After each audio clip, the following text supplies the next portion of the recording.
Took your time coming home." "A long journey for the ship I was on. The north route, along the island chains, stuck in a miserable hovel of a port for 2 whole seasons. First winter storms, which we'd expected, then a spring filled with treacherous ice rafts, which we didn't. No one did, in fact." "Should have booked passage on a Moranth trader." Cutter glanced away. "Didn't have a choice, not for the ship, nor for the company on it." "So you had a miserable time aboard?" He sighed. "Not their fault, any of them. In fact, I made good friends." "Where are they now, then?" Cutter shrugged. "Scattered about, I imagine." "Will we meet them?" Murillo asked. He wondered at this line of questioning, found himself strangely irritated by Murillo's apparent interest in the people he had come back with. "A few, maybe. Some stepped ashore only to leave again, by whatever means possible. So, not any of those. The others, we'll see." "Ah, I was just curious." "About what?" "Well, which of your groups of friends you considered more embarrassing, I suppose." "Neither." "Sorry, I didn't mean to offend.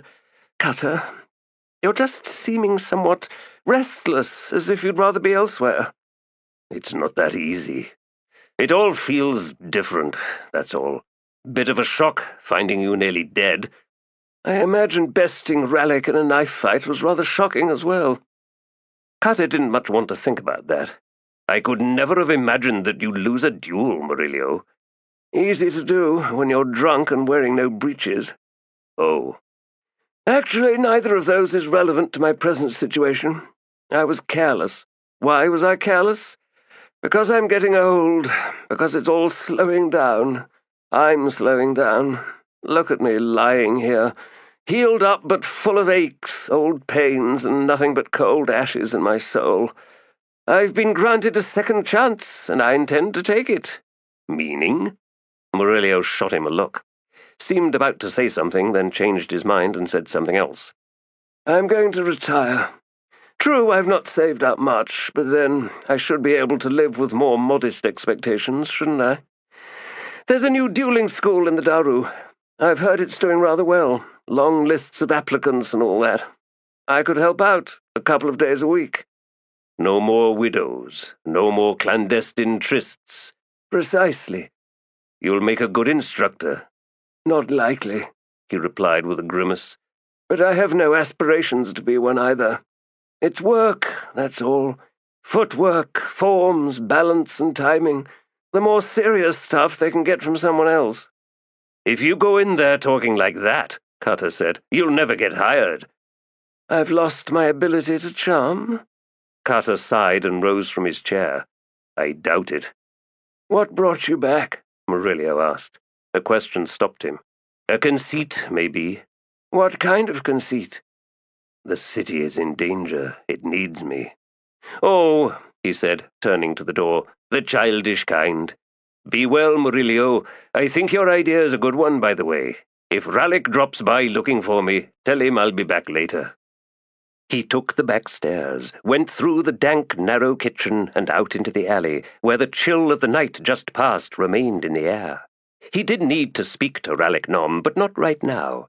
He felt slightly punch-drunk. The shock of his return, he supposed. The clash inside himself between who he had once been and who he was now. He needed to get settled, to get the confusion from his mind. If he could begin to see clearly again, he'd know what to do. Out into the city, then, to wander. Not quite running wild, was it?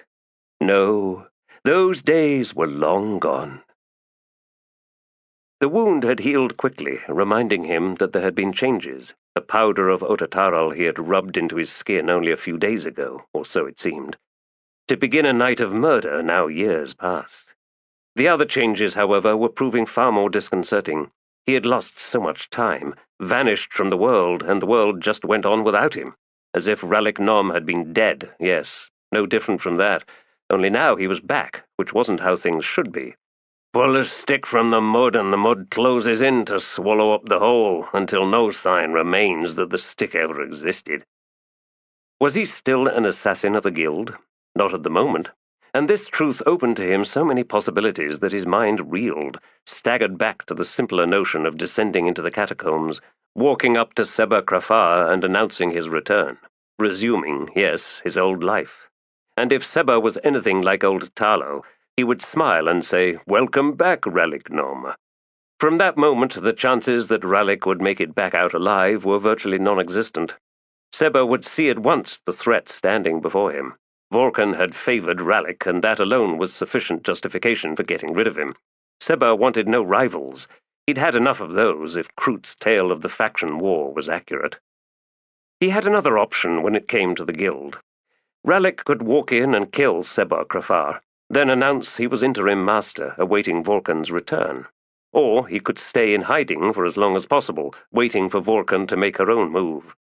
Then, with her ruling the nest once again, he could emerge out of the woodwork, and those missing years would be as nothing, would be without meaning. That much he shared with Vorkon, and because of that, she would trust no one but Relic. He'd be second in command, and how could he not be satisfied with that? Oh, this was an old crisis, years old now. His thought that Turban Orr would be the last person he killed had been as foolish then as it was now. He sat on the edge of the bed in his room. From the taproom below he could hear Crupper expounding on the glories of breakfast, punctuated by some muted, no doubt savage commentary by Mies, and with those two it was indeed as if nothing had changed. The same could not be said for Murillo, alas, nor for Crocus, who was now named Cutter, an assassin's name for certain, all too well suited to the man Crocus had become. Now who taught him to fight with knives like that? Something of the Malazan style, the claw, in fact. Relic had been expecting Cutter to visit, had been anticipating the launch of a siege of questions.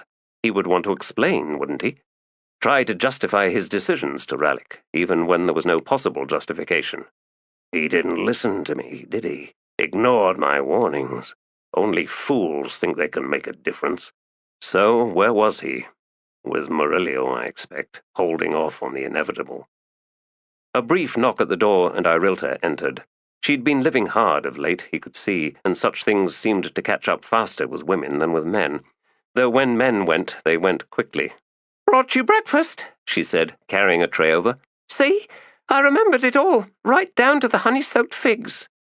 "Honey-soaked figs? Thank you, Irilta. Let Cutter know that I'd like to see him now." "He went out." "He did? When?" She shrugged. "Not so long ago, according to Murillo." She paused for a hacking cough that reddened her broad face. "Find yourself a healer," Relic said when she was done. "Listen," she said, opening the door behind her. "I ain't got no regrets, Relic. I ain't expecting any god's kiss on the other side. And ain't nobody going to say of Irilta she didn't have no fun when she was alive. No, sir." She added something else, but since she was in the corridor and closing the door, Relic didn't quite catch it. Might have been something like, "Try chewing on that lesson some." But then she'd never been the edgy one, had she? He looked down at the tray, frowned, then picked it up and rose. Out into the corridor, balancing it one-handed, while he lifted the latch of the next door along and walked into Murillo's room. "This is yours," Relic said. "Honey-soaked figs, your favorite." A grunt from Murillo on the bed. "Explains these strips of spiced jerky. You are what you eat, right?"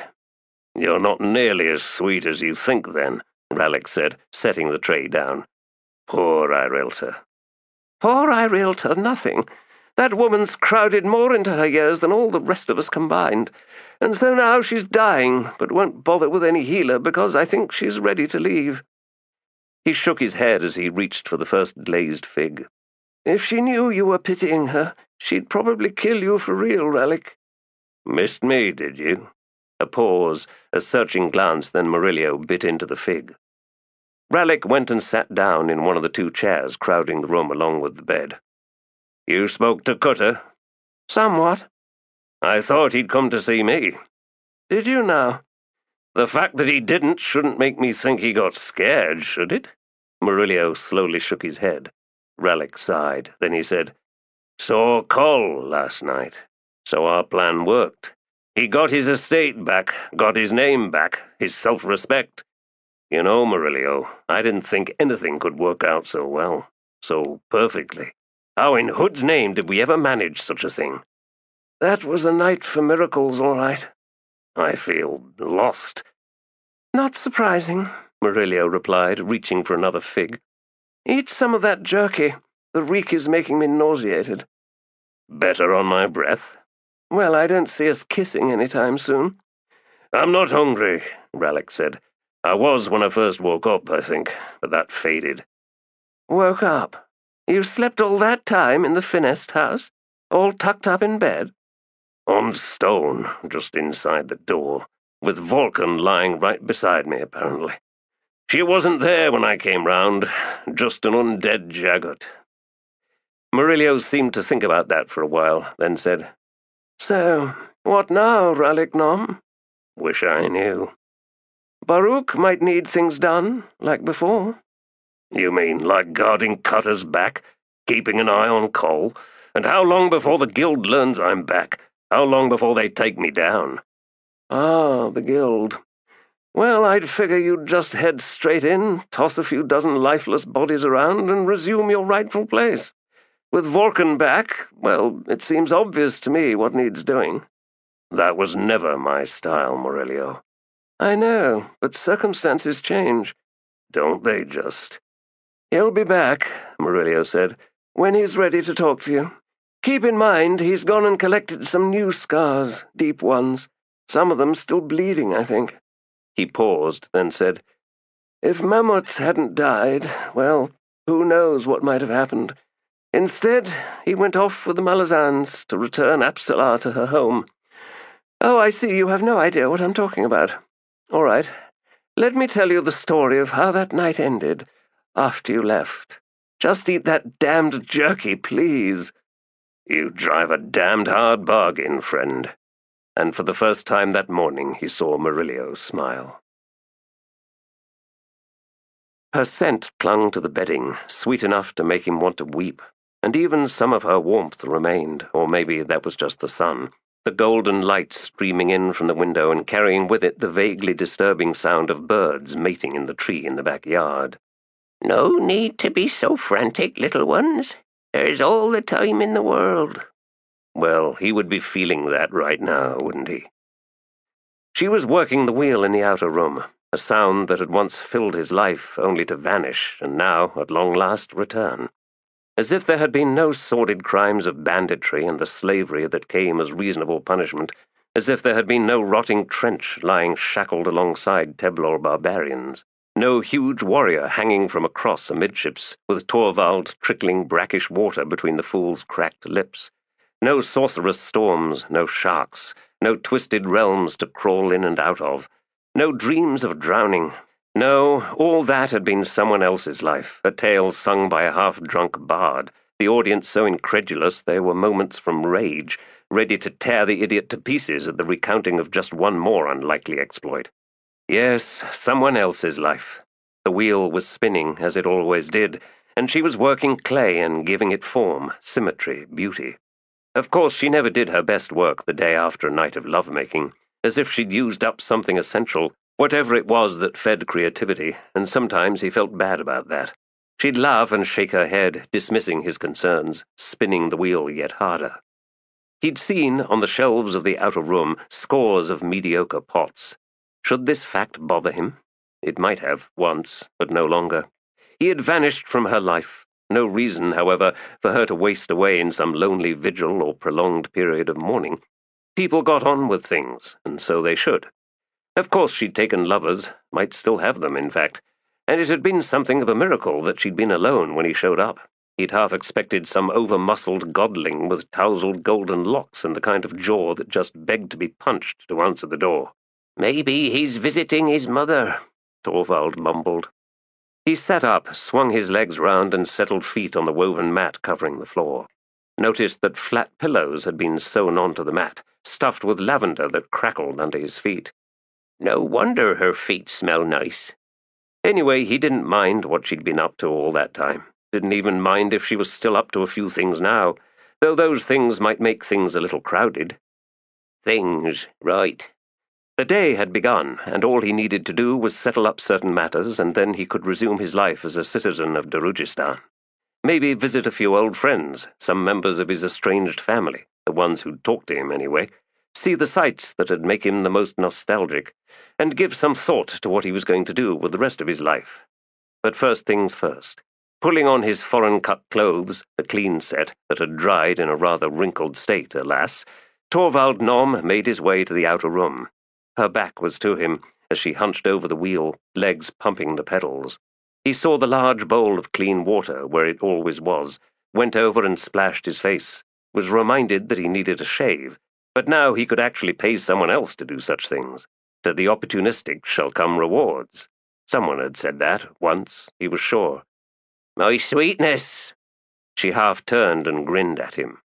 "Look how bad this is, Tor. See what you've done." "It's the temper, of course." "It's tired thighs," she said. "A common complaint?" he asked, walking alongside the shelves and leaning in to study a stack of misaligned plates. "Pretty rare, actually. What do you think you're seeing up there, husband, isn't? It's the new style everyone wants these days. Symmetry is dead. Long live the clumsy and crooked.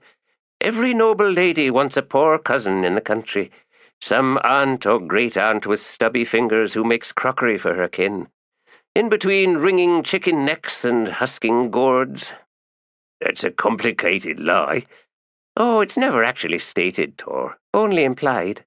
"I was never good at inferring what's implied, unless it's implicitly inferred." "I've had precisely 2 lovers, Tor, and neither one lasted more than a few months. Want their names?" "Do I know them?" When she didn't reply, he glanced over and found her looking at him. "Ah," he said wisely. "Well, so long as you don't start squinting at everyone who comes in here or says hello to me on the street, if that's going to be the case, then I'd better tell you." No, darling. In fact, the mystery is intriguing, but that won't survive my actually knowing." "That's true, which is why I won't be asking you about anything. Where you've been, what you've done." "But that's different." Her brows rose. "No, really," Torvald said, walking over. "What I told you last night, I wasn't exaggerating." "If you say so." He could see that she didn't believe him. "I am stung, crushed." "You'd better get going," Tissera said, returning once more to the lump of clay on the wheel. "You've got a debt to clear." "The loot's not sticky?" "It's all clean as can be, I made sure. Unless Gareb scratched secret sigils on every coin he owned, he won't know either way. He might suspect, though." "I've got a good tale to explain all that, if necessary," Torvald said. "Foreign investments, unexpected wealth, a triumphant return." "Well, I'd toned down the new version, Tor." He regarded her, noting her amusement, and said nothing. What was the point? "That giant whose life I saved more than once, his name was Carso Orlong. Do you think I could make up a name like that, Tiss? And what about these shackle scars? Oh, it's the new style among the high-born, enforced humility and all that. Oh, it didn't matter anyway. I don't plan on meeting Gareb in person," he said as he walked to the front door. "I'll work through Scorch and Lef." The lump of wet clay slid off the wheel and splattered on the wall, where it clung for a moment, then oozed down to glom onto the floor. Surprised, Torvald turned to his wife and saw the expression that he hadn't seen in quite a while. "Wait!" he cried. "That partnership is over with, I swear it. Darling, they're just acting as my go-between, that's all." "You start scheming with those 2 again, Torvald Nom, and I'll take out a contract on you myself." "They always liked you, you know." "Torvald—" "I know, my love, I know. Don't worry. No more scheming with Scorch and Lef. That's a promise. We're rich now, remember?" "The problem with lists," Scorch said, "is all the names on 'em." Lef nodded. "That's the problem, all right. You got it dead on there, Scorch. All them names. They must have had some kind of meeting, don't you think? All the loan sharks in some crowded, smoky room, lounging about with nubile women dropping grapes in their mouths, and some scribe with stained lips scratching away. Names, people down on their luck, people so stupid they'd sign anything, grab the coin no matter how insane the interest. Names, you got it, Scorch. A list of fools. Poor, dumb, desperate fools." "And then," Scorch said. "When the list is done, out it goes for some other poor, dumb, desperate fools to take on." "Hey now, we ain't poor." "Yes, we are. We've been poor ever since Torvald Nom vanished on us. He was the brains, admit it, Lef. Now you tried being the brains ever since, and look where it's got us, with a damned list and all those names." Lef raised a finger. "We got Crupper, though, and he's already given us 6 of them." "Which we passed on, and you know what that means? It means thugs kicking in the door in the middle of the night, delivering threats and maybe worse. People got hurt 'cause of us, Lef. Bad hurt." "They got hurt because they couldn't pay up. Unless you decide to run, and I do mean run, as in out of the city, as in hundreds of leagues away to some town or city with no connections to here. But people don't do that, and why not? Because they're all caught up, tangled in the nets, and they can't see their way clear because they got husbands and wives and children, and maybe it's hard, but at least it's familiar, you know what I mean?" "No." Lef blinked. "I was just saying, what did they think they were doing to get caught up in nets? Swim in the lake? Besides, not all of it's loans, is it? There's blackmail, too, which gives me a thought or two." "No way, Scorch. I don't want in on anything like that." "I'm just suggesting we talk to Tor about it, that's all. See what he conjures up in the way of plans and such." "Assuming Tor ever shows up." "He will, you'll see, Lef. He was our partner, wasn't he? And he's back." The conversation ended abruptly, for no reason obvious to either of them, and they stood looking at each other for a dozen heartbeats. They were opposite the entrance to the Phoenix Inn. It was morning when they did their best thinking, but that had a way of dying quick, so that by late afternoon they would find themselves sitting somewhere sluggish as tortoises in a hailstorm, arguing about nothing in particular with monosyllabic brevity and getting angrier by the moment. Without another word, they both went into the Phoenix Inn. Clumped inside, looking round, just to be sure, then heading over to where sat Crupper, plump hands upraised and hovering like hooded snakes, then striking down to one of dozens of pastries heaped on numerous platters in front of him. Fingertip fangs spearing hapless sweets right and left, each one moving in a blur up to his mouth, gobbled up in a shower of crumbs one after another. Mere moments later, and half the offerings were gone. Crupper's cheeks bulged, his jam-smeared lips struggling to close as he chewed and frantically swallowed, pausing to breathe loudly through his nose. Seeing Scorch and Lef approaching, he waved mutely, gesturing them into their seats.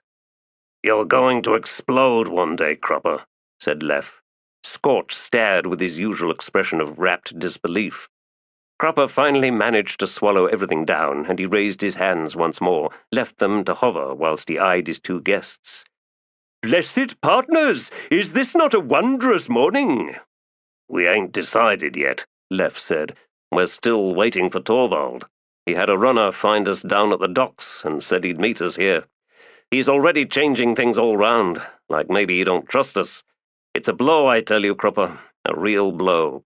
"Conflagration of suspicions climbing high into yon blue sky is quite unnecessary, shifty-eyed friends of wise Crupper.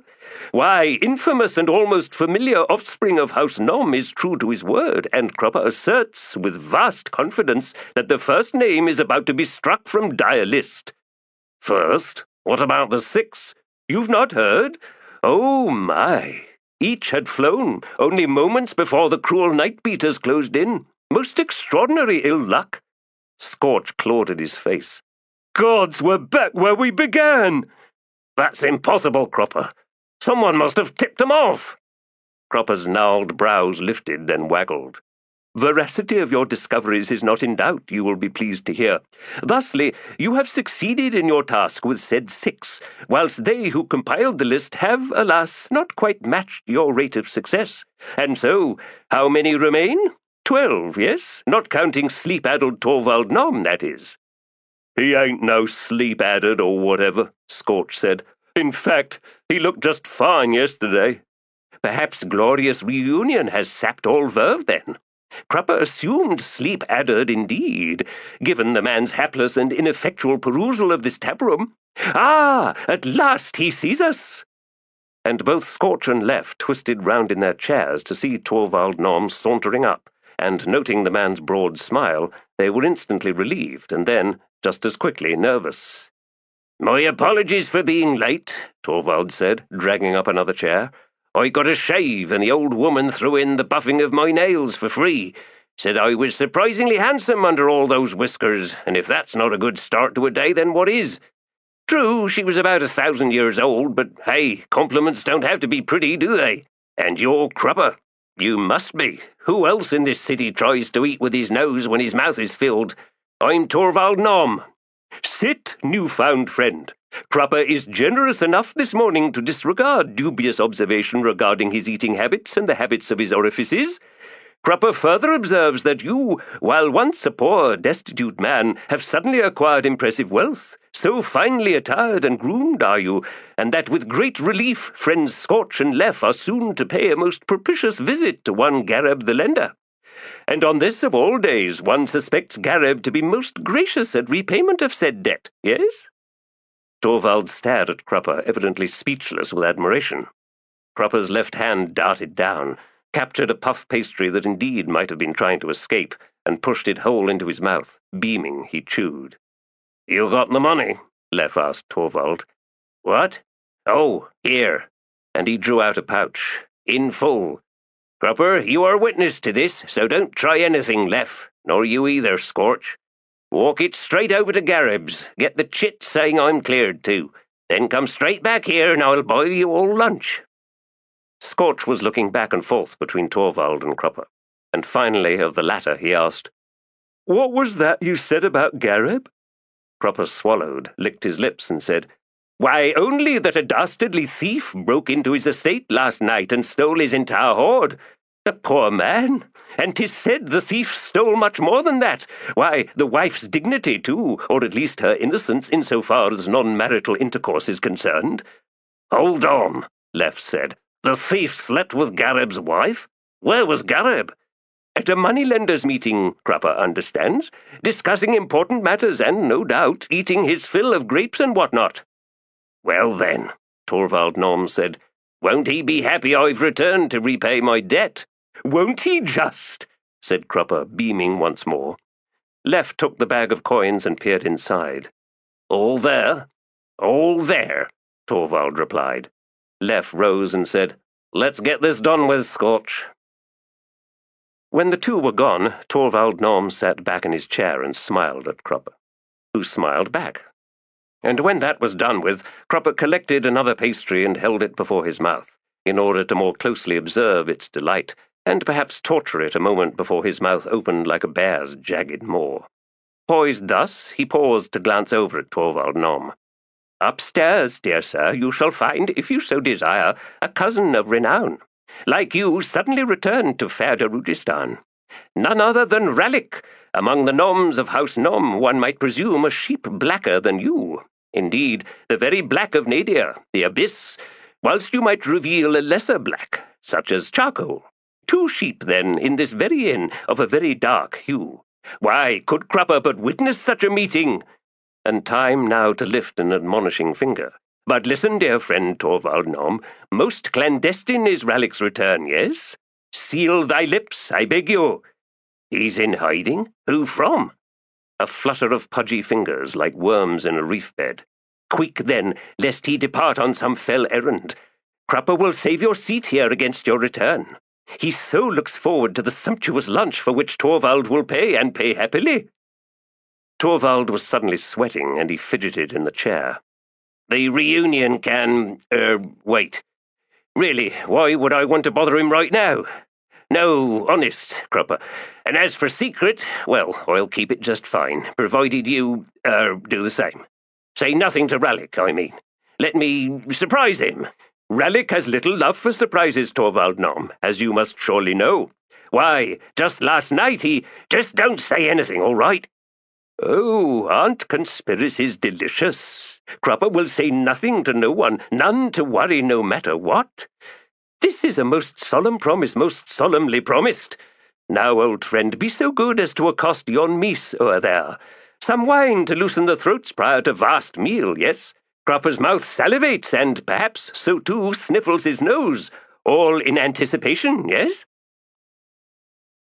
If this is what I want, then I don't want it. Oh, now that makes sense, Antsy. And if you happen to be a short, bow-legged, red-faced crab of a man, well, you'd rather be a short, bow-legged, red-faced crab of a... You're an idiot, Blue Pearl, and that don't change no matter what you want. What I'm saying is simple, right? Even you should grasp the meaning. A soldier retires, right? And looks to a life all simple and peaceful. But is it? Is it which? What?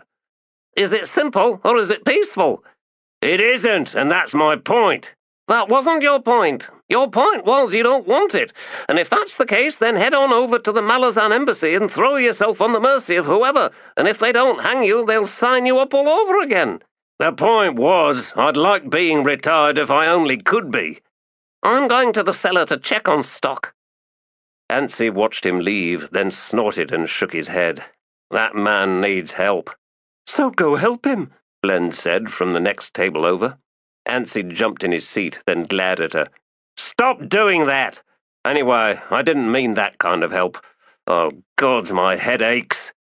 Sometimes, Blend said, I try to make myself as quiet as possible because that way the military marching band in my skull maybe won't find me. Huh, said Anstey, brows knitting. Never knew you played an instrument, Blend. Which one? Pipes, drums, flute, rattle, horn, wax string. Really? All at once? Of course.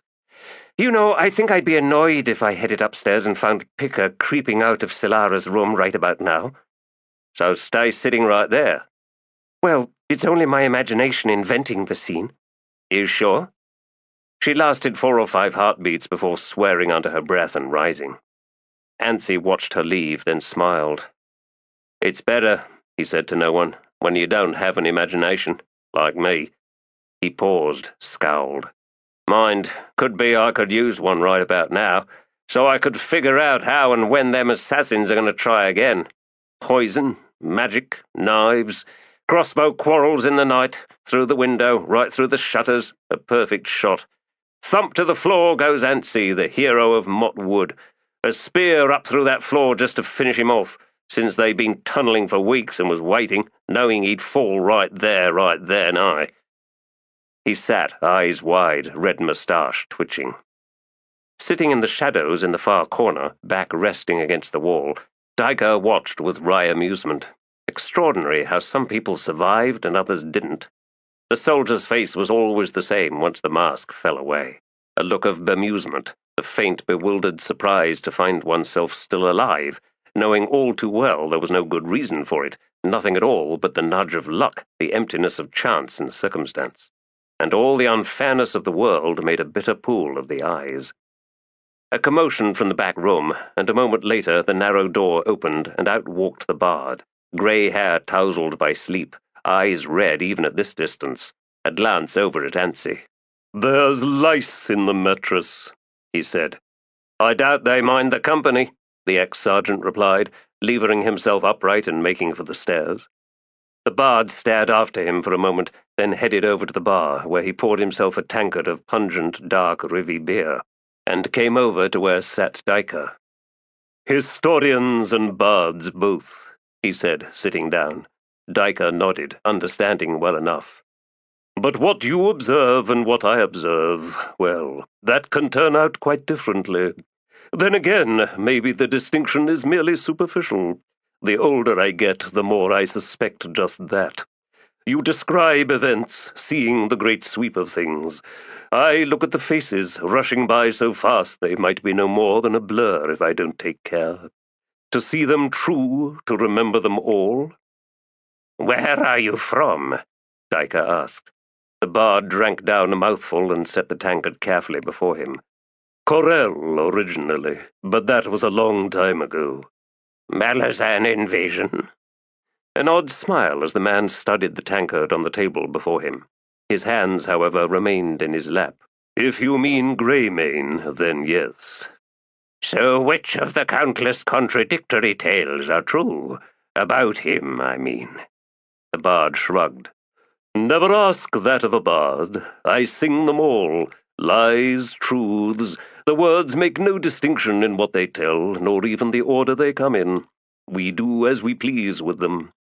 "I've been listening to you these past few nights," said Diker. "Ah, an audience of one," Thank you. You've sung verses of Anomandaris I've never heard before. The unfinished ones? The bard nodded and reached for the tankard. Black coral where stand the Tiste Andii. He drank another mouthful.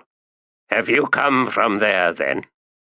Did you know that there is no god or goddess in all the pantheon that claims to be the patron, or matron, of bards? It's as if we've been forgotten, left to our own devices. That used to bother me for some reason, but now I see it for the true honor it represents.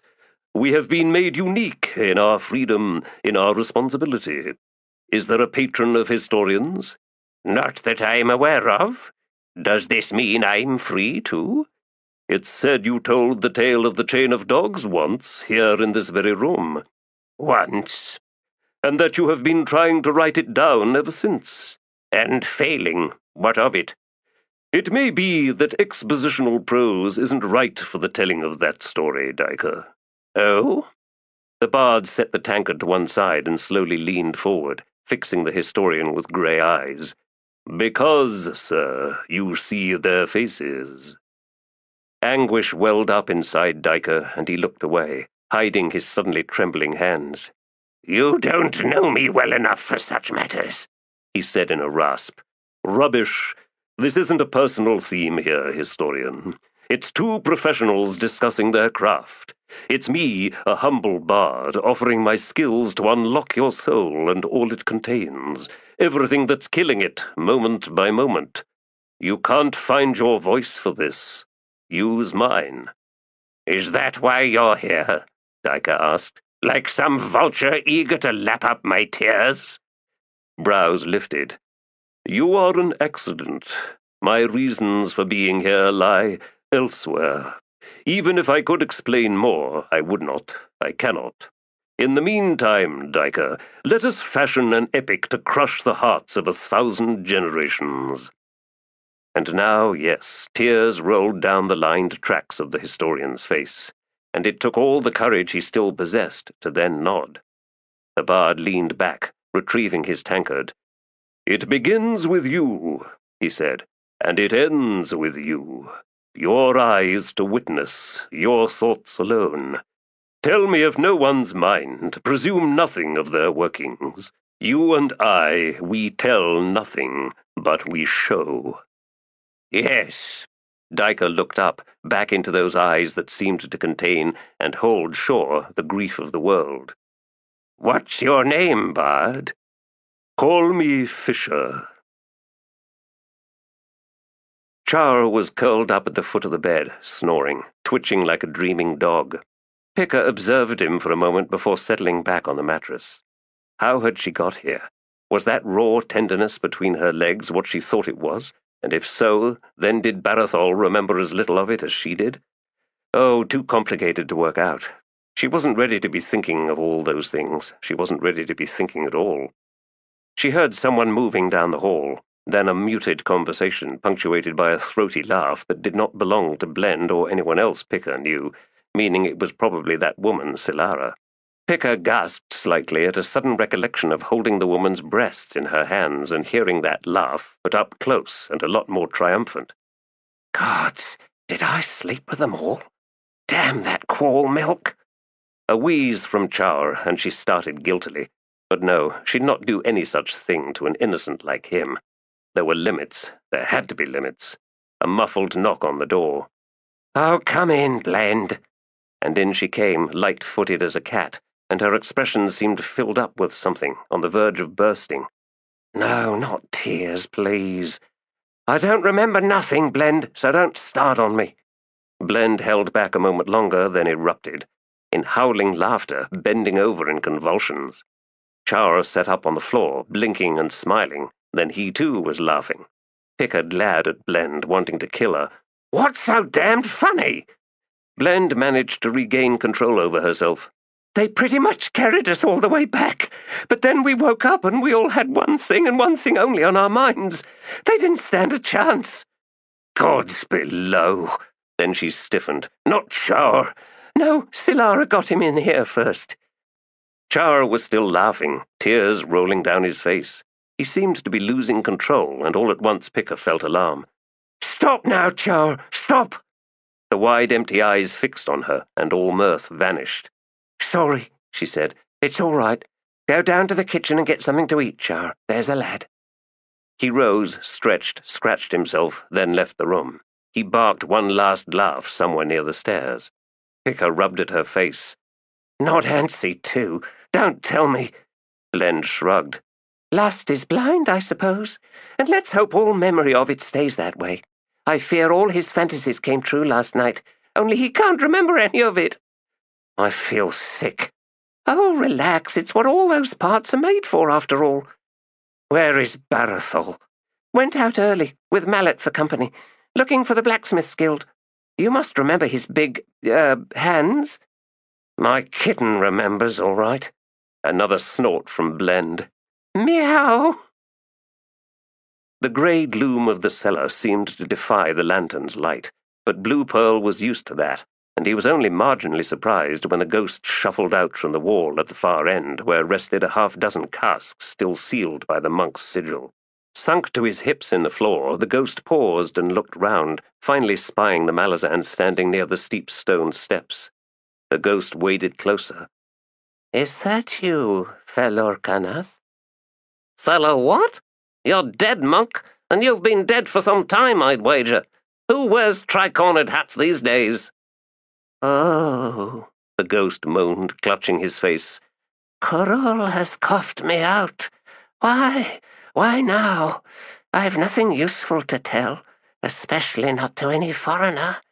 But he's stirring below, isn't he? Is that why? Am I to be the voice of dire warning? What do you care? It's already too late anyway." "Someone's trying to murder us." "Of course they are. You're squatting and they don't want company. You should broach a cask, one of these. That will tell you everything you need to know." "Oh, really now? Go away!" "Who raised the floor and why? And look at this." The ghost pushed his head back to reveal that his throat had been sliced open, all the way back to his spine. Gory, bloodless flesh and slashed veins and arteries vaguely silver in the dim light. Was this the ultimate sacrifice? Little do you know." "Do I need to get a necromancer down here?" Blue Pearl demanded. "Go away!" "The living never heed the dead," muttered the ghost, lowering his head and turning round to walk back towards the far wall. "And that's just it. If we didn't know better, why, we'd be still alive. Think about that, if you dare." Vanishing into the heavy stones and gone. Blue Pearl sighed, looked round until he found the bottle he was looking for. "Huh, I knew we had one. Quall milk. Why should they get all the fun?" The two men trundled just behind the woman, so eager they trod on her heels as they fought for some imagined dominant position. Faint had never seen anything so pathetic, and the way the witch played all innocent, even when she worked her two men just to keep trouble stirred up, all of it seemingly accidental, of course, but it wasn't accidental because Precious Thimble knew precisely what she was up to, and as far as Faint was concerned, that was cruel beyond all reason. It didn't help, either, that the two men, evidently brothers, looked so much alike, with the same way of walking, the same facial expressions, the same tone of voice.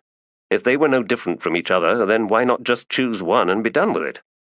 Well, she didn't expect any of them to last very long in any case.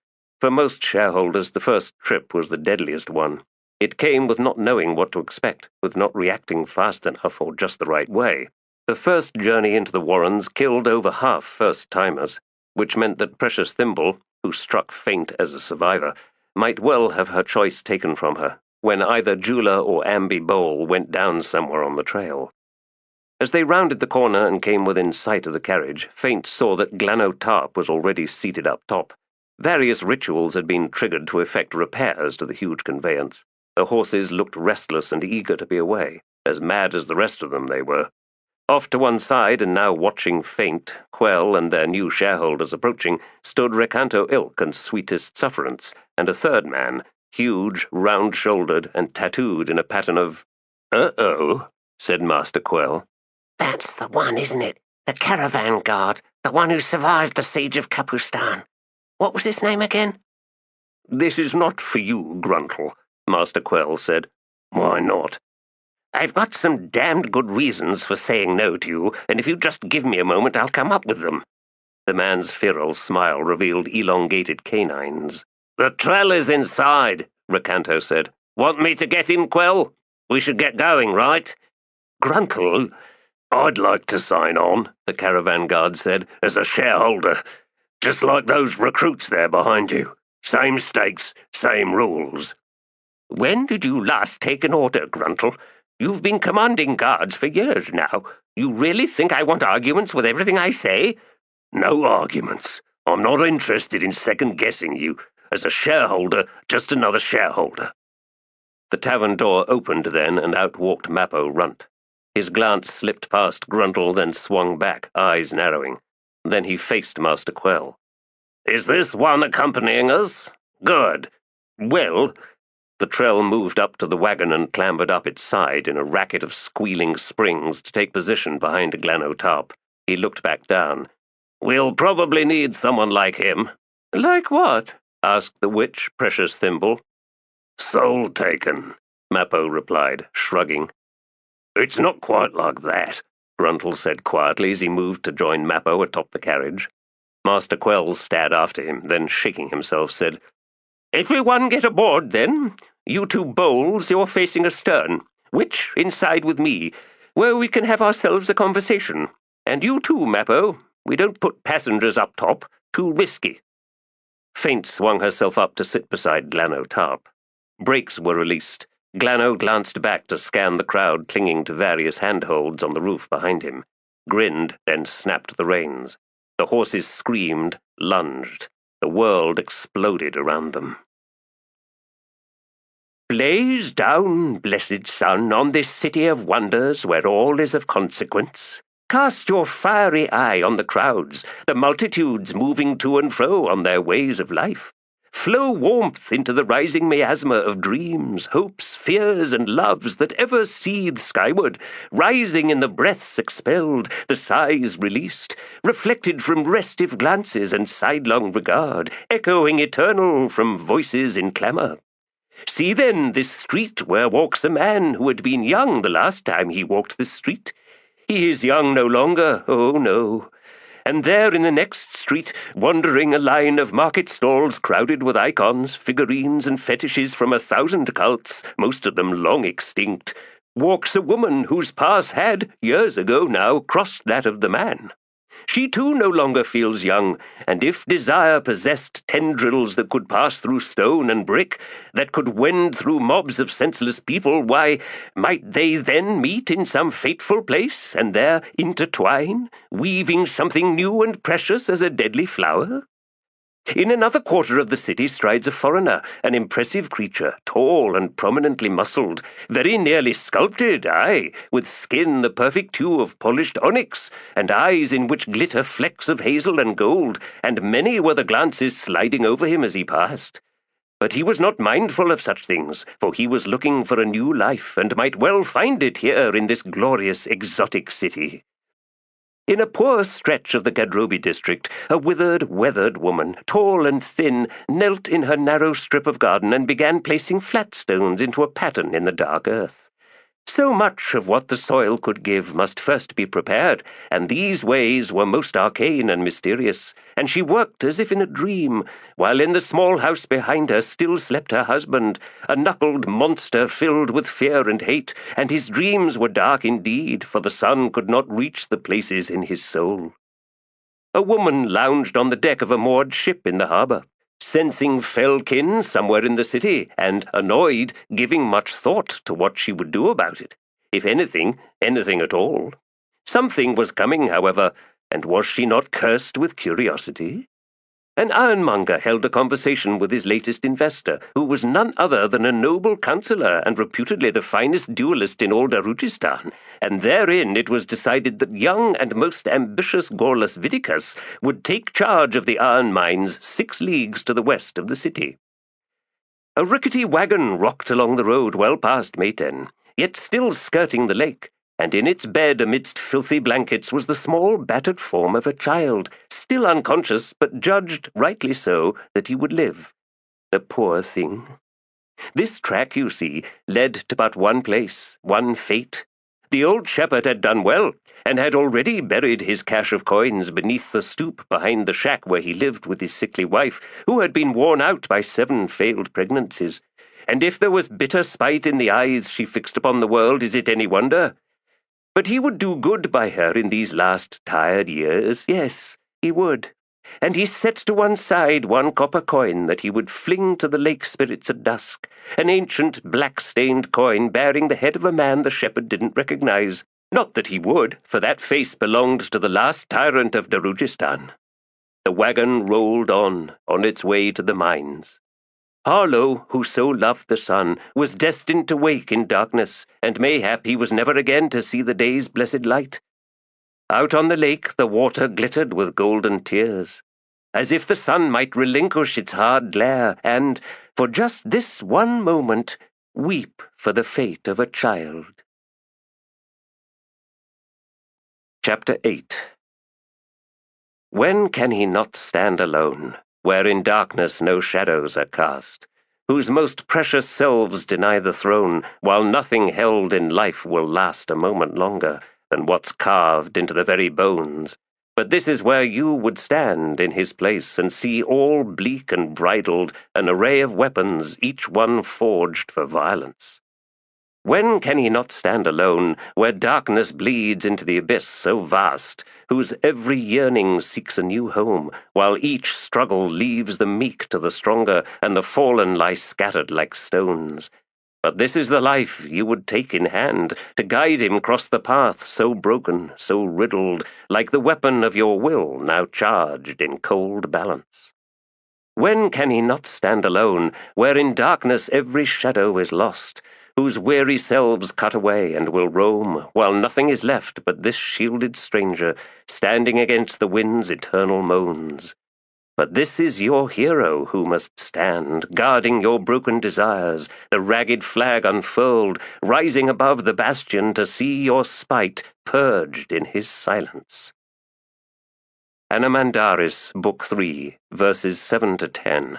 Fisher Keltath.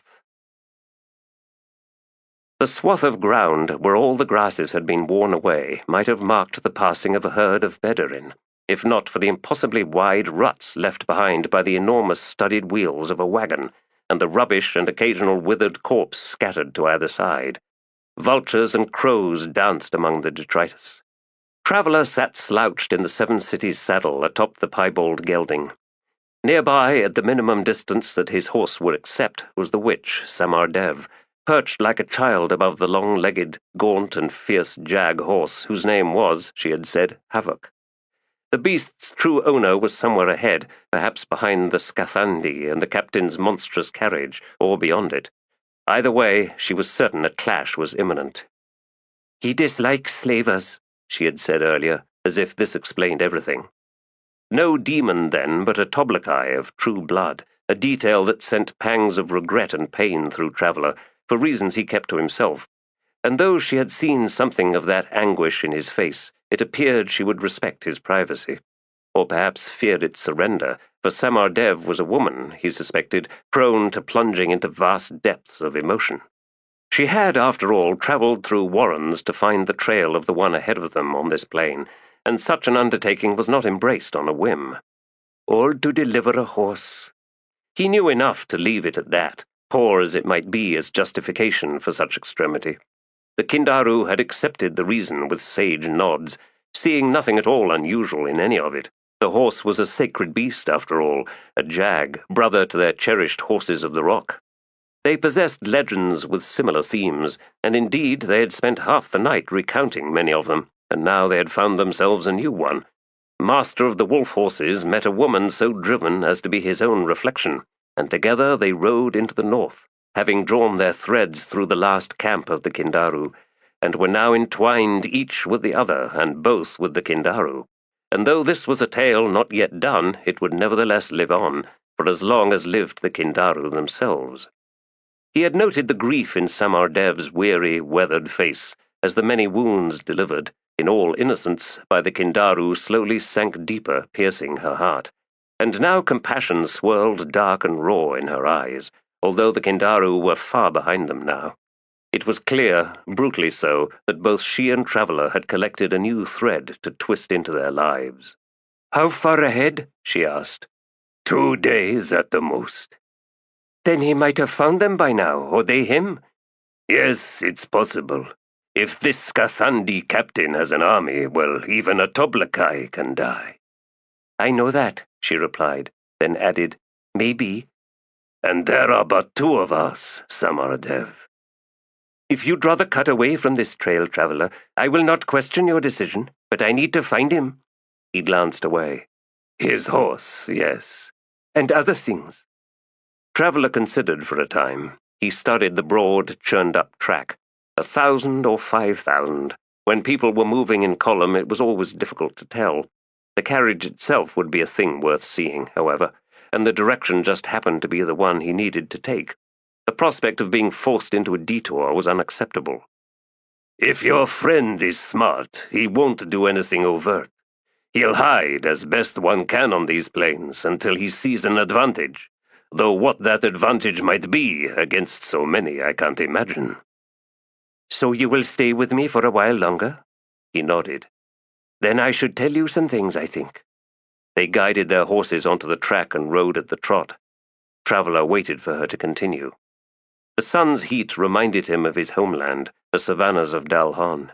Although in this landscape there were fewer flies, and of the enormous herds of countless kinds of beasts, and the ones that hunted them, there was little sign. Here on the Lamatas there were Bedouin, a lone species of antelope, hares, wolves, coyotes, bears, and not much else. Plenty of hawks and falcon overhead, of course, but this place did not teem as one might expect, and he wondered about that. Had the conflagration at morn wiped everything out, left a blasted landscape slow to recover, into which only a few species drifted down from the north?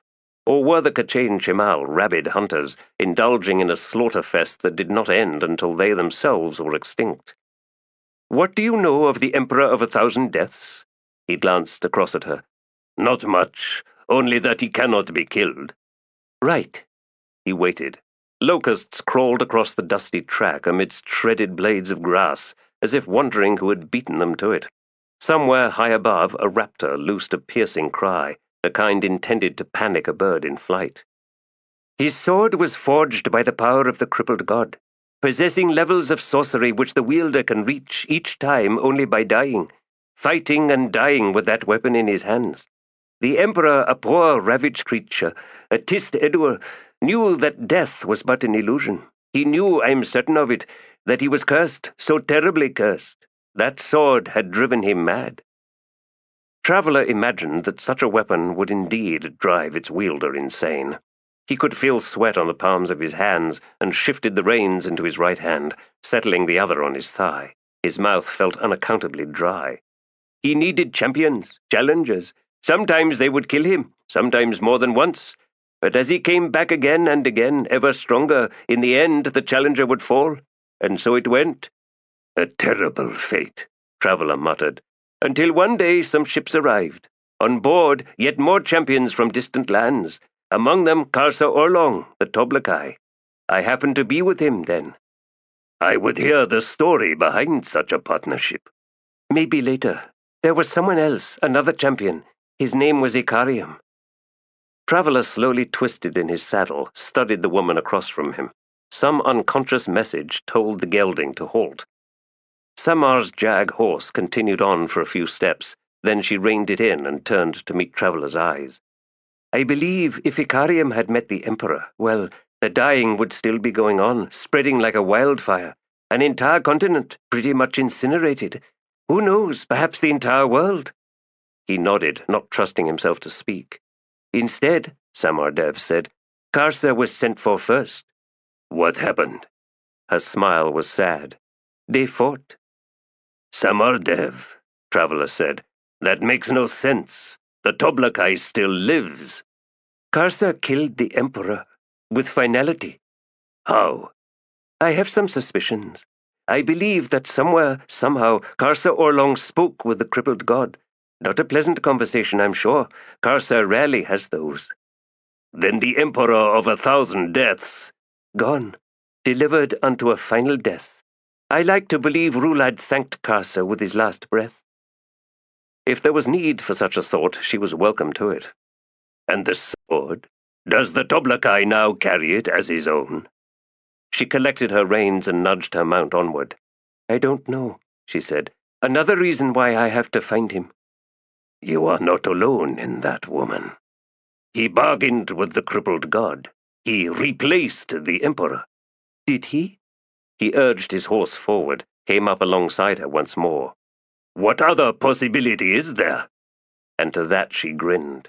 Ah, but that is where I know something you don't, traveler. I know Karsa Orlong. What does that mean?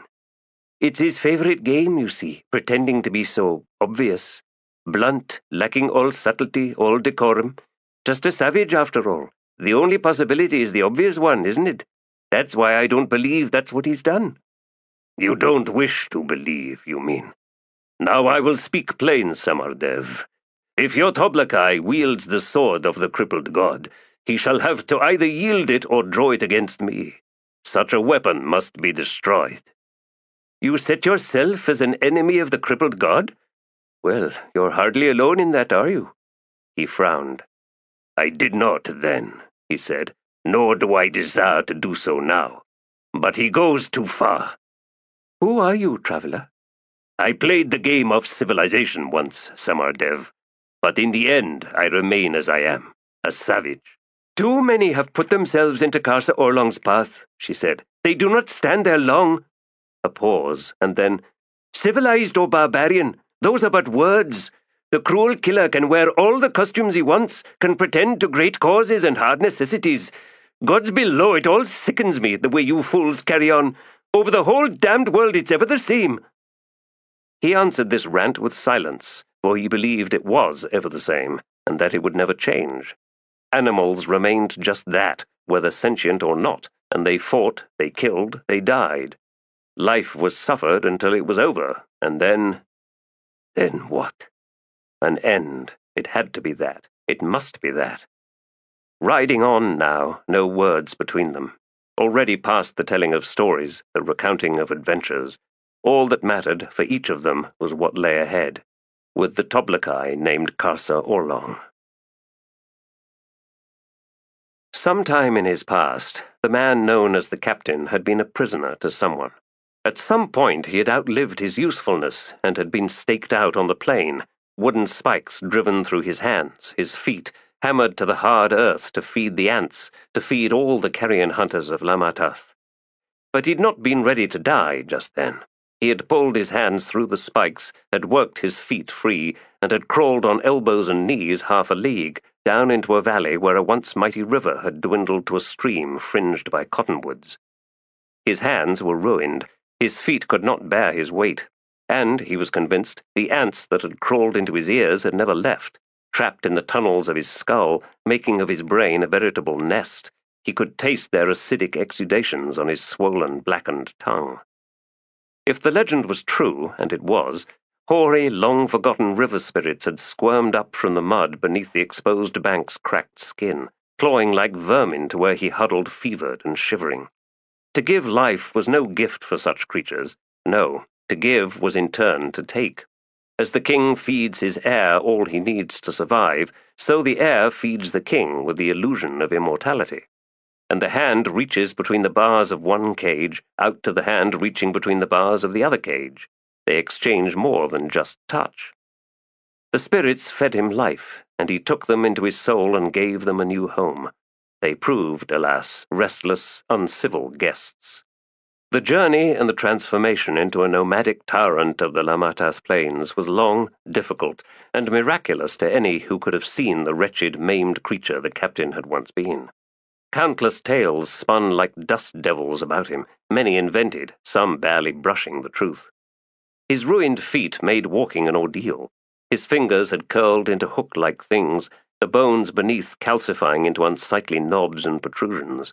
To see his hands was to be reminded of the feet of vultures clutched in death. He rode on a throne set on the forward-facing balcony of the carriage's second tier, protected from the midday sun by a faded red canvas awning. Before him walked somewhere between 400 and 500 slaves, yoked to the carriage, each one leaning forward as they strained to pull the enormous wheeled palace over the rough ground. An equal number rested in the wagons of the entourage, helping the cooks and the weavers and the carpenters until their turn came in the harnesses. The captain did not believe in stopping. No camps were established. Motion was everything. Motion was eternal. His 2 wings of cavalry, each 100 knights strong, rode in flanking positions, caparisoned in fully banded armor and ebony cloaks, helmed and carrying barbed lances, their heads glinting in the sunlight. Behind the palace was a mobile kraal of 300 horses, his greatest pride, for the bloodlines were strong, and much of his wealth, that which he did not attain through raiding, came from them. Horse traders from far to the south sought him out on this wasteland and paid solid gold for the robust destriers. A third troop of horse warriors, lighter armored, ranged far and wide on all sides of his caravan, ensuring that no enemy threatened, and seeking out possible targets. This was the season, after all, and there were, rarely these days, true enough, bands of savages eking out a meagre existence on the grasslands, including those who bred grotesque mockeries of horses, wide-rumped and bristle-maned, that if nothing else proved good eating. These ranging troops included raiding parties of 30 or more, and at any one time the captain had 4 or 5 such groups out scouring the plains. Merchants had begun hiring mercenary troops, setting out to hunt him down, but those he could not buy off he destroyed. His knights were terrible in battle. The captain's kingdom had been on the move for 7 years now, rolling in a vast circle that encompassed most of the Lamatath. This territory he claimed as his own, and to this end he had recently dispatched emissaries to all the bordering cities, Darujhistan, Kurl and Saltoan to the north, New Kalos to the southwest, Bastion and Sarn to the northeast. Ellingarth to the south was in the midst of civil war, so he would wait that out. In all, the captain was pleased with his kingdom. His slaves were breeding, providing what would be the next generation to draw his palace. Hunting parties carried in bedouin and antelope to supplement the finer foodstuffs looted from passing caravans. The husbands and wives of his soldiers brought with them all the necessary skills to maintain his court and his people, and they too were thriving. So like a river meandering over the land, this kingdom of his, the ancient half-mad spirits were most pleased. Though he never much thought about it, the nature of his tyranny was, as far as he was concerned, relatively benign. Not with respect to foreigners, of course, but then who gave a damn for them? Not his blood, not his adopted kin, not his responsibility. And if they could not withstand his kingdom's appetites, then whose fault was that? Not his. Creation demands destruction. Survival demands that something else fails to survive. No existence was truly benign. Still, the captain often dreamed of finding those who had nailed him to the ground all those years ago. His memories of that time were maddeningly vague. He could not make out their faces or their garb. He could not recall the details of their camp, and as for who and what he had been before that time, well, he had no memory at all. Reborn in a riverbed, he would, when drunk, laugh and proclaim that he was but 11 years old, 11 from that day of rebirth, that day of beginning anew. He noted the lone rider coming in from the southwest, the man pushing his horse hard, and the captain frowned. The fool had better have a good reason for abusing the beast in that manner. He didn't appreciate his soldiers posturing and seeking to make bold impressions. He decided that, if the reason was insufficient, he would have the man executed in the traditional manner, trampled into bloody ruin beneath the hoofs of his horses. The rider drew up alongside the palace, a servant on the side platform taking the reins of the horse as the man stepped aboard.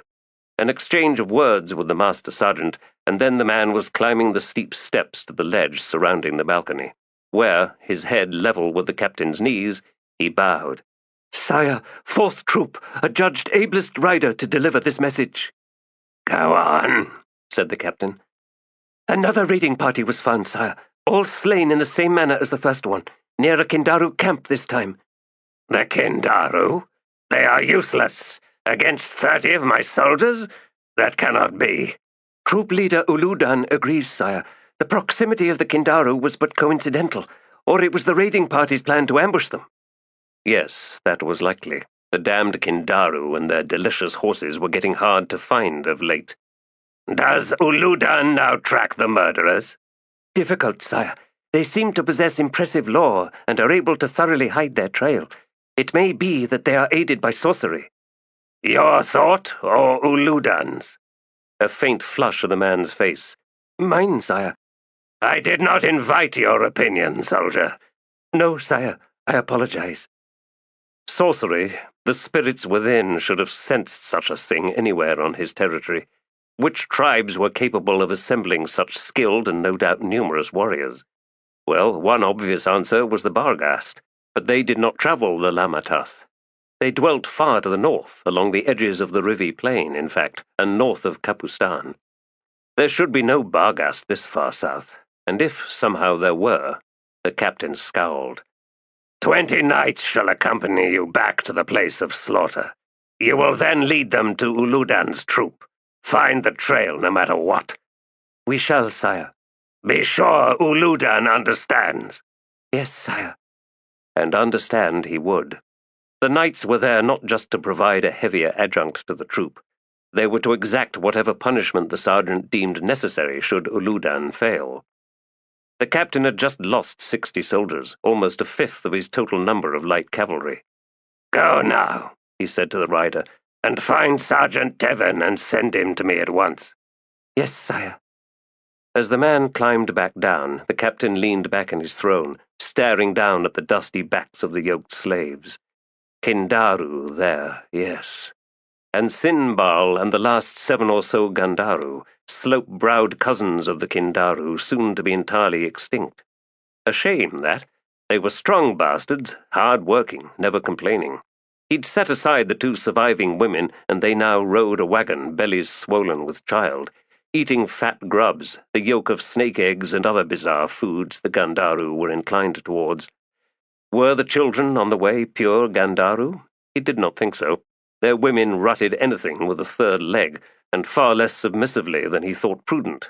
Even so, one or both of those children might well be his. Not as heirs, of course. His bastard children held no special rights. He did not even acknowledge them. No, he would adopt an heir when the time came, and if the whispered promises of the spirits were true, that could be centuries away. His mind had stepped off the path, he realized.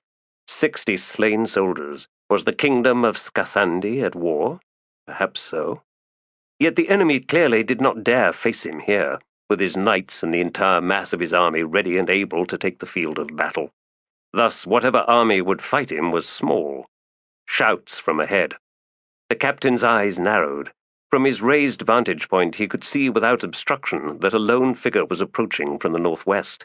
A skin of white fur flapped in the breeze like the wing of a ghost moth, spreading out from the broad shoulders. A long sword was strapped to the man's back, its edges oddly rippled, the blade itself a color unlike any metal the captain knew.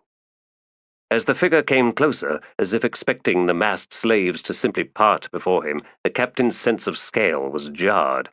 The warrior was enormous, easily half again as tall as the tallest Skathandi, taller even than a Barghast. A face seemingly masked, no, tattooed, in a crazed broken glass or tattered web pattern. Beneath that barbaric visage, the torso was covered in some kind of shell armor, pretty but probably useless. Well, the fool, huge or not, was about to be trampled or pushed aside. Motion was eternal. Motion was... A sudden spasm clutched at the captain's mind, digging fingers into his brain, the spirits thrashing in terror, shrieking, a taste of acid on his tongue. Gasping, the captain gestured. A servant who sat behind him in an upright coffin-shaped box, watching through a slit in the wood, saw the signal and pulled hard on a braided rope. A horn blared, followed by 3 more. And for the first time in 7 years, the kingdom of Skathandi ground to a halt. The giant warrior strode for the head of the slave column. He drew his sword. As he swung down with that savage weapon, the slaves began screaming. From both flanks the ground shook as knights charged inward. More frantic gestures from the captain. Horns sounded again, and the knights shifted en masse, swung out wide to avoid the giant. The sword's downward stroke had struck the center spar linking the yoke harnesses, edge on blunt end, splitting the spar for half its 20-man length. Bolts scattered, chains rushed through iron loops to coil and slither onto the ground. The captain was on his feet, tottering, gripping the bollards of the balcony rail. He could see, as his knights drew up into ranks once more, all heads turned towards him, watching, waiting for the command. But he could not move. Pain lanced up his legs from the misshapen bones of his feet. He held on to the ornate posts with his feeble hands. Ants swarmed in his skull. The spirits were gone, fled. He was alone. He was empty. Reeling back, falling into his throne. He saw one of his sergeants ride out, drawing closer to the giant, who now stood leaning on his sword. The screams of the slaves sank away, and those suddenly free of their bindings staggered to either side, some falling to their knees as if subjecting themselves before a new king, a usurper.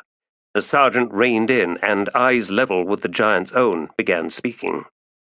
The captain was too far away. He could not hear, and he needed to. Sweat poured from him, soaking his fine silks. He shivered as fever rose through him. He looked down at his hands and saw blood welling from the old wounds, opened once more, and from his feet as well, pooling in the soft padded slippers. He remembered suddenly what it was like to think about dying, letting go, surrendering. There, yes, beneath the shade of the cottonwoods. The sergeant collected his reins and rode at the canter for the palace. He drew up, dismounted in a clatter of armor, and reached up to remove his visored helm. Then he ascended the steps. "Captain, sir, the fool claims that the slaves are now free." Staring into the soldier's blue eyes, the grizzled expression now widened by disbelief, by utter amazement, the captain felt a pang of pity. "Here's the one, isn't he?" "Sir?" "The enemy, the slayer of my subjects. I feel it. The truth. I see it. I feel it. I taste it." The sergeant said nothing. "He wants my throne," the captain whispered, holding up his bleeding hands. "Was that all this was for, do you think? All I've done, just for him?" "Captain," the sergeant said in a harsh growl, "he has ensorcelled you. We will cut him down." "No, you do not understand. They're gone." "Sir?" "Make camp, Sergeant. Tell him he is to be my guest at dinner. My guest. Tell him, my guest. Yes, just that." The sergeant, a fine soldier indeed, saluted and set off. Another gesture with one stained, dripping, mangled hand. Two maids crept out to help him to his feet. He looked down at one, a Kindaru, round and plump and snouted like a fox. He saw her eyes fix upon the bleeding appendage at the end of the arm she supported, and she licked her lips. "I am dying. Not centuries. Before this day is done. Before this day is done, I will be dead." "Make me presentable," he gasped. "There shall be no shame upon him, do you see? I want no pity. He is my heir. He has come. At last, he has come." The maids, both wide-eyed with fear now, helped him inside. And still the ants swarmed. The horses stood in a circle facing inward, tails flicking at flies, heads lowered as they cropped grass. The oxen stood nearby, still yoked, and watched them. Kedavis, who leaned with crossed arms against one of the wagon's wheels, seemed to be watching the grey-haired foreigner with the same placid, empty regard. Nimander knew just how deceptive that look could be. Of them all, these paltry few left, she saw the clearest, with acuity so sharp it intimidated almost everyone subject to it. The emptiness, if the one being watched finally turned to meet those eyes, would slowly fade, and something hard, unyielding, and immune to obfuscation would slowly rise in its place. Unwavering, ever sharpening until it seemed to pierce the victim like nails being hammered into wood. And then she'd casually look away, unmindful of the thumping heart, the pale face, and the beads of sweat on the brow, and the one so assailed was left with but two choices, to fear this woman or to love her with such savage, demanding desire that it could crush the heart. Nimander feared Kedavis, and loved her as well. He was never good with choices. If Kallar sensed that regard, and Nimander was certainly dead, he was indifferent to it, preferring to divide his attention between the empty sky and the empty landscape surrounding them. When he wasn't sleeping or eating, an unpleasant guest, peremptory and imperious, He would not cook, nor bother cleansing his plate afterwards. He was a man with 6 servants. Nimander was all for banishing the old man, driving him away with stones and pieces of dung, but Nimander found something incongruous in that image, as if it was such an absurd impossibility that it had no place even in his imagination. "He's weakening," Desra said at his side. "We're soon there, I think," Nimander replied. They were just south of Sarn, which had once been a sizable city. The road leading to it had been settled all along its length, ribbon farms behind stalls, shops, and taverns. The few residents left were an impoverished lot, skittish as whipped dogs, hacking at hard ground that had been fallow too long, at least until they saw the travellers on the main road, whereupon they dropped their hoes and hurried away. The supplies left at the T intersection had been meticulously packed into wooden crates, the entire pile covered in a tarp with its corners staked. Ripe fruits, candied sugar rocks dusted in salt, heavy loaves of dark bread, strips of dried eel, watered wine, and 3 kinds of cheese. Where all this had come from, given the wretched state of the farms they'd passed, was a mystery. "He would kill us as soon as look at us," Desra said, her eyes now on Calor. Skintic agrees. "What manner of man is he?" Nimander shrugged. "An unhappy one. We should get going." "Wait," said Desra. "I think we should get Aranatha to look at Clip." "Aranatha?" He looked round, found the woman sitting, legs folded under her like a fawn's, plucking flowers from the sloped bank of the road. "Why? What can she do?" Desra shook her head, as if unable to give her reasons, or unwilling. Sighing, Nimander said, "Go ahead, ask her then." "It needs to come from you." "Why?" "Very well." He set out, a dozen strides taking him to where Aranatha sat. As his shadow slipped over her, she glanced up and smiled. Smiles so lacking in caution, in diffidence, or wry reluctance always struck him as a sign of madness, but the eyes above it this time were not at all vacuous. "Do you feel me, Nimander?" "I don't know what you mean by that, Aranatha. Desra would like you to examine Clip. I don't know why," he added, "since I don't recall you possessing any specific skills in healing."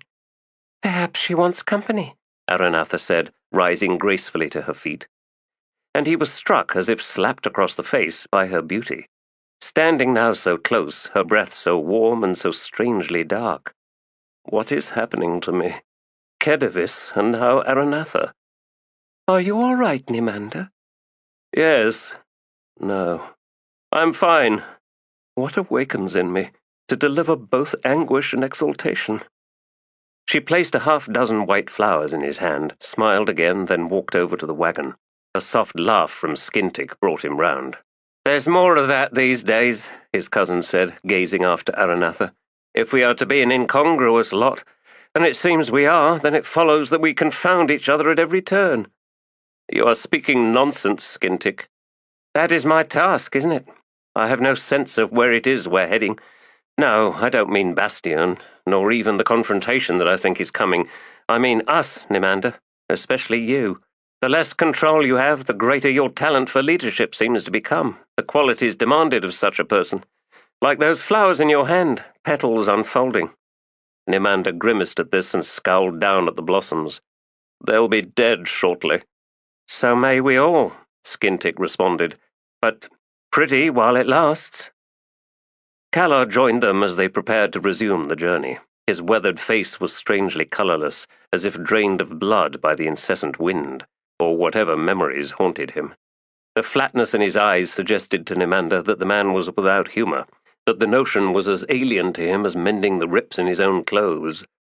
"Are you all finally done with your rest?" Calor asked, noting the flowers still in Nimander's hand with a faint sneer. "The horses needed it," Nimander said. "Are you in a hurry? If so, you could always go ahead of us. When you stop for the night, we'll either catch up with you, or we won't." "Who would feed me, then?" "You could always feed yourself," Skintic said. "Presumably you've had to do that on occasion." Calor shrugged. "I will ride the wagon," he said, heading off. Nimander had collected the horses and now led them over. "They all need reshoeing," he said, "and this damned road isn't helping any."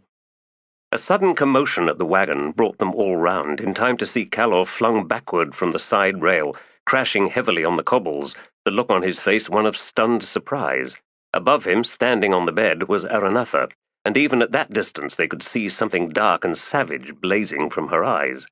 Desra stood near her, mouth hanging open. On the road, lying on his back, Calor began to laugh, a rasping, breathy kind of laugh. With a bemused glance at Skintick and Nimander walked over. Aranatha had turned away, resuming her ministrations to Clip, trickling water between the unconscious man's lips.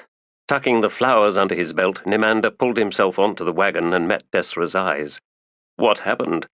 He helped himself to a handful, Desra replied tonelessly, nodding towards Aranatha. She, pushed him away. He was balanced on a wheel spoke? Skintick asked from behind Nimander. Desra shook her head. One hand on the rail. She just sent him flying. The old man, his laughter fading away, was climbing to his feet. "You damned Tiste Andii," he said. "No sense of adventure." But Nimander could see that, despite Calor's seeming mirth, the grizzled warrior was somewhat shaken. Drawing a deep breath and wincing at some pain in his ribs, he moved round to the back of the wagon and once more climbed aboard, this time keeping his distance from Aranatha. Nimander leaned on the rail, close to Aranatha. "Are you all right?" he asked.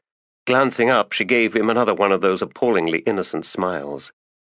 "Can you feel me now, Nimander?" Was the idea of water enough to create an illusion so perfect that every sense was deceived? The serpent curl of the one river, known as Dorsan Rill, encircled half the first city of Carcanas. Before the coming of light, there was no reflection from its midnight surface, and to settle one's hand in its ceaseless flow was to feel naught but a cooler breath against the skin as the currents sighed round the intrusion. Water in darkness, dreams in sleep, or so wrote one of the mad poets of the 93rd century, during the stylistic trend in poetry characterized by brevity, a style that crashed in the following century during the period of art and oratory known as the Flowering Bright. Water in perfect illusion. Was this fundamentally no different from real water? If the senses provide all that defines the world, then were they not the arbiters of reality? As a young acolyte, fired with passions of all sorts, Endest Silan had argued bell after bell with his fellow students over such matters, all those essence of truth, senses will lie themes that seemed so important then, before every universe exploded in the conflagration of creation, shoving all those bright, flaring candles over the table edge, down into the swirling sea of wax where every notion, every idea, melted into one and none, into the scalding sludge that drowned everyone, no matter how clever, how wise, how poetic. What am I thinking of these days? Naught but the nonsense of my wasted youth. Certainty scours a world without wonder. Ah, then, perhaps those terse poets had stumbled onto something after all. Is this what obsesses me now? A suspicion that all the truths that matter lie somewhere in a soul's youth, in those heady days when words and thoughts could still shine, as if born from nothing solely for our personal edification. Generation upon generation, this does not change, or so it comforts us to believe. Yet I wonder now, does that stretch of delight grow shorter? Is it tightening, cursed into a new kind of brevity, the one with ignorance preceding and cynicism succeeding, each crowding the precious moment?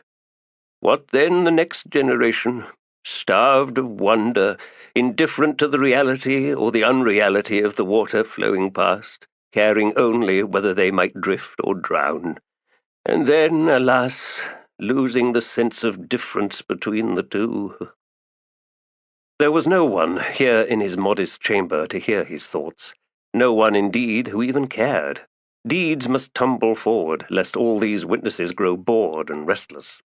And if secrets dwelt in the lightless swirl of some unseen, unimagined river, what matter when the effort to delve deep was simply too much? No, better to drift. But worries over the mere score of young Tiste Andii growing now in black coral was wasted energy. He had no wisdom to offer, even if any of them was inclined to listen, which they weren't. The old possessed naught but the single virtue of surviving, and when nothing changed, It was indeed an empty virtue. He remembered the great river, its profound mystery of existence. Dorsan Rill, into which the sewers poured the gritty, rain-diluted blood of the dead and dying. The river proclaiming its reality in a roar as the rain lashed down in torrents, as clouds, groaning, fell like beasts onto their knees, only to fold into the now raging currents and twist down into the black depths. All this swallowed by an illusion. There had been a woman once, and yes, he might have loved her. Like the hand plunged into the cool water, he might have been brushed by this heady emotion, this blood-whispered obsession that poets died for and over which people murdered their dearest. And he recalled that the last time he set eyes upon her, down beside Dorsan Rill, driven mad by mother's abandonment, many were, there was nothing he recognized in her eyes. To see, there in a face he had known, had adored, that appalling absence. She was gone, never to return. So I held her head under, watched those staring, uncomprehending eyes grow ever wider, filling with blind panic, and there, at the last moment, did I not see a sudden light, a sudden— Oh, this was a nightmare. He had done nothing. He had been too much the coward, and he had watched her leave, with all the others so struck by loss, as they set out on a hopeless pilgrimage, a fatal search to find her once again. What a journey that must have been, before the last crazed one fell for the final time, punctuating a trail of corpses leagues long. A crusade of the insane, wandering into the nowhere. Carcanas was virtually an empty city after they'd gone. Anomander Rake's first lordship over echoing chambers, empty houses. There would be many more. A calm, then, drifting on like flotsam in the stream, not yet caught by the rushes, not yet so waterlogged that it vanished, tumbled like a severed moon into the muddy bed. Of course it couldn't last. One more betrayal was needed to shatter the world once and for all. The night just past, Endest Silan, making his way to a back storeroom on the upper level, came upon the son of darkness in a corridor. Some human, thinking the deed one of honor, had hung a series of ancient Andii tapestries down both walls of the passage, scenes of Carcanas, and one indeed showing Dorsan Rill, although none would know if not familiar with that particular vantage point, for the river was but a dark slash, a talon curled round the city's heart. There was no particular order, arrayed so in ignorance, and to walk this corridor was to be struck by a collage of images, distinct as memories, not one tethered to the next. Anomander Rake had been standing before one, his eyes a deep shade of amber, predatory, fixed as a lion's before a killing charge. On the faded tapestry a figure stood tall amidst carnage. The bodies tumbled before him all bled from wounds to the back. Nothing subtle here. The weaver's outrage dripped from every thread. White-skinned, onyx-eyed, sweat-blackened hair braided like hanging ropes. Slick swords in his hands, he looked out upon the viewer, defiant and cold. In the racked sky behind him wheeled Loki Wival with women's heads, their mouths open in screams almost audible. "He did not mean it," said Anomander Rake. "But he did. Your ability to forgive far surpasses mine, Lord." "The body follows the head, but sometimes it's the other way round. There was a cabal, ambitious, hungry. They used him, Endest. They used him badly." "They paid for it, didn't they?" "We all did, old friend." Endest Silan looked away. "I so dislike this hallway, Lord. When I must walk it, I look neither left nor right." Rake grunted. "It is indeed a gauntlet of recrimination." "Remind us, Lord, of the fact that some things never change." "You must wrest yourself loose, Endest. This despondency can ravage the soul." "I have heard there is a river that empties into Coral Bay, Erin or Morik, which seems depthless." Anomander Rake, still studying the tapestry, nodded. "Spinok Durav has seen it, walked its shores. He says it reminds him of Dorsan Rill, his childhood." "Yes, there are some similarities." "I was thinking if I could be spared—" His lord glanced over and smiled. A pilgrimage? Of course, Endest. If, that is, you can return before a month passes. Ah, are we so close then? I will not stay long, Lord, only to see with my own eyes, that is all. The glance had become something more focused, and the amber glare had dimmed to something like mud. I fear you may be disappointed. It is but a deep river. We cannot touch the past, old friend. He looked back once more on the tapestry. And the echoes we imagine we hear, well, they deceive. Do not be surprised, Endest, if you find nothing you seek and everything you fear. And what is it, Lord, that you think I seek? I would not ask what you think I fear, for you know the answer to that one. I thought the walk might do me some good. And so it shall. Now, the next day, he sat in his chamber. A small leather pack of supplies rested beside the door, and the thought of a walk, a long one, up rugged mountainsides beneath hard sunlight no longer seemed so appetizing. Age did such things, feeding the desire, then starving the will. And what, after all, would seeing the river achieve? A reminder of illusions, perhaps, a reminder that in a realm forever beyond reach there stood the ruin of a once great city, and, flowing round it, Dorsan Rill, living on, ceaseless in its perfect absence, in playing its game of existence. A river of purest darkness, the life water of the Tiste Andii. And if the children were gone, well, what difference did that make? Children will leave, children will abandon the old ways, and the old fools with all their pointless advice can mutter and grumble to empty spaces and nod at the answering echoes. Stone and brickwork make ideal audiences. No, he would make this journey. He would defy the follies of old age, unmeasured and unmocked under the eyes of the young. A solitary pilgrimage. And all these thoughts, seeming so indulgent and wayward, will perhaps reveal their worth then, driving dire echoes forward to that future moment of revelation. Ah, did he believe such things? Did he possess the necessary faith? Ask no question, the river shall answer. Question the river, find the answer.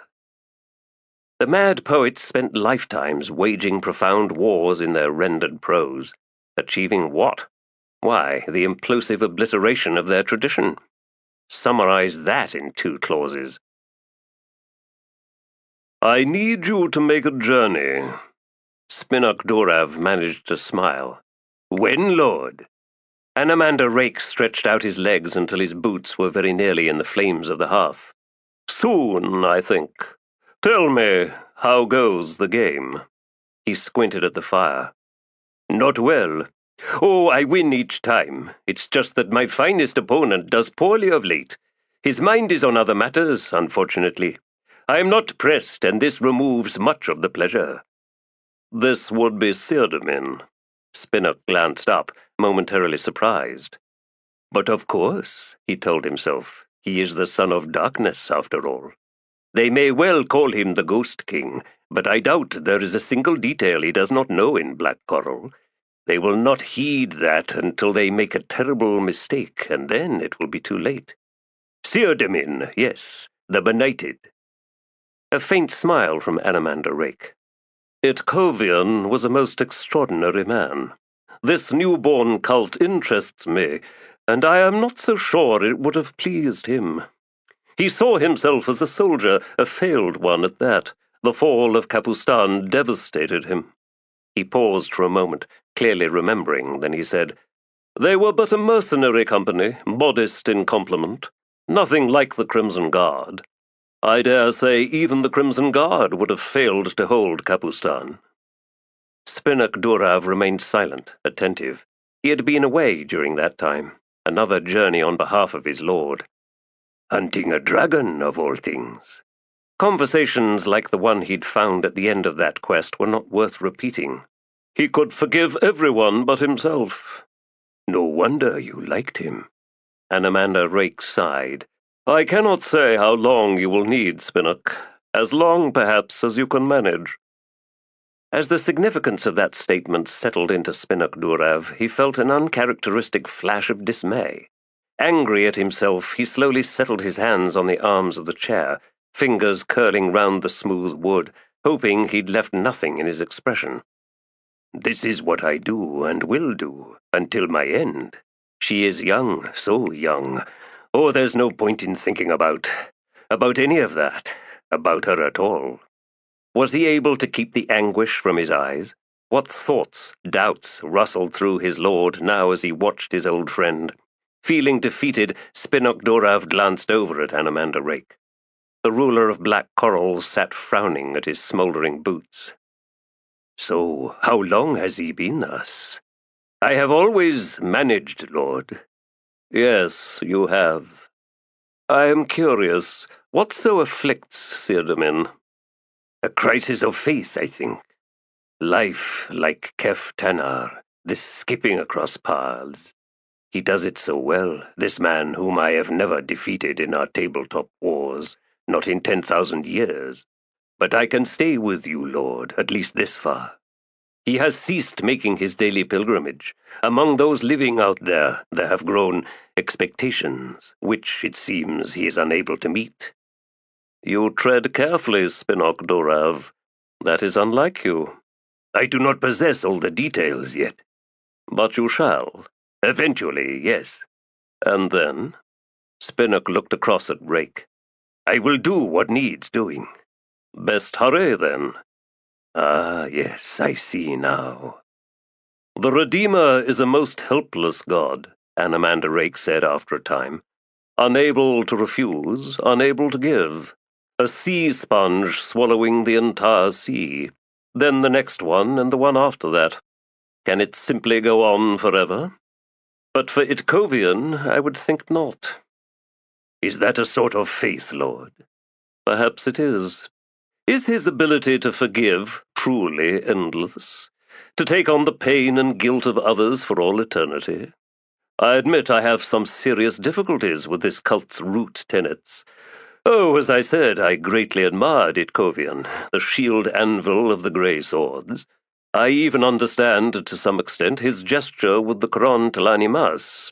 As the Redeemer, however, I cannot but wonder at a god so willing to assume the crimes and moral flaws of its followers, while in turn demanding nothing, no expectation of a change in behavior, no threat of punishment should they continue to transgress. Absolution. Yes, I grasp the notion, but absolution is not the same as redemption, is it? The former is passive. The latter demands an effort, one with implicit sacrifice and hardship, one demanding all the higher qualities of what we call virtues. Yet he is called the Redeemer, because he takes on the task of redemption for all who come to him, all who pray to him. And yes, it is an act of profound courage, but he does not expect the same of his people. He appears to possess no expectations whatsoever." This was most loquacious of his lord, evidence of a long, careful condensation of thought, of considerable energy devoted to the nature of the cult clinging to the very edge of black coral and night, all of which seemed unusual. "He leads by example, then." A sudden glitter of interest in Anomander Rake's eyes, and he studied Spinokdorav intently. "Has any one follower stumbled onto that possibility, Spinokdorav?" "I do not know. I don't think so. But, Lord, I am too far outside all of it at the moment." "If the Redeemer cannot deny, then he is trapped in a state of imbalance. I wonder, what would be needed to redress that imbalance?" Spinokdorav found his mouth dry, and if he'd built proud castles of comprehension, if he'd raised sound fortifications to guard his assumptions, and arrayed vast armies to argue his case and to shift and align and maneuver to defend his cherished notions, if he had done all this to then sit in comfort, secure in his place in this conversation, if this was indeed a game of Kef Tanar, then in one simple question posed, his foe had crashed his empire to ruin. What would be needed to redress that imbalance? A man who refuses. You tell me time is short, my lord. You lead me to elucidate what bothers me, for you can see that something does. And then, amidst the lofty clouds of religious discussion, you lash a lightning bolt down, striking my very heart. If I am to do something, I must do it soon. My lord, my awe of you is unbounded. My love for you and the compassion you so delicately unveil leads me into this willingness to storm without hesitation what you would have me storm, to stand for as long as needed, for it is what you need. It is well I am immune to heat, Anomander Rake said, for I have scorched my boots most severely. And so the fire grows round you, yet you do not flinch. I will not fail you, my lord. Endest Silan is upon the mountain road now, Anomander Rake said, rising, and Crone has returned, but soon must wing away again.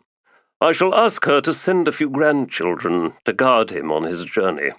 Unless, of course, you think it might offend Endest Silan, should he see them wheeling overhead? It might, lord, but that should not change your decision. A faint smile. Agreed. Send my regards to the priestess, Spinnock. Until that moment, he had not known he was going to visit the high priestess, who had scoured away her very name in service to her role in the Temple of Darkness, to make of her ever-open legs an impersonal act that made her body a vessel and nothing more. But he now knew that he needed to do just that. Corald Galain was a most troubled warren right now. Storms rumbled within it, drumming every thread of power. Energies crackled, making her insatiable. So she will want me, but that is not what concerns Anomander Rake. There is something else.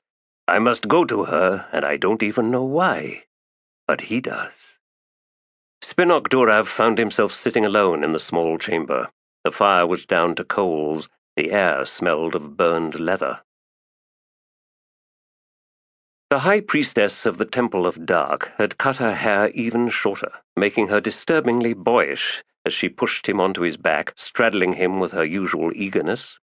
Normally, he would now begin to slow her down, providing a force of resistance defying her impatience, and so drawing out her pleasure. This time, however, he let her have her way. This was all incidental. Since that unknown force had trembled through Corald Galain, all the priestesses had been frantic in their desire, forcing male Tiste Andii into the temple and the rooms with the plush beds.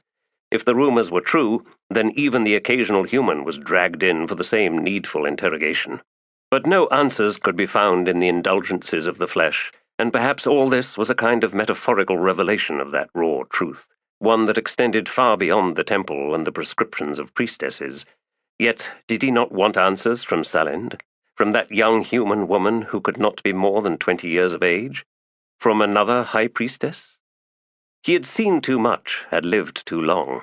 All she faced ahead and all the experiences still awaiting her, they belonged to her age and should indeed be shared, if at all, by one of similar years.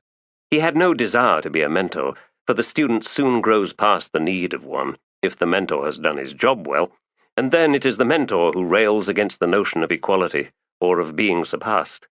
But the impossibility of the notion went further. She would never surpass him. Instead, she would grow old all too quickly, and the sensibilities of her life, a life so truncated, could never match his. Corlat had not hesitated with the Malazan Sergeant Whiskey-Jack. Spinnock had heard the tragic tale, bound up as it was in the conquest of Black Coral and the fall of the Panion Domin, and the prolonged absence of both Corlat and her brother Orphantal. Nevertheless, Whiskey-Jack had been a man in his late 40s. He had lived most of a life, and who could say if the union could have lasted, when, in a terribly short span of years, Corlat would have seen her beloved descend into decay, his back bent, hands a-tremble, memory failing. Spinnock could almost imagine the end of that, as broken-hearted Corlat would face a moment with a knife in her hands, contemplating the mercy of ending her husband's life. Was this a thing to look forward to? Do we not possess enough burdens as it is? If not for your desire I could feel in my nest, said the woman now lying beneath him. I would think you disinterested, Spinnock Durav. You have not been with me here, it seems, and while it's said a man's sword never lies, now I truly wonder if that is so. Blinking, he looked down into her face, a most attractive face, one that both suited the nature of her devotion and yet seemed far too innocent, too open for this life of uninhibited indulgence. I am sorry, he said. I waited for you to leave." She pushed out from under him, sat up and ran her long-fingered hands through the brush of her hair. "We fail in that of late," she said. "Ah, so that is the reason for your desperation, your avidness." "It will return," she said. "It must. Something changes Spin." He stared at her unblemished back, the graceful curve of her spine, the slight rounding on her hips that he knew to be soft and cool to the touch. The angle of her shoulders bespoke either temporary satiation or a more prolonged weariness. "Our Lord sends his regards." She turned to look down at him, brows lifted in surprise. "He does? That would be a first." Spinnock frowned. "Yes, it would. I hadn't thought of that. I will be leaving soon." Her eyes hardened. "Why does he treat you so? As if he possessed you to do with as he pleases?" "I stand in his stead." "But you are not the son of darkness." "No, that is true." "One day you are going to die in his stead." "I am." "And then he will need to find another fool." "Yes." She glared down at him, then turned and swiftly rose. Black skin polished in the glow of the lanterns. Nothing boylike now, a figure all curves and softened planes. Spinnock smiled. "I will miss you as well." Faint surrender as she sighed, and when she faced him again there was nothing veiled in her eyes. "We do what we can." "Yes." "No, you don't understand. The temple, my priestesses, we try as Anomander Rake tries, both of us, seeking to hold on to some meaning, some purpose. He imagines it can be found in the struggles of lesser folk, of humans and all their miserable squabbles. He is wrong. We know this, and so too does he. The temple, Spin, chooses another way, the rebirth of our gate, the return of Mother Dark into our lives, our souls." "Yes, and?" Something crumpled in her expression. "We fail as he does. We know and he knows. The Son of Darkness does not send me his regards." "Then he said priestess, but he didn't mean this one." Spinnock sat up, reached down to the floor where his clothes were lying. "High priestess," he said, "what can you tell me of the cult of the Redeemer?" "What?" He looked up, wondered at the alarm in her eyes. After a moment he shook his head. "No, I am not interested in forgiveness. Embracing the Tlanimas killed the man. What would embracing us do to his soul?" "I care not to think, Spin. Oh, he was glorious in his way, for all the blood that was needlessly spilled because of it. Still glorious. If you speak not of our burdens, then I do not understand your question."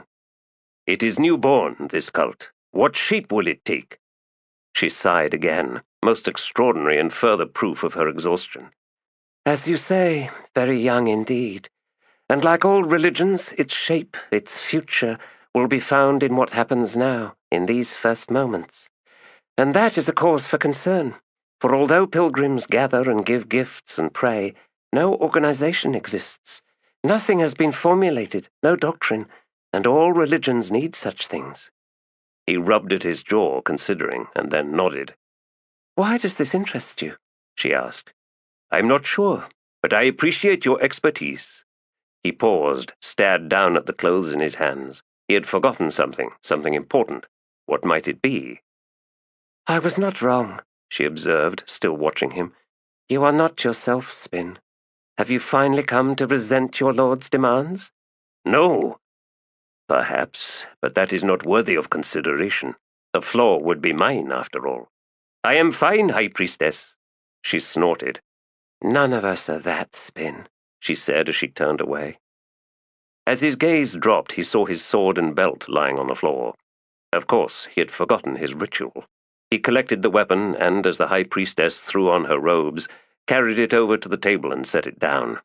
From the belt's stiff leather pouch he removed a small sponge, a metal flask of eel oil, and a much-stained pad of sharkskin. "Ah," said the High Priestess from the doorway, "all is right with the world again. Later, Spin." "Yes, High Priestess," he replied, electing to ignore her sarcasm, and the need it so poorly disguised.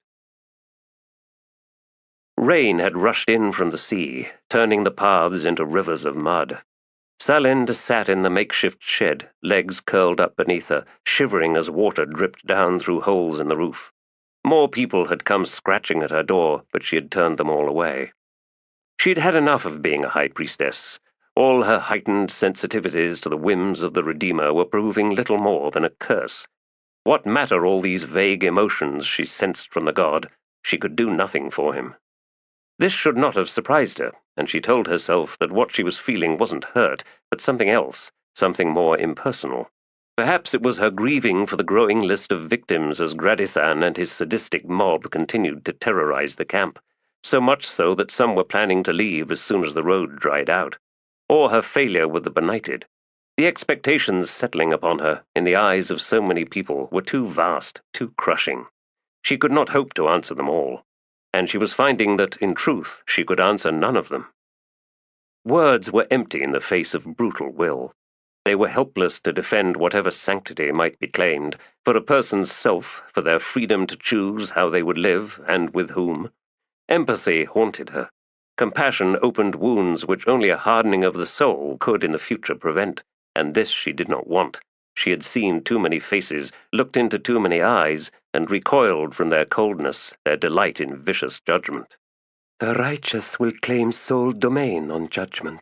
The righteous are the first to make hands into fists, the first to shout down dissenters, the first to bully others into compliance. I live in a village of the meek, and I am the meekest of them all. There is no glory in being helpless, nor is there hope. Rain lashing down, a drumming roar on the slatted, angled roof, the sound of a deluge that filled her skull. That the Redeemer will embrace is neither just nor unjust. No mortal can sanction their behavior in the Redeemer's name. How dare they so presume? Miserable faces marching past, peering in through the cracks in her door, and she wanted to rail at them all. You damned fools! Absolution is not enough! But they would then look upon her, moon-eyed and doleful, desperate that every question yield an answer, clinging to the notion that one suffered for a reason, and knowledge of that reason would ease the suffering. Knowledge, Salind told herself, eases nothing. It just fills spaces that might otherwise flood with despair. Can you live without answers? All of you, ask that of yourself. Can you live without answers? Because if you cannot, then most assuredly you will invent your own answers and they will comfort you. And all those who do not share your view will by their very existence strike fear and hatred into your heart. What God blesses this? I am no high priestess, she croaked as water trickled down her face. Heavy boots splashing in the mud outside. The door was tugged back and a dark shape blotted out the pale grey light. Salind! She blinked, trying to discern who spoke to her with such compassion. Ask me nothing, she said. Tell me less. The figure moved, closing the door in a scrape of sodden grit that filled the shed with gloom once more. Pausing, standing, water dripping from a long leather cloak. This will not do. Whoever you are, Salind said, I did not invite you in. This is my home. My apologies, High Priestess. You smell of sex. Yes, I imagine so. Do not touch me. I am poison. I have no desire to touch you, High Priestess. I have walked this village. The conditions are deplorable. The son of darkness, I well know, will not long abide such poverty. She squinted up at him. You are the benighted's friend, the only Tiste Andii for whom humans are not beneath notice. Is this what you believe of us, then? That is unfortunate. I am ill. Please go away, sir. My name is Spinok-Durav. I might have told you that when last we met. I do not recall, and clearly neither do you. You challenged me, High Priestess. No, I rejected you, Spinok-Durav. There might have been something like wry amusement in his tone as he replied, Perhaps the two are one and the same. She snorted. Oh, no, a perennial optimist. He reached down suddenly and his warm palm pressed against her forehead. She jerked back. Straightening, he said, You are fevered. Just go. I will, but I intend to take you with me. And what of everyone else so afflicted in this camp? Will you carry them all out? Or just me, just the one upon whom you take pity? unless it is not pity that drives you. I will have healers attend the camp. Do that, yes. I can wait with the others. Salind, that's not my name. It isn't? But I simply chose it. I had no name. Not as a child, not until just a few months ago. I had no name at all, Spinok Durav. Do you know why I haven't been raped yet? Most of the other women have. Most of the children too. But not me. Am I so ugly? No, not in the flesh. Even I know that. It's because I was a child of the dead seed. Do you know the meaning of that, Tiste Andii? My mother crawled half mad on a battlefield, reaching beneath the jerkins of dead soldiers until she found a member solid and hard. Then she took it into herself, and, if she were blessed, it would spill into her. A dead man's seed. I had plenty of brothers and sisters, a family of aunts and a mother who in the end rotted with some terrible disease that ate her flesh. Her brain was long gone by then. I have not been raped because I am untouchable. He stared down at her, evidently shocked, horrified into dumb silence. She coughed, wishing she did not get sick so often, but it had always been this way. You can go now, Spinok Durav. This place festers, and he moved forward to pick her up. She recoiled. You don't understand. I'm sick because he's sick. He halted, and she finally could make out his eyes, forest green and tilted at the corners, and far too much compassion gleamed in that regard. The Redeemer? Yes, I imagine he is. Come! And he took her up effortlessly, and she should have struggled, should have been free to choose, but she was too weak. Pushing him away with her hands was a gesture, a desire transformed into clutching helplessly at his cloak, like a child. A child. When the rains stop, he murmured, his breath no doubt warm but scalding against her fevered cheek, we shall rebuild, make all this new, dry, warm. Do not rape me. No more talk of rape. Fever will awaken many terrors. Rest now. I will not judge, not even this life of mine. I will not. There is weakness in the world, of all sorts, all sorts. Stepping outside with the now unconscious woman in his arms, Spinok Durav looked round. Figures on all sides, both hooded and bareheaded in the rain, water streaming down. She is sick, he said to them. She needs healing. No one spoke in reply. He hesitated, then said, The Son of Darkness will be informed of your difficulties. They began turning away, melting into the grey sheets. In moments, Spinok found himself alone. He set out for the city. The Son of Darkness will be informed. But he knows already, doesn't he? He knows, but leaves it all to whom? Me? Theodomin? The Redeemer himself? Give my regards to the priestess. Her, then, this frail thing in my arms. I will attend to her, because within her lies the answer. Gods, the answer to what? Boots uncertain in the slime and mud, he made his careful way back. Night awaited. And, rising up from the depths of his memories, the fragment of some old poem. The moon does not rain, but it weeps. A fragment, yes, it must be that. Alas, he could not recall the rest, and so he would have to settle with the phrase, although in truth it was anything but settling. I could ask Endest. Ah, no, he is gone from us for the time being. The High Priestess, perhaps. She knows every Tiste Andii poem ever written, for the sole purpose of sneering at every one of them. Still. The words haunted him, mocked him with their ambiguity. He preferred things simple and straightforward, solid like heroic sculpture, those marble and alabaster monuments to some great person who, if truth be known, was nowhere near as great as believed or proclaimed, and indeed looked nothing like the white polished face above the godlike body. Oh, abyss take me, enough of this!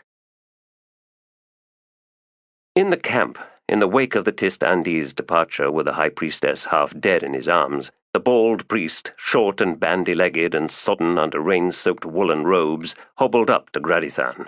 You saw? The ex-soldier grunted. I was tempted, you know. A sword point right up back of his skull. Shit-spawned Tiste Andii bastard. What in Hood's name did he think, coming here?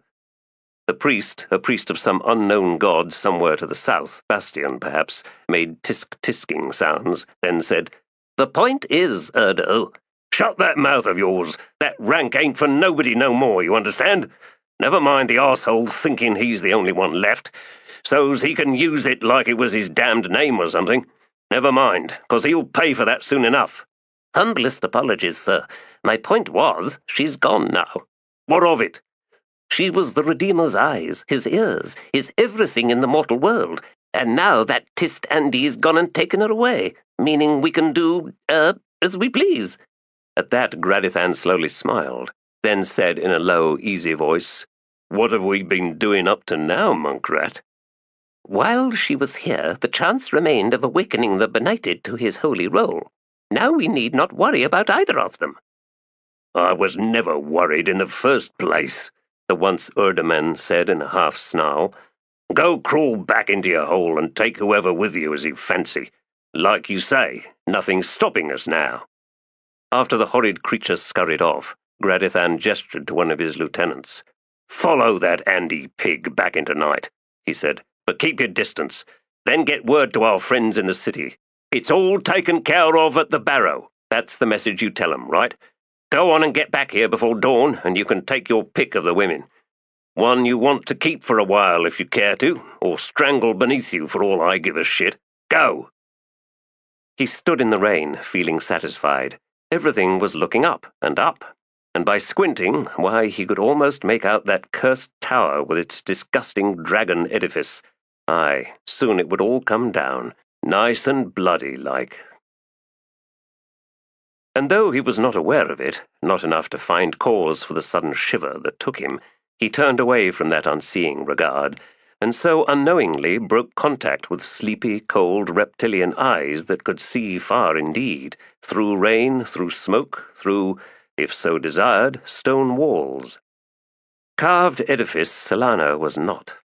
Sleepless, all-seeing protector and sentinel, beloved of the son of darkness, and possessed of absolute obsidian-sharp judgment, most assuredly she was all that.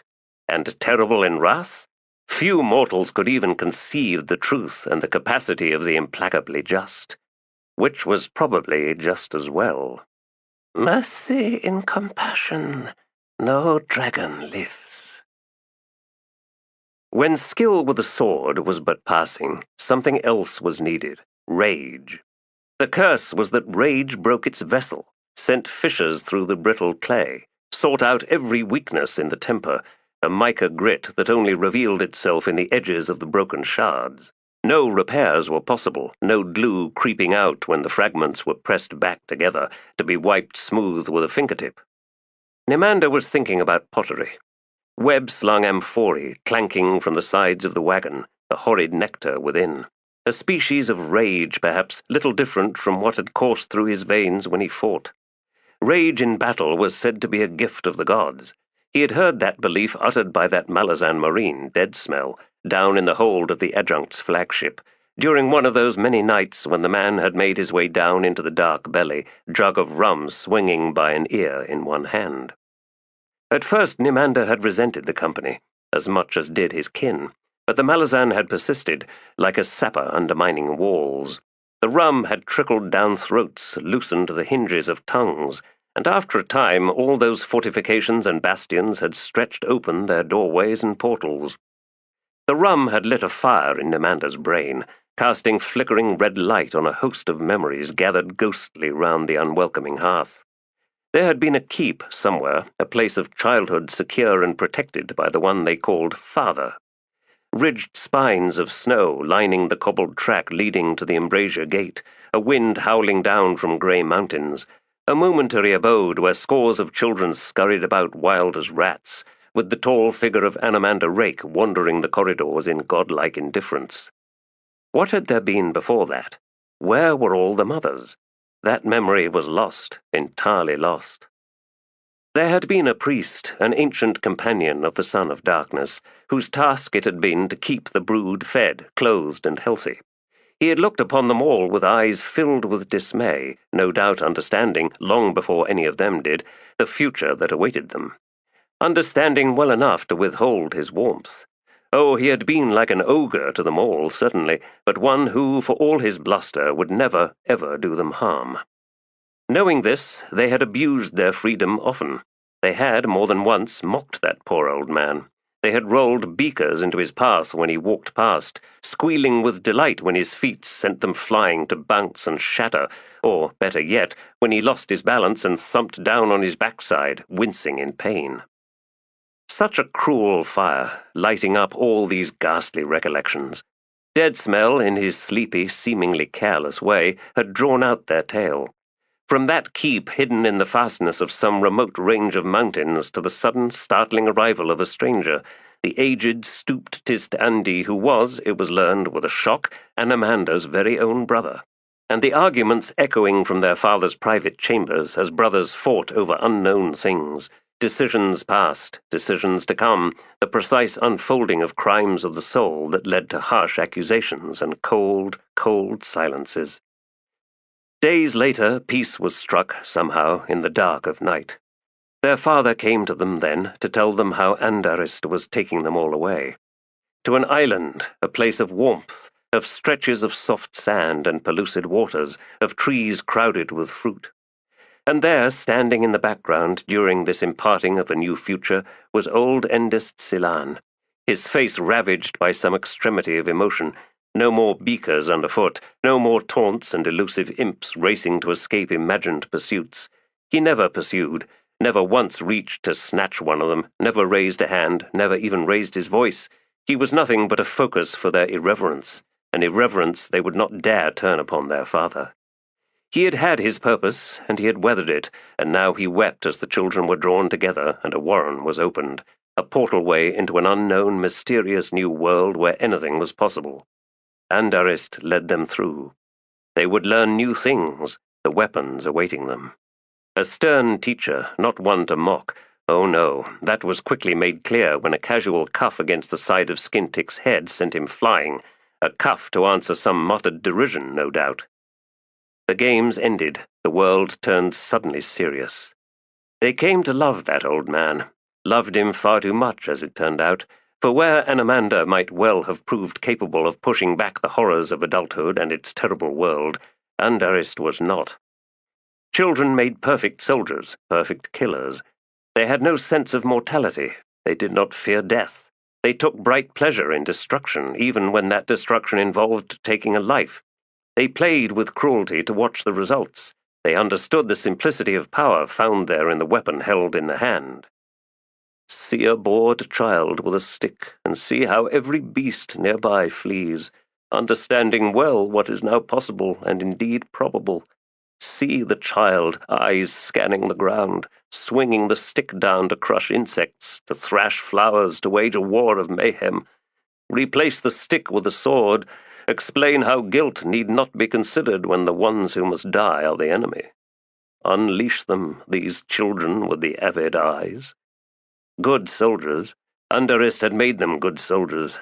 What child, after all, does not know rage? But the vessel breaks. The vessel breaks. The dying god, Nimander now believed, was a child. The mad priests poured him full, knowing the vessel leaked, and then drank of that puerile seepage. Because he was a child, the dying god's thirst and need were without end, never satiated. As they journeyed along the road, ever westward, they found themselves between planted fields. Here the scarecrows were truly dead, used up, withered, webbed in black scraps of cloth, stiffly rocking in the wind. Poured out, these lives, and Nimander now saw these fields as bizarre cemeteries, where some local aberration of belief insisted that the dead be staked upright, that they ever stand ready for whatever may come. Watchers of this road and all the fools who travelled it. Once, on Drift of Ali, almost a year before the first attacks, 2 half-dead Dalhonese had washed up on the rocky coast. They had been paddling to the island of Jenny, for reasons unexplained, in an ancient dugout. Both were naked, as they had used up every scrap of cloth from their garments to stuff into the cracks in the hull. Too many cracks, it turned out, and the beleaguered craft eventually sank, forcing the 2 men to swim. The Lord's nudge brought them to Drift of Ali, and somehow they avoided the murderous reefs and rocks girdling the island. Dwellers in the dark jungles of their homeland, they were from a tribe obsessed with its own ancestors. The dead were not buried. The dead were made part of the mud walls of the village's huts. When one in a family died, a new room would be begun, at first nothing but a single wall projecting outward. And in that wall was the corpse, clay-filled eye sockets, nose, ears, mouth. Clay like a new skin upon face, limbs, torso. Upright in cavorting poses as if frozen in a dance. 2 more kin needed to die before the room was complete and ready to be roofed with palm fronds and the like. Some houses were big as castles, sprawled out at ground level in a maze of chambers, hundreds of them dark and airless. In this way, the dead never left. They remained, witnessing all, eternal in judgment. This pressure, said the 2 refugees, could drive one insane, and often did. The jungle resisted farming. Its soil disliked taming. The huge trees were impervious to fire and could turn the edge of an iron axe. Villages were growing too massive, devouring land, while every cleared area around them was exhausted. Rival tribes suffered the same, and before too long wars were unleashed. The dead ancestors demanded vengeance for transgressions. Murdered kin, whose bodies had been stolen and so could not be properly taken care of, represented an open wound, a crime that needed answering. Blood back and forth, said the 2 refugees. Blood back and forth, that is all. And when the enemy began destroying villages, burning them to the ground, no answer to the madness but flight. Nimander thought about all this as he led his mare by the reins along the dusty road. He had no ancestors to haunt him, no ancestors to demand that he do this and that he behave in this way but not in that way. Perhaps this was freedom, but it left him feeling strangely lost. The 2 Dalhanese had built a new boat and paddled away, not back home, but to some unknown place, a place devoid of unblinking ghosts staring out from every wall. Rocking sounds came from the wagon, and he turned to see Calor swinging down on the near side, pausing to adjust his cloak of chain, then walking until he was alongside Nimander. "Interesting use of corpses," he said. "What use would that be?" Skintick asked with a glance back towards them. "To frighten the crows? Not that any right-minded crow would look twice at those foul plants. They're not even native to this world, after all." Nimander saw Skintick's brows rise. "They aren't?" Calor scratched at his beard, and since it seemed he wasn't in any hurry to reply, Skintick faced forward once more. "Seman Kellic," said Nimander, "the dying god, who will be found in Bastion." The grey-haired warrior grunted. "Nothing changes." "Of course it changes," Skintick retorted without turning round. "It keeps getting worse." "That is an illusion," Calor replied. "You Tiste Andii should know that. Your sense of things getting worse comes from growing older. You see more, and what you see wars with your memories of how things used to be." "Rubbish. Old farts like you say that because it suits you. You hope it freezes us in our tracks so we end up doing nothing, which means your precious status quo persists just that much longer, enough for you to live out your life in whatever comfort you think you've earned. You won't accept culpability for anything, so you tell us that nothing ever changes." "Ah, the fire of youth. Perhaps one day, pup, you'll be old, assuming your stupidity doesn't get you killed first, and I'll find you somewhere. You'll be sitting on the stone steps of some abandoned temple, or worse, some dead king's glorious monument, watching the young people rush by, and I'll settle down beside you and ask you, 'What's changed, old man?' And you will squint, chew your gums for a time, then spit onto the cobbles, shaking your head." "Plan on living forever, Calor?" "Yes, I do." "What if your stupidity gets you killed?" Calor's grin was feral. "It hasn't yet." Skintick glanced back again, eyes bright, and all at once he laughed. "I am changing my mind about you." "The dying god has stolen Clip's soul," Nimander said. "We're going to get it back." "Good luck." "I suppose we will need it." "I'm not the kind who helps, Nimander," Calor said. "Even kin of Rake. Maybe," he added, "especially kin of Rake." What makes you think—" The man interrupted with a snort. "I see him in all of you, excepting the empty one you call Clip. You are heading to Coral, or you were, before this detour was forced upon you. Tell me, what do you imagine will happen when you find your glorious patron? Will he reach out one perfect hand to brush your brows, to bless the gift of your existence? Will you thank him for the privilege of being alive?" "What do you know about it?" Nimander demanded, feeling the heat rise to flush his face. "Anomander Rake is a genius at beginning things. It's finishing them he has trouble with." Ah, that stings of truth. Calor, you have just prodded my own soul. A trait I inherited from him, then? That makes too much sense. So when I speak to him of you, Calor, he will know your name? Were we acquaintances? Yes, we were. Did we delight in each other's company? You will have to ask him that one. Caladan brood was simpler, easier to manage.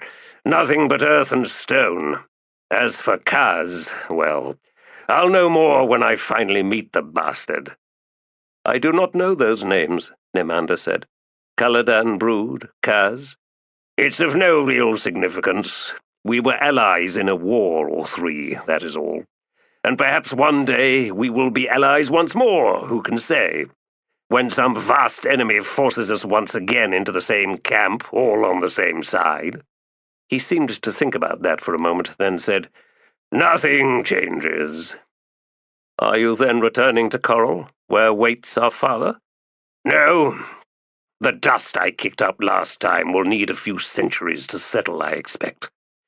He was about to add something more when his attention was pulled away, and he stepped across Nimander's path, forcing him to halt, to walk to the road's edge, facing north. "I'd spotted that," Skintick muttered, also stopping. 50 or so paces from the road, just beyond a strip of the alien plants and its row of wrapped effigies, was a ruin. Only one of the walls of the squarish tower-like structure rose above man-height. The stones were enormous, fitted without mortar. Trees of a species Nimander had never seen before had rooted on top of the walls, snaking long, thick ropes down to the ground. The branches were skeletal, reaching horizontally out to the sides, clutching mere handfuls of dark, leathery leaves. Nimander had stopped the wagon, and all were now studying the ruin that had so captured Calor's attention. "Looks old," Skintick said, catching Nimander's eye and winking. "Jagged," Calor said, and he set out towards it. Nimander and Skintick followed. In the field, the furrows of earth were bleached, dead, and so too the ghastly plants. Even the terrible clouds of insects had vanished. Calor stepped between two corpses, but there was not enough room, so he reached out to either side and pushed the stakes over. Dust spat from the bases as the scarecrows sagged, then, pulling free, fell to the ground. The warrior continued on. "We can hope," said Skintick under his breath as he and Nimander followed through the gap. "For what?" Nimander asked. "That he decides he doesn't like this dying god, and makes up his mind to do something about it. You believe he is that formidable?" Skintick shot him a glance. "When he said he was allied with Anomander and those others, it didn't sound as though he meant he was a soldier or minor officer in some army, did it?" Nimander frowned, then shook his head. Skintick hissed wordlessly through his teeth, and then said, "Like equals." "Yes, like that. But it doesn't matter, Skin. He won't help us. I wasn't hoping for that. More like him deciding to do something for his own reasons, but something that ends up solving our problem. I'd wager no coins on that, Skin." Drawing closer to the ruin, they fell silent. Decrepit as it was, the tower was imposing. The air around it seemed grainy, somehow brittle, ominously cold, despite the sun's fierce heat. The highest of the walls revealed a section of ceiling just below the uppermost set of stones, projecting without any other obvious support to cast a deep shadow upon the ground floor beneath it. The facing wall reached only high enough to encompass a narrow, steeply arched doorway. Just outside this entrance, and to one side, was a belly-shaped pot in which grew a few straggly plants with drooping flowers, so incongruous amid the air of abandonment that Nimander simply stared down at them, disbelieving. Calor walked up to the entrance, drew off a scaled gauntlet and rapped it against the root-tracked frame. "Will you greet us?" he demanded in a loud voice. From within, a faint shuffling sound, and then a thin, rasping reply. "Must I?" "The ice is long gone, Jagut. The plains beyond are dry and empty. Even the dust of the Tlanimas has blown away. Would you know something of the world you have ignored for so long?" "Why, nothing changes." Calor turned a pleased smirk upon Nimander and Skintic, and then faced the dark doorway once more. "Will you invite us in, Jagut? I am the High—" "I know who you are, O Lord of Futility, King of Ashes, ruler of dead lands, born to glory and cursed to destroy it every time, killer of dreams, despoiler of—" "All right, enough of all that. I'm not the one living in ruins." "No, but you ever leave them in your wake, Calor. Come in, then, you and your 2 others. I greet you as guests, and so will not crush the life from you and devour your souls with peals of laughter. No, instead I will make some tea." Nimander and Skintic followed Calor into the darkness within. The air of the 2-walled chamber was frigid, the stones sheathed in amber-streaked hoarfrost.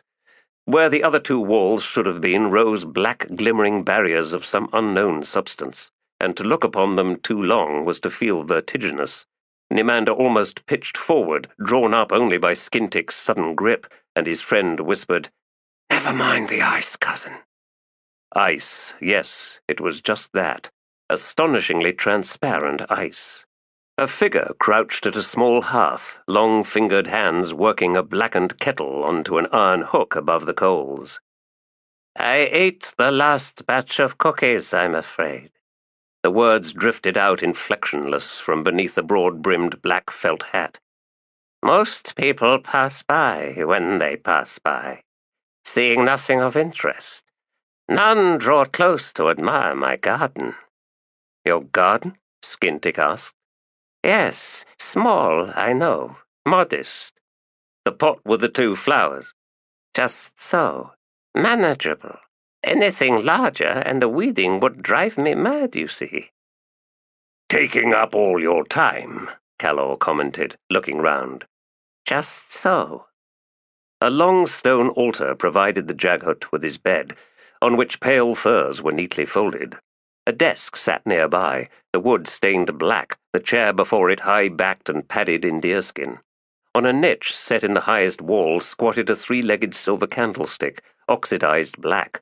Beeswax candles flickered in guttered pools. Leaning near the altar was an enormous scabbarded greatsword, the cross hilt as long as a child's arm. Cobwebs coated the weapon.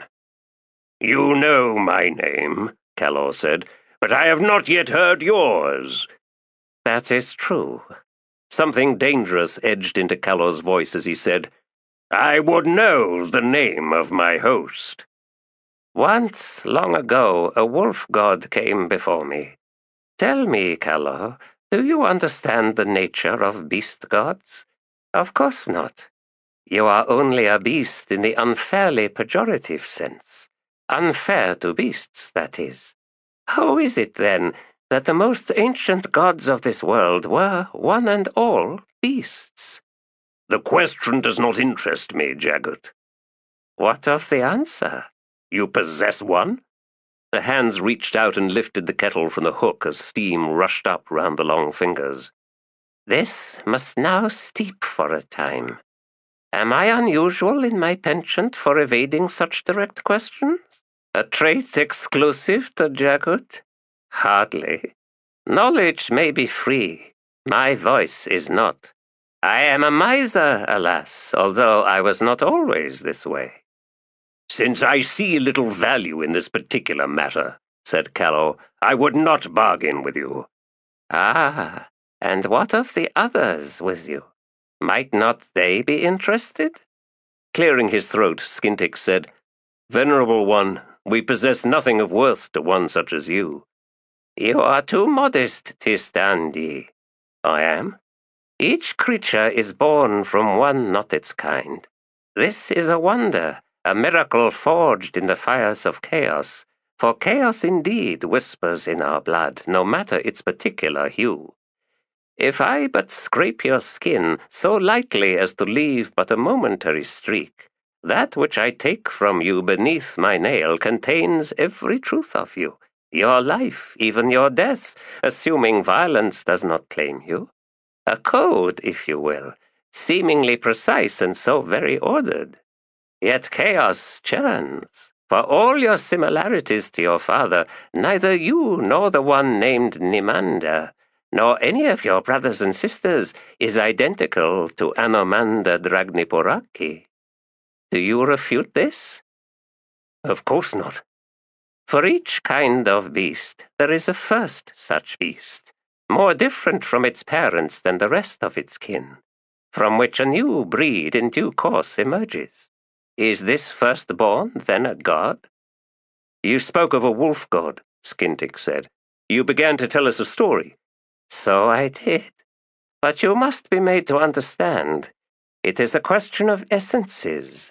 To see a wolf and know it as pure, one must possess an image in oneself of a pure wolf, a perfect wolf. Ridiculous, Callow grunted.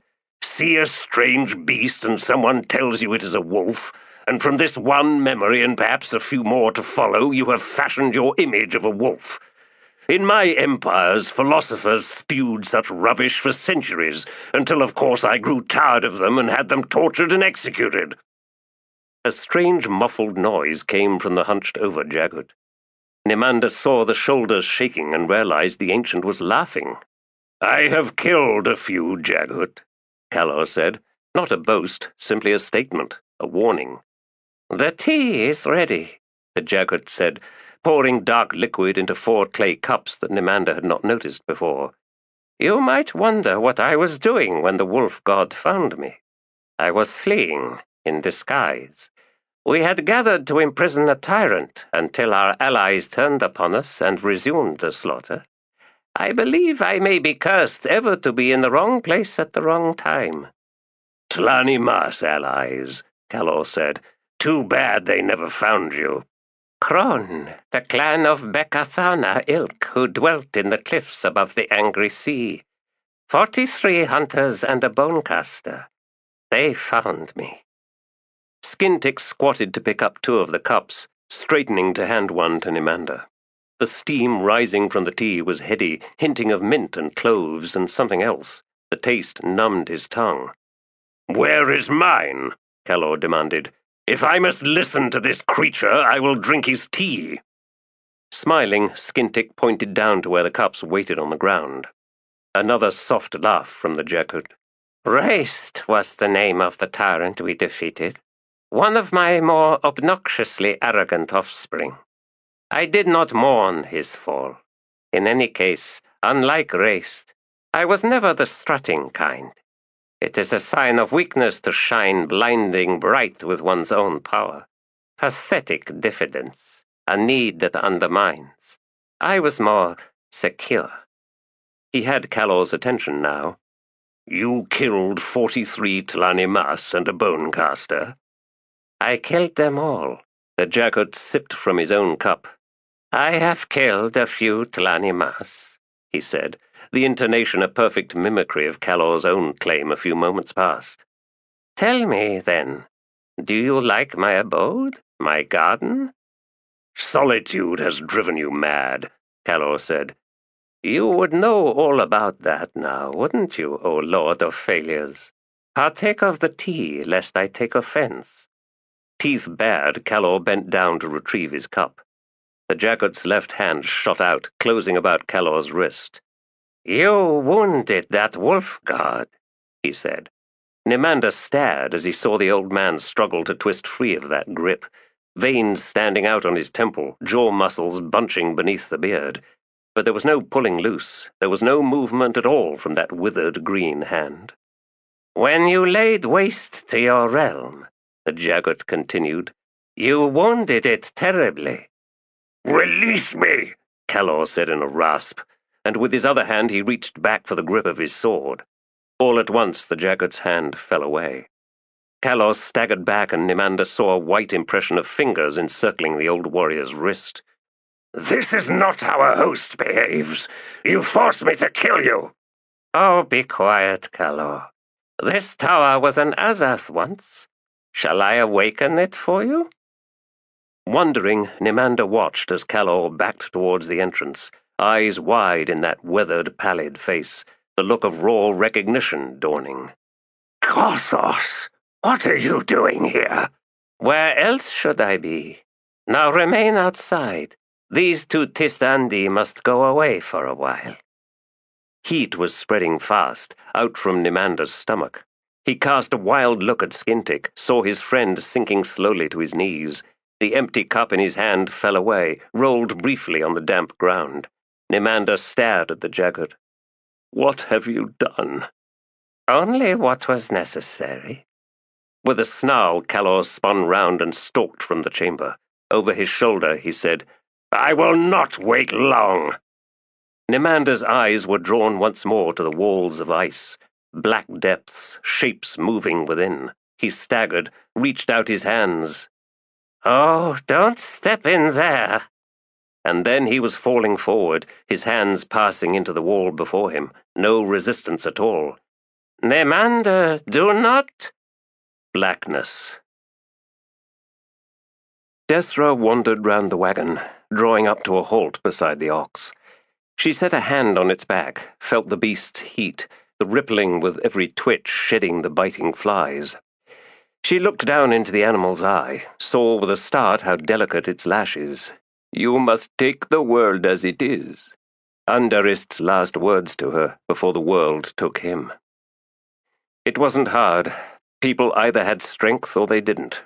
The weak ones left her disgusted, welling with dark contempt. If they chose at all, it was ever the wrong choice. They let the world break them time and again, then wondered, dull-eyed as this ox, why it was so cruel. But it wasn't the world that was the problem, was it? It was stepping into the stampede's path over and over again. It was learning nothing from anything. Nothing. There were more weak people than strong ones. The weak were legion. Some just weren't smart enough to cope with anything beyond meeting immediate needs. The field to sow, the harvest to bring on to the threshing floor, the beasts of burden to feed. The child to raise, the coin for the next jug of ale, the next knuckle bag of debayang. They didn't see beyond the horizon. They didn't even see the next valley over. The world outside was where things came from, things that caused trouble, that jarred the proper order of life. They weren't interested in thinking. Depths were frightening. Long roads a journey without purpose where one could end up lost, curling up to die in the ditch. She had seen so many of the weak ones. They died unjustly in their thousands, tens of thousands. They died because they worshipped ignorance and believed this blind god could make them safe. Among the strong, only a few were worth paying attention to. Most were bullies. Their threats were physical or they were emotional, but the effect was the same, to make the victim feel weak. And it was the self-appointed task of these bullies to convince as many people as possible that they were inherently weak, and their lives ones of pathetic misery. Once this was done, the bully would then say, "Do as I say, and I will keep you safe. I will be your strength, unless you anger me. If you anger me, I will terrorize you. I might even kill you." There were plenty of these bastards, pig-eyed and blustery little boys in big bodies, or fish-eyed nasty bitches, although these ones, after proving to their victims how weak they were, would then lap up all the spilled blood. Delicate tongues flicking in and out. You had the physical bullies and the emotional bullies, and they both reveled in destroying lives. No, she had no time for them. But there were others whose strength was of a much rarer kind, not easy to find because they revealed nothing. They were quiet. They often believed themselves to be much weaker than they were. But when pushed too hard, they surprised themselves, finding that they would not back away another step, that a wall had risen in their souls, unyielding, a barrier that could not be passed. To find one such as this was the most precious of discoveries. Desra had played the bully more than once, as much from boredom as from anything else. She'd lapped up her share of blood. She might well do the same with this one named Clip, if he ever returned to them, and there was no guarantee of that. Yes, she would use him and people like him who imagined themselves strong but were, in truth, weak, or so she would prove eventually. Certainly their blood didn't taste any purer, any sweeter. She had made her discovery, after all, of one whose strength was absolute, before whom she herself felt weak, but in a most pleasant, most satisfying way, one to whom she might surrender whatever she chose without fearing he would one day use it against her. Not this one. Not Nimander Gollet. Desra saw Calor emerge from the ruin, his agitation plain to see. Armor rustling, he marched between the scarecrows and up onto the road. Reaching the wagon, he pulled himself up with a worn boot on a wooden spoke, then paused to stare down at Clip. "You should throw this fool away," he said to Aranatha, who sat holding a thin cloth stretched out over the unconscious figure. She smiled in answer and said nothing. Desra frowned at Calor. "Where are the others?" "Yes," he replied with a sneer. "The others." "Well?" He lifted himself over the slats. "The Jaghut decided to use them, unfortunately for them." "Use?" Nimander swung round from where he sat on the bench. "What Jaghut?" he demanded. But Desra was already turning away, rushing down through the ditch and onto the withered field, between the toppled scarecrows. So who is this dying god? Skintic, who knew himself well, who knew that his imagination was the deadliest weapon he used against himself, who knew how, in any situation, he might laugh, a plunge into the depths of absurdity, a desperate attempt to save his sanity, now found himself awakening on a dusty platform, no more than 12 paces across, of limestone. It was surrounded by olive trees, a grove of ancient twisted boles and dark leathery leaves, the fruit clustered in abundance. A warm wind slid over his naked form, making the sun's heat, at least to begin with, less oppressive than it should have been. The air smelled of salt. The stumps of columns encircled the platform. They had been painted the deep hue of wine, but that had begun to flake away, exposing raw yellow rock. Who is this dying god? His head aching, Skintic slowly sat up, shielding his eyes from the glare, but the sun's light rebounded from the stone and there was no relief. Groaning, he pushed himself to his feet, stood tottering. Gods, the pain in his head. Pulsing, exploding in blinding flashes behind his eyes.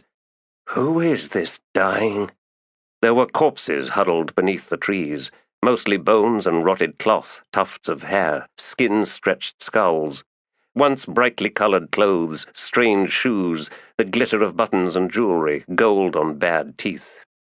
The sun felt evil, as if its heat, its light, was somehow killing him, lancing through his flesh, tearing through his brain. He was growing ever sicker. There was, he suddenly understood, no one left alive on this world. Even the trees were dying. The oceans were burning away, and death was everywhere. It could not be escaped. The sun had become a murderer. Who is this?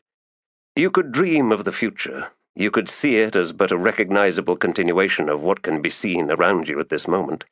See it as progress, a driven force with blinding glory at the very end, or each moment as the pinnacle, at least until the next higher peak resolved itself. A farmer sows to feed the vision of fruition, of abundance, and the comfort that comes with a predictable universe reduced to this upcoming season. Drip libations to remind the gods that order exists. You could dream of, at least, a place for your son, your daughter. Who would wish to deliver a child into a world of mayhem, of inescapable annihilation? And did it matter if death arrived as a force beyond the control of anyone, or as the logical consequence of willful stupidity? No, it did not, when there was no one left to ponder such questions. Fury and folly. Someone here had played the ultimate practical joke, seeded a world with life, witnessed its burgeoning, and then nudged the sun to anger, into a deadly storm, a momentary cough of poison light, and the season of life ended. Just so. Who is...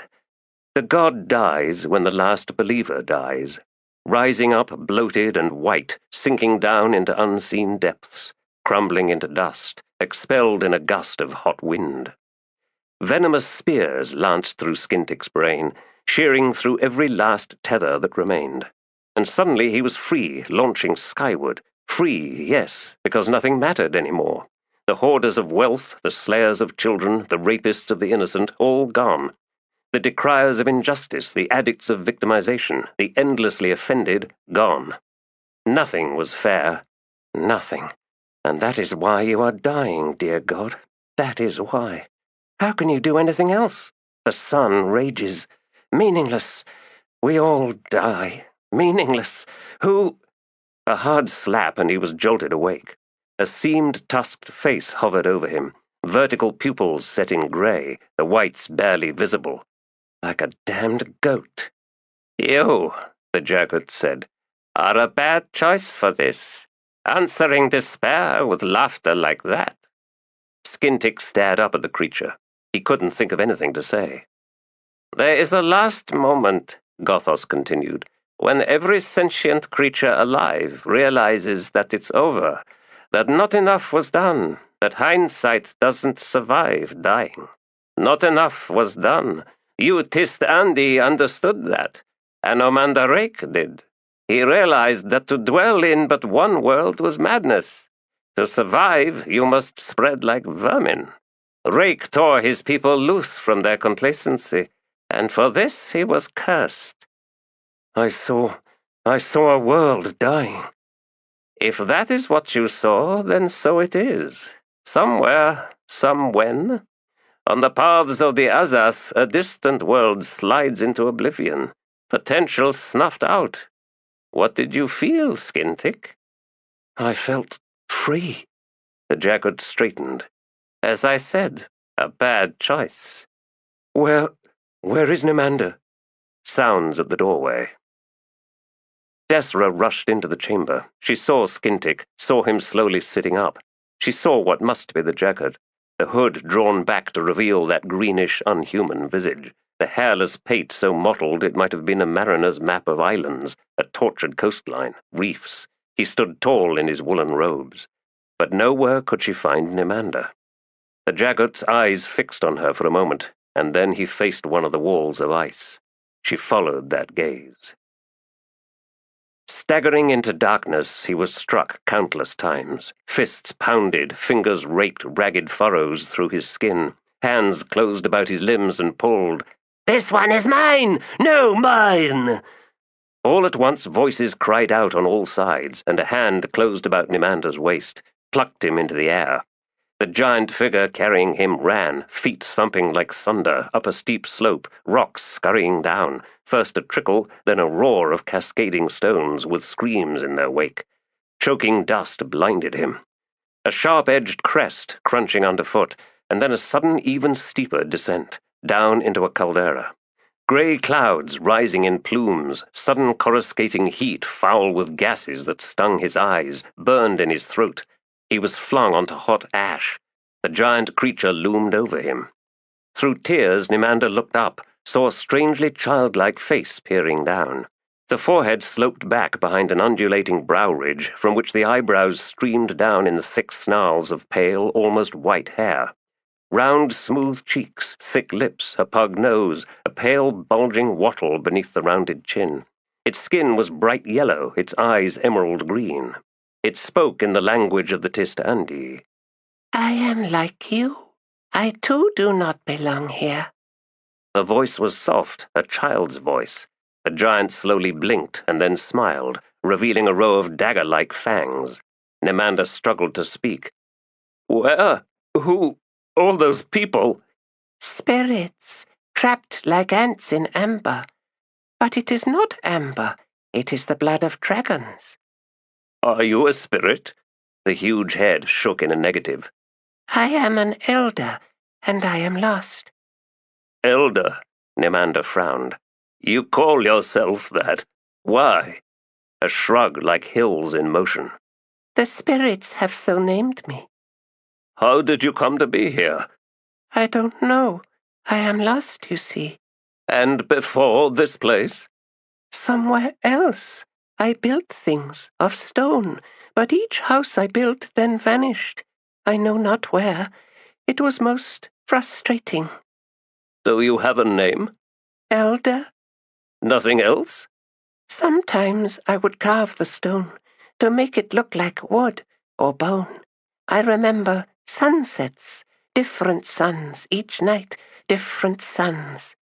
sometimes 2, sometimes 3, one fierce, the others like children. I would build another house if I could. I think if I could do that, I would stop being lost." Nimander sat up.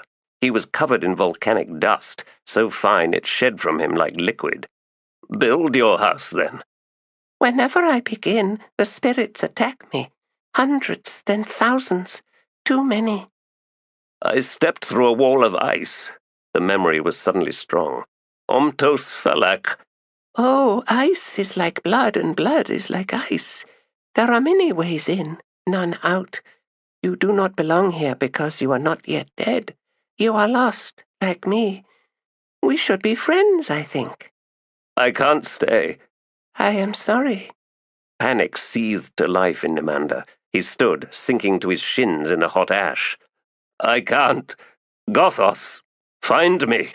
Gothos!" "I remember Gothos." A terrible frown lowered the elder's brows. "He would appear just before the last stone was set. He would look upon my house and pronounce it adequate. Adequate! Oh, how I hated that word.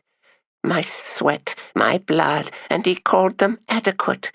And then he would walk inside and close the door, and I would place the last stone, and the house would vanish.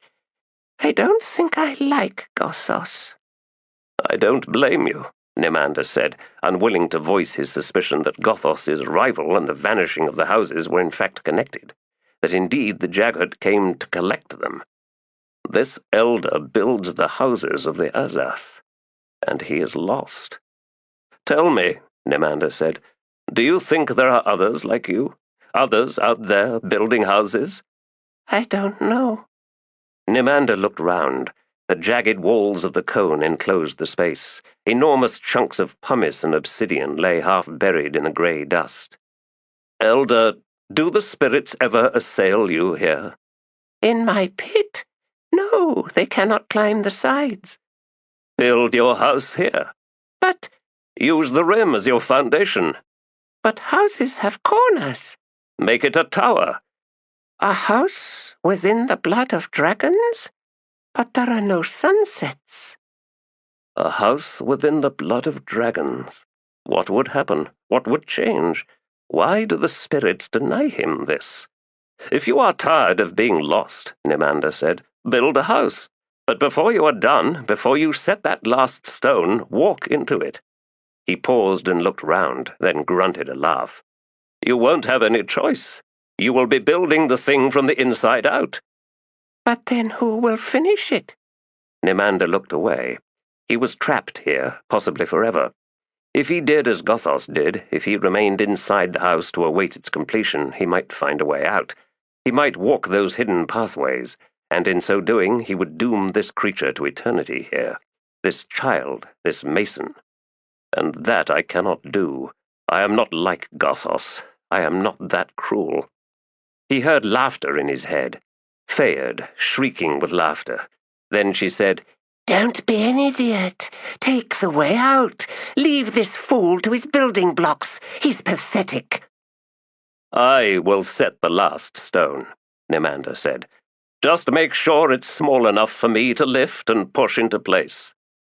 And he looked up, and he saw that the giant was smiling. And no, it no longer looked like a child, and in its eyes something shone, and its light flowed down, bathed Nimander.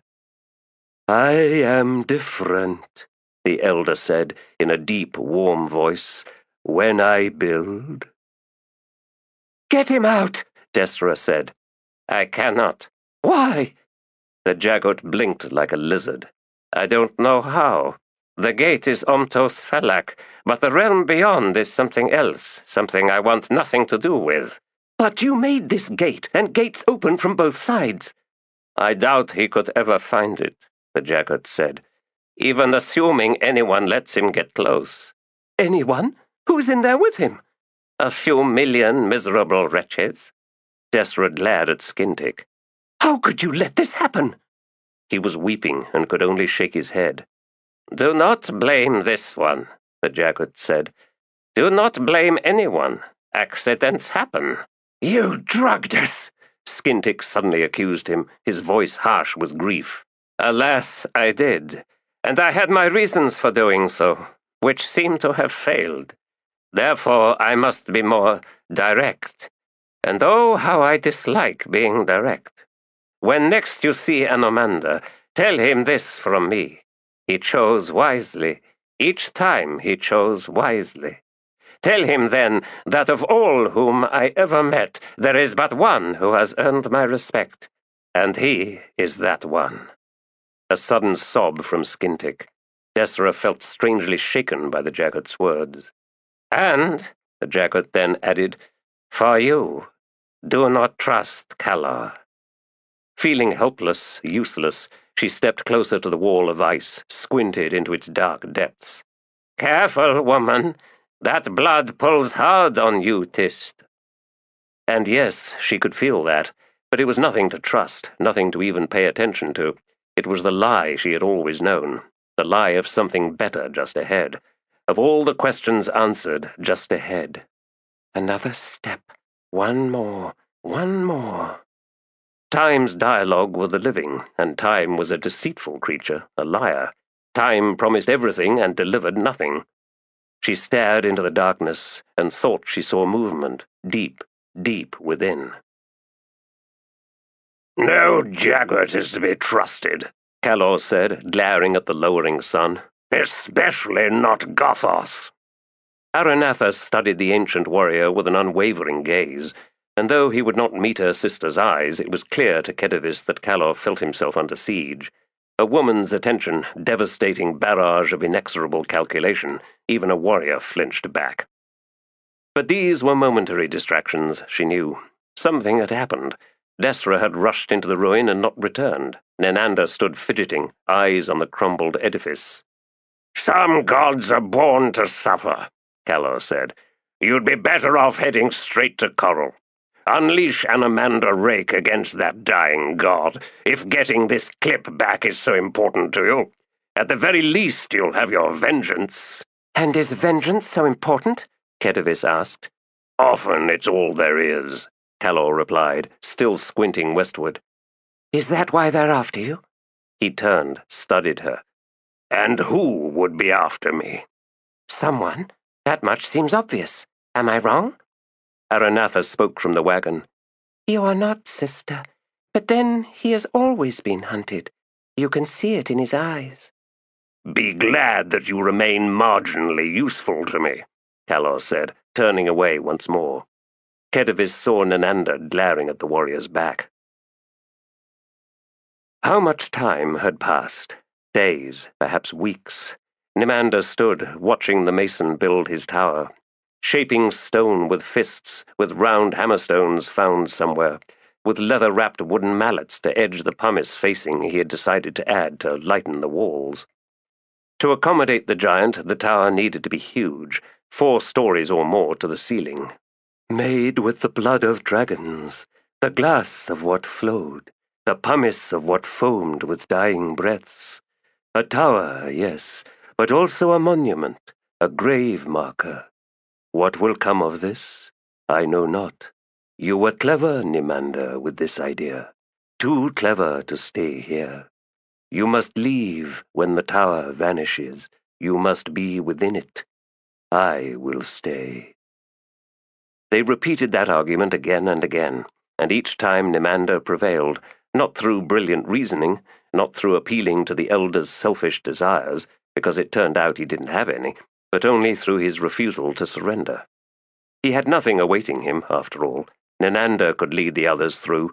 He was finding his own kind of wisdom, his restraint, and with Skintick and Kedivis to guide him, he would do well, until such time as they reached Coral. Nimander had lost too many battles. He could see that in himself, could feel every scar, still fresh, still wounding. This place would give him time to heal, if such a thing were possible. How long? Why not eternity? A chorus of wails surrounded them, an army of spirits groveling in the ash and dust at the base of the volcanic cone, bemoaning the end of the world, as if this world suited them just fine, when clearly it didn't, when each one dreamed of reclaiming flesh and bone, blood and breath. They sought to assail the slope, but somehow failed again and again. Nimander helped when he could, carrying tools here and there, but mostly he sat in the soft dust, seeing nothing, hearing only the cries from beyond the tower's growing wall, feeling neither thirst nor hunger, slowly emptying of desire, ambition, everything that might once have mattered. Around him the darkness deepened, until the only light came from some preternatural glow from the pumice, the world closing in. Until one stone remains, this stone, the base of this low window, Nimander, within your reach. I will help you climb outside, then push the stone through, like this. But tell me, please, why can we not both leave here? I am within the tower, so are you. If I set the stone— Elder, cut in Nimander, you are almost done here. Where is Gothos? A look of surprise. I don't know. He does not dare this realm, I think. Perhaps that is true. I don't even know if this will work, if it will create for you a way out. I understand, Nimander. Remain inside with me. Let me set this stone. I don't know where this tower will take you, Nimander replied. Back to your realm, wherever that is, perhaps, but not my home. Nothing I know. Besides, you carved this to be pushed into place from outside. The angles— I can reshape it, Nimander. I cannot go with you. In finding out where you are, Elder, I become lost. You are the mason, the maker of the houses. It is your task. You do not belong here. Nor do you. Don't I? There are Tiste Andii spirits out there, and Tiste Andii, even Leosan. The ones who fell in the first wars when dragons burst through every gate to slay, to die. Listen to them out there. They have made peace with one another, a miracle, and one I would be happy to share. You are not a ghost. They will take you. They will fight over you, a beginning of a new war, Nimander. They will tear you to pieces. No, I will reason with them. You cannot. Despair stirred awake in Nimander as he saw the truth of the elder's words. Even here he was not welcome. Even here he would bring destruction. Yet when they tear me limb from limb, I will die. I will become just like them. A short war. Help me through the window, he said, pulling himself up onto the rough ledge. As you wish. I understand, Nimander. Yes, perhaps you do. Nimander? Yes? Thank you for this gift of creation. Next time you meet Gothos, Nimander said as his friend pushed him through the portal, punch him in the face for me, will you? Yes, another good idea. I will miss you, you and your good ideas. He fell through onto a thick, powdery slope, hastily reaching up to grip the window's edge to keep from sliding. Behind and below, voices cried out in sudden hunger. He could feel their will churning up to engulf him. A heavy scrape from the window, and out came the final stone, end first, grinding as it was forced through, catching Nimander by surprise. The weight pushed against his fingers, where he held tight, and he swore in pain as the tips were crushed, pinned. Tearing one hand free, left nails behind, droplets of blood spattering. He scrabbled for another handhold, then, voicing a scream, he tore loose his other arm. Gods, how was he going to manage this? With two mangled hands, with no firm footing, with a mob surging frantic up the slope behind him. Inexorable, the stone ground its way out. He brought a shoulder beneath it, felt the massive weight settling. His arms began to tremble. Far enough now, yes, and he reached with one hand, began pushing to one side the nearest end of the blood-slick chunk of obsidian. He could see the clever angles now, the planes, and how everything would somehow, seemingly impossibly, slide into perfect position. Push, some more. Not much, almost in place. Thousands, hundreds of thousands, a storm of voices, screams of desperation, of dismay, of terrible horror. Too much! Please stop! Stop! He was weakening. He would not make it. He could not hold on any longer.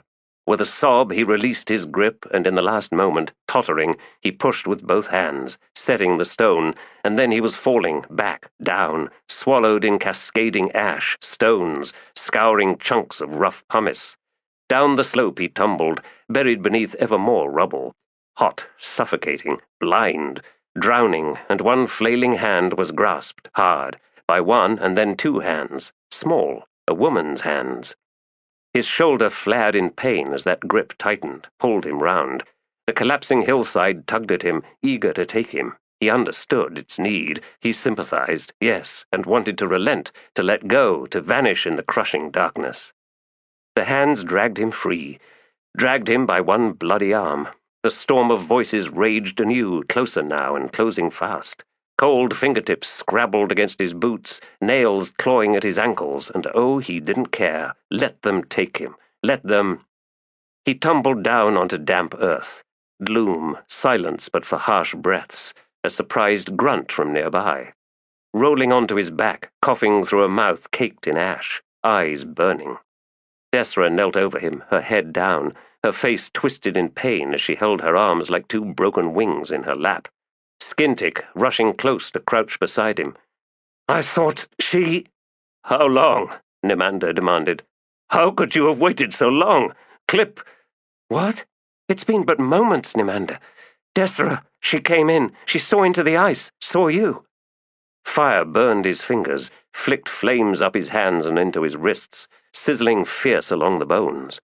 Fresh blood dripped from dust-caked wounds where nails had been. "Desra," he moaned. "Why?" She looked up, fixed him with hard eyes. "We're not finished with you yet, Nimander," she said in a rasp. "Oh no, not yet." "You damned fool," Gothos said. "I was saving that one for later, and now he's free." Nimander twisted round. "You cannot just collect people like shiny stones." "Why not? My point is, I needed that one. There is now an Azath in the blood of dragons." "The spilled blood, the blood of dead dragons." "And you think the distinction is important? Oh, me and my endless folly!" With sharp gestures, he raised his hood once more, then turned to settle down on a stool, facing the hearth, his position a perfect match to the moment Nimander, Skintic, and Calor had first entered this place. "You idiot, Nimander! Dragons don't play games. Do you understand me? Dragons play no games.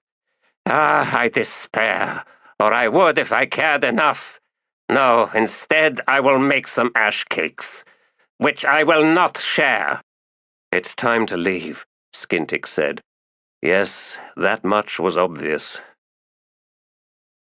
"They're coming now," Calor said. Kedavis looked, but could not see any movement in the gloom of the ruin's entrance. "It's too late to travel. We'll have to camp here. Make us a fine meal, Aranatha. Nimander, build a fire. A house of sticks to set aflame. That'll make Gothos wince, I hope. Yes, entice him out here tonight so that I can kill him." "You can't kill him," Aranatha said, straightening in the wagon bed. "Oh, and why not?" "I need to talk to him." Kedavis watched her kin descend from the wagon, adjust her robes, then stride towards the ruin, where Skintic had appeared, helping Nimander, whose hands were dark with blood. Behind them, Desra. "That bitch sister of yours is uncanny," Calor said in a growl. Kedavis saw no need to comment on that. "She speaks with Gothos. Why? What could they possibly say to each other?" Shrugging, Kedavis turned away.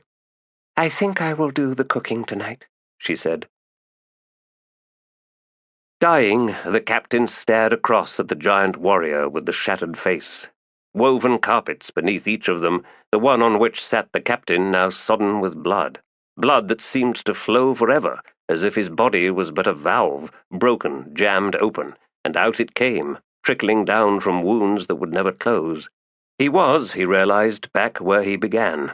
Opulence surrounded him this time, rather than grit and mud and dust on the edge of a dried riverbed, but did that make any real difference?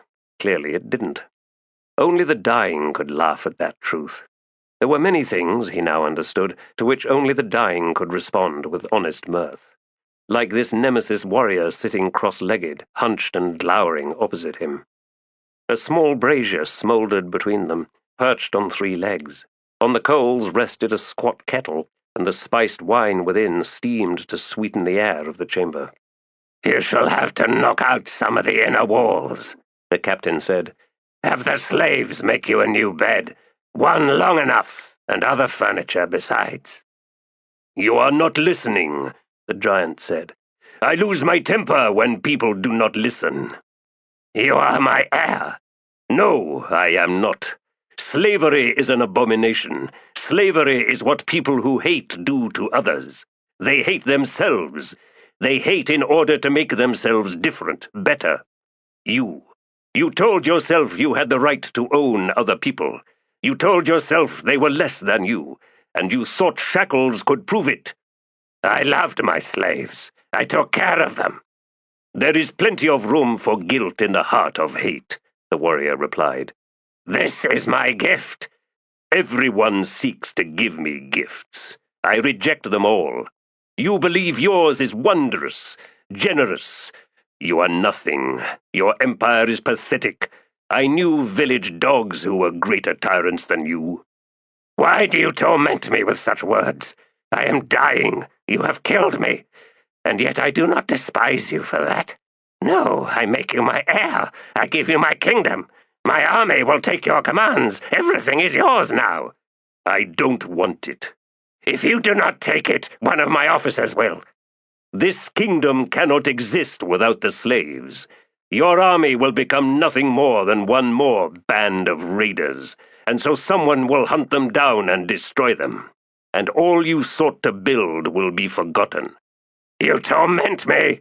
"I tell you the truth. Let your officers come to kill me. I will destroy them all, and I will scatter your army, blood to the grass." The captain stared at this monster and knew he could do nothing. He was sinking back against his heap of pillows, every breath shallower than the last. Swathed in robes and furs, he was none the less cold. "You could have lied," he whispered. The man's last words. Karsa studied the dead face for a moment longer, then he thumped against the panel door to his left. It opened a crack. "Everyone leave this carriage," Karsa commanded. "Take whatever you want, but you do not have much time." Then he settled back once more, scanned the remnants of the lavish feast he had devoured, while the captain had simply watched, smug as a rich father even as he died. But Karsa was not his son, not his heir, no matter what the fool desired. He was Toblakai, a Teblor, and far to the north waited his people. Was he ready for them? He was. Would they be ready for him? Probably not. A long walk awaited him. There was not a single horse in this paltry kingdom that could accommodate him.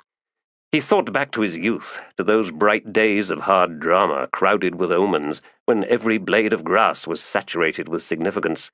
But it was the young mind that fashioned such things. Not yet bleached by the sun, not yet worn down by the wind. Vistas were to be crossed, foes were to be vanquished with harsh barks of fierce triumph, blood spraying in the air. Once, long ago it seemed now, he had set out to find glory, only to discover that it was nothing like what he had imagined it to be. It was a brutal truth that his companions then had understood so much better than he had, despite his being war leader. Nevertheless, they had let themselves be pulled into his wake, and for this they had died. The power of Karsa's own will had overwhelmed them. What could be learned from that? Followers will follow, even unto their own deaths. There was a flaw to such people, the willingness to override one's own instinct for self-preservation. And this flaw invited exploitation, perhaps even required it. Confusion and uncertainty surrendered to simplicity, so comforting, so deadly. Without followers, this captain would have achieved nothing. The same the world over. Wars would disintegrate into the chaos of raids, skirmishes, massacres of the innocent, the vendetta of blood feuds, and little else. Monuments would never be raised, no temples, no streets and roads, no cities, no ships, no bridges. Every patch of ploughed land would shrink to what a few could manage. Without followers, civilization would never have been born. He would tell his people all this. He would make them not his followers, but his companions, and together they would bring civilization to ruin, whenever and wherever they found it. Because for all the good it created, its sole purpose was to breed followers, enough to heave into motion forces of destruction, spreading a tide of blood at the whim of those few cynical tyrants born to lead.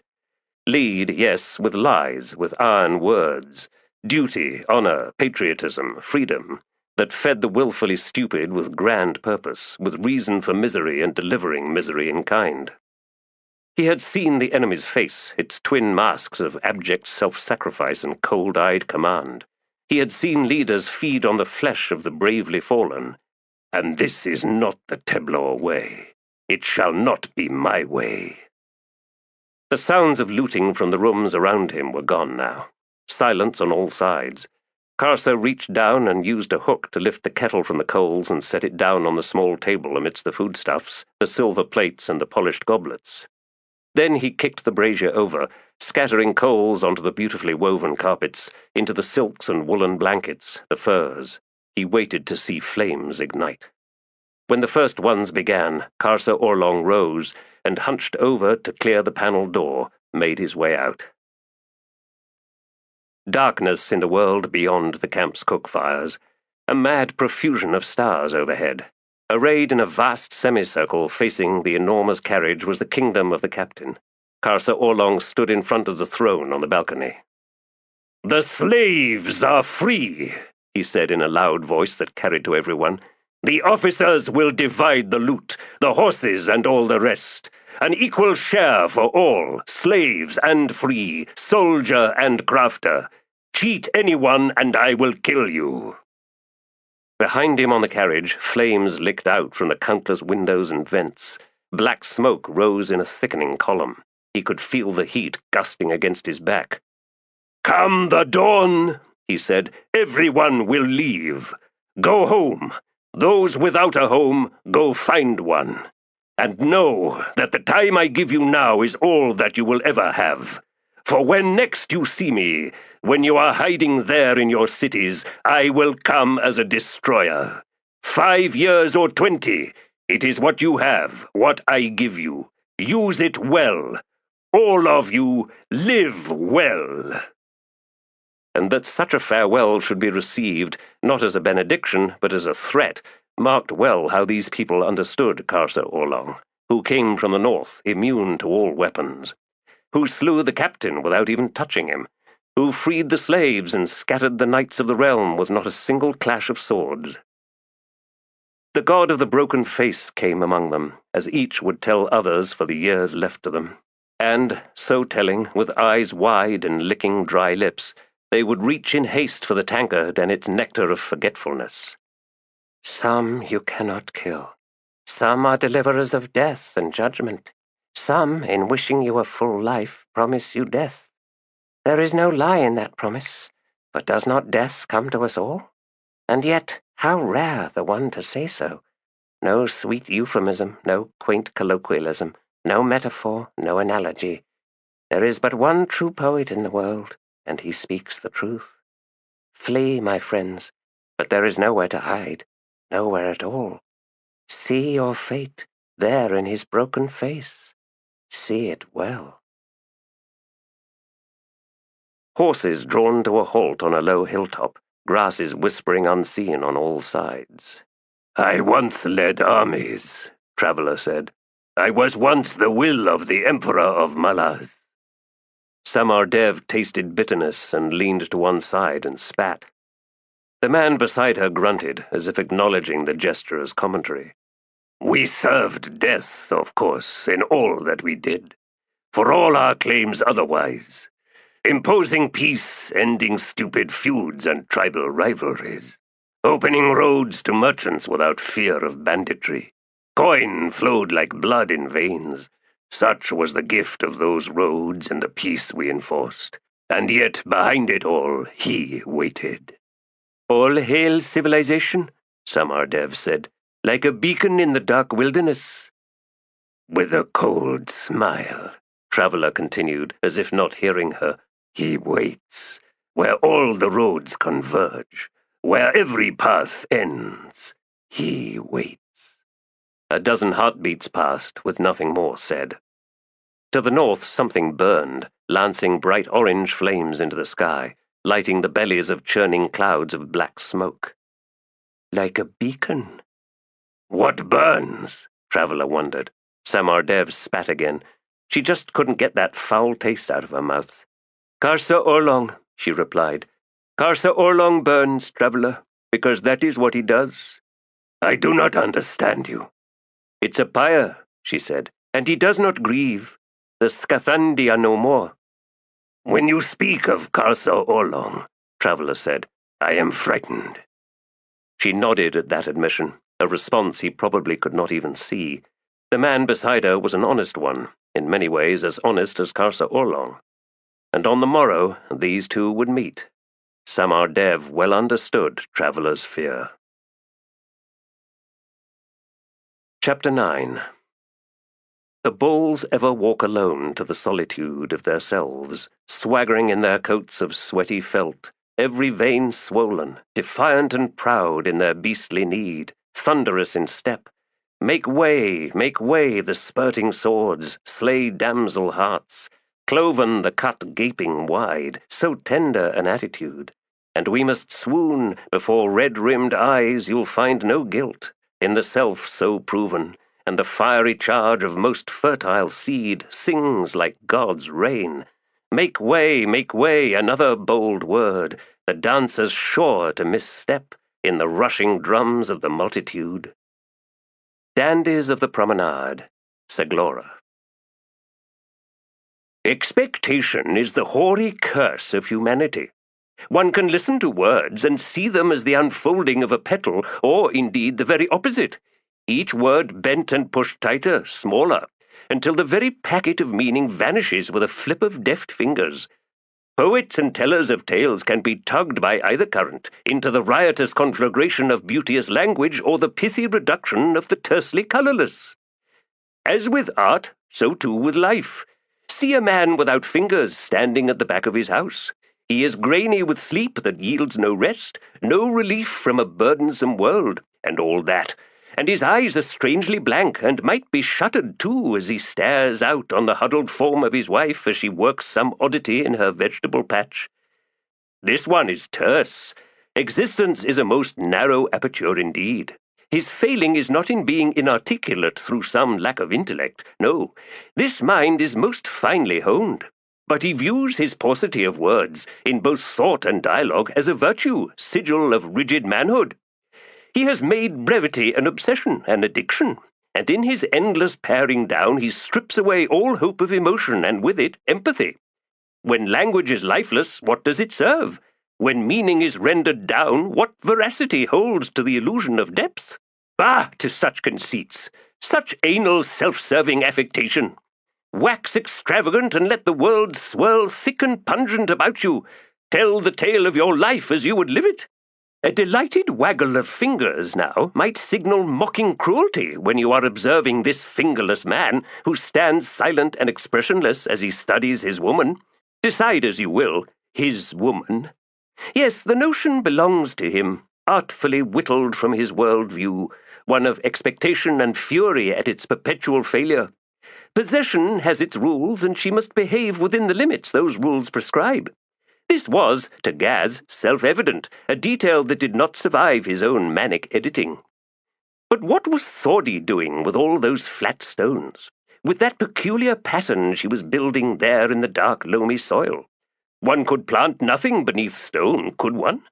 No, she was sacrificing fertile ground, and for what? He didn't know, and he knew that he might never know.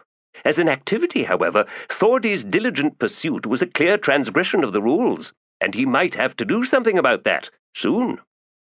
Tonight he would beat a man to death. Exultation, yes, but a cold kind.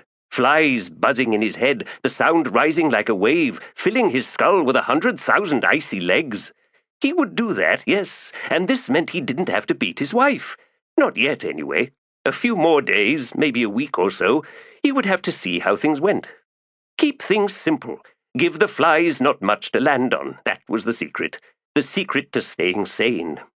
The wedges of his battered fingerless hands burned with eager fire. But he wasn't thinking much of anything at all, was he?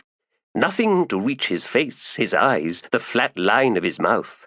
Sigil of manhood, this blank facade, and when a man has nothing else, at least he could have that. And he would prove it to himself again and again, night after night, because this is what artists did. Thordy was thinking of many things, none of them particularly relevant, or so she would have judged if pressed to examination, although of course there was no one who might voice such a challenge, which was just as well. Here in her garden she could float, as aimless as a leaf blown down onto a slow, lazy river. She was thinking about freedom.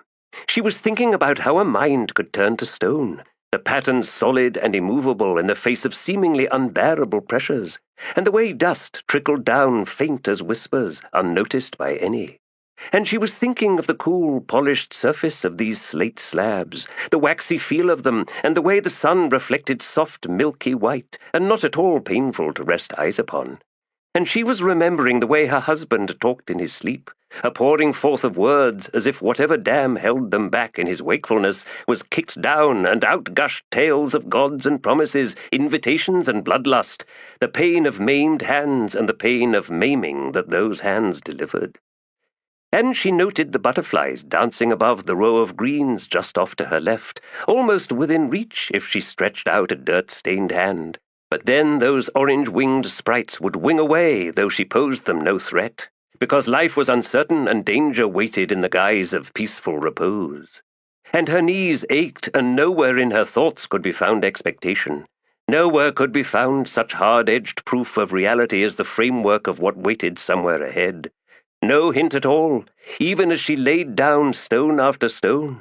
It was all outside, you see, all outside.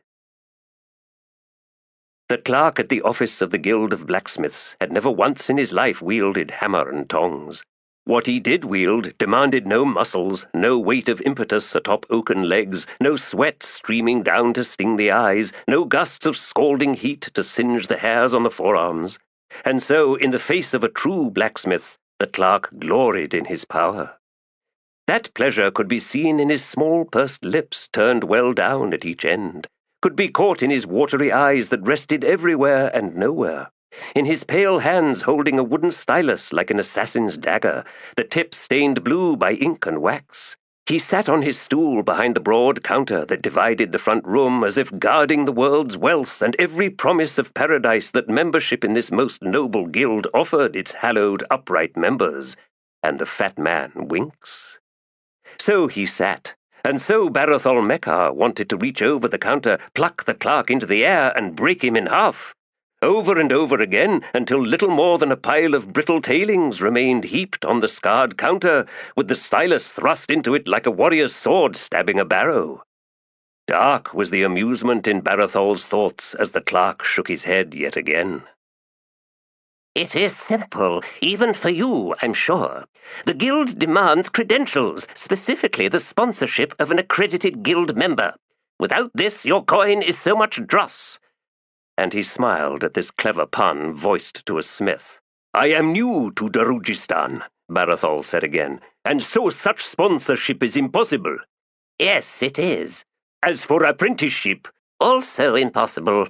You say you have been a blacksmith for many years now, and I do not doubt such a claim. The evidence is plain before me. This, of course, makes you overqualified as an apprentice and too old besides. If I cannot be apprenticed, how can I get a sponsor? A smile of the lips and shake of the head, a holding up of the palms. I don't make the rules, you understand. Can I speak to anyone who might have been involved in devising these rules? A blacksmith? No, alas. They are all off doing smithy things, as befits their profession. I can visit one at his or her place of work, then. Can you direct me to the nearest one? Absolutely not. They have entrusted me with the responsibilities of operating the administration of the guild. If I were to do something like that, I would be disciplined for dereliction of duty, and I am sure you do not want that on your conscience, do you? Actually, said Barathol, that is a guilt I can live with. The expression hardened. Honorable character is an essential prerequisite to becoming a member of the guild. More than sponsorship? They are balanced virtues, sir. Now, I am very busy today. You were sleeping when I stepped in. It may have appeared that way. It appeared that way because it was that way. I have no time to argue with you over what you may or may not have perceived when you stepped into my office. You were asleep. You might have concluded such a thing. I did conclude it, because that is what you were. I suppose that too might result in disciplinary measures once it becomes known to the members. Your word against mine, and clearly you possess an agenda, one that reflects poorly on your sense of honor. Since when does honesty reflect poorly on one's sense of honor? The clerk blinked. Why, when it is vindictive, of course. Now it was Barathol's turn to pause and attempt a new tack. I can pay an advance on my dues, a year's worth or more if necessary. Without sponsorship, such payment would be construed as a donation. There is legal precedent to back that interpretation. You'd take my coin and give me nothing in return? That is the essence of a charitable donation, is it not? I don't think it is, but never mind that. What you are telling me is that I cannot become a member of the Guild of Blacksmiths.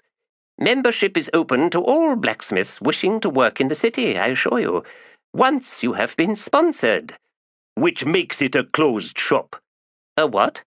The Malazan Empire encountered closed shops in 7 cities. They broke them wide open. I think even some blood was spilled. The Emperor was not one to cringe before professional monopolies of any sort. Well, the clerk said, licking his slivery lips, thank all the gods the Malazans never conquered Darujhistan. Barathol stepped outside and saw Mallet waiting across the street, eating some kind of flavoured ice in a broadleaf cone. The morning's heat was fast melting the confection, and purple water was trickling down the healer's pudgy hand. His lips were similarly stained. Mallet's thin brows rose as the blacksmith approached. Are you now a proud, if somewhat poorer member of the guild?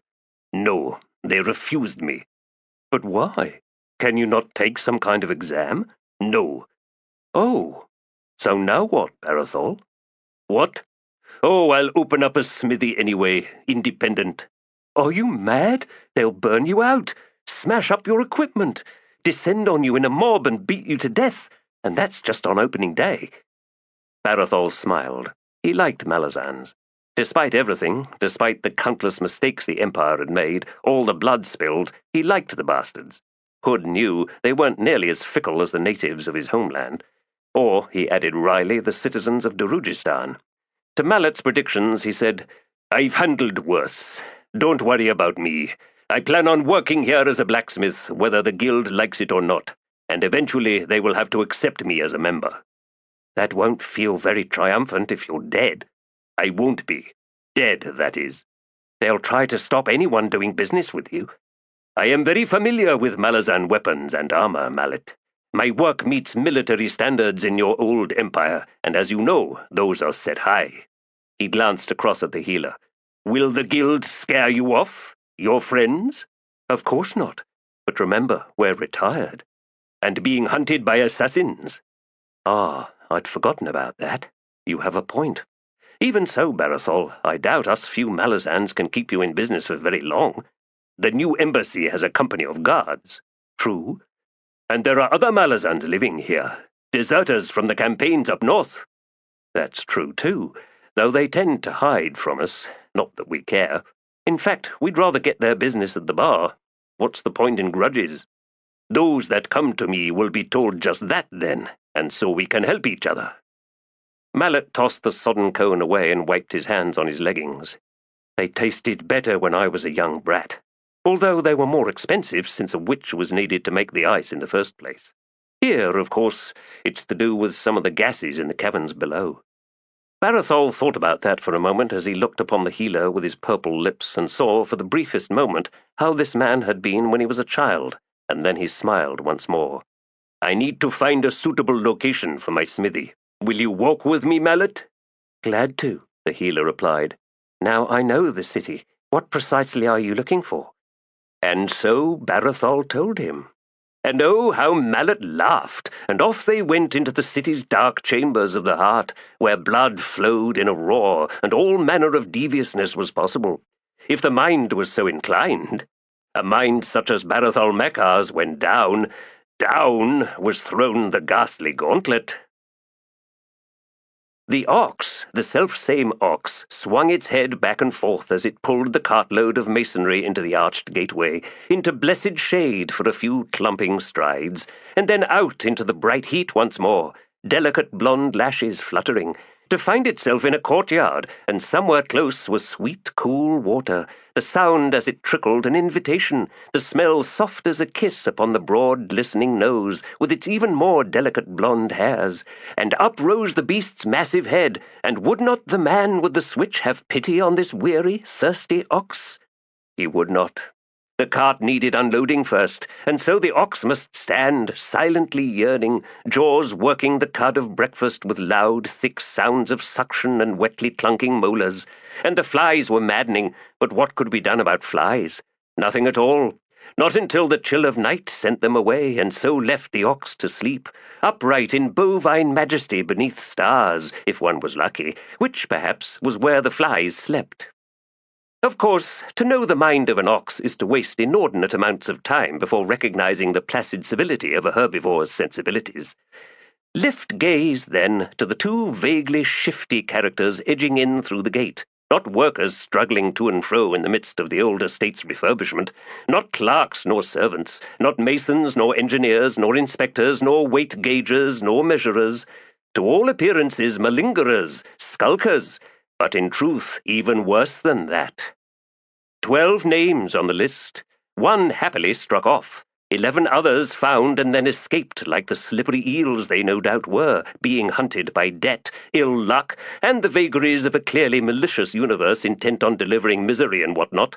But no matter such failure among the thugs sent out to enforce collection or deliver punishment. Not the problem of these men now, was it? Bereft of all burdens, blessed with exquisite freedom, Scorch and Lef were here, in this soon-to-be opulent estate that was even now rising from the dust of neglect and decay to enshroud like a cloak of jewels the mysterious arrival of a noble-born.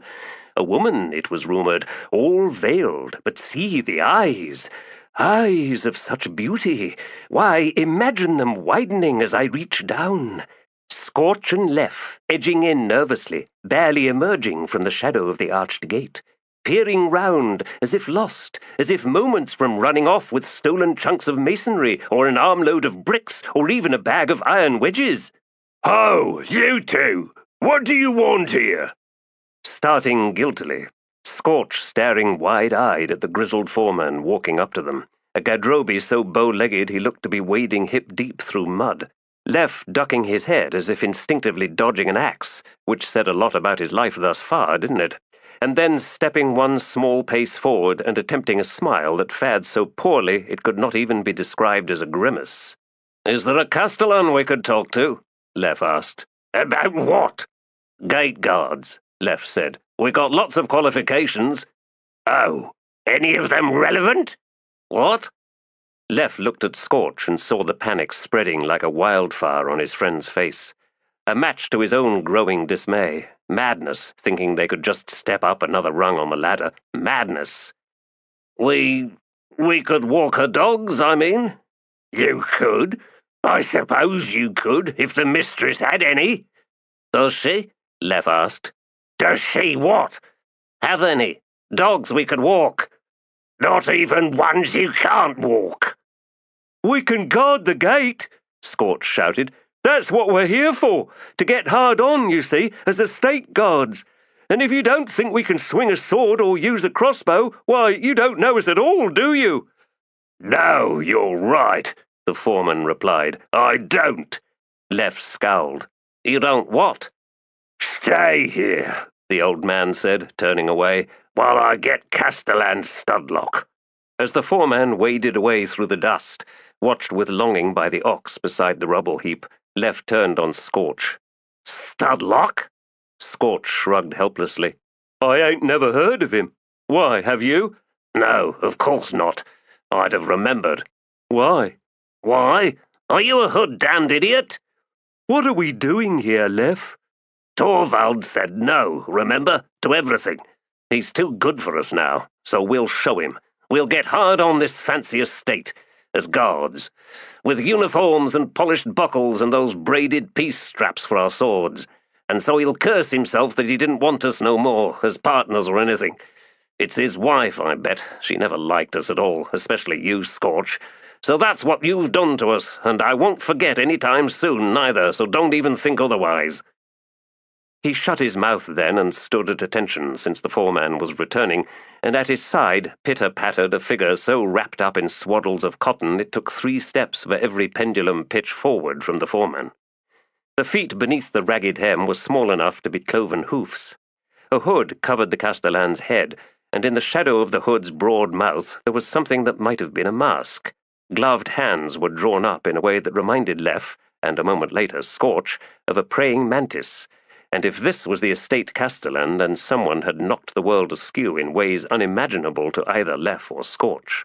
The foreman said, "Here they are, sir." Were there eyes in the holes of that smooth mask? Who could tell? But the head shifted, and something told both men, like spider legs dancing up their spines, that they were under scrutiny. So true, Castellan Studlock said in a voice that made Leff think of gravel under the fingernails, while Scorch thought about the way there was always one gull that bullied all the rest, and if the others just ganged up, why, equality and freedom would belong to everyone. So true, said the swaddled masked man, or woman, but then the foreman had said sir, hadn't he? There is need for estate guards. The mistress will be arriving today, in fact, from the outcountry. Proper presentation is desired.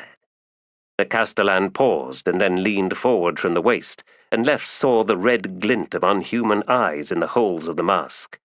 You, what is your name? Leff Bahan, sir, is my name. You have been eating raw lake conch? What? Not recently. A wrapped finger darted upward and wagged slowly back and forth. Risky. Please, open your mouth and stick out your tongue. What? Like this? That is fine. Very fine, yes. So, the castellan leaned back. Greva worms. You are infected. Pustules on your tongue. Dripping sinuses, yes? Itchy eyelids. The eggs do that, and when they hatch, why, the worms will crawl out from the corners of your eyes. Raw lake conch. Tisk, tisk. Leff clawed at his face. Gods, I need a healer. I gotta go. No need. I will happily see your ailment treated. You must be presentable to the mistress, yes, each standing at attention on either side of the gate. Well attired, hale of complexion, and parasite-free. A small barracks is being readied. It will be necessary to hire at least 3 more to complete the requirements. Do you have reliable friends capable of such work? Said Scorch, when it was obvious that Leff had momentarily lost his facility for speech. We might. I could go and see. Excellent. And your name is? Scorch. We got references. No need. I am confident in my ability to judge character, and I have concluded that you two, while not to be considered vast of intellect, are nevertheless inclined to loyalty. This here will mark an advancement in your careers, I am sure. And so you will be diligent as befits your secret suspicion that you have exceeded your competence. All this is well. Also, I am pleased to note that you do not possess any parasites of a debilitating, unsightly sort. So, Scorch, go yonder and find us 1, 2, or 3 additional guards. In the meantime, I will attend to Leff Bahan. Right. Yes, sir. I will do just that. The foreman was standing nearby, smirking. Neither Scorch nor a stunned Leff noticed this detail, and yes, they should have. A woman needs her secrets, said Tissera, lifting up an eggshell-thin porcelain cup and holding it in front of the bright sunlight. "This one is good, darling. No flaws." And the hag in the stall grinned, head bobbing. Torvald Nom nodded happily, then licked his lips. "Isn't this fun?" he said. "Fine crockery to go into our new kitchen, and the fancy oven on its 4 legs and all. Real drapes, lush furniture, colourful rugs. We can get the storage shed rebuilt, too. Bigger, solid." Tissera set the cup down and moved directly in front of him. "Husband? Yes? You're trying too hard." "I am? Well, it's like a dream, you see, being able to come back home. Do all these things for you, for us. It still doesn't feel real." "Oh, that's not the problem," she said. "You are already getting bored, Torvald Nom. You need more than just tagging along at my side. And the coin won't last forever. Beru knows I don't make enough for the both of us." "You're saying I need to get a job?" "I will tell you a secret, just one, and keep in mind what I said earlier. We women have many secrets. I'm feeling generous today, so listen well. A woman is well pleased with a mate. He is her island, if you will, solid, secure. But sometimes she likes to swim offshore, out away, floating, facing the sun, if you will. And she might even dive from sight, down to collect pretty shells and the like. And when she's done, why, she'll swim back to the island. The point is, husband, she doesn't want her mate's company when swimming. She needs only to know the island waits there." Torvald blinked, then frowned. "You're telling me to get lost?" "Leave me my traipsing through the market, darling. No doubt you have manly tasks to pursue, perhaps at a nearby tavern. I'll see you at home this evening." "If that's how you want it, then of course I will leave you to it, sweetness. And yes, I could do with a wander. A man has secrets, too." "Indeed," and she smiled. "Provided they're not the kind that, if I find out, I will have to hunt you down and kill you." He blanched. "No, of course not. Nothing like that." "Good. See you later, then." And being a brave man, a contented man, more or less, Torvald Nom happily fled his wife, as brave, contented men are wont to do the world over. "Need to plough that field behind the windbreak, love. Going to head out now and drop the nets. Better sand down that tabletop. Time to go out and rob somebody, sweetness." Yes, men did as they did, just as women did as they did, mysterious and inexplicable as those doings might be. And, so thinking, it was not long before Torvald Nom found himself walking into the Phoenix Inn, a man looking for work in all the wrong places. Scorch arrived a short time later, pride and panic warring in his face, and my, how that pride blazed as he strutted up to where Torvald Nom was sitting. Back at the estate, Castellan Studlock brought Lef into an annex to one side of the main building, where after some rummaging in crates stuffed with straw, the muffled figure found a small glass bottle and presented it to Lef. 2 drops into each eye, 2 more onto the tongue. Repeat 2 more times today, and 3 times a day until the bottle is empty." "That will kill them worms in my head?" "The Greva worms, yes. I cannot vouch for any others." "I got more worms in my head?" "Who can say? Do your thoughts squirm?" "Sometimes. God's below." 2 possibilities," Studlock said. "Suspicion worms or guilt worms." Lef scowled. "You saying it's worms caused those things? Guilt and suspicion? I ain't never heard anything like that." "Are you sometimes gnawed with doubt? Do notions take root in your mind? Do strange ideas sliver into your head? Are you unaccountably frightened at the sight of a fisher's barbed hook?" "Are you some kind of healer?" "I am what one needs me to be. Now, let us find you a uniform." Torvald Nom was rehearsing what he would tell his wife, carefully weighing each word, trying out in his mind the necessary nonchalance required to deftly avoid certain details of his newfound employment. "It's great that we're all working together again," Scorch said, ambling happily at his side. "As estate guards, no less. No more strong-arm work for smelly criminals, No more hunting down losers to please some vicious piranha. No more—" "Did this castellan mention the wages?" "Huh? No, but it's bound to be good. Must be. It's demanding work." "Scorch, it may be lots of things, but demanding isn't one of them.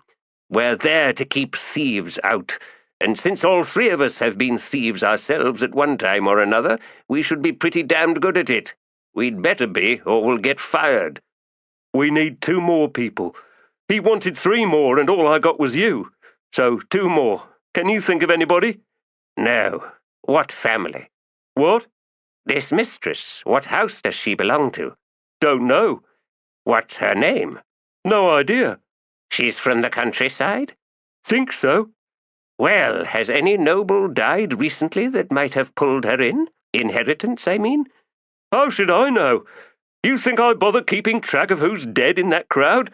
They ain't nothing to me, is my point." "We should have asked Cropper. He'd know." "Well, we didn't, and it don't matter at all. We got us legitimate work, the 3 of us. We're on our way to being, well, legitimate. So just stop questioning everything, Tor. You're going to ruin it." "How can a few reasonable questions ruin anything?" "It just makes me nervous," Scorch replied. "Oh, by the way, you can't see the castellan." "Why? Who else would I talk to about getting hired?" "No, that's not what I mean. I mean you can't see him, all wrapped up in rags, with a hood and gloves and a mask. That's what I mean. His name is Studlock." "You can't be serious." "Why not? That's his name."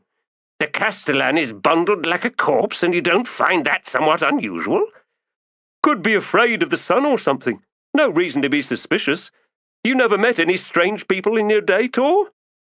And Torvald Nom glanced across at Scorch and found he had no reply to that at all. "I see you have found another candidate," Studlock said. "Excellent. And yes, he will do nicely. Perhaps as the captain of the house guard?" Torvald started. "I haven't said a word yet, and already I'm promoted? Comparative exercise yields confidence in this assessment.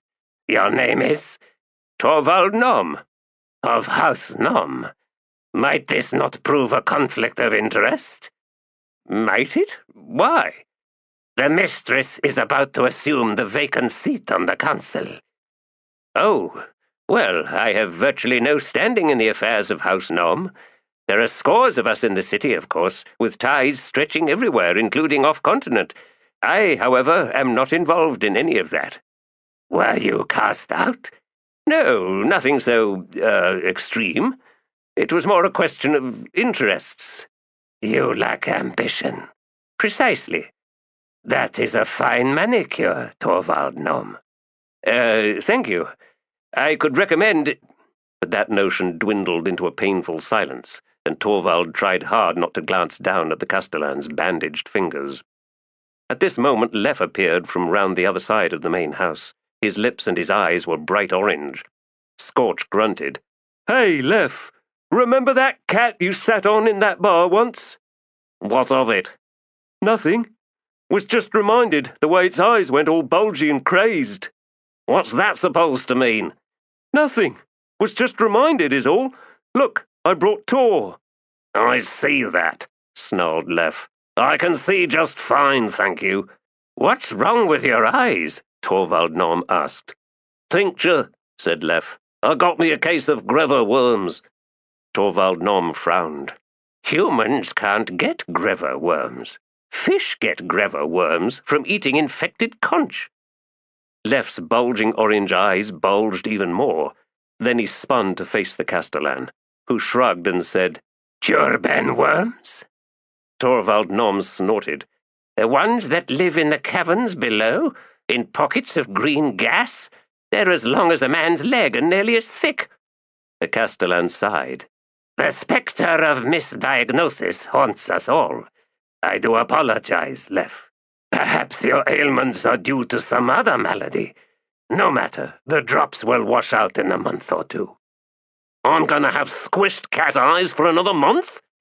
Preferable to Greva worms, I should think. Now, gentlemen, let us find the house clothier. Something black and brocaded in gold thread, I should imagine. house colors and all that. And then a brief summary of your duties, shifts, days off, and the like." "Would that summary include wages?" Torvald Nom asked. "Naturally. As captain, you will be paid 20 silver consols per week, Torvald Nom. Scorch and Lef, as guards, at 15. Acceptable?" All three quickly nodded. He felt slightly shaky on his feet, but Murillo knew that had nothing to do with any residue of weakness left by his wound. This weakness belonged to his spirit, as if age had sprung onto his back with claws digging into every joint and now hung there, growing heavier by the moment. He walked hunched at the shoulders, and this seemed to have arrived like a new habit, or perhaps it was always there, and only now, in his extremity, had he become aware of it. That drunken pup's sword thrust had pierced something vital indeed, and no Malazan healer or any other kind of healer could mend it. He tried forcing confidence into his stride as he made his way down the crowded street, but it was not an easy task. Half drunk, breeches at my ankles, worthwhile excuses for what happened that night. The widow Safala spitting venom once she sobered up enough to realize what had happened, and spitting it still, it seems. What had happened, yes, with her daughter. Oh, not rape. Too much triumph in the girl's eyes for that, though her face glowed with delight at her escort's charge to defend her honor. Once the shock wore off, I should never have gone back to explain. But that was yesterday's nightmare, all those sparks raining down on the domestic scene with its airs of concern, every cagey word painting over the cracks in savage, short jabs of the brush. What had he expected? What had he gone there to find? Reassurance? Maybe. I guess I arrived with my own brush. Years ago, he would have smoothed everything over, almost effortlessly. A murmur here, a meeting of gazes there, soft touch with one hand, the barest hint of pressure. Then again, years ago, it would never have happened in the first place. That drunken fool. Oh, he'd growled those 3 words often in his head, but did they refer to the young man with a sword or to himself? Arriving at the large dueling school, he made his way through the open gate and emerged into the bright sunlight of the training ground. A score of young, sweating, overweight students scraped about in the dust, wooden weapons clattering. Most, he saw at once, lacked the necessary aggression, the killer's instinct. They danced to avoid, prodding the stick points forward with lack of any commitment. Their footwork, he saw, was abysmal. The class instructor was standing in the shade of a column in the colonnaded corridor just beyond. She was not even observing the mayhem in the compound, intent, it seemed, on some loose stitching or tear in one of her leather gauntlets. Making his way along one side of the mob, getting lost in clouds of white dust, Murillo approached the instructor. She noted him briefly, then returned her attention to the gauntlet. "Excuse me," Murillo said as he arrived. "Are you the dueling mistress?" "I am." She nodded without looking at the students, where a couple of fights had started for real. "How am I doing so far?" Murillo glanced over and studied the fracas for a moment. "That depends," he said. She grunted. "Good answer. What can I do for you? Do you have some grandson or daughter you want thrown in there? Your clothes were expensive, once. As it looks, I doubt you can afford this school, unless, of course, you're one of those stinking rich who make a point of dressing all threadbare. Old money and all that." "Quite a sales pitch," Murillo observed. "Does it actually work?" "Classes are full. There's a waiting list." "I was wondering if you need help with basic instruction." "What school trained you, then?" "Karpala." She snorted. "He took 1 student every 3 years." "Yes." And now she looked at him with an intensity he'd not seen before. "Last I heard, there were 7 students of his left in the city." 5, actually. Fedel tumbled down a flight of stairs and broke his neck. He was drunk. Sant Bala was stabbed through the heart by Gorlas Vidikas, the brat's first serious victory." Murillo grimaced. Not much of a duel. Sant Bala had gone mostly blind, but was too proud to admit it. A cut on the wrist would have given Gorlas his triumph. "The young ones prefer killing to wounding." "It's what dueling has come to, yes. Fortunately, most of your students here are more likely to stab themselves than any opponent they might one day face, and such wounds are rarely fatal." "Your name?" "Murillo." She nodded as if she'd already guessed. "And you're here because you want to teach?" If you'd taken up teaching when Karpala was still alive, he would have hunted me down and killed me, yes. He despised schools. In fact, he despised dueling. He once said teaching the rapier was like putting a poisonous snake into a child's hand. He drew no pleasure from instruction, and was not at all surprised when very nearly every one of his prize students either got themselves killed or wasted away as drunkards or worse. You did neither? No, that's true. I chased women. Only now they're too fast for you? Something like that. I am Stony Menakis. This school exists to make me rich, and yes, it's working. Tell me, will you be sharing your old master's hatred of teaching? Not as vehemently, I imagine. I don't expect to take any pleasure in it, but I will do what's needed. Footwork, he nodded. Footwork, the art of running away. And forms, the defensive cage, since that will keep them alive. Stop hits to the wrist, knee, foot. Non-lethal? Yes. She sighed and straightened. All right, assuming I can afford you. I'm sure you can. She shot him a quizzical glance and then added, Don't think about chasing me, by the way. I am finished with all that, or rather, it's finished with me. Good. At this moment they both noticed that a woman had come up to them. Stoney's voice was suddenly different as she said, Merla, what are you doing here? I've been looking for Gruntle. That fool went off with the Trigal. I warned him, and now he's going to get himself killed for no good reason. Oh, it's Harlow, you see. What about him? The woman was flinching at everything Stoney said, and Murillo suspected he would have done the same in the face of such a tone. He's gone missing. What? For how long? Snell said he saw him 2 days back, down at the docks. He's never not come home at day's end. He's only 5. 2 days! Murillo saw that Stoney's face had gone white as death, and a sudden terror was growing in her eyes. 2 days! Snell says, You stupid woman! Snell is a liar, a damned thief! Merla stepped back under the onslaught. He gave us the coin you brought. After I nearly had to strangle him, yes! What's Snell done to Harlow? What's he done? Merla was weeping now, wringing her chapped hands. Said he done nothing, Stoney. A moment, cut in Murillo, physically stepping between the two women as he saw Stoney about to move forward, gloved hand lifting. A child's gone missing. I can put out the word. I know all sorts of people. Please, we can do this logically. Down at the docks, you said? We'll need to find out which ships left harbour in the last 2 days. The trading season's only just starting, so there shouldn't be many. His name is Harlow, and he's 5 years old. Gods below, you send him out into the streets, and he's only 5? Can you give me a description? Hair, eyes, the like? Merla was nodding, even as tears streamed down her lined cheeks, and her entire body trembled. She nodded and kept on nodding. Stoney spun round and rushed away, boots echoing harshly down the corridor. Murillo stared after her in astonishment. Well, what? It's her son, you see, said Merla between sobs. Her only son, only she don't want him, and so he's with us. But Snell, he has bad thoughts and does bad things sometimes, only not this, never this bad. He wouldn't do anything this bad to Harlow, he wouldn't. We'll find him, said Murillo. One way or the other. Ladies Paul bless us, and bless the lad. Now, please, describe him, and describe him well, what he normally does each day. I need to know that, too. Everything you can tell me, Merla. Everything. Snell understood, in a dim but accurate way, how others, wishing only the best in him, could have their faith abused at will. And even should some truth be dragged into the light, well, it was then a matter of displaying crushed self-pity, and the great defender would take him into her arms, as mothers do.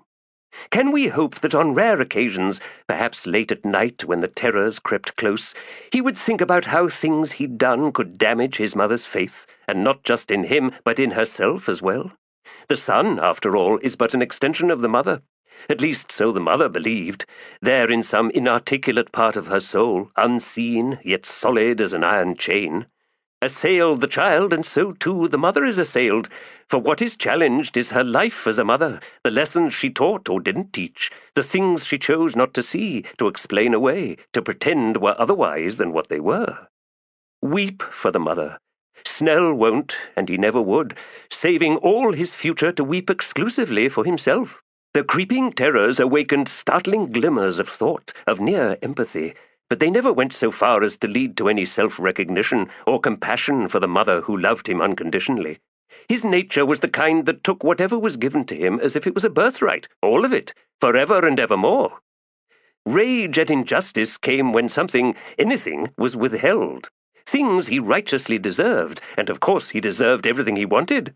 All that he wanted he reached for, and oh, such fury if those things eluded his grasp or were then taken away.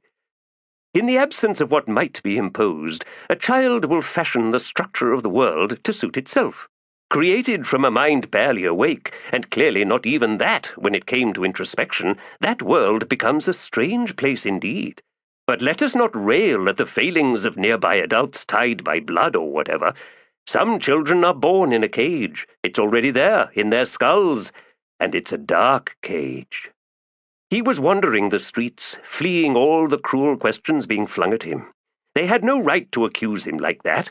Oh, when he was all grown up, nobody would be allowed to get after him like this. He'd break their faces, he'd step on their heads, he'd make them afraid, every one of them, so he could go on doing whatever he liked. He couldn't wait to get older, and that was the truth. And yet, he found himself heading for 2 Ox Gate. He needed to know, after all. Was Harlow still lying there? He hadn't hit him so hard, had he? Enough to kill him? Only if Harlow had been born weak, only if something was wrong with him from the start. And that wouldn't be a surprise, would it? Harlow's own mother had thrown him away, after all. So if Harlow was lying dead in the grasses on that hilltop, why, it wasn't Snell's fault, was it? Something would have killed him sooner or later. So that was a relief, but he'd better go and find out for sure. What if Harlow hadn't died at all? What if he was out there somewhere planning murder? He could be spying on Snell right now, with a knife he'd found, or a knotted stick. Quick, cunning, able to dart out of sight no matter how fast Snell spun round on the streets. He was out there, waiting, stalking. Snell needed to prove things, and that was why he was running through Mayten, where the stink of Brown Run Bay and the lepers was nearly enough to make him retch, and ha! Listen to them scream when struck by the bigger stones he threw at them.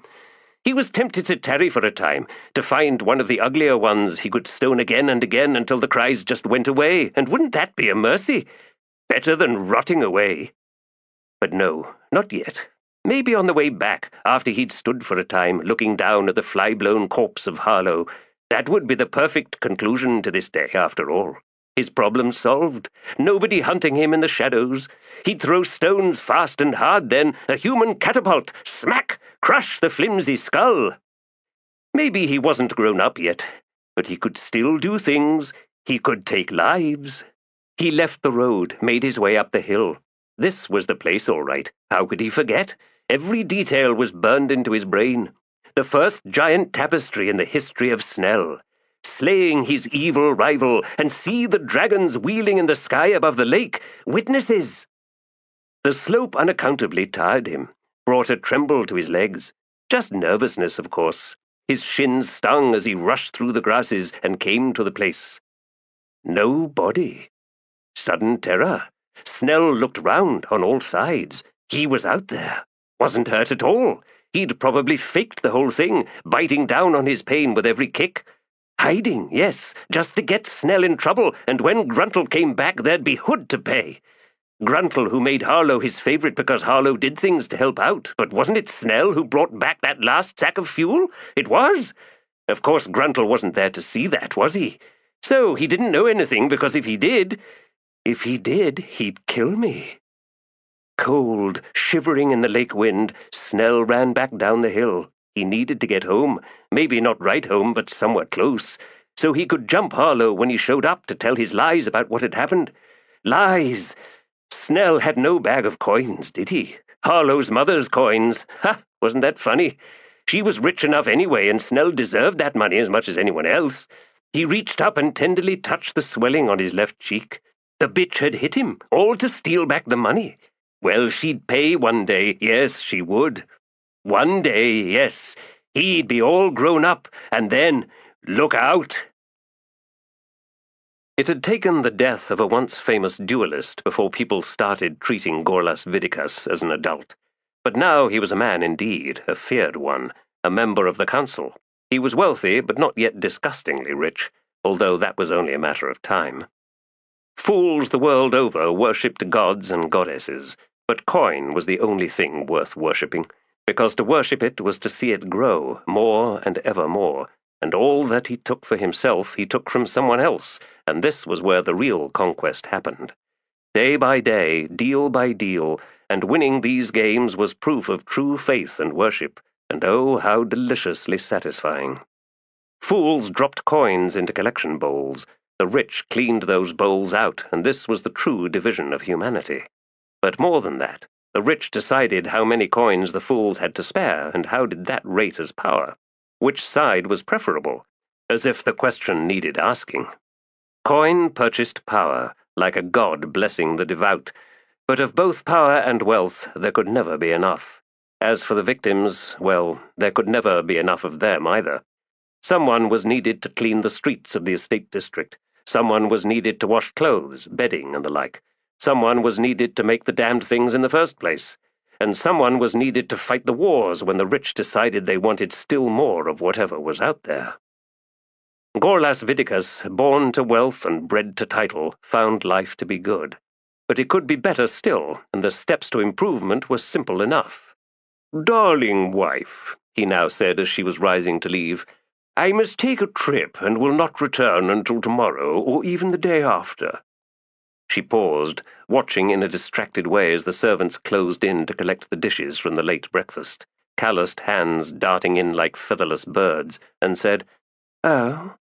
Yes, I have been granted the overseer title of an operation out of the city, and I must visit the workings. Thereafter I must take ship to Gredfallen Annex to finalize a contract." "Very well, husband." "There was no advance notice of any of this," Gorlas added, "and alas, I had intended invitations to both Shardan and Hanat to dine with us this evening." He paused to smile at her. "I leave them in your capable hands. Please do extend my apologies." She was staring down at him in a somewhat disconcerting way. "You wish me to host your two friends tonight?" "Of course." "I see." And perhaps she did at that. Yet was she railing at him? No. And was there perhaps the flush of excitement on her cheeks now? But she was turning away, so he could not be sure, and walking, hips swaying in that admirable way of hers, right out of the room. And there, what was done was done. He rose and gestured to his manservant. "Make ready the carriage. I am leaving immediately." Head bobbing, the man hurried off. Someone was needed to groom the horses, to check the tack, to keep the carriage clean and the brakes in working order. Someone was needed to ensure he had all he required in the travel trunks. And, as it happened, someone was needed for other things besides, like spreading the legs as a reward for past favors, and as a future debt when it was time to turn everything round. They could take his wife. He would take them one day, everything they owned, everything they dreamed of owning. After tonight, he would own one of them or both of them, both for certain in the weeks to come. Which one would produce Gorlas's heir? He didn't care. Chalice's getting pregnant would get his parents off his back at the very least, and might well add the reward of satisfying her, and so wiping that faint misery from her face and bringing an end to all those irritating sighs and longing faraway looks out of the windows. Besides, she worshipped money too. Hood knew she spent enough of it on precious trinkets and useless indulgences. Give her a child and then 3 or 4 more, and she'd be no further trouble and content besides. Sacrifices needed to be made. So make it, wife, and who knows, you might even be smiling when it's done with. A bell and a half later, the Vidicus carriage was finally clearing Tuok's gate, and the horses picked up their pace as the road opened out, cutting through the misery of Mayten, and where else should the lost and the hopeless go but outside the city walls, which Gorlas suffered with closed shutters and a scent ball held to his nose. When he ruled, he'd order a massive pit dug out on the dwelling plain, and they would drag all these wasted creatures out there and bury the lot of them. It was simple enough. Can't pay for a healer, and that's just too bad. But look, we won't charge for the burial. Luxuriating in such thoughts and other civic improvements, Gorlas dozed as the carriage rumbled onward. Chalice stood alone in her private chambers, staring at the hemisphere of glass with its trapped moon. What would she lose? Her reputation? Or rather, that reputation would change. Hannot grinning, Chardin strutting in that knowing way of his, making sure his secret oozed from every pore so that it was anything but a secret. Other men would come to her, expecting pretty much the same, and maybe, by then, there would be no stopping her. And maybe, before too long, she'd find one man who decided that what he felt was love, and she would then begin to unveil her plan, the only plan she had, and it certainly made sense, eminently logical, even reasonable, justifiable. Sometimes the beast on its chain turns on its master. Sometimes it goes for his throat, and sometimes it gets there. But it would take time. Neither Chardin Lim nor Hanot Orr would do. Both needed Gorlas, even though their triumvirate was a partnership of convenience. Any one of them would turn on the other if the situation presented itself, but not yet, not for a long while, she suspected. Could she do this? What is my life? Here, look around. What is it? She had no answer to that question. She was like a jeweler, blind to the notion of value. Shiny or dull, it didn't matter. Rare or abundant, the only difference lay in desire, and how could one weigh that when the need behind it was the same? The same, yes, in all its sordid hunger. She could reduce all her needs to but one.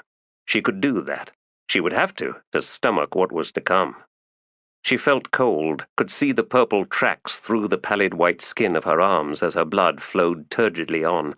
She needed to walk in sunlight, to feel the heat, and know that people would look upon her as she passed, on her fine cape of ermine with its borders of black silk sewn with silvered thread, on the bracelets on her wrists and down at her ankles. Too much jewelry invited the thief's snatching hand, after all, and was crass besides. And her long hair would glisten with its scented oils, and there would be a certain look in her eyes, lazy, satiated, seductively sealed away so that it seemed she took notice of nothing and no one. And this was, she well knew, a most enticing look in what was still beautiful eyes. She found herself looking into them, there in the mirror, still clear even after half a carafe of wine at breakfast, and then the pipe of rust leaf afterwards, and she had a sudden sense that the next time she stood thus, the face staring back at her would belong to someone else, another woman wearing her skin, her face. A stranger far more knowing, far wiser in the world's dismal ways than this one before her now. Was she looking forward to making her acquaintance? It was possible. The day beckoned and she turned away, before she saw too much of the woman she was leaving behind, and set about dressing for the city. So you're the historian who survived the chain of dogs? The old man sitting at the table looked up and frowned. Actually, I didn't. Oh, said Silara, settling down into the chair opposite him.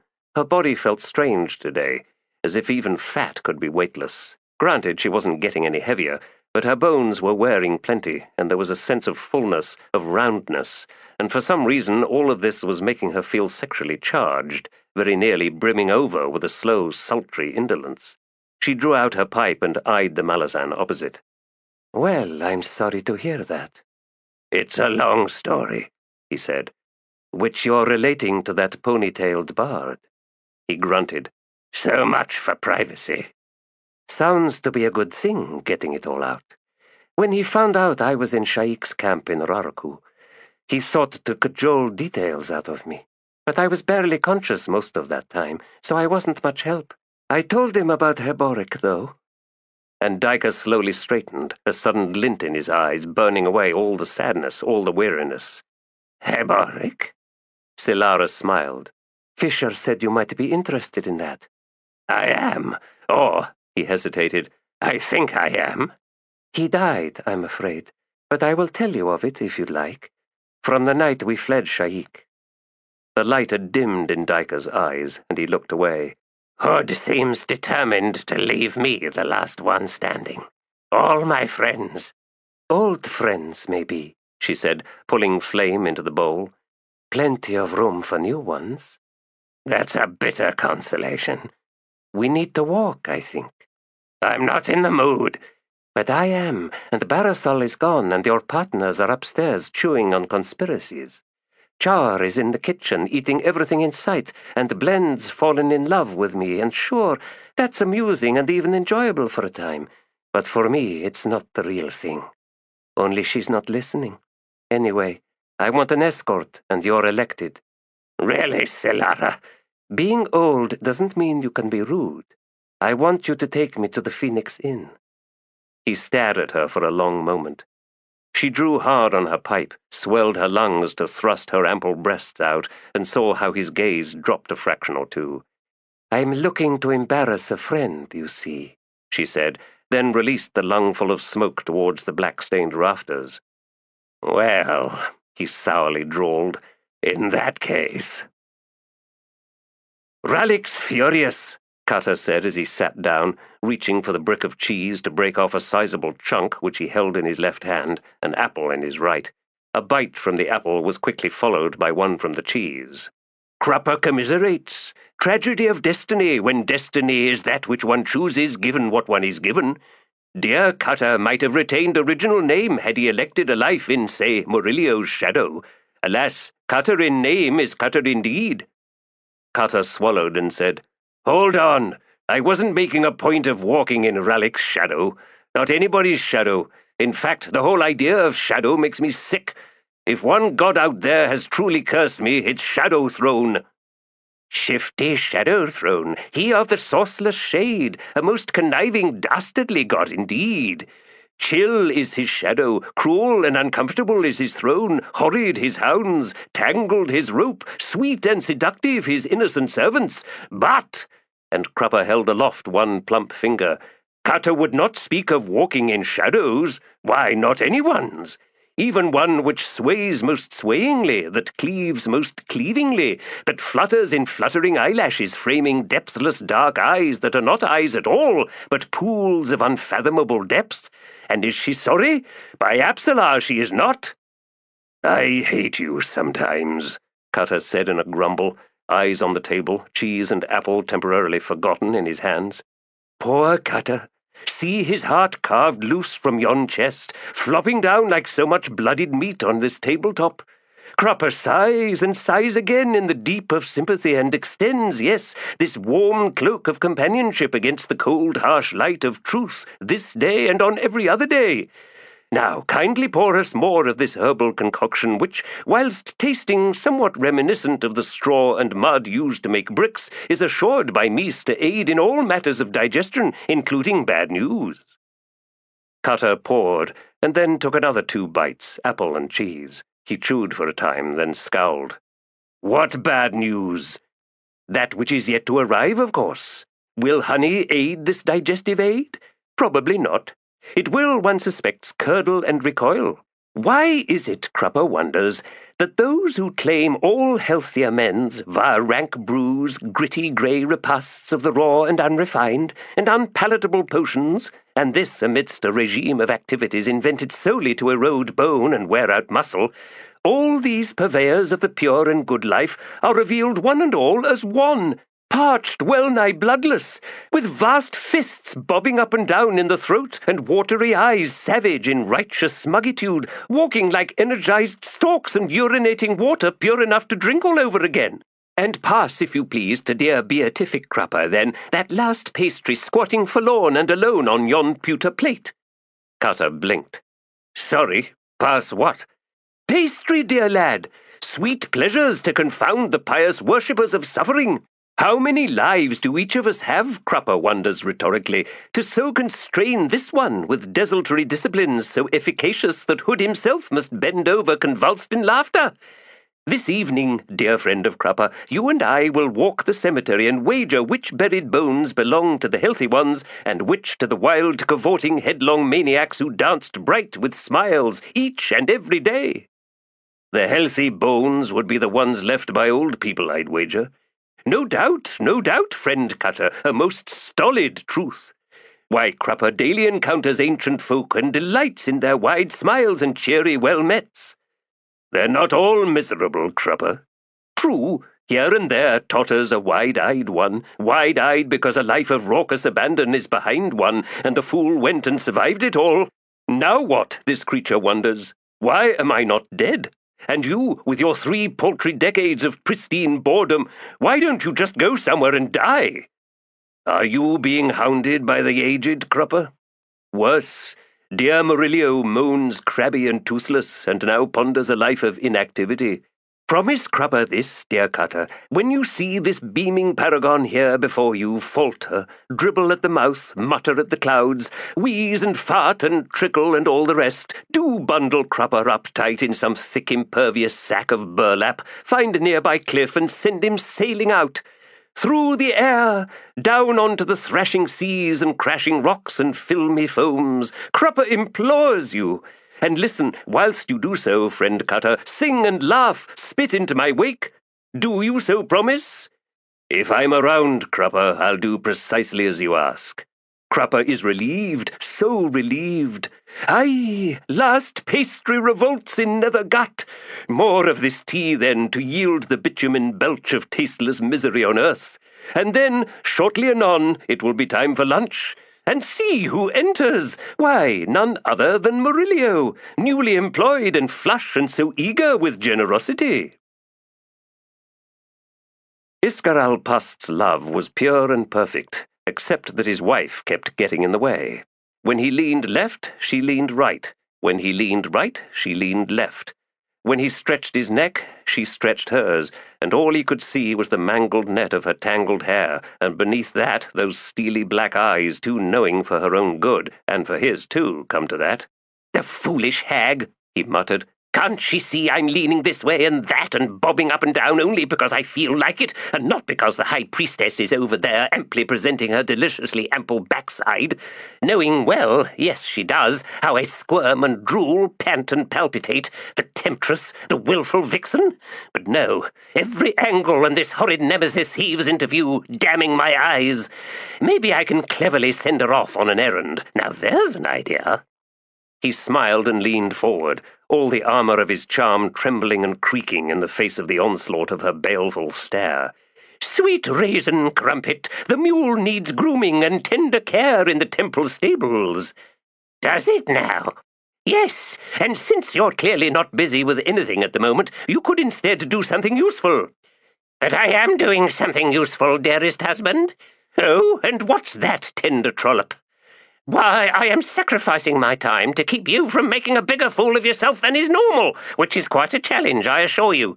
"What stupidity is she talking about?" "Love, oyster, whatever are you talking about?" "She's made her concession that you are who you claim to be, and that's the only thing keeping her from tossing us both out on our scrawny behinds.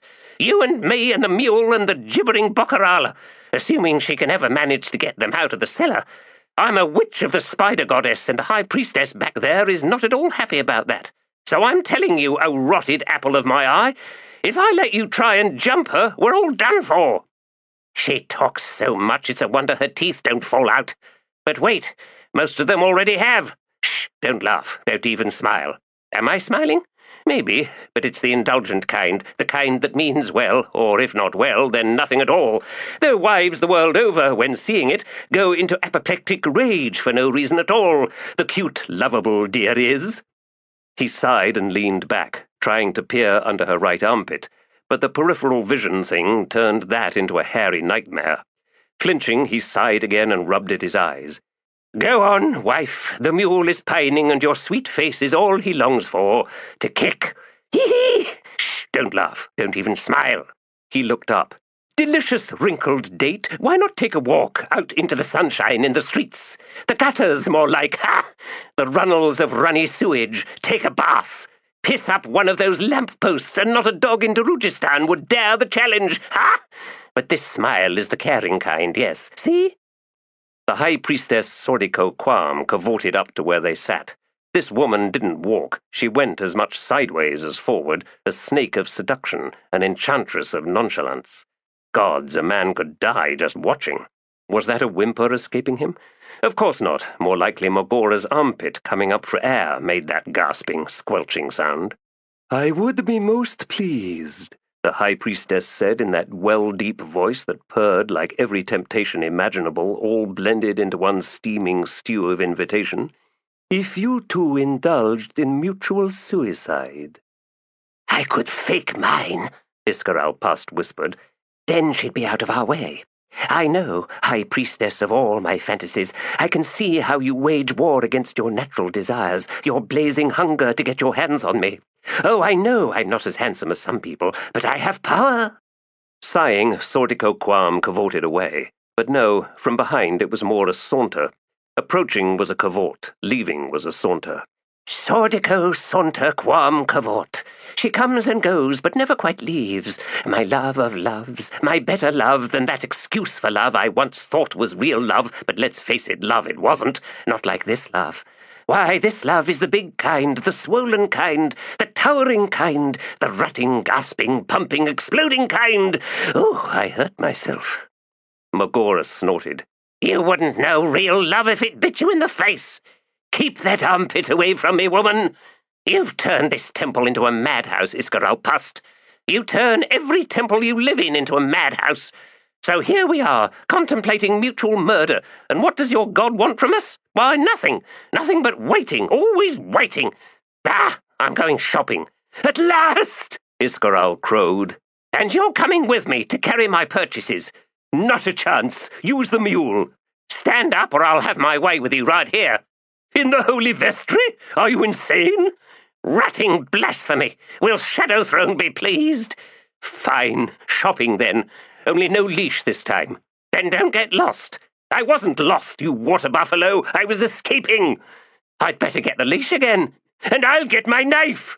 Oh, how marriage got in the way of love.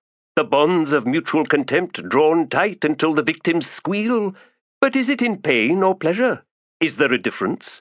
But that is a question not to be asked of married folk. Oh, no. And in the stables the mule winks at the horse, and the horse feels breakfast twisting in her gut, and the flies, well, they fly from one lump of dung to another, convinced that each is different from the last, fickle creatures that they are. And there is no wisdom among the fickle, only longing and frustration, and the buzz invites the next dubious conquest, smelling so fragrant in the damp straw. Buzz, buzz. Amidst masses of granite and feverish folds of bedrock veined with glittering streaks, the mining operation owned by Humble Measure was an enormous pit facing a cliff gouged with caves and tunnels. Situated equidistant between Darujhistan and Gredfallen Annex, and linked by solid raised roads, the mine and its town-sized settlement had a population of 800. Indentured workers, slaves, prisoners, work chiefs, security guards, cooks, carpenters, potters, rope makers, clothes makers and menders, charcoal makers, cutters and nurses, butchers and bakers. The enterprise seethed with activity. Smoke filled the air. Old women with bleeding hands clambered through the heaps of tailings, collecting shreds of slag and low-quality chunks of coal. Gulls and crows danced round these rag-clad, hunched figures. Not a single tree was left standing anywhere within half a league of the mine. Down on a slope on the lakeside was a humped cemetery in which sat a few hundred shallow graves. The water just offshore was lifeless and stained red, with a muddy bottom bright orange in colour.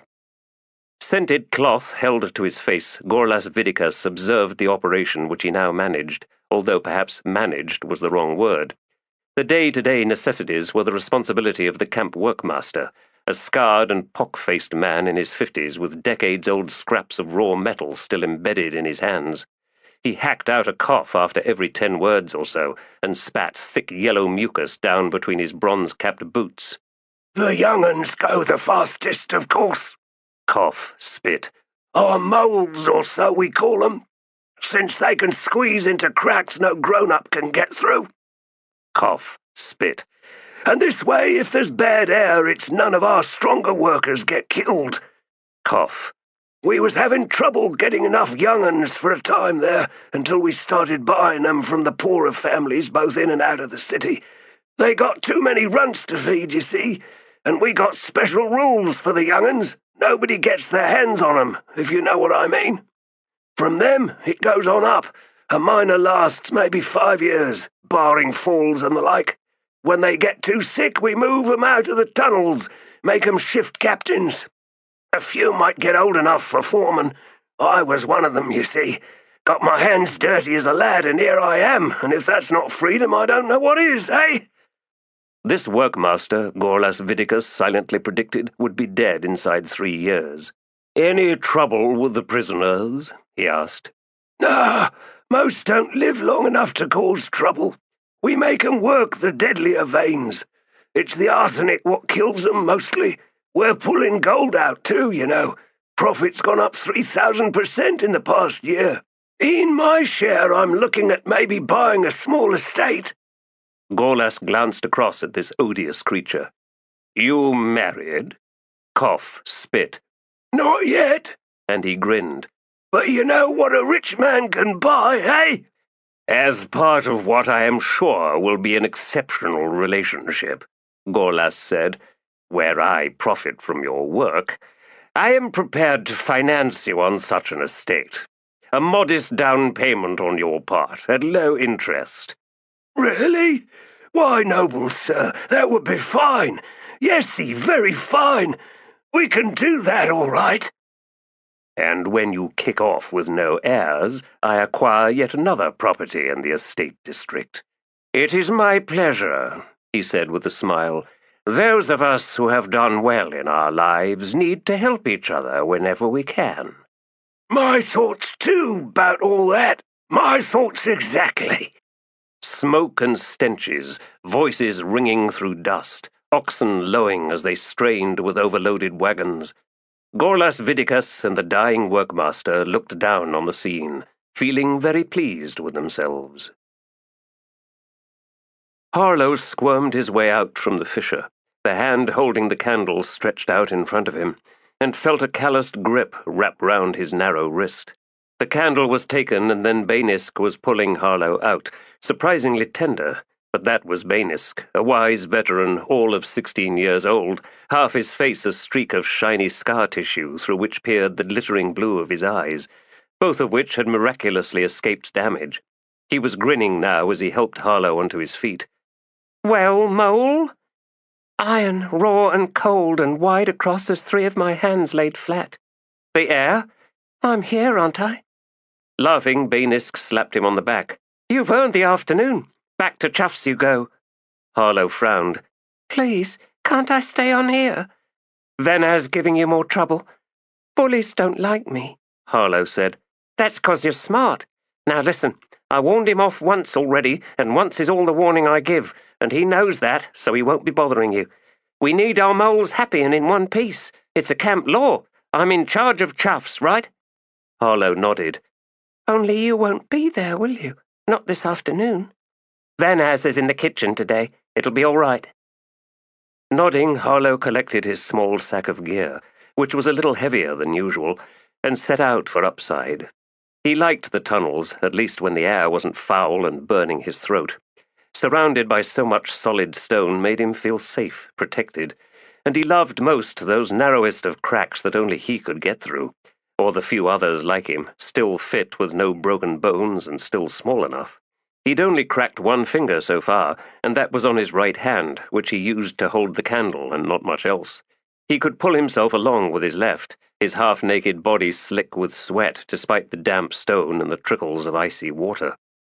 Exploring places no one had ever seen before, or dragging the thick, snaking hoses down into the icy pools, then calling out for the men on the pumps to get started, and in the candle's fitful, flickering light he'd watch the water level descend and see, sometimes, the strange growths on the stone, and in the crevices the tiny blind fish that, if he could reach, he slid into his mouth and chewed and swallowed, so taking something of this underworld into himself. And, just like those fish, at times he didn't even need his eyes, only his probing fingers, the taste and smell of the air and stone, the echoes of water droplets, and the click-click of the white roaches skittering away.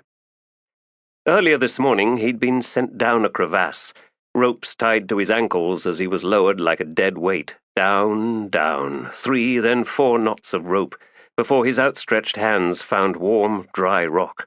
And here, so far below ground, the air was hot and sulphurous, and the candle, when he lit it, flared in a crossflow of sweet, rich air.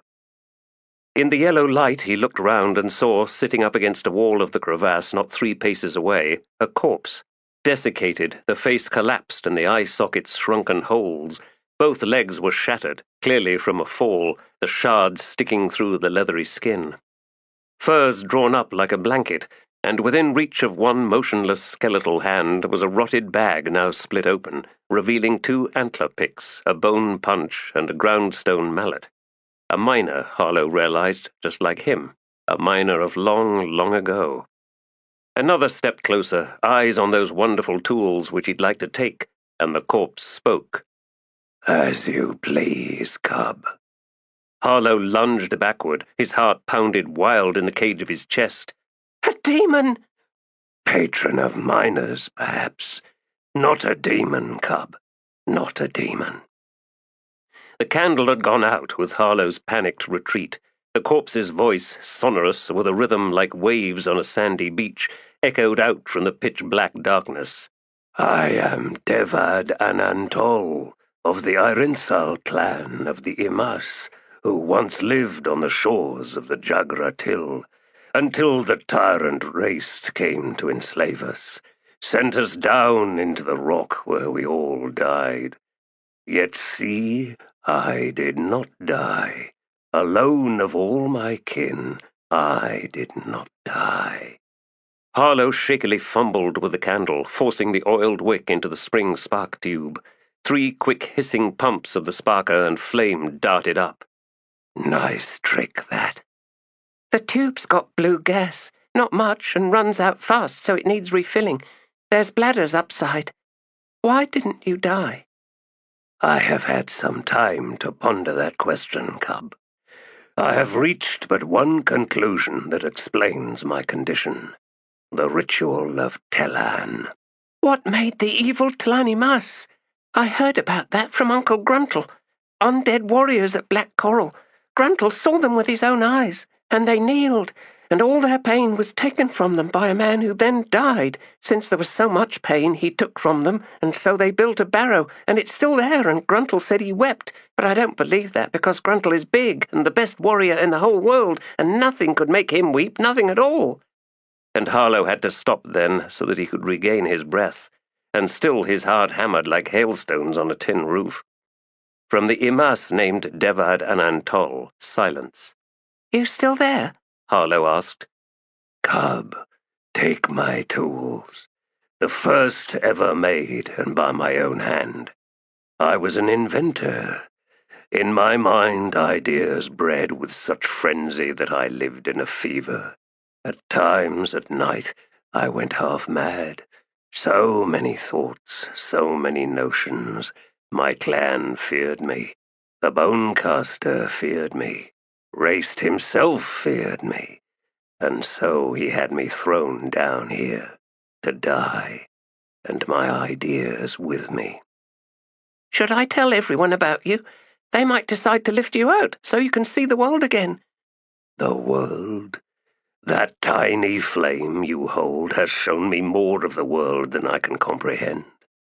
The sun, oh, the sun, that would destroy me, I think, to see it again. We have metal picks now, Harlow said. Iron. Sky stone. Yes, I saw much of it in the tunnels. The Jagot used sorcery to bring it forth and shape it. We were not permitted to witness such things. But I thought, even then, how it might be drawn free without magic, with heat, drawn out, given shape, made into useful things. Does Raist still rule? Never heard of any Raist, said Harlow. Bainisk rules Chuffs and Workmaster rules the mine, and in the city there's a council of nobles, and in faraway lands there are kings and queens and emperors and empresses. And Tlani Mas who kneel. Harlow glanced up the shaft. He could hear faint voices echoing down. They want to pull me back up. What should I tell them about this place? The wrong rock. The white grit that sickens people. Foul air. So no one else comes down here? Yes. But then you'll be alone again. Yes. Tell them, too, that a ghost haunts this place. Show them the ghost's magical tools. I will. Listen, could be I might sneak back down here if you like. Cub, That would be most welcome. Can I bring you anything? Yes. What? Splints. And now Harlow was making his way back to daylight, and in his extra-heavy bag there clunked the tools of the corpse, antler and bone hardened into stone, tines jabbing at his hip. If Venaz found out about them, he might take them, so Harlow knew he had to be careful. He had to hide them somewhere, where nobody went or looked or picked through things. Plenty to think about, he had. And he needed to find something called splints, whatever they were. She insisted on taking his arm as they walked towards the Phoenix Inn, down from the estate district, through third-tier wall, and into the Daru district. "So many people," she was saying. "This is by far the biggest city I've ever been in. I think what strikes me is how many familiar faces I see. Not people I actually know, just people who look like people I've known." Dyker thought about that and then nodded. "The world is like that, aye." "Is it now? Why?" "I have no idea, Selara." "Is this all the wisdom you can offer?" "I even struggled with that one," he replied. "All right, let's try something else. I take it you see no point in history." He grunted. "If by that you mean that there is no progress, that even the notion of progress is a delusion, and that history is nothing more than a host of lessons nobody wants to pay attention to, then yes, there is no point. Not in writing it down, not in teaching it." "Never mind then. You choose." "Choose what?" "Something to talk about." "I don't think I can. Nothing comes to mind, Selara." "Well, I suppose I'd like to know about Heboric." "He was losing his mind. We were trying to get to Otatarol Island, where he wanted to give something back, something he once stole. But we never made it, ambushed by Tlani Mas. They were going after him, and the rest of us just got in the way. Me, Cutter, Grey Frog. Well, they also stole Felicin Younger. That seemed to be part of the plan, too." "Felicin Younger?" "That's the name Shaik gave her." "Do you know why?" She shook her head. "I liked her, though." "Shaik?" "Felicin Younger. I was training her to be just like me, so it's no wonder I liked her." And she gave him a wide smile. Dyker answered with a faint one of his own. Hard indeed to be miserable around this woman. Better if he avoided her company in the future. "Why the Phoenix Inn, Selara?" "As I said earlier, I want to embarrass someone. Cutter, in fact. I had to listen to him for months and months about how wonderful Darujhistan is, and how he would show me this and that. Then as soon as we arrive, he ducks away, wanting nothing to do with us. Back to his old friends, I suppose." She was being offhand, but Dyker sensed the underlying hurt. Perhaps she and Cutter had been more than just companions. "Instead," he said, "you found us Malazans." "Oh, we could have done much worse." "Barathol had kin," said Dyker, "in the bridge burners, an assassin. Seeing your friend was like seeing a ghost. For Picker, Ansi, Blend, Blue Pearl, the old Marines." "One of those familiar faces belonging to someone you don't know." He smiled again. "Yes. Oh, yes, Selara, you are clever indeed." "And before you know it, some old marine healer is out doing whatever he can to help Barathol Mekar. Only there's this history, the stuff that doesn't matter, with our blacksmith friend. Having to do with Aran and the—" "Red Blades, aye." She shot him a look. "You knew?" "We all know. The poor bastard. Getting such a raw deal in his own homeland. Things like that, well, we can sympathize with because we have our histories. The kind that can't be ignored because they've put us right where we are. Right here, a continent away from our home." "Progress?" "That remains to be seen. And here we are, Phoenix Inn." She stood studying the decrepit sign for a long moment. "That's it? It's a dump." "If the story is accurate, Kalam Mekar himself went in there once or twice. So did Sori, who later took the name of Apsala. And that was where young Crocus met her, who is now known as Cutter, right? Putting it all together isn't easy. Mallet was there for most of that."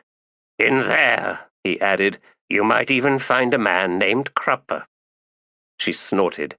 Cutter talked about him, some oily fence and ex-thief. Ambassador at large during the Panion War. The man who stood down Caladan Brood, single-handedly confounding most of the great leaders on the continent.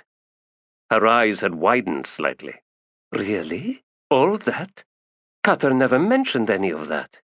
He wouldn't have known, Selara. He went off with Fiddler, Calam, and Apsalar. That's a tale I'm slowly putting together myself, she said. Apsalar, the woman Cutter loves. Ah. Let's go then. And they set out across the street. The kid's been snatched, is my guess, Murillo concluded, settling back in his chair.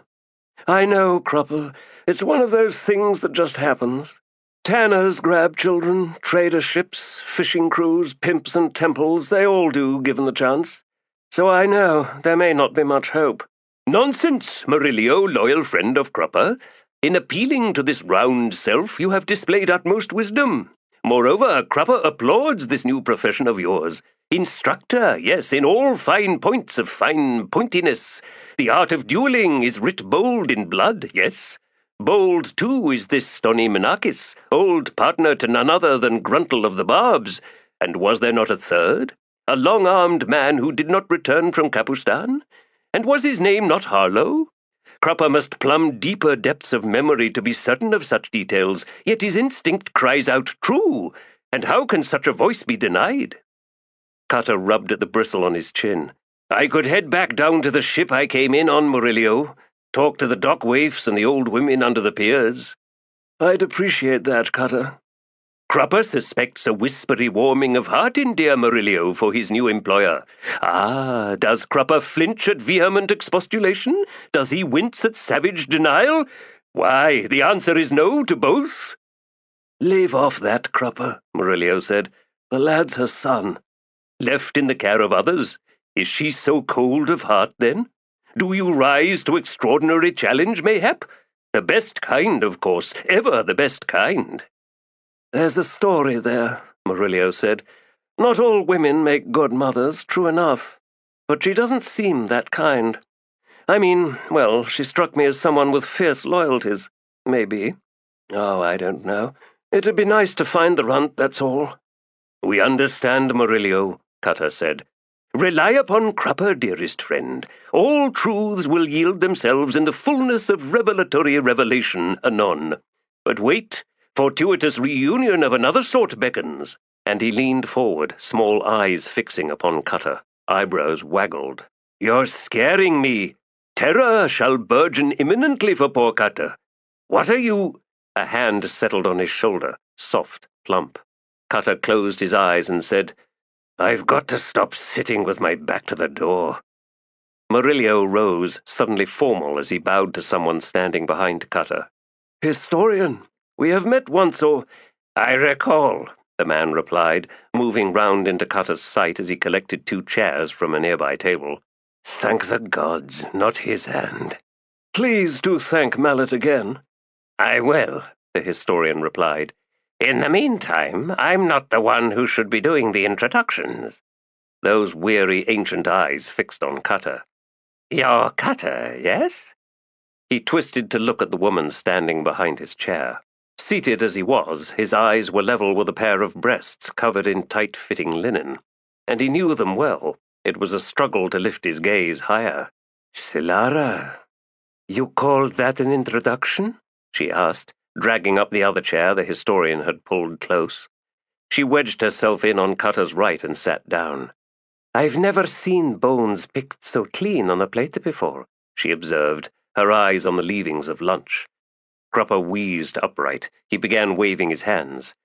Crupper hastens with proper welcome to this grand company to already beloved Selara of the knowing eyes, and other assorted accoutrements of charm Crupper would dearly wish to knowingly eye, if not for the dastardly demands of decorum.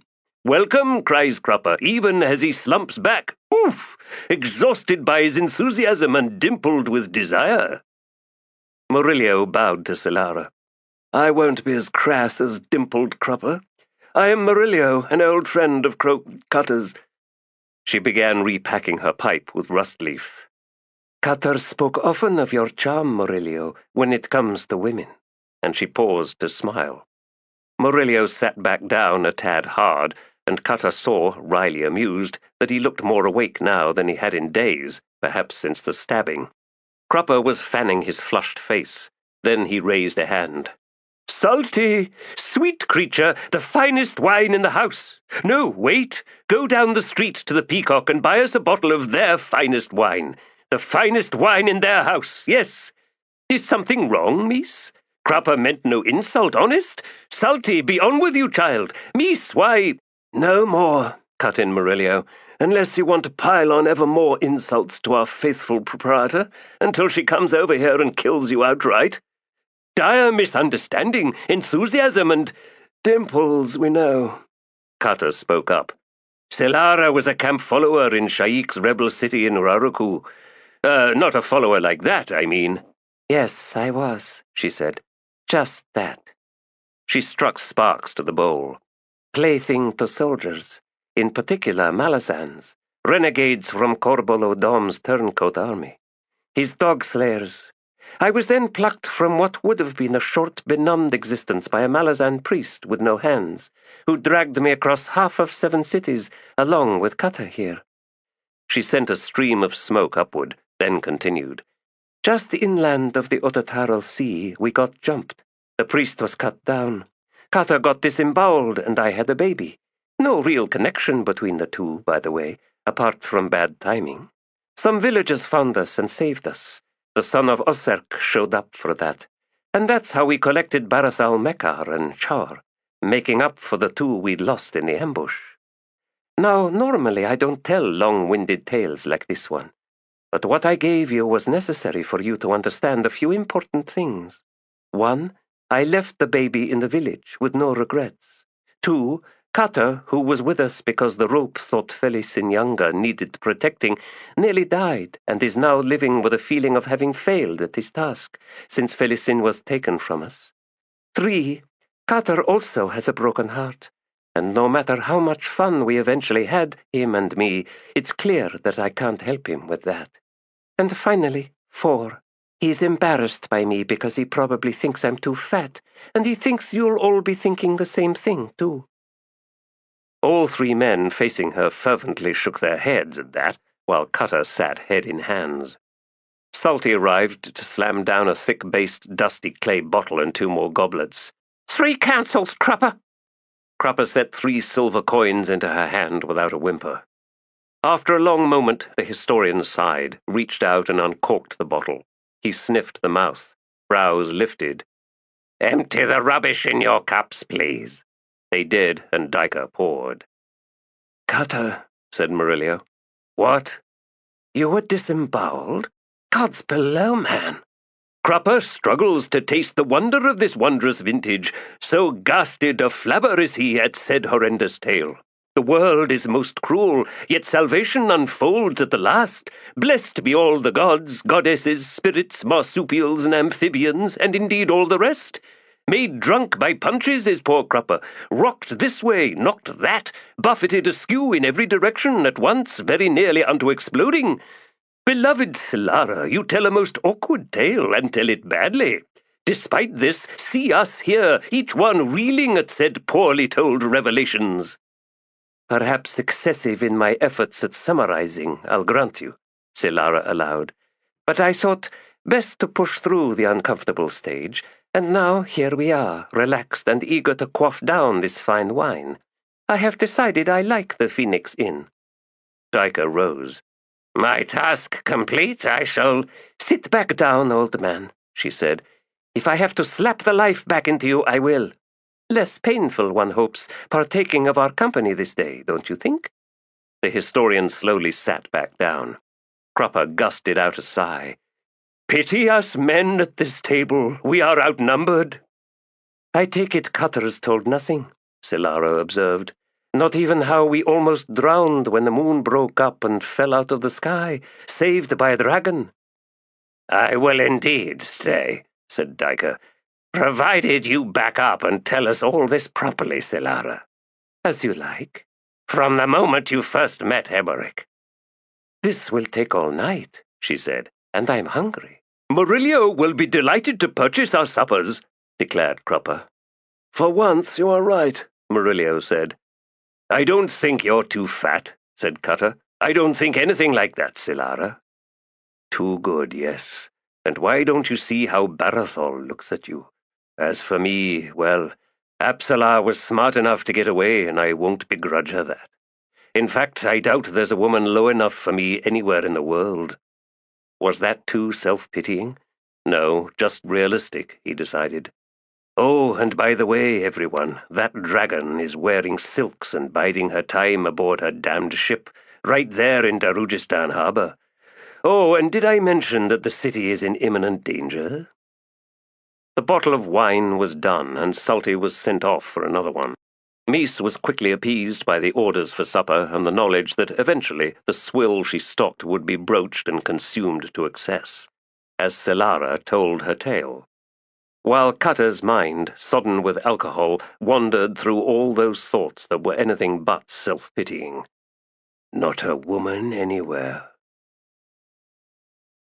Lady Chalice Vidicus sat at one end of the table, Shardan Lim on her left, Hanot Orr to her right. For this night she wore emerald green silks, the short coat tight-fitting, collarless to expose her unadorned powdered throat, and low-cut to reveal her scented breasts. Her hair was tied up, speared through with silver pins. Rouge blushed her cheeks, kohl thickened her lashes, earrings depended from her ears in tumbling, glittering array, the green of emerald and the blue of sapphire. The coat's short sleeves revealed her bared arms, the skin soft, smooth, slightly plump, unstained by the sun. Leggings of brushed kid leather covered her lower limbs, and on her feet was the latest style of sandals, the one with a high peg-like heel. Amber wine glimmered in crystal goblets. Candlelight painted soft and gold every detail in a pool that faded into gloom beyond the three at the table, so that the servants moved in shadows, appearing only to clear dishes, rearrange settings, and deliver yet more food.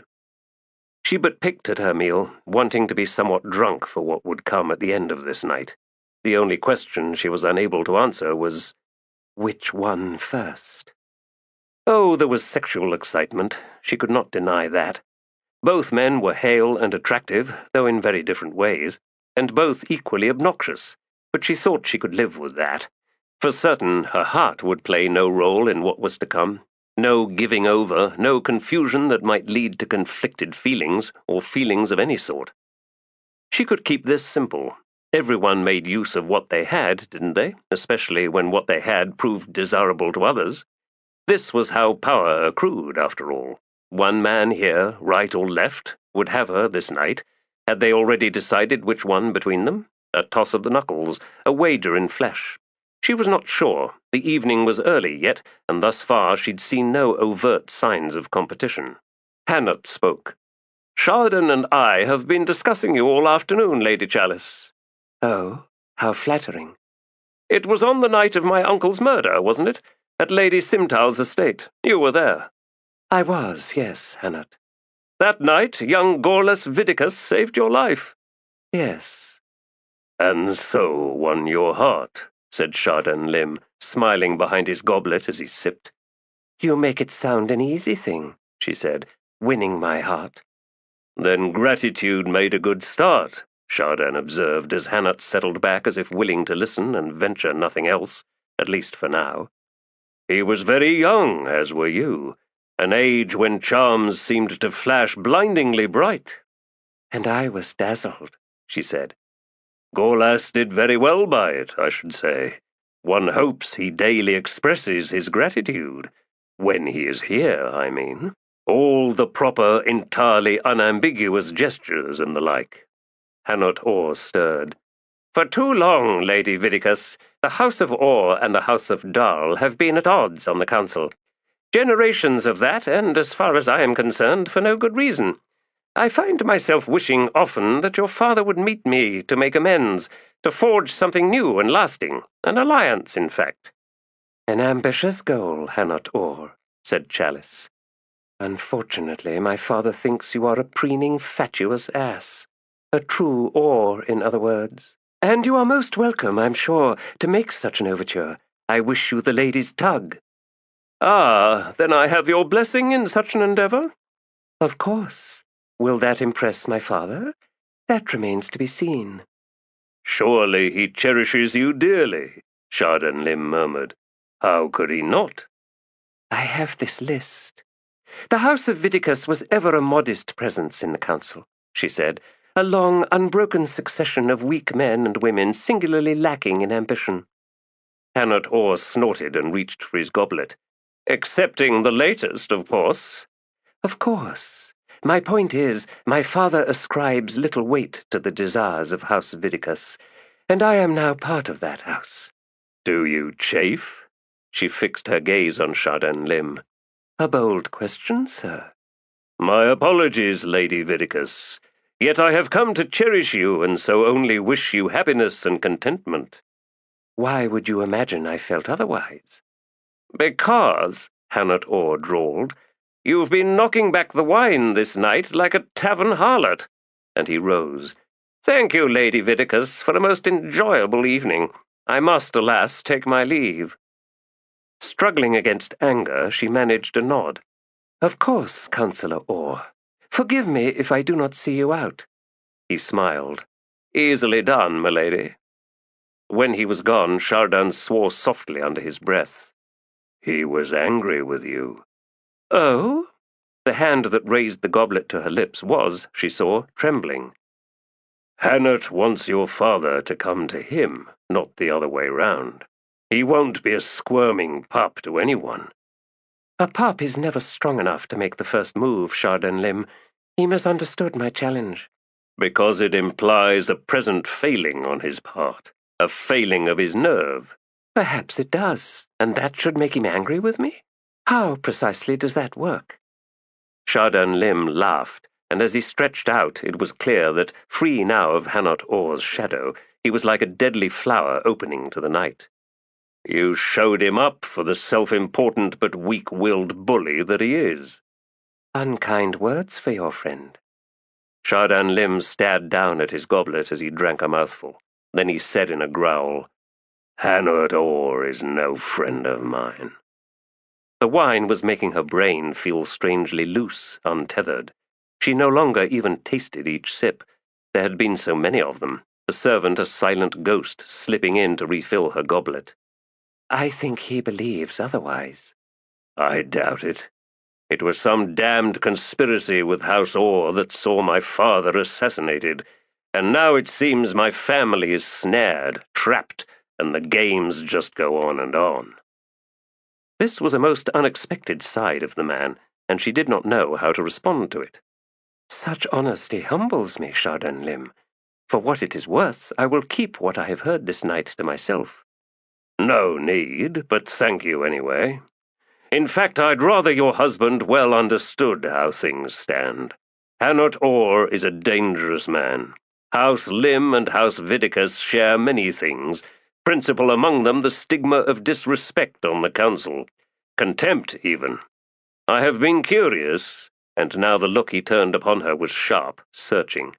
This venture of your husband's, ever pushing for this ironmonger of his to attain membership in the council, what does Gorlas play at? She blinked in confusion. I'm sorry, I have no idea. Might you find out? For me? I am not sure if I can. Gorlas does not confide in me on such matters. Does he confide in you at all? He went on without waiting for her reply, not that she had one. Lady Vidicus, Chalice, he is wasting you, do you understand? I see this. Gods, it leaves me furious. You are an intelligent woman, a beautiful woman, and he treats you like one of these silver plates. Just one more possession, one more piece in his hoard.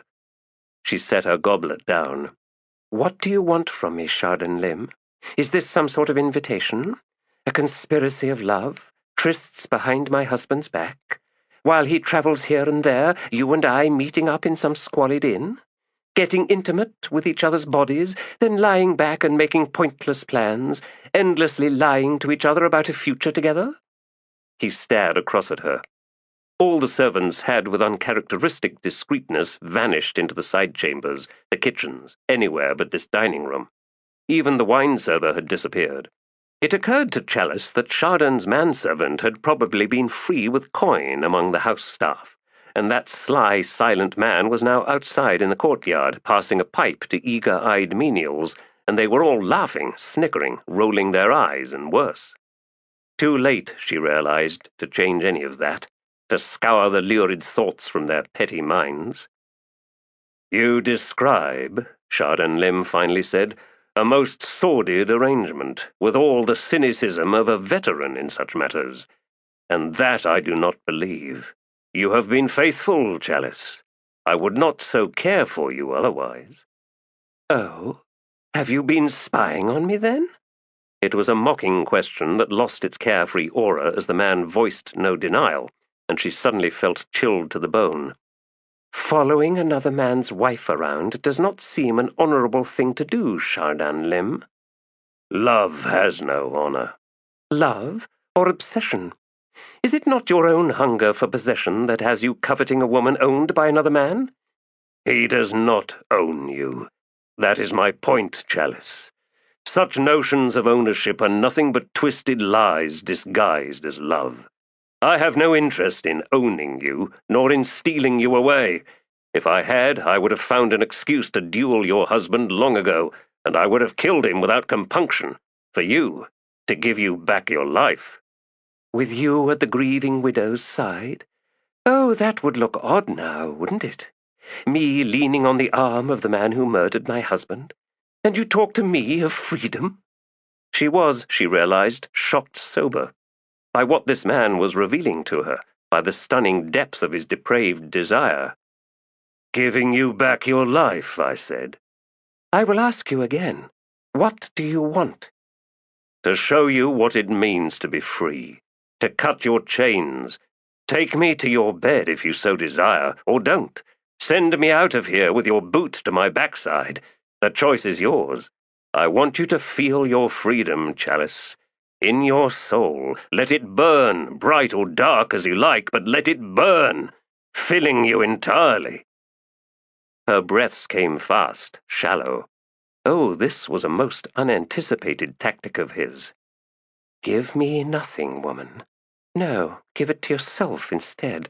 Make use of me as proof of your freedom. Tonight you can make yourself free again, the way it felt when you were younger, when there was no husband weighing down your arm, before the solemn shackles were slipped on." A most extraordinary invitation indeed. "Where are my servants?" "Away for the rest of the night, Lady Vidicus." "Just like Hanot Orr. Does he sit in some tavern right now, telling everyone—" "I arranged nothing with that bastard, and you must realize he will talk whether anything happens or not, to wound you, your reputation." "My husband will then hear of it, even though nothing has happened." "And should you stand before Gorlas and deny the rumors, will he believe you, Chalice?" "No, he wouldn't want to. He will not accept being cuckolded." "He will smile because he doesn't care, until it serves him to challenge one of us, me or Hanot, to a duel. On a point of honor, he is a fine duelist, a cruel one at that. He disregards all rules, all propriety. Victory is all that matters, and if that means flinging sand into his opponent's eyes, he will do just that. A very dangerous man, Chalice. I would not want to face him with rapiers bared, but I will if I have to." Then he shook his head. "But it won't be me." "No?" "It will be Hanot Orr. That is the man he wants for you. He's given you to Hanot Orr. Another reason he stormed off, since he finally understood that I would not permit it." "So in Gorlas's stead this night, you have defended my honor." "And failed, because Hanot is skewering your reputation even as we speak. When I said you can make use of me, Chalice, I meant it. Even now, here, you can tell me to seek out Hanot. Yes, I can guess where he is right now, and call him out. I can kill him for you." "My reputation—" "Is already ruined, Lady Vidicus, and I am truly sorry for that. Tell me what you would have me do. please." She was silent. It was getting difficult to think clearly. Consequences were crashing down like an avalanche, and she was buried, all air driven from her lungs. Buried, yes, in what had not even happened. Yet. "I will try this freedom of yours, Shardan Lim." He rose, one hand settling on the grip of his rapier. "Milady." "Oh, how noble." Snorting, she rose. "You've taken hold of the wrong weapon." His eyes widened. Was the surprise real or feigned? Was there a glimmer of triumph in those blue eyes? She couldn't find it at all, and that frightened her. "Shardan." "Milady." "Make no wishes for a future. Do you understand me?" "I do." "I will not free my heart only to chain it anew." "Of course you won't. That would be madness." She studied him a moment longer and received nothing new for that effort. "I am glad I am not drunk," she said, and he bowed, making in that one gesture this night of adultery so very noble. Night seeps into Darujhistan, a thick, blinding fog in which people stumble or hide as they walk the alleys and streets. Some are drawn like moths to the lit areas and the welcoming eternal hiss of gas from the wrought-iron poles.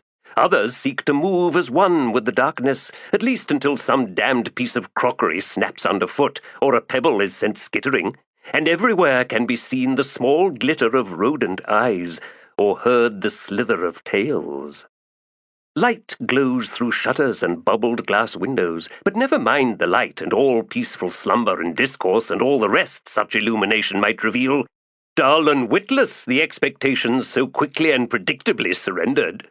A woman in whose soul burned freedom black and blazing arches her back as only the second man in her life slides deep into her, and something ignites in her mind.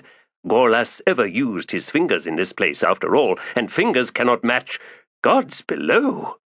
But leave that now.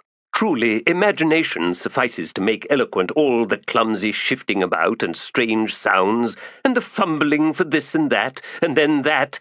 No more. Out into the true darkness, yes, to the fingerless man stalking his next victim. To a new estate and Captain Torvald Nom of the House Guard, moments from leaving for the night with all security in the so capable hands of Scorch and Leff. Yes, he worked hard on that. Who pauses to watch a black two-person carriage trundle into the courtyard, and whose eyes thin to very most slits of suspicion and curiosity, and a niggling feeling of something, as a cloaked, hooded figure steps into view and slides like a bad thought up the stairs and into the main house. Who ponder no longer, Torvald Nom. On your way, yes, back home to your loving and suitably impressed wife. Think of nothing but that and that alone, and be on your way. A guard with occasional chest pains is questioning patrons of a bar, seeking witnesses who might have seen someone set out to follow that local man into the alley in order to beat him to death, and would no one step forward on behalf of that hapless victim? Might do, aye, if any of us liked him, you see.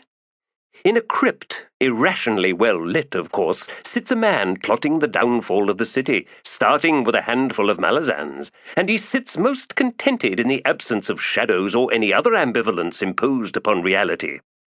Out in Chuffs, as moles sleep in their tiny cots, Bainisk sits down beside Harlow's bed to hear more stories about Darujhistan, for Bainisk was born in Chuffs, and has never left it, you see, and his eyes glow as Harlow whispers about riches and all sorts of wonderful foods and great monuments and statues and blue fire everywhere, and before long both are asleep, Harlow in his lumpy bed and Bainisk on the floor beside it. And across the way Venaz sees this and sneers to display his hatred of both Bainisk and Bainisk's new favourite, when Venaz used to be his best. But Bainisk was a betrayer, a liar, and worse, and someday Harlow would pay for that. Because Harlow was right.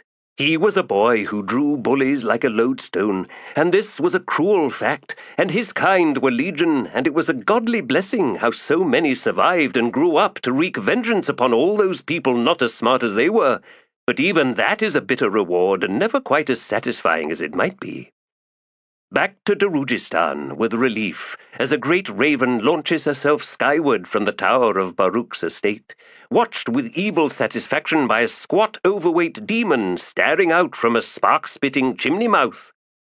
And this was a night like any other, a skein of expectations and anticipations, revelations and perturbations. Look around, look around! On all sides, day and night, light and dark, every step taken with the firm resolve to believe in the solid ground awaiting it. Every step, one after another, again and again, and no perilous ledge yawns ahead. Oh no!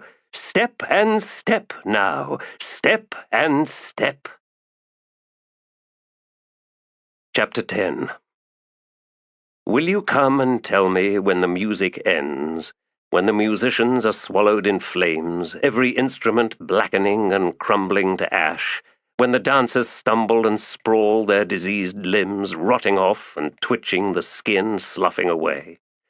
Will you come and tell me when the music ends, when the stars we pushed into the sky loose their roars, and the clouds we built into visible rage do now explode, when the bright princes of privilege march past with dead smiles falling from their faces, a host of deceiving masks?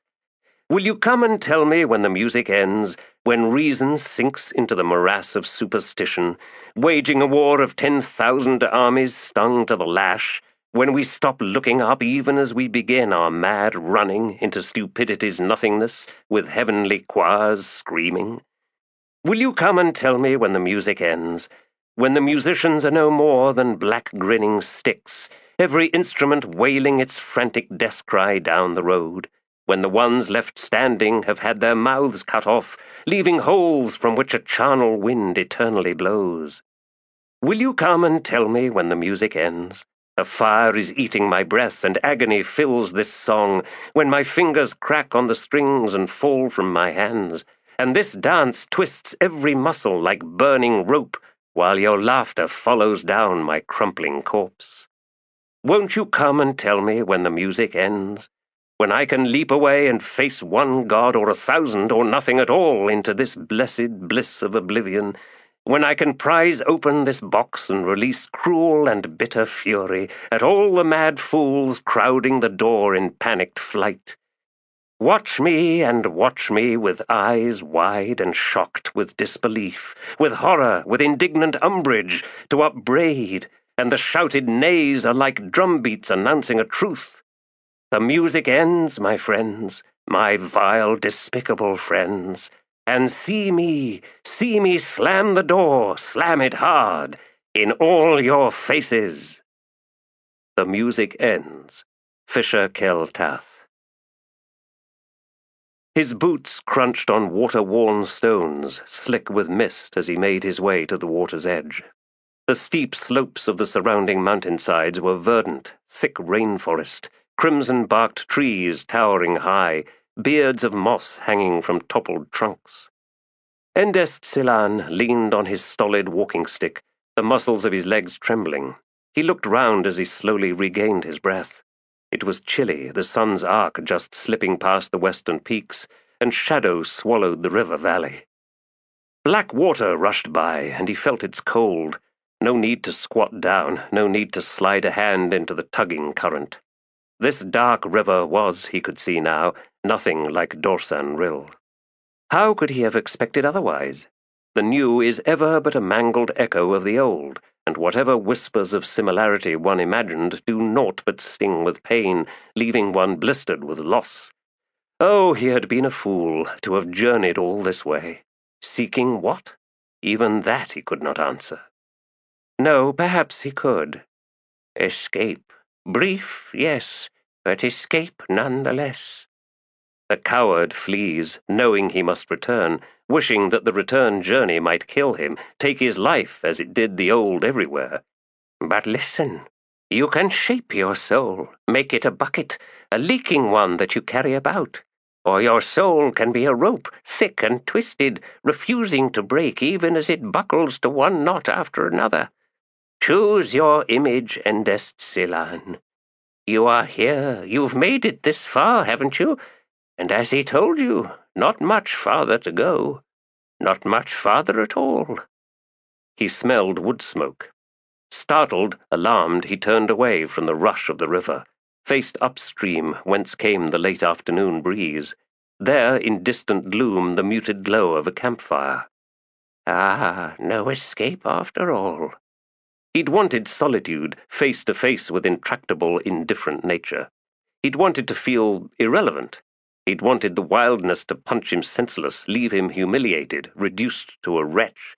Oh, he had wanted plenty, hadn't he? With a sour grunt, Endest began walking upstream. At the very least, the fire would warm his hands. 30 paces away, he could see the lone figure facing the smoky flames, huge, round-shouldered, seated on a fallen log, and Endest smiled in recognition. 2 trout speared on skewers cooked above the fire. A pot of simmering tea sat with one blackened shoulder banked in coals. 2 tin cups warmed on the flat rock, making up one side of the hearth. Another log waited opposite the one on which sat the warlord, Caladan Brood, who slowly twisted round to watch Endest approach. The broad, oddly bestial face split into a wry smile. "Of all the guests I imagined this night, old friend, you did not come to mind. Forgive me. You took your time since beginning your descent into this valley, but for that I will happily make allowances. But do not complain if the fish is overcooked." "Complaints are far away and will remain so, Caladan. You have awakened my appetite for food, drink, and most of all, company." "Then sit, make yourself comfortable." "So you did indeed disband your army after the siege," said Endest making his way over to settle himself down. "There were rumors. Of course, my master said nothing." "See me now," said the warlord, "commanding an army of wet stones. And yes, it proves far less troublesome than the last one. Finally, I can sleep soundly at night, although matching wits with these trout has challenged me mightily. There, take one of those plates, and here, beware the bones, though," he added as he set a fish on the plate. "Alone here, Caladan Brood. It makes me wonder if you are hiding." "It may be that I am, Endest. Unfortunately, hiding never works." "No, it never does." Neither spoke for a time as they ate their supper. The trout was indeed overdone, but Endest said nothing, for it was delicious nonetheless. If Anomander Rake was a mystery shrouded in darkness, then Caladan Brood was one clothed in geniality. Spare with words, he nevertheless could make virtually anyone feel welcome and indeed appreciated. Or rather, he could when the pressures of command weren't crouched on his shoulders like a damned mountain. This night, then, Endest well understood, was a gift, all the more precious in that it was wholly unexpected. When the meal was done, night's arrival closed out the world beyond the fire's light. The rush of the river was a voice, a presence. Water flowed indifferent to the heave and plunge of the sun, the shrouded moon and the slow spin of the stars. The sound reached them in a song without words, and all effort to grasp its meaning was hopeless, for, like the water itself, one could not grasp hold of sound. The flow was ceaseless and immeasurable, and just as stillness did not in fact exist, so neither did true, absolute silence. "Why are you here?" Endest asked after a time. "I wish I could answer you, old friend, and Byrne knows the desire to ease the burden is almost overwhelming." "You are assuming, Caladan, that I am ignorant of what awaits us." "No, I do not do that. After all, you have sought a pilgrimage out to this river, and among the Tiste Andii this place has proved a mysterious lure. Yet you ask why I am here, and so your knowledge must be incomplete. Endest I cannot say more. I cannot help you." The old Tiste Andii looked away, off into the dark where the river sang to the night. So others had come here then, some instinctive need drawing them, yes, to the ghost of Dorsan Rill. He wondered if they had felt the same disappointment as he had upon seeing these black, but not black enough, waters. "It is not the same. Nothing ever is, beginning with ourselves." "I do not," he said, believe much in forgiveness." "What of restitution?" The question stunned him, stole his breath. The river rushed with the sound of 10,000 voices, and those cries filled his head, spread into his chest to grip his heart. Cold pooled in his gut. By the abyss, such ambition! He felt the icy trickle of tears on his far-warmed cheeks. "I will do all I can." "He knows that," Caladan Brood said with such compassion that Endist-Silan almost cried out. "You might not believe this now," the huge warrior continued, "but you will find this pilgrimage worthwhile. A remembrance to give strength when you need it most." No, he did not believe that now, and could not imagine ever believing it. Even so, the ambition, so appalling, so breathtaking. Caladan Brood poured the tea and set a cup into Endest's hands. The tin shot heat into his chilled fingers. The warlord was standing beside him now. "Listen to the river, Endist-Silan. Such a peaceful sound." But in the ancient Tiste Andii's mind, that sound was a wailing chorus, an overwhelming flood of loss and despair. The ghost of Dorsan Rill? No, this was where that long-dead river emptied out, feeding the midnight madness of its history into a torrent where it swirled with 1,000 other currents, endless variations on the same bitter flavor. And as he stared into the flames, he saw once more the city dying in a conflagration, Carcanus beneath the raging sky, blinding ash like sand in the eyes, smoke like poison in the lungs. Mother Darkness in her fury, denying her children, turning away as they died and died and died. Listen to the river. Remember the voices. Wait, as does the warlord here. Wait to see what comes. The smell of the smoke remained long after the fire was done. They rode in onto charred ground and blackened wreckage. Collapsed, crumbled inward, the enormous carriage still reared like a malignant smoking pyre in the center of stained earth. Detritus was scattered about to mark the disintegration of the community. Yet, although the scene was one of slaughter, there were no bodies. Trails set off in all directions, some broader than others. Samar Dev studied the scene for a time, then watched as Traveller dismounted to walk over to the edge of the camp, where he began examining some of the tracks leading away. He was an odd man, she decided, quiet, self-contained, a man used to being alone, yet beneath it all was a current of, yes, mayhem, as if it was his own solitude that kept the world safe. Once, long ago now, she had found herself in the company of another warrior equally familiar with that concept. But there the similarity ended. Karsa Orlong, notwithstanding that first journey into the besieged fortress outside Ugarat, thrived on an audience. Witness, he would say, in full expectation of just that. He wanted his every deed observed, as if each set of eyes existed solely to mark Karsa Orlong, and the minds behind them served, to the exclusion of all else, to recount to all what he had done, what he had said, what he had begun, and what he had ended. He makes us his history. Every witness contributes to the narrative, the life, the deeds of Toblakai, a narrative to which we are, each of us, bound. Chains and shackles snaked out from the burned carriage, empty, of course, and yet, despite this, Samar Dev understood that the survivors of this place remained slaves, chained to Karsa Orlong, their liberator, chained to yet another grim episode in his history. He gives us freedom and enslaves us all. Oh, now there is irony. All the sweeter for that he does not mean to. No, the very opposite each and every time. That damned fool. "Many took horses, loaded down with loot," Traveller said, returning to his mount. "One trail heads north, the least marked. I believe it belongs to your friend."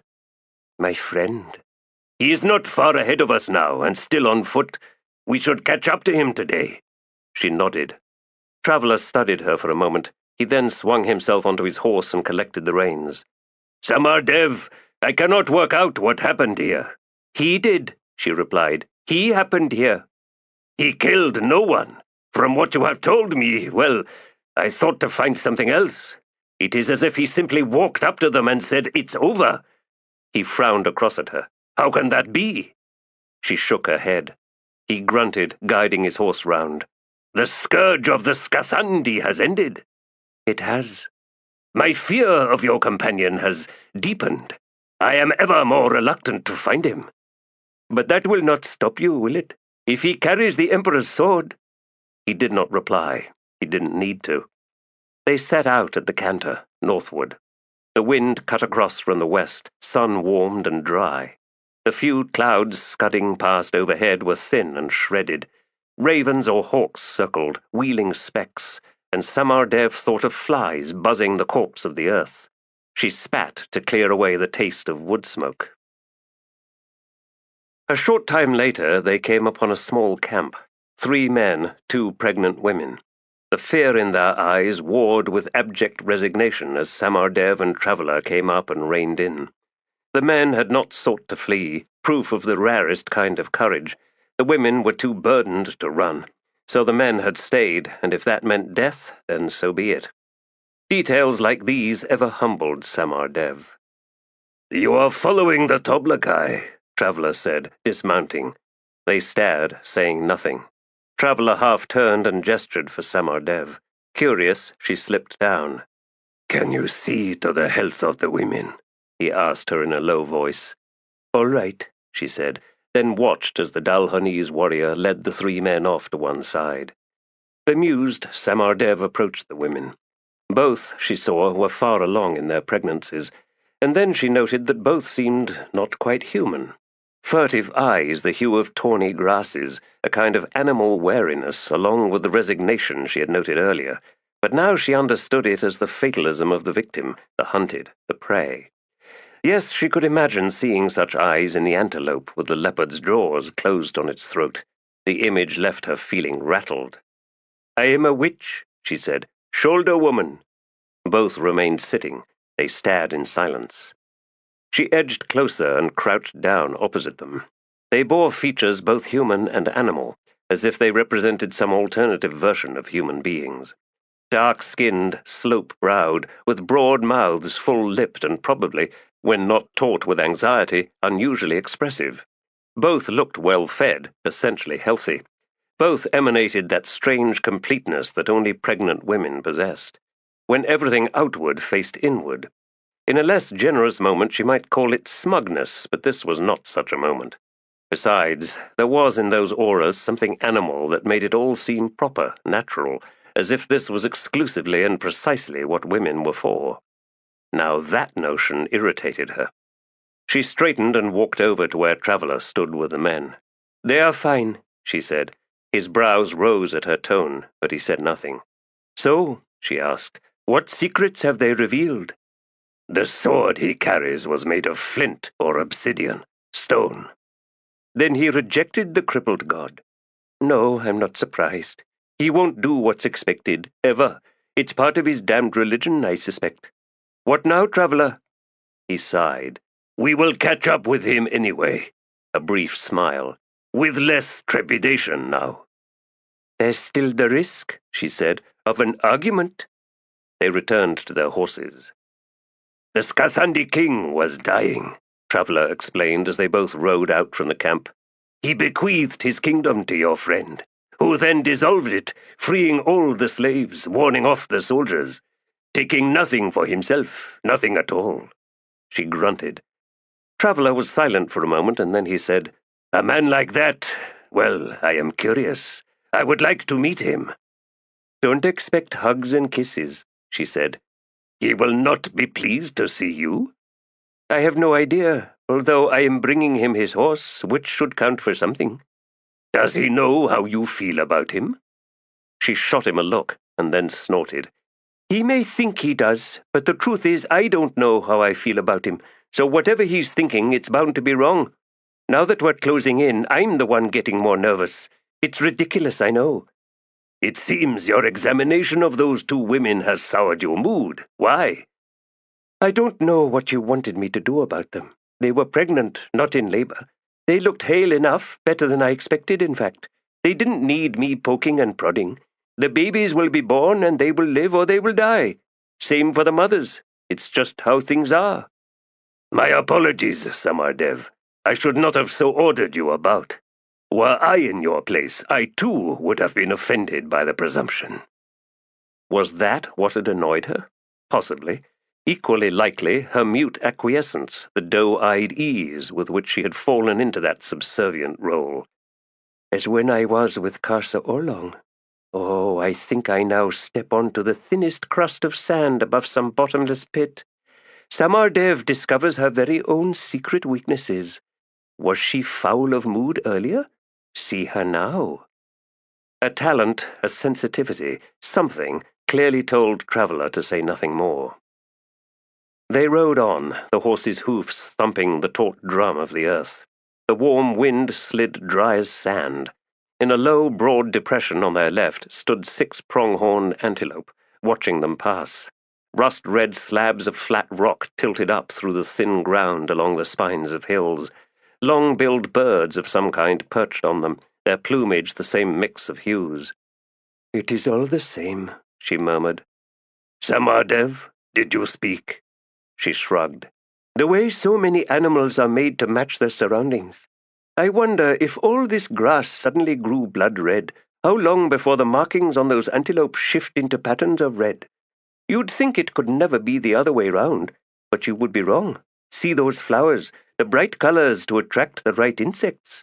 If the right insects don't come to collect the pollen, the flower dies. So brighter is better.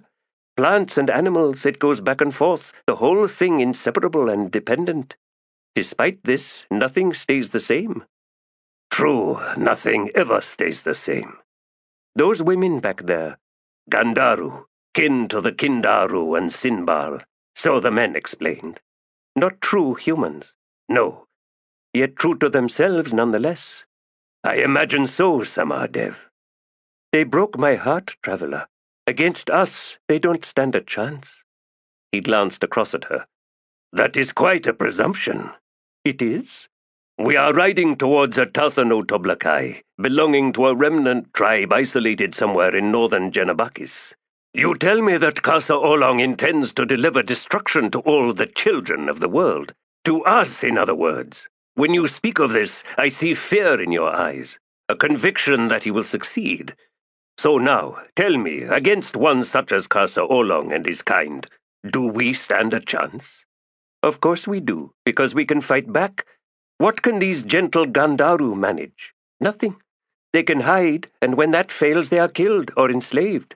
Those 2 women were probably raped, used, vessels for human seed. Barring the rape, every animal we hunt for food possesses the same few choices, hide or flee. Until there is no place left to hide. And when the animals go, so too will we. She barked a laugh. You might believe so, Traveller. No, we won't go that way. We'll just fill the empty lands with cattle, with sheep and goats, or break up the ground and plant corn. There is no stopping us. Except perhaps for Karsa Orlong. And there, then, was the truth of all this. Karsa Orlong pronounced a future of destruction, extinction, and she wished him well. "There," Traveller said in a different voice, and he rose in his stirrups. "He didn't travel too far after all." From Havok's saddle, Samardev could now see him. He had halted and was facing them 1,000 paces distant. 2 horses stood near him, and there were humps in the grass of the knoll, scattered like anthills or boulders, but, she knew, neither of those. "He was attacked," she said. "The idiots should have left well enough alone." "I'm sure their ghosts concur," Traveller said. They cantered closer. The Toblakai looked no different from the last time she had seen him, there on the sands of the arena in Letharas. As sure, as solid, as undeniable as ever. "I shall kill him once." And so he did, defying everything. Oh, he was looking at her now, and at Havok, with the air of a master summoning his favorite hunting dog. And suddenly she was furious. "This wasn't obligation," she snapped, savagely reining in directly in front of him. "You abandoned us, there in that damned foreign city. Do this when the time is right, and so I did. Where the hood did you go, and—" And then she yelped as the huge warrior swept her off the saddle with one massive arm and closed her in a suffocating embrace, and the bastard was laughing, and even Traveller, curse the fool, was grinning, although to be sure it was a hard grin, mindful as he clearly was of the half-dozen bodies lying amidst blood and entrails in the grasses. "Witch! Set me down! I am amazed," he bellowed, "that havoc suffered you all this way. Down!" So he dropped her, jarring her knees, sending her down with a thump on her backside, every bone rattled. She glared up at him. But Karsa Orlong had already turned away and was eyeing Traveller, who remained on his horse. Are you her husband, then? She must have had one somewhere. No other reason for her forever refusing me. Very well, we shall fight for her, you and me. Be quiet, Karsa. He's not my husband, and no one's fighting for me, because I belong to no one but me. Do you understand? Will you ever understand? Samardev has spoken, said Traveller. We met not long ago, both journeying on this plain. We chose to ride as companions. I am from Dalhon, on the continent of Kontali. Karsa grunted. Malazan. An answering nod. I am called Traveller. You hide your name. What I hide merely begins with my name, Karsa Orlong. The Toblakai's eyes thinned at that. You bear the tattoos, Traveller went on, of an escaped slave of 7 cities, or rather a recaptured one. Clearly the chains did not hold you for long. Samardev had picked herself up and was now brushing the dust from her clothes. Are these Skathandi? She asked, gesturing at the bodies. Karsa? The giant turned away from his study of the Malazan. Idiots, he said, seeking vengeance for the dead king, as if I killed him. Did you? No. Well, she said, at least now I will have a horse of my own. Karsa walked over to Havoc and settled a hand on his neck.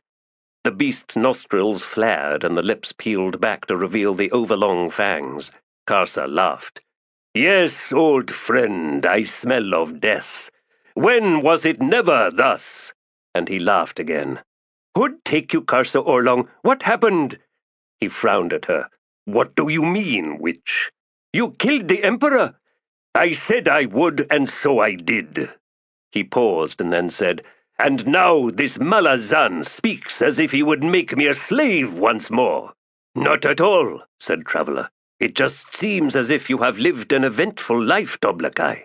I only regret that I will probably never hear your tale, for I gather that you are not the talkative type. Karsa Orlong bared his teeth and then swung up into the saddle. I am riding north, he said. As am I, replied Traveller. Samardev collected both horses and tied a long lead to the one she decided she would not ride, then climbed into the saddle of the other, a russet gelding with a broad back and disinterested eyes. I think I want to go home, she pronounced, meaning I need to find a port, presumably on the western coast of this continent. Traveller said, I ride to Darujhistan. Ships ply the lake and the river that flows to the coast you seek. I would welcome the company, Samardev. Darujhistan, said Karsa Orlong. I have heard of that city, defied the Malazan Empire, and so still free. I will see it for myself. Fine then, Samardev snapped. Let's ride on, to the next pile of corpses, and with you for company, Karsa Orlong, that shouldn't be long. And then we'll ride to the next one, and so on, right across this entire continent. To Darujhistan, wherever in Hood's name that is. I will see it, Karsa said again, but I will not stay long. And he looked at her with suddenly fierce eyes. I am returning home, witch. To forge your army, she said, nodding, sudden nerves tingling in her gut. And then the world shall witness. Yes. After a moment, the three set out, Karsa Orlong on her left, Traveller on her right, neither speaking, yet they were histories, tomes of past, present, and future. Between them, she felt like a crumpled page of parchment, her life a minor scrawl. High, high above them, a great raven fixed preternatural eyes upon the 3 figures far below, and loosed a piercing cry, then tilted its broad black sail wings and raced on a current of chill wind, rushing east. She thought she might be dead. Every step she took was effortless, a product of will and nothing else. No shifting of weight, no swing of legs, nor flexing of knees. Will carried her where she sought to go, to that place of formless light where the white sand glowed blindingly bright beneath her, at the proper distance had she been standing. Yet looking down she saw nothing of her own body, no limbs, no torso, and nowhere to any side could she see her shadow. Voices droned somewhere ahead, but she was not yet ready for them, so she remained where she was, surrounded in warmth and light. Pulses, as from torches flaring through thick mist, slowly approached, disconnected from the droning voices, and she now saw a line of figures drawing towards her.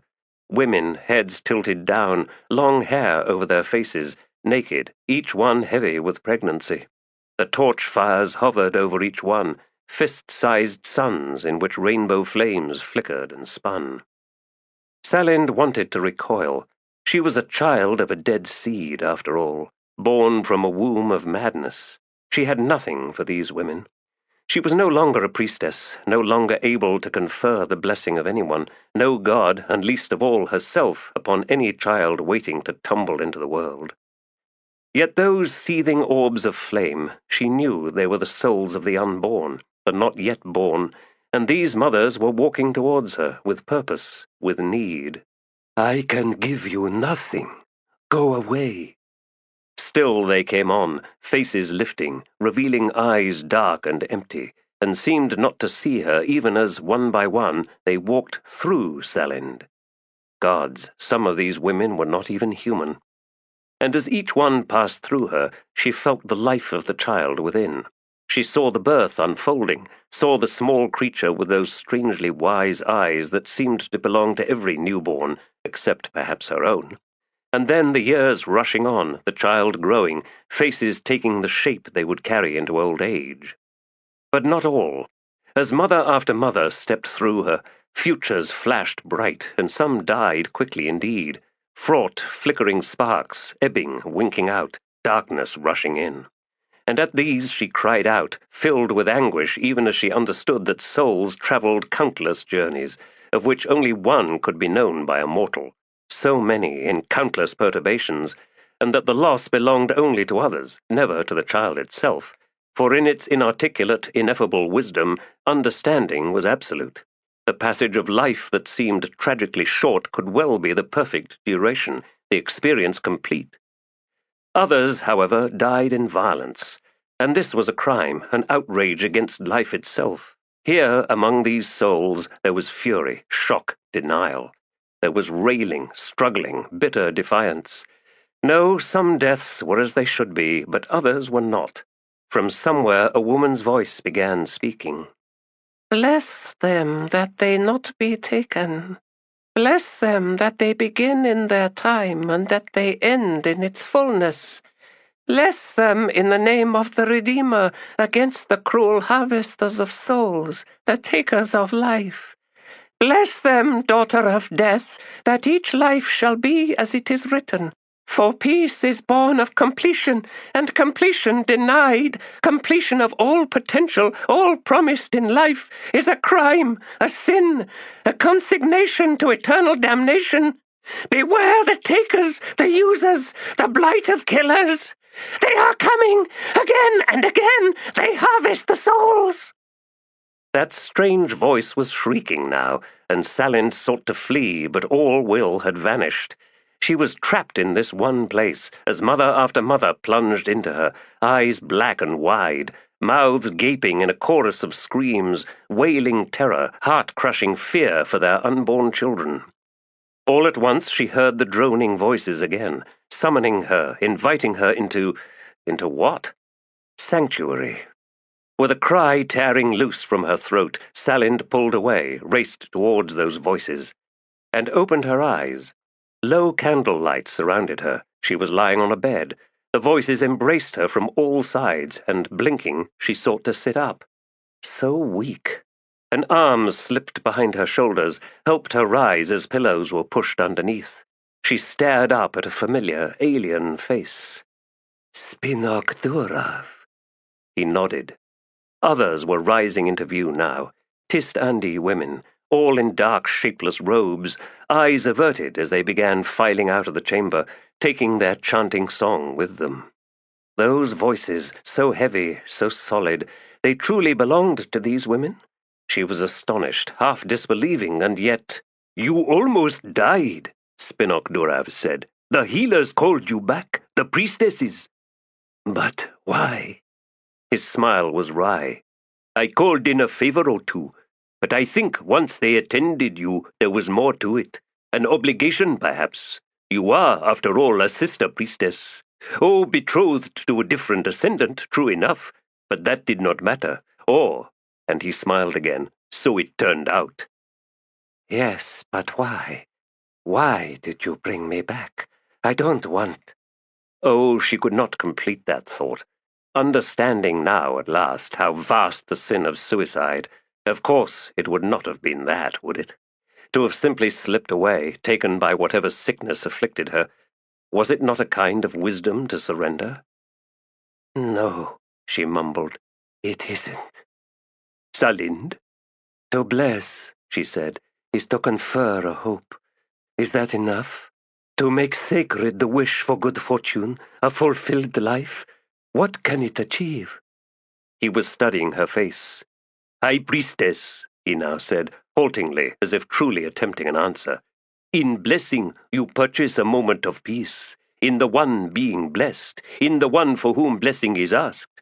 Perhaps it does not last, but the gift you provide, well, its value never fades." She turned her head, looked away. Beyond the candles, she saw a wall crowded with Andean hieroglyphs, and a procession of painted figures, all facing one way, to where stood the image of a woman whose back was turned, denying all those beseeching her. A mother rejecting her children. She could see how the artist had struggled with all those upturned faces, the despair and anguish twisting them, painted in tears, yes. "I must go back," she said. "Back? Where?" "The camp, the place of the pilgrims." "You are not yet strong enough, High Priestess." Her words to him had stripped away his using her chosen name. He was seeing her now as a High Priestess. She felt a twinge of loss at that, but now was not the time to contemplate the significance of such things. Spinok Durav was right. She was too weak. Even these thoughts exhausted her. "As soon as I can," she said. "Of course." "They are in danger." "What would you have me do?" She finally looked back at him. "Nothing. This belongs to me, and Sirdomin." At the mention of that name, the Tiste Andii winced. "High Priestess!" "He will not reject me again." "He is missing." "What?" "I cannot find him. I am sorry, but I am fairly certain he is no longer in Black Coral." "No matter," she said, struggling to believe her own words. "No matter. He will come when he is needed." She could see that Spinok Durav was skeptical, but she would not berate him for that. "The Redeemer brought me to the edge of death," she said, "to show me what was needed, to show me why I was needed." She paused. "Does that sound arrogant?" "It does, doesn't it?" His sigh was ragged. He stood. "I will return to check on you, High Priestess. For now, sleep." Oh, she had offended him, but how? "Wait, Spinok Durav." "It is all right," he said. "You have misread me. Well, perhaps not entirely. You spoke of your god showing you what was needed, something we Tiste Andii ever yearn for but will not ever achieve. Then you doubt yourself. Arrogance? Abyss below, High Priestess. Is this how you feel when the Redeemer blesses you?" Then she was alone in the chamber. Candle flames wavering in the wake of Spinok Durav's departure, the agitated light making the figures writhe on the walls. Still the mother stood, turned away. Salind felt a twist of anger. "Bless your children, Mother Dark. They have suffered long enough. I say this in gratitude to your own priestesses, who have given me back my life. I say it in the name of redemption. Bless your children, woman." The candles settled once more, flames standing tall, immune to Salind's meek agitations. Nowhere in this room was there darkness, and that, she realized, was answer enough. The old blood splashed on the walls was black, eager to swallow the lantern's light. Dust still trickled down from stress fractures in the canted ceiling, reminding Theodomin that half a mountain stood above him. The keep's upper levels were crushed, collapsed, yet still settling even after all this time. Perhaps sometime soon these lower tunnels would give way, and the massive ruin atop the hollowed-out cliff would simply tilt and slide into the sea. In the meantime, there were these unlit, wending, buckled corridors, a chaotic maze where no one belonged, and yet boot-prints tracked the thick, gritty dust. Looters? Perhaps, although Theodomin well knew there was little to be found in these lower levels. He had walked these routes many times, doing what he could for the various prisoners of the Panion Seer, though it was never enough. No, never enough. If there was a curse, a most vicious kind of curse, whereby a decent person found him or herself in inescapable servitude to a creature of pure, unmitigated evil, then Theodomin had lived it. Decency did not exculpate. Honor purchased no abeyance on crimes against humanity. And as for duty, well, it increasingly seemed the sole excuse of the morally despicable. He would offer up none of these in defense of the things he had done at his master's behest. Nor would he speak of duress, of the understandable desire to stay alive under the threat of deadly coercion. None of these was sufficient. When undeniable crimes had been committed, justification was the act of a coward. And it was our cowardice that permitted such crimes in the first place. No tyrant could thrive where every subject said no. The tyrant thrives when the first fucking fool salutes. He well understood that many people delighted in such societies. There had been fellows Theodomin, most of them, in fact, who revelled in the fear and the obedience that fear commanded. And this was what had led him here, trailing an old palace retainer of the seer who had made his furtive way into the ruins of the old keep. No, not a looter.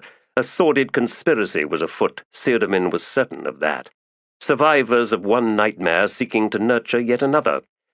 That man would not be alone once he reached his destination. He closed the shutter to the lantern once more and continued on. Malazan's soldiers had died here, along with the Panion's own. Segula had carved through the ranks of palace guard. Theodomin could almost hear the echoes of that slaughter, the cries of the dying, the desperate pleading against cruel mischance, the stinging clash of weapons. He came to a set of steps leading down. Rubble had been cleared away. From somewhere below came the murmur of voices. They had set no guard, proof of their confidence, and as he stealthily descended he could make out the glow of lanterns emanating from the cell down below. This chamber had once been home to the one called Tok the Younger. Chained against one wall, well within reach of the seer's monstrous mother. Theodomin's paltry gifts of mercy had probably stung like droplets of acid on the poor man.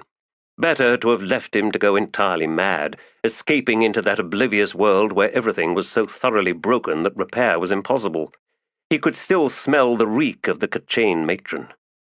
The voices were becoming distinguishable. 3, maybe 4 conspirators. He could hear the excitement, the sweet glee, along with the usual self-importance, the songs of those who played games with lives. It was the same the world over, in every history, ever the same. He had crushed down his outrage so long ago, it was a struggle to stir it into life once more, but he would need it. Sizzling, yet hard, controlled, peremptory. 3 steps from the floor, still in darkness, he slowly drew out his tulwar. It did not matter what they were discussing. It did not even matter if their plans were pathetic, doomed to fail. It was the very act that awakened in Theodomin the heart of murder, so that it now drummed through him, thunderous with contempt and disgust, ready to do what was needed. When he first stepped into the chamber, none of the 4 seated at the table even noticed, permitting him to take another stride, close enough to send his broad-bladed weapon through the first face that lifted towards him, cutting it in half. His return attack was a looping backswing, chopping through the neck of the man to the right, who, in lurching upright, seemed to offer his throat to that slashing edge like a willing sacrifice. As his head tumbled away, the body stumbling as it backed over the chair, Theodomin grasped one edge of the table and flipped it into the air, hammering it into the man on the left, who fell beneath the table's weight, leaving one man directly opposite Theodomin. Pleading eyes, a hand scrabbling at the ornate dagger at the belt, backing away. Not nearly fast enough, as Theodomin moved forward and swung his heavy talwar down, cutting through the upraised forearms and carving into the man's upper chest, through clavicle and down one side of the sternum. The edge jammed at the fourth rib, forcing Theodomin to kick the corpse loose. He then turned to the last conspirator, the old palace retainer, spittle on his lips, the reek of urine rising like steam. "No, please!" "Do you know me, Hegest?" A quick nod. "A man of honor! What you have done here defies what you would expect of an honorable man, and it is that very expectation that frees you to scheme and plot. Alas, Hegest, your expectation was wrong, fatally so. Black Coral is at peace for the first time in decades, freed of terror, and yet you chafe, dreaming no doubt of your old station, of all the excesses you were privileged to possess. I throw myself upon the mercy of the Son of Darkness. You can't throw yourself that far, Hegest. I am going to kill you here, now. I can do it quick or slow. If you answer my questions, I will grant you the mercy you have never spared others. If you refuse, I will do to you as you have done to many, many victims. And yes, I well remember. Which fate will it be, Hegest?" "I will tell you everything, Theodomin, in exchange for my life." "Your life is not the coin of this deal." The man began weeping. "Enough of that," Theodomin growled. "Today I am as you once were, Hegest. Tell me, did the tears of your victims soften your heart? No, not once. So wipe your face, and give me your answer." And so the man did, and Theodomin began asking his questions. Later, and true to his word, Theodomin showed mercy, insofar as that word meant anything when taking someone else's life, and he well knew it didn't mean much. He cleaned his weapon on Hegest's cloak. Was he any different, then, from these fools? There were countless avenues he could take that would lead him to assert otherwise, each one tortured and malign with deceit. Without doubt, he told himself as he made his way out, what he had done ended something, whereas what these fools had been planning was the beginning of something else, something foul and sure to spill innocent blood. By this measure, his crime was far the lesser of the two. So why, then, did his soul feel stained, damaged? Cogent reasoning could lead a man step by logical step into horror. He now carried with him a list of names, the sordid details of a scheme to drive out the Tiste Andii, and while he knew it was destined to fail, to leave it free was to invite chaos and misery. And so he would have to kill again, quietly revealing nothing to anyone, for this was an act of shame. For his kind, for humans and their stupid, vicious inclinations. Yet he did not want to be the hand of justice, for that hand was ever bloody and often indiscriminate, prone to excesses of all sorts. The cruelest detail among all that he had learned this night was that this web of conspiracy reached out to the pilgrim camp.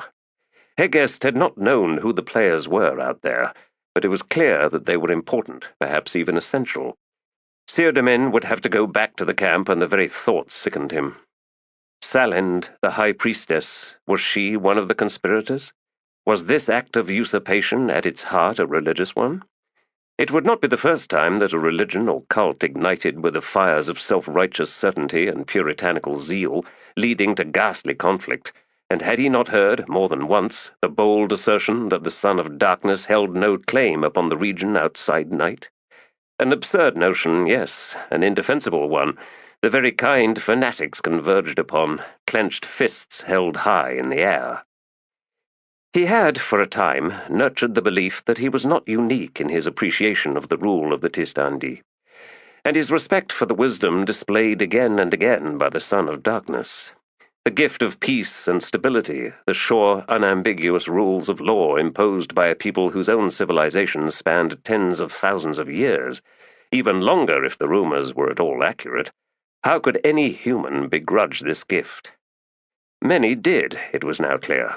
The notion of freedom could make even peace and order seem oppressive, generate the suspicion of some hidden purpose, some vast deceit, some unspecified crime being perpetrated beyond human ken.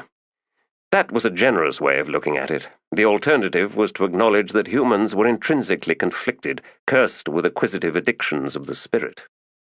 He reached the steep ramp leading to the well-hidden entrance to the tunnels, rats skittering from his path, and emerged into the warmer, drier air of night. Yes, he would have to go to the pilgrim camp, but not now. This would demand some planning. Besides, if he could excise the cancer in the city, then the conspirators out there would find themselves isolated, helpless, and incapable of achieving anything. He could then deal with them at his leisure. Yes, that was a better course, reasonable and methodical, as justice should be. He was not deliberately avoiding such a journey. Satisfied with these arguments, Sirdamyn set out to begin his night of slaughter, and here in this city, night was without end. The rats watched him set off. They could smell the blood on him, and more than one had been witness to the slaughter far below, and certain of these now ambled away from the ruin, heading for the world of daylight beyond the shroud.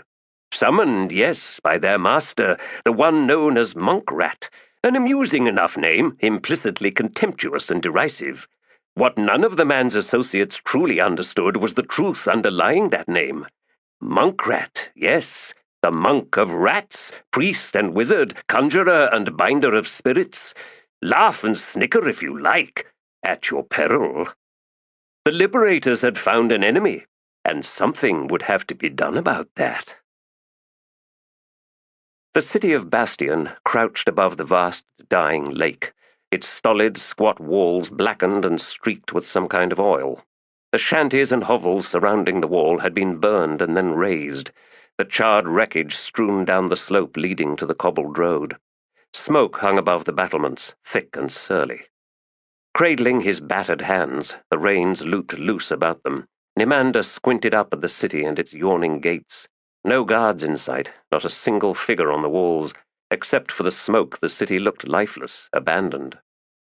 Riding at his side in the front of their modest column, Skintig said, "A name like Bastion invites images of ferocious defenders, bristling with all manner of weapons, suspicious of every foreigner climbing towards the gates. So," he added with a sigh, "we must be witness here to the blessed indolence of Seaman Kellic, the dying god's sweet blood." Memories of his time in the company of the giant mason still haunted Nimander. It seemed he was cursed with occurrences devoid of resolution, every life crossing his path leaving a swirling wake of mysteries in which he flailed about, half drowning. The Jagot Gothos only worsened matters, a creature of vast antiquity, seeking to make use of them somehow for reasons he had been too uninterested to explain. Since we failed him. The smell of rotting salt filled the air, and they could see the bleached flats stretching out from the old shoreline, stilted docks high and dry above struggling weeds, fisher boats lying on their sides farther out. Off to their left, inland, farmsteads were visible amidst rows of scarecrows, but it looked as if there was nothing still living out there. The plants were black and withered, the hundreds of wrapped figures motionless. They drew closer to the archway, and still there was no one in sight. "We're being watched," Skintig said. Nimander nodded. He felt the same. Hidden eyes, avid eyes. "As if we've done just what they wanted," Skintig went on, his voice low, "by delivering Clip straight to their damned abject temple." That was certainly possible. "I have no intention of surrendering him. You know that." "So we prepare to wage war against an entire city? A fanatic priesthood and a god?" "Yes." Grinning, Skintig loosened the sword at his side. Nimander frowned at him. "Cousin, I don't recall you possessing such bloodlust." "Oh, I am as reluctant as you, Nimander. But I feel we've been pushed long enough. It's time to push back, that's all. Still, that damage to your hands worries me." "Aranatha did what she could. I will be fine." He did not explain how the wounding felt more spiritual than physical. Aranatha had indeed healed the crushed bones, the mangled flesh. Yet he still cradled them as if crippled, and in his dreams at night he found himself trapped in memories of that heavy block of obsidian sliding over his fingertips, the pain, the spurting blood, and he'd awaken slick with sweat, hands throbbing. The very same hands that had strangled Fayed, almost taking her life. The pain felt like punishment, and now, in the city before them, he believed that once more they would know violence, delivering death with terrible grace. They reined in before the gate's archway. Sigils crowded the wooden doors, painted in the same thick black dye that marred the walls to either side. Nimander spoke from the wagon's bench. "What are we waiting for? Nimander? Let's get this over with." Skintic twisted in the saddle and said, "Patience, brother. We're waiting for the official welcoming party. The killing will have to come later." Callow climbed down from the back of the wagon and walked up to the gate. "I hear singing," he said. Nimander nodded. The voices were distant, reaching them in faint waves rippling out from the city's heart. There were no other sounds, such as one would expect from a crowded, thriving settlement. And through the archway he could see naught but empty streets and the dull faces of blockish buildings, shutters closed on every window. Callow had continued on, into the shadow of the gate and then out to the wide street beyond, where he paused, his gaze fixed on something to his left. "So much for the welcoming party," Skintic said, sighing. "Shall we enter, Nimander?" From behind them came Aranatha's melodic voice. "Be warned, cousins. This entire city is the abject temple." Nimander and Skintic both turned at that. "Mother bless us," Skintic whispered. "What effect will that have on us?" Nimander asked her. "Will it be the same as in the village that night?" "No, nothing like that has awakened yet." Then she shook her head. "But it will come." "And can you defend us?" Nimander asked. "We will see." Skintic hissed under his breath and then said, "Now that's reassuring." "Never mind," Nimander replied. Wincing, he tightened his grip on the reins, and with a slight pressure of his legs he guided his horse into the city. The others lurched into motion behind him. Coming to Callow's side, Nimander followed the old man's gaze down the side street and saw what had so captured his attention. The ruin of an enormous mechanism filled the street 100 paces down. It seemed to have come from the sky, or toppled down from the roof of the building nearest the outer wall, taking most of the facing wall with it. Twisted iron filled its gaping belly, where flattened, riveted sheets had been torn away. Smaller pieces of the machine littered the cobbles like fragments of armor, the iron strangely blue, almost gleaming. "What in the abyss is that?" Skintic asked. "Looks could change, Jamal," Callow said, "but they would offer up no gods, dying or otherwise. Now I am curious." And so saying, he bared his teeth in a smile not directed at anyone present, which was, Nimander decided, a good thing. "Aranatha says the entire city is sanctified." Callow glanced over. "I once attempted that for an entire empire." Skintic snorted. "With you as the focus of worship?" "Of course." "And it failed?" Callow shrugged. "Everything fails eventually." And he set out for a closer examination of the ruined machine. "Even conversation," muttered Skintic. "Should we follow him?" Nimander shook his head. "Leave him.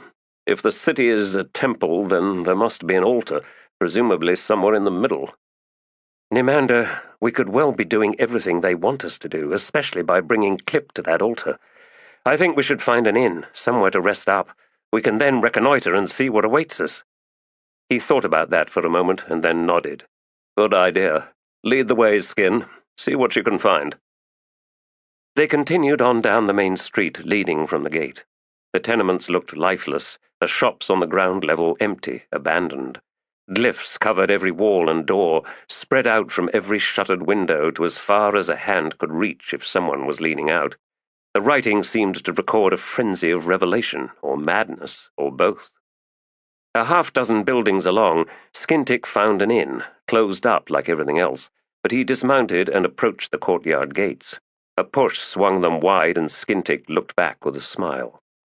The wagon's hubs squealed in well-worn grooves in the frame of the gate as Nimander guided it in. The compound beyond was barely large enough to accommodate a single carriage on its circular lane that went past, first, the stables, and then the front three-stepped entrance to the hostelry. A partly subterranean doorway to the left of the main doors probably led into the taproom.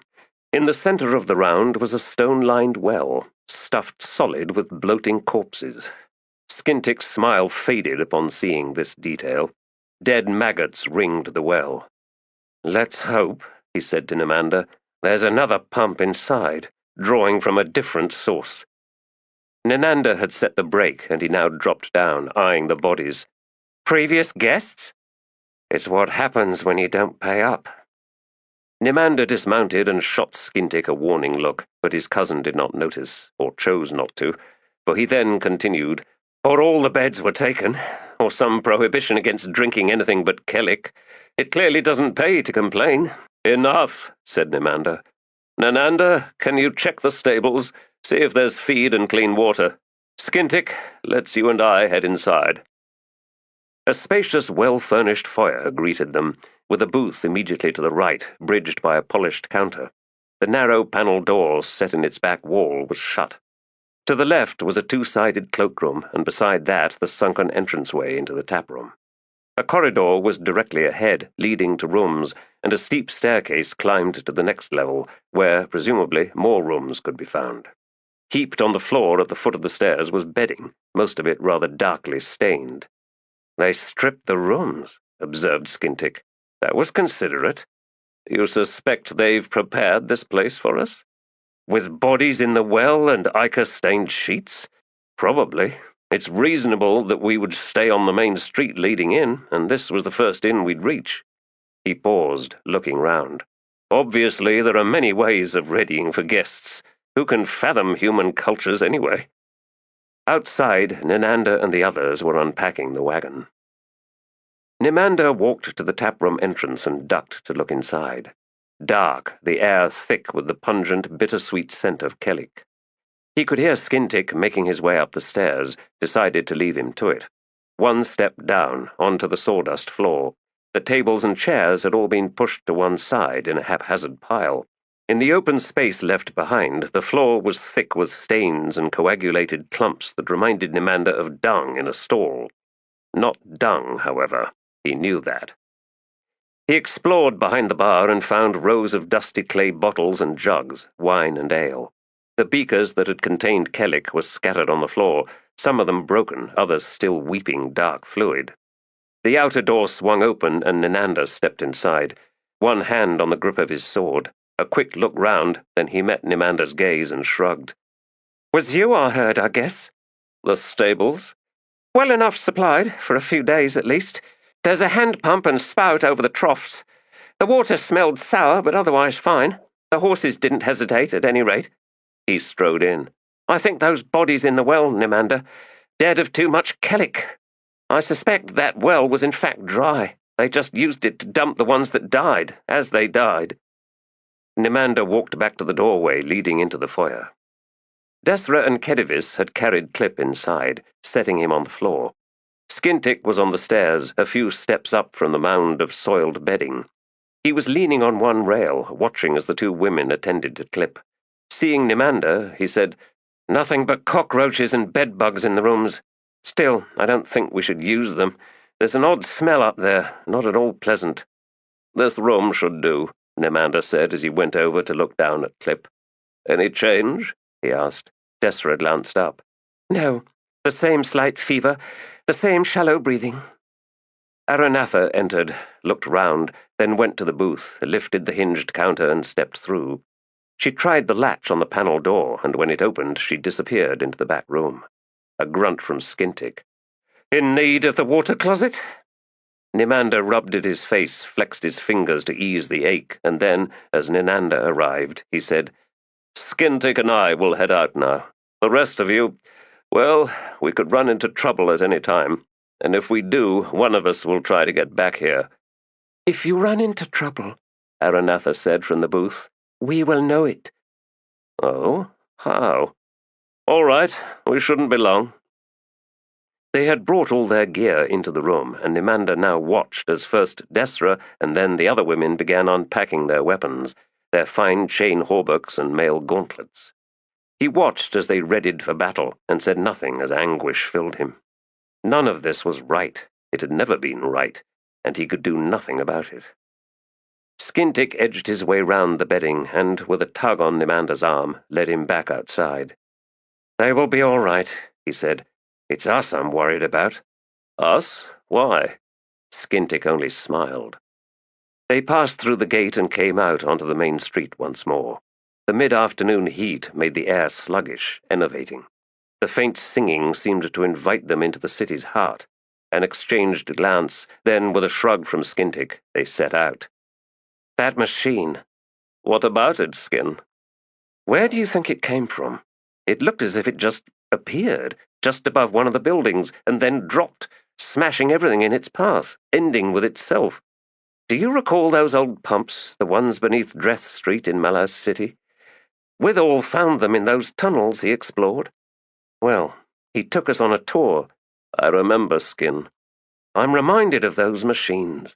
All the gears and rods, the way the metal components all meshed so cleverly, ingeniously.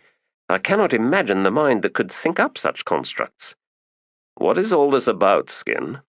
"Nothing much. I just wonder if that thing is somehow connected with the arrival of the dying god." "Connected how?" "What if it was like a skykeep? A smaller version, obviously. What if the dying god was inside it? Some accident brought it down, the locals pulled him out. What if that machine was a kind of throne?" Nimander thought about that. A curious idea. Anderist had once explained that skykeeps, such as the one Anomander Rake claimed as his own, were not a creation of sorcery, and indeed the floating fortresses were held aloft through arcane manipulations of technology. Kachain Chemal, Kalor had said. Clearly he had made the same connection as had Skintic. "Why would a god need a machine?" Nimander asked. "How should I know? Anyway, it's broken now." They came to a broad intersection. Public buildings commanded each corner, the architecture peculiarly utilitarian, as if the culture that had bred it was singularly devoid of creative flair. Glyphs made a mad scrawl on otherwise unadorned walls, some of the symbols now striking Nimander as resembling that destroyed mechanism. The main thoroughfare continued on another 200 paces, they could see, opening out onto an expansive round. At the far end rose the most imposing structure they had seen yet. "There it is," Skintic said. "The abject altar.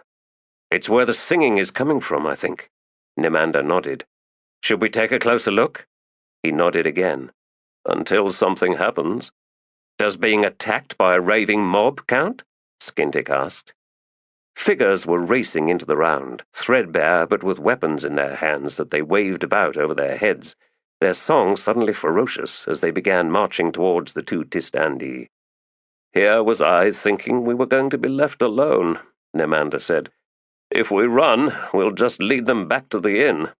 "True, but holding the gate should be manageable, 2 of us at a time, spelling each other." Nimander was the first to hear a sound behind him, and he spun round, sword hissing from the scabbard. Kalor. The old warrior walked towards them. "You kicked them awake," he said. "We were sightseeing," said Skintic. "And though this place is miserable, we kept our opinions to ourselves. In any case, we were just discussing what to do now." "You could stand and fight." "We could," agreed Nimander, glancing back at the mob, now 50 paces away and closing fast. "Or we could beat a retreat." "They're brave right now," Kalor observed, stepping past and drawing his 2-handed sword.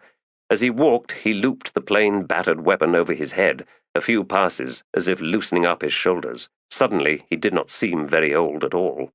Skintic asked, "Should we help him?" "Did he ask for help, Skin?" "No, you're right, he didn't." They watched as Kalor marched directly into the face of the mob. And all at once that mob blew apart, people scattering, crowding out to the sides as the singing broke up into wails of dismay. Kalor hesitated for but a moment before resuming his march, in the center of a corridor now that had opened up to let him pass. "He just wants to see that altar," Skintic said, "and he's not the one they're bothered with. too bad," he added. "It might have been interesting to see the old badger fight."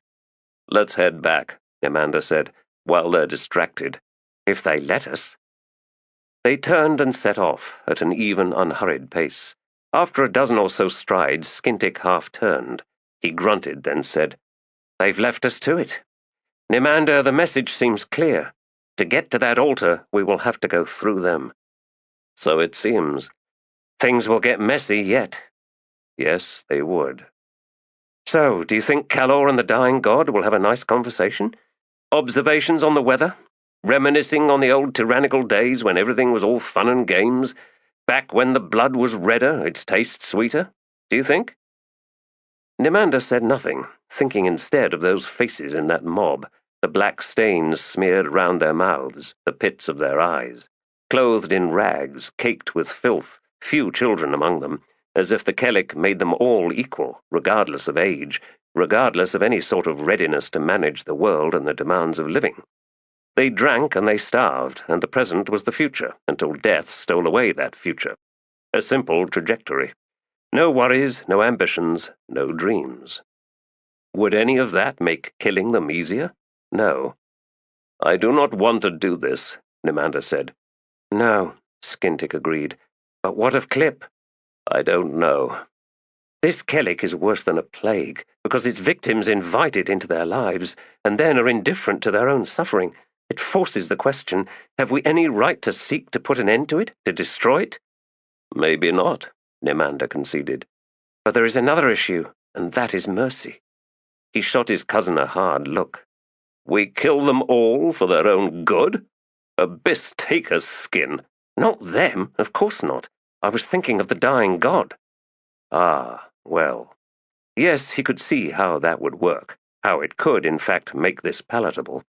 If they could get to the Dying God without the need to slaughter hundreds of worshippers.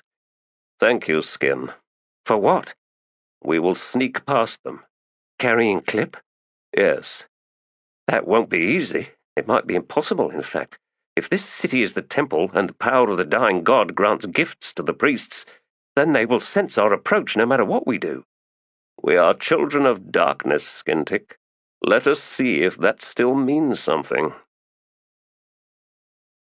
Desra pulled her hand from Clip's brow. "I was wrong. He's getting worse." And she straightened and looked across to Aranatha. "How are they?" A languid blink. "Coming back, unharmed." Something was wrong with Aranatha. Too calm, too empty. Desra always considered her sister to be vapid. Oh, she wielded a sword with consummate elegance, as cold a killer as the rest of them when necessity so demanded. But there was a kind of pervasive disengagement in Aranatha, often descending upon her in the midst of calamity and chaos, as if the world in its bolder mayhem could bludgeon her senseless, making her unreliable as far as Desra was concerned. She studied Aranatha for a moment longer, their eyes meeting, and when her sister smiled, Desra answered with a scowl and turned to Nimander. "Did you find anything to eat in the taproom, or drink?" The warrior was standing by the front door, which he held open with one hand.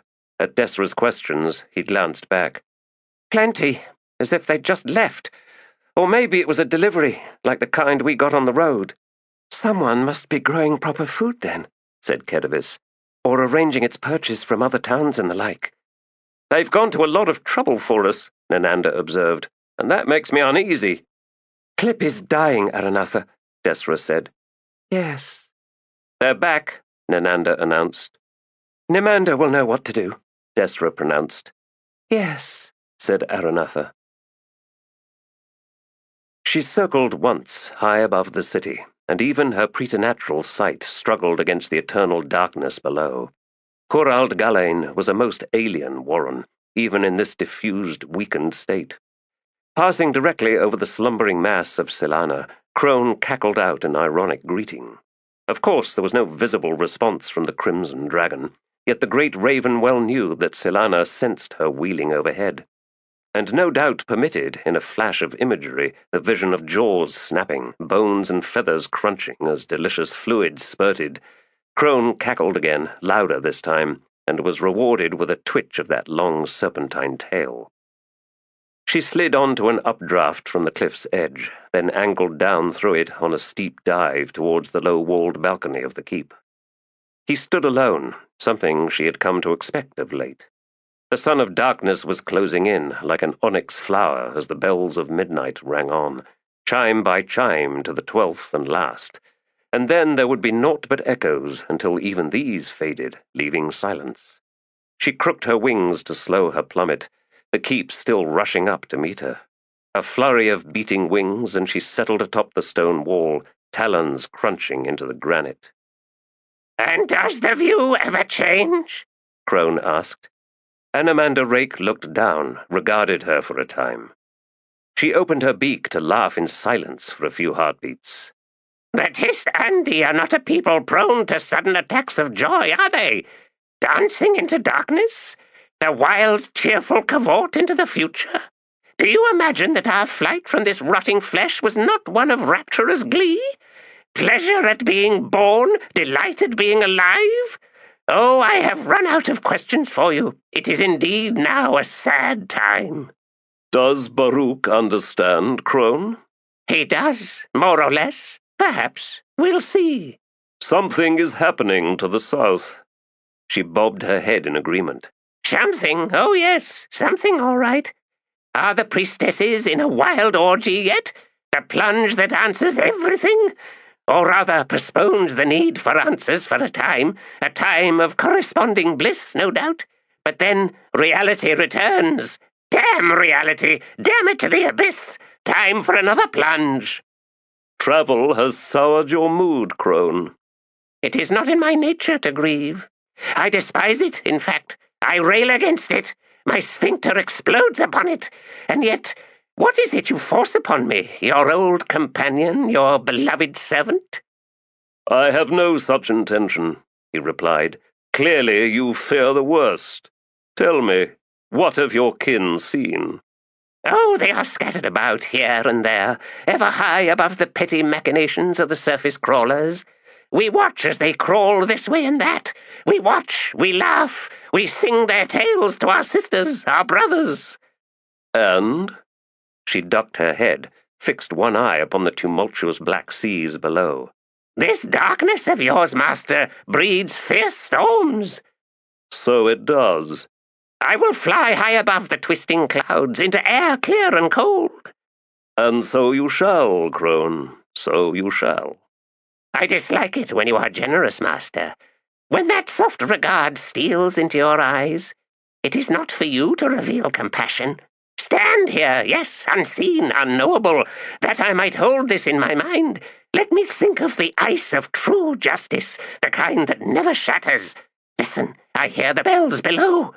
How sure that music, how true the cry of iron." "You are most poetic this day, Crone." "It is how great ravens rail at grief, master. Now, what would you have me do?" "Endest Silan is at the deep river." "Hardly alone, I should think." "He must return." She was silent for a moment, head cocked. Then she said, 10 bells have sounded." 10. "I shall be on my way then." "Fly true, Crone." "I pray you tell your beloved the same, master, when the time is nigh." He smiled. "There is no need for that." Chapter 11. Who are you to judge whether she is old or young, and if she is lifting the bucket or lowering it down into this well? And is she pretty or plain as undyed linen? Is she a sail riding the summer wind, bright as a maiden's eye above waves of blue? Does her walk sway in pleasure and promise of bracing dreams, as if the earth could sing fertile as joyous butterflies in a flowered field? Or has this saddle stretched slack in cascades of ripe fruit, and rides no more through blossomed orchards? Who then are you to cage in presumptuous iron the very mystery that calls us to life, where hovers the brimming bucket, ever poised between dark depths and choral sunlight? She is beauty, and this too is a criminal exhortation, and nothing worthwhile is to be found in your regard that does little more than stretch this frayed rope. So shame! Dismissal delivers vicious wounds, and she walks away, or walks too with inner cringing. Dare not speak of fairness, dare not indulge cruel judgment when here I sit watching, and all the calculations between blinks invite the multitude to heavy scorn, and see that dwindling sail passing forever beyond you, as is her privilege there on the sea of flowers, all sweet fragrance swirling in her wake. It will never, ever reach you. And this is balance, this is measure, this is the observance of strangers who hide their tears when turning away. Young Men Against a Wall, Nekath of One-Eye Cat. No purer artist exists, or has ever existed, than a child freed to imagine. This scattering of sticks in the dust, that any adult might kick through without a moment's thought, is in truth the bones of a vast world, clothed, fleshed, a fortress, a forest, a great wall against which terrible hordes surge and are thrown back by a handful of grim heroes. A nest for dragons, and these shiny, smooth pebbles are their eggs, each one home to a furious, glorious future. No creation was ever raised as fulfilled, as brimming, as joyously triumphant, and all the machinations and manipulations of adults are the ghostly recollections of childhood and its wonders, the awkward mating to cogent function, reasonable purpose, and each facade has a tale to recount, a legend to behold in stylized propriety. Statues in alcoves fix somber expressions, indifferent to every passer-by. Regimentation rules these creaking, stiff minds, so settled in habit and fear. To drive children into labor is to slaughter artists, to scour deathly all wonder, the flickering dart of imagination, eager as finches flitting from branch to branch, all crushed to serve grown-up needs and heartless expectations.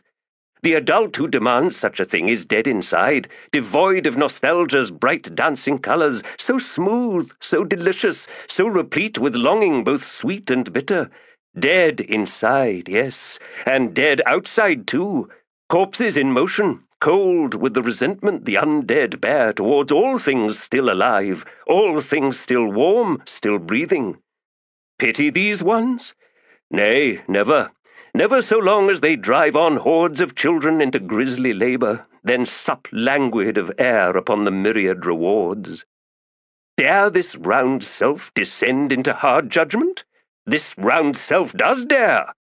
A world built of a handful of sticks can start tears in the eyes, as the artist on hands and knees sings a score of wordless songs, speaks in 100 voices, and moves unseen figures across the vast panorama of the mind's canvas, pausing but once to wipe nose on sleeve. He does so dare this, and would hasten the demise of such cruel abuse. Even a serpent has grandiose designs, yet must slither in minute increments, struggling for distances a giant or god would scorn. Tongue flicking for the scent, this way and that. Salvation is the succulent fruit at hunt's end, the sun-warmed bird's egg, the soft, cuddly rat trapped in the jaws. So searches the serpent, friend to the righteous. So slides the eel through the world's stirred muck, whiskers a-probing. Soon, one hopes, soon. Young Harlow was not thinking of justice, nor of righteous freedom, nor was he idly fashioning glittering worlds from the glistening veins of raw iron, or the flecks of gold in the midst of cold, sharp quartzite. He had no time to kneel in some overgrown city garden, building tiny forts and reed bridges over run-off tracks left by yesterday's downpour. No, for Harlow, childhood was over, aged 6. At this moment, then, he was lying on a shelf of hard black stone, devoured by darkness. He could barely hear the workers far above, although rocks bounced their way down the crevasse every now and then, echoing with harsh barks from the floor far below. The last time here he had dangled from a rope, and there had been no careless rain of stones, any one of which could crush his skull. And on his descent back then, his outstretched arms had encountered no walls, leading him to believe the crevasse was vast, opening out perhaps into a cavern. This time, of course, there was no rope. Harlow should not even be here, and would probably be switched once he was found out. Baynisk had sent him back to Chuff's at shift's end, and that was where he ought now to be, hurriedly devouring his bowl of watery soup and husk of black bread before stumbling off to his cot. Instead, he was climbing down this wall, without light to ensure that he would not be discovered by those working above. Not a cavern, after all, instead a pocked, sheer cliff face, and those gaping holes were all oddly regular, rectangular, although not until Harlow reached this balcony ledge did he comprehend that he was climbing down the face of some buried building. He wanted to slip into one of these windows and explore, but he had promised to deliver splints to the bone miner below, and that was what he would do. Careful questioning had led him to a definition of splints, but he could not find sticks suitable for the purpose of fixing the miner's shattered legs. Either too feeble and small, or not straight enough, and besides, all the wood brought to the camp was too well guarded. Instead, he had gone to the tailings heaps, where all manner of garbage was thrown, eyed suspiciously by the old women who'd sold children and grandchildren to the mine, yet found they could not sever their ties, thus dooming themselves to this fringe world at camp's edge. Harlow had picked through the rubbish. Often, and especially from the runoff tunnels pumped through layers of sandstone, miners would find piles of bones from long-dead creatures, bones heavy and solid and almost impossible to break. Skulls and the like were sold to collectors, scholars with squinty eyes and too much coin and time for their own good. The pieces already fractured off, broken up and forming a kind of gravel, went to the herbalists for their gardens and the mock healers for potions and pastes, or so Baynisk called them. Mock healers, with a sneer. Ground-up bones good only for constipation. This left the oversized long bones, which for some reason were believed to be cursed. Out on the heaps he found two that seemed to have been from the same kind of beast. After some examination and comparison, he confirmed that he had a right one and a left one. They were heavy, thick and ridged, and he hoped they would do. Between shifts at the main tunnel, there was a half-bell when no one was under rock, and Harlow, sweating beneath the weight of the bones, hurriedly carried them in. Then, finding an abandoned side passage, he stashed them along with some lengths of rope and leather laces. That had been before his shift, and now here he was, trying to do what he had promised. Those long leg bones were strapped to his back. His neck and shoulders were raw from the ropes, and more than once he had thought the swinging of the heavy bones would tug him away from the wall, but he had held on, this far at least. And now, lying on this balcony ledge, Harlow rested. If someone went looking for him and didn't find him, an alarm would be raised. Always two possibilities when someone went missing: flight or lost in the tunnels. Searches would set out in both directions, and some old woman would say how she saw him at the heaps, collecting bones and who knew what else. Then someone else would recall seeing Harlow carrying something back to the main tunnel mouth in between shifts, and Venaz would say that Harlow was clearly up to something, since he never came back for his meal. Something against the rules, which would put Baynisk in a bad situation, since Baynisk had favored him more than once. Oh, this was all a mistake. Groaning, he slipped over the edge, cautious with his handholds, and resumed his journey down. And, not 2 man-heights down from the balcony, his groping feet found another ledge, followed immediately by another, a staircase angling steeply down the wall. One hand maintaining contact with the seamless stone, Harlow worked his way down, step by step. He did not recall noticing any of this his first time down here. Of course, the candle light had been feeble, which made easier catching the glitter of gold and the like, and he had gone straight back to the rope. And hadn't his mind been a whirl? A talking Imas. Down here for maybe hundreds of years, with no one to talk to and nothing to look at. Oh, how miserable that must have been. So, he should not be resenting doing all this for the bone miner. A few switches to the back wasn't much to pay for his mercy. He reached the floor and paused. So dark. Hello? It's me. Devad Anantol, can you hear me? I can. Follow, then, the sound of my voice, if such a thing is possible. It is, I think. Scratch the rock you're sitting on. I'll feel that under my feet. That, said the Imas, is an impressive talent. I'm good when I can't see. Vibrations, it's called. Yes. Can you feel this, then? I'm getting closer, yes. I think I can start a lantern here, shuttered so it won't spread out. He crouched down, the ends of the long bones thunking behind him, and untied the small tin lantern from his belt. This one's called a pusher. You can fix it onto a pole and push it ahead. If the wick dims fast, then you know it's bad air. Wait. A moment later, and soft golden light slanted like a path, straight to where sat the bone miner. Harlow grinned. See? I was almost there, wasn't I? What is it that you carry, cub? Your splints, and rope and string. Let me see those. Bones. Yes, give them to me. And he reached out skeletal hands to grasp the splints as soon as Harlow came close enough. A low, grating gasp from the Imas, then soft muttering. By the shore of Jagratil, I had not thought to see. Cub, my tools for this. The gift is not in balance. I can try to find some better ones. No, child. The imbalance is the other way. These are Mlava, a male, his hind long bones. True, they twist and cant. Still, yes, possible. Will they work as splints, then? No. Harlow sagged. The Imas rumbled a low laugh. Ah, cub, not splints. No, legs. So you can walk again? Oh, I'm glad. If indeed I was somehow caught in the ritual of Telan, yes, I think I can fashion from these. Why do you fret so, cub? I had to sneak down here. If they find out I'm missing... What will happen? I might be beaten. Not so much as to make me useless. It won't be so bad. You should go then, quickly. Harlow nodded, yet still he hesitated. I found a building, a buried building. Was that where you lived? No, it was a mystery even to the Jagot tyrant.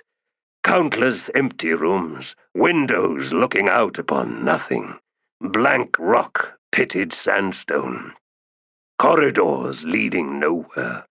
We explored most of it, I recall, and found nothing. Do not attempt the same, cub. It is very easy to get lost in there. I'd better go, said Harlow. If I can come down here again... Not at risk of your hide. Soon, perhaps, I will come to you.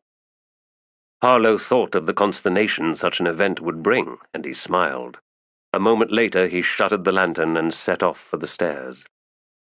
From Styx a fortress, a forest, a great wall. From Styx a giant rising up in the darkness, and to look into the pits of its eyes is to see twin tunnels into rock, reaching down and down, reaching back and back to the very bones of the earth. And so he rises to look upon you. Harlow imagines this, but none of it in quite this way. Such visions and their deadly promise belong to the adults of the world, to answer what's been done. What's been done? And in the city every building wears a rictus grin, or so it might seem, when the stone, brick, plaster, and wood breathe in the gloom of dusk, and the gas lanterns are yet to be set alight, and all the world is ebbing with shadows drawing together to take away all certainty. The city, this artifice of cliffs and caves, whispers of madness. Figures scurry for cover, rats and worse peer out curious and hungry, voices grow raucous in taverns and other fiery sanctuaries. Is this the city of the day just past? No, it is transformed, nightmare-tinged, into a netherworld so well suited to the two figures walking, with comfort and ease, towards the gate of an estate, where stand two guards, nervous, moments from warning the strangers off, for the lady of the house was in residence and she valued her privacy. Yes, she did. Or so it must be assumed, and Scorch and Leff, having discussed the matter at length, were indeed convinced that, being a lady, she valued all those things few others could afford, including, privacy. They held crossbows because who could say what might creep into view, and besides, the heavy weapons were so comforting to cradle when clouds devoured the stars and the moon had forgotten to rise and the damned lanterns still weren't lit. True enough, torches in sconces framed the arched gateway, but this did little more than blind the two guards to the horrors lurking just beyond the pool of light. Two such horrors drew closer. One was enormous, broad-shouldered and oddly short-legged, his hair shaggy as a yak's. He was smiling, or, that is, his teeth gleamed, and perhaps it was indeed a smile, perhaps not. His companion was almost as tall, but much thinner, almost skeletal. Bald, the high dome of his forehead bore a tattooed scene of some sort within an elaborate oval frame of threaded gold stitched through the skin. His teeth, also visible, were all capped in silver-tipped gold, like a row of fangs. He wore a cloak of threadbare linen so long it dragged behind him, while his looming companion was dressed like a court jester. Bright greens, oranges, and reds and yellows, and these were just the colours of his undersized vest. He wore a billowy blouse of sky-blue silk beneath the vest, the cuffs of the sleeves stiff and reaching halfway between wrist and elbow. A shimmering black kerchief encircled his ox-like neck. He wore vermilion pantaloons drawn tight just beneath the knees, and calf-high snug moccasins. "I think," muttered Scorch, "I'm going to be sick." "Stop there," Lef barked. "State your business if you have any, but know this, the mistress is seeing no one." "Excellent," said the huge one in a thunderous voice. "There will be no delay, then, in her granting us audience. If you please, O orange-eyed one, do inform the mistress that Lazandor and Madran have finally arrived. At her service." Lef sneered, but he was wishing that Torvald Nom hadn't gone off for supper or a roll with his wife or whatever, so he could pass all this on to him and not have to worry about it any more. Standing here at the gate, yes, that was within his abilities. "Train your weapon on 'em, Scorch," he said. "I'll go find the Castellan." Scorch shot him a look of raw terror. "There's two, Lef, but only one quarrel. Leave me yours." "Fine. But I'd like to see you get two off with them only 10 paces away. If they rushed you, why, you'd be lucky to get just one off." "Still, it'll make me feel better." "No, gentlemen," the big one said, all too smoothly. "There's no need for concern. I assure you we are expected. Is this not the estate of Lady Varada? I do believe it is."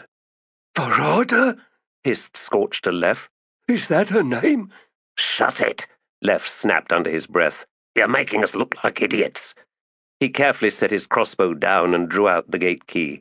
"Nobody move unless it's to go away. Not you, Scorch. Stay right there. I'll be right back." After Lef slipped out of sight, closing and locking the gate behind him, Scorch faced the two strangers once more. He managed to smile. "Nice get-up, that," he said to the jester. "You a court clown or something? Sing us a song. How about a riddle? I ain't any good at riddles, but I like hearing 'em, and the way when I do my thinking, trying to figure 'em out, my whole brain just goes white, sorta. Can you juggle? I like juggling. Tried it once. Got up to 2 at a time. That took weeks, let me tell you. Weeks.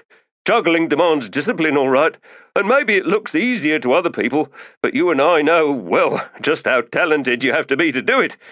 Do you dance, too, or stand on your head?" "Sure," the giant cut in. "I am not a jester, nor a juggler, nor a riddler, nor singer, nor dancer." "Oh, colorblind? Excuse me?" "The god," said the other man, the thin one, in a voice even thinner, "has misconstrued your attire, Madran. Local fashion is characteristically mundane, unimaginative. Did you not so observe earlier?" "So I did, of course. A clash of cultures." "Just so," cried Scorch. "Your clothes, yes, a clash of cultures, all right. Good way of describing it. You a puppet master, maybe? I like puppet shows, the way they look so lifelike, even the ones with wrinkled apples for heads." "Not a puppeteer, alas," cut in Madran with a heavy sigh. The gate creaked open behind Scorch, and he turned to see Lef and Studlock step through. The castellan floated past and hovered directly in front of the two strangers. "Well, you two took your time," Madron snorted. "You tried digging your way out of a collapsed mountain, studious. Damned earthquake came from nowhere." "Not quite," said Studlock. "A certain hammer was involved. I admit, in the immediate aftermath, I concluded that never again would I see your memorable faces.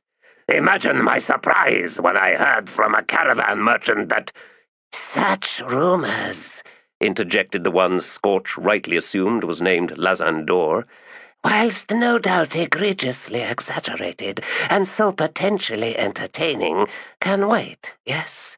Dear studious, who dreamed of never again seeing our pretty faces, you have a new mistress, and she is in need of compound guards. And as we are presently underemployed, why, destinies can prove seamless on occasion, can't they?" "So they can, Lazan. Yes, compound guards. You see, we have gate guards already, and the captain as well, who is presently elsewhere. Now, if you two will follow me, we can meet the mistress." "Excellent," said Madron. Scorch and Lef moved well aside as the trio filed in through the gate. Lef then locked it and turned to Scorch. "We never got no audience with the mistress." "We been snubbed." Lef collected his crossbow again. "It's because we're on the lowest rung, that's why. The lowest, again. And here we thought we were climbing. Sure, Tor did some climbing, captain and all, but look at us, not even compound guards, and we got here first." "Well," said Scorch, "if we'd have known there was a difference, gate and compound, we would have pushed for that, right? We was ill-informed. Look at you, after all." "What's that supposed to mean?" "You got orange eyes, Lef." "That was a different kind of ill-informed." "That's what you think." "If you're so smart, Scorch, you could have asked about being compound guards." "If it was just me, I would have." "If it was just you, Studlock never would have hired you at all, except maybe to clean out the latrines." "At least then I'd be inside the gate." Well, he had a point there. Lef sighed, stared out on the street. "Look, there's the lantern crew." "Let's shoot 'em." "Sure, if you want us to get fired, Scorch. Is that what you want?" "I was only joking, Lef." There were looks that killed, and then there were looks that conducted torture, excoriating skin with incremental, exquisite slices that left blood welling to the surface, that plucked eyeballs and pulled until all the tendons stretched, upon which those long, wet ligaments were knotted together so that both eyes sat on the bridge of the nose. Torture, yes, delivered in cold pleasure, in clinical regard. It was hardly surprising, then, that Torvald Nom devoured his supper in haste, forgetting to chew, and so was now afflicted with terrible indigestion, struggling to keep from groaning as he helped Tissera clean the plates and what-not. And the ominous silence stretched on, even as she cast sidelong looks of blood-curdling excision, all unconvincingly dressed up as companionable, loving glances. It was time to return to the estate for the evening. These precious, deadly moments of domestic tranquillity, fraught as all such moments were with all that was left unspoken, the topics unbidden yet ever lurking, the hidden pitfalls and explosive nuances or even more explosive lack thereof, why, they had to come, alas, to an end, as considerations of career and professional responsibility returned once more to the fore. "My sweet, I must leave you now." "Oh, must you?" "Yes, until midnight, but don't feel the need to wait up." "I've had a busy day. 2 new orders. I doubt I'll be awake when you return, darling." "I'll try to be quiet." "Of course you will." Perfunctory kiss. Just so, the pleasant exchanges to conclude the repast just passed, but of course such words were the flourishes of faint and cunning sleight of hand. Beneath the innocence Torvald well understood there was this. "My sweet, I will run, not walk, back to the estate now." "Oh, your stomach is upset? Let's hope you heave all over your 2 gate guards when you get there." "Yes, and suddenly it'll be midnight, and like a doomed man I will count the steps to the gallows awaiting me at home. Pray to Beru and every other ascendant the world over that you're asleep when I get here, or at least feigning sleep. I've had a busy day, husband, just thinking of all the things I'd like to do to you for breaking that promise. And when you get home, why, I'll be dreaming dreadful scenes, each one adding to that pleasant smile on my slumbering visage. I shall attempt to sleep on no more than a handspan of bed, stiff as a plain board, not making a sound. Yes, you will, darling. And the perfunctory kiss, smooch, smooch. Blue light painted the streets through which Torvald Nom now hurried along. Blue light and black thoughts, a veritable bruising of dismay, and so the buildings to each side crowded, leaned in upon him, until he felt he was squirting, like an especially foul lump of excrement, through a sewer pipe. Terrible indeed, a wife's disappointment, and, mayhap, disgust. The princely wages were without relevance. The flexible shifts could barely earn a begrudging nod. The sheer impressive legality of the thing yielded little more than a sour grunt. And even the fact that Torvald Nom now held the title of captain of the House Guard, while Scorch and Lef were but underlings among a menagerie of underlings, yes, he had exaggerated somewhat, had but granted him a temporary abeyance of the shrill fury he clearly deserved, and it waited, oh, it waited. He knew it, she knew it, and he knew she was holding on to it like a giant axe poised above his acorn of a head. Yes, he'd given up slavery for this. Such was the power of love, the lure of domestic tranquility, and the fending off of lonely solitude. Would he have it any other way? Ask him later. Onward, and there before him the estate's modest but suitably maintained wall, and the formal gate entranceway, its twin torches flaring and flickering, enough to make the two shapes of his redoubtable underlings look almost attentive. Not that either of them was watching the street. Instead, it seemed they were arguing. "Stay sharp there, you two," Torvald Nom said in his most stentorian voice, undermined by the punctuation of a loud, gassy belch. "God, Tor's drunk!" "I wish. Supper didn't agree with me. Now, what's your problem? I heard you two snapping and snarling from the other side of the street." "We got 2 new compound guards," said Lef. "Compound guards? Oh, you mean guarding the compound?" "That's what I said. What else do compound guards guard if not compounds? Captain should know that kind of stuff, Tor. And I do. It's just the title confused me.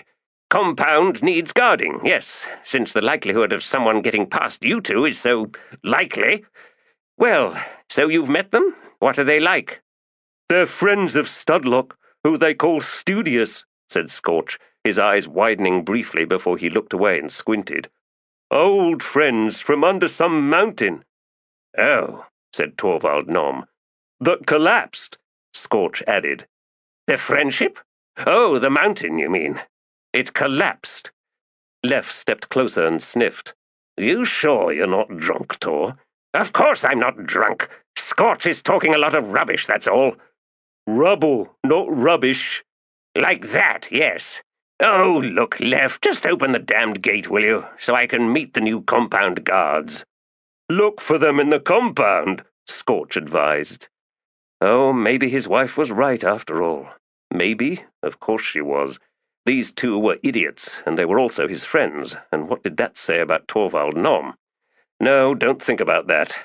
Besides, she's already done the necessary thinking about that, hasn't she? Torvald hastened through the gateway. 2 strides into the compound, and he halted. Studious? Studious Lock? The Landless? Studious Lock, the Landless, of One-Eye Cat? "Ah, Captain, well timed. Permit me to introduce our 2 new estate guards." Torvald flinched as Studlock drifted towards him. Hood, mask, eerie eyes, all bound up in rags to cover up what had been done to him back in his adopted city. Yes, but then infamy never stayed hidden for long, did it? "Ah, good evening, Castellan." This modest civil greeting was barely managed, croaking out from an all-too-dry mouth, and he saw with growing trepidation the 2 figures trailing in Studlock's wake. "Captain Torvald Nom, this gaily clad gentleman is Madron, and his ephemerally garbed companion is Lazandor. Both hail from the north, and so have no local interests that might conflict with their loyalties. a most important requirement, as you have been made aware, for Lady Varada of House Varada. Now, I have seen to their kit and assigned quarters. Captain, is something wrong?" Torvald Nom shook his head. Then, before he could think, before his finely honed sense of propriety could kick in, he blurted out, "But where are their masks?" The shaggy-haired giant frowned. "Oh," he said, "that is most unfortunate. Reassure me once more, Studious, please." The Castellan's pause was long, and then one rag-tied hand fluttered. "Reputations, alas, are what they are, Madron. Evidently, our captain here has travelled some. One-Eye Cat? Let us hope he never wandered close to that foul, treacherous den of thieves, murderers, and worse." "Never been there," Torvald Nom said hastily, licking his lips. "But the tales of the ones hired to oust the Malazan fist, and, what happened afterwards—" "Outrageous lies," said Lazandor in his breathy, wispy voice. "Such as are invariably perpetrated by those with a vested interest in the illusion of righteousness. All lies, Captain. Foul, despicable, ruinous lies. I assure you we completed our task, even unto pursuing the fist and his cadre into the very heart of a mountain." "You and Madron Badron, you mean? Studious Locke, on the other hand, was—" And only then did Torvald Nom decide that he probably shouldn't be speaking, probably shouldn't be revealing quite the extent of his knowledge. "The tale I heard," he added, "was garbled, second and maybe even third hand, a jumble of details, and who can separate truth from fancy in such things?" "Oh, indeed," said the Castellan with another wave of one hand. "Captain, we must trust that the subject of our past misadventures will not arise again, in any company, and in particular that of our two intrepid gate guards." "The subject is now and forevermore closed," affirmed Torvald Nom. "Well, I'd best get to my office, to work on, shift scheduling. It seems we now have our night shift pretty much filled. As for the daytime—" "As stated earlier," cut in the Castellan, "the necessity for armed vigilance during the day is simply non-existent. Risk assessment and so forth. No, Captain, we have no need for more guards. 4 will suffice." "Good. That will make scheduling easier. Now, it was a pleasure meeting you, Lazandor, Madron Badron." And with disciplined march, Torvald Nom crossed the compound, making for his tiny office in the barracks annex, where he shut the flimsy door and sat down in the chair behind the desk, which, in order to reach it, demanded that he climb over the desk itself. Slumping down, hands holding up his head, he sat, sweating. Was Lady Varada aware of any of this background, back there where the ground still steamed with blood and worse? Well, she'd hired Studlock, hadn't she? But that didn't mean anything, did it? He'd crunched down his name, and even that name wasn't his real name, just something the idiots in One-Eye Cat gave him, same as Madron Badron. As for Lazandor, well, that one might be real, original even, and only one of them was wearing a mask, and that mask was some local make, generic, not painted with any relevant sigils or whatever. So she might not know a thing. She might be completely blind, unsuspecting, unaware, unprepared, un-everything. He climbed back over his desk, straightened and smoothed out his clothing as best he could. It shouldn't be so hard, the captain seeking audience with the mistress. Perfectly reasonable. Except that the official route was through the Castellan, and that wouldn't do. No, he needed to be cleverer than that. In fact, he needed to break in. More sweat, sudden, chilling him as he stood between the desk and the office door, a span barely wide enough to turn round in. So Lazandor and Madron Badron would be patrolling the compound, and Studious Locke, the landless, well, he'd be in his own office, there on the main floor, or even in his private chambers, sitting there slowly unraveling or undressing or whatever one wanted to call it. There was a window on the back wall of the annex, plain shutters and simple inside latch. From there he could clamber onto the roof, which was close enough to the side wall of the main building to enable him to leap across and maybe find a handhold or two, and then he could scramble up to the next and final level, where dwelt the lady. It was still early, so she wouldn't be asleep or in any particular state of undress. Still, how would she react to her captain's intruding so on her privacy? Well, he could explain he was testing the innermost security of the estate, and in finding it so lacking, why, he could press for hiring yet more guards. Normal, reasonable, sane guards this time. No mass murderers, no sadists. No one whose humanness was questionable and open to interpretation.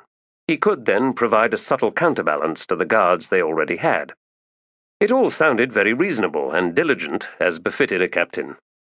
He worked his way round and opened the office door, leaned out to make sure the barracks remained empty. Of course it did. They were out there guarding things. He padded across to the back window, unlatched it and eased out the shutters. Another quick, darting look, outside this time. Estate wall not 10 paces opposite, main building to his left, stables to his right. Was this area part of their rounds? It certainly should be.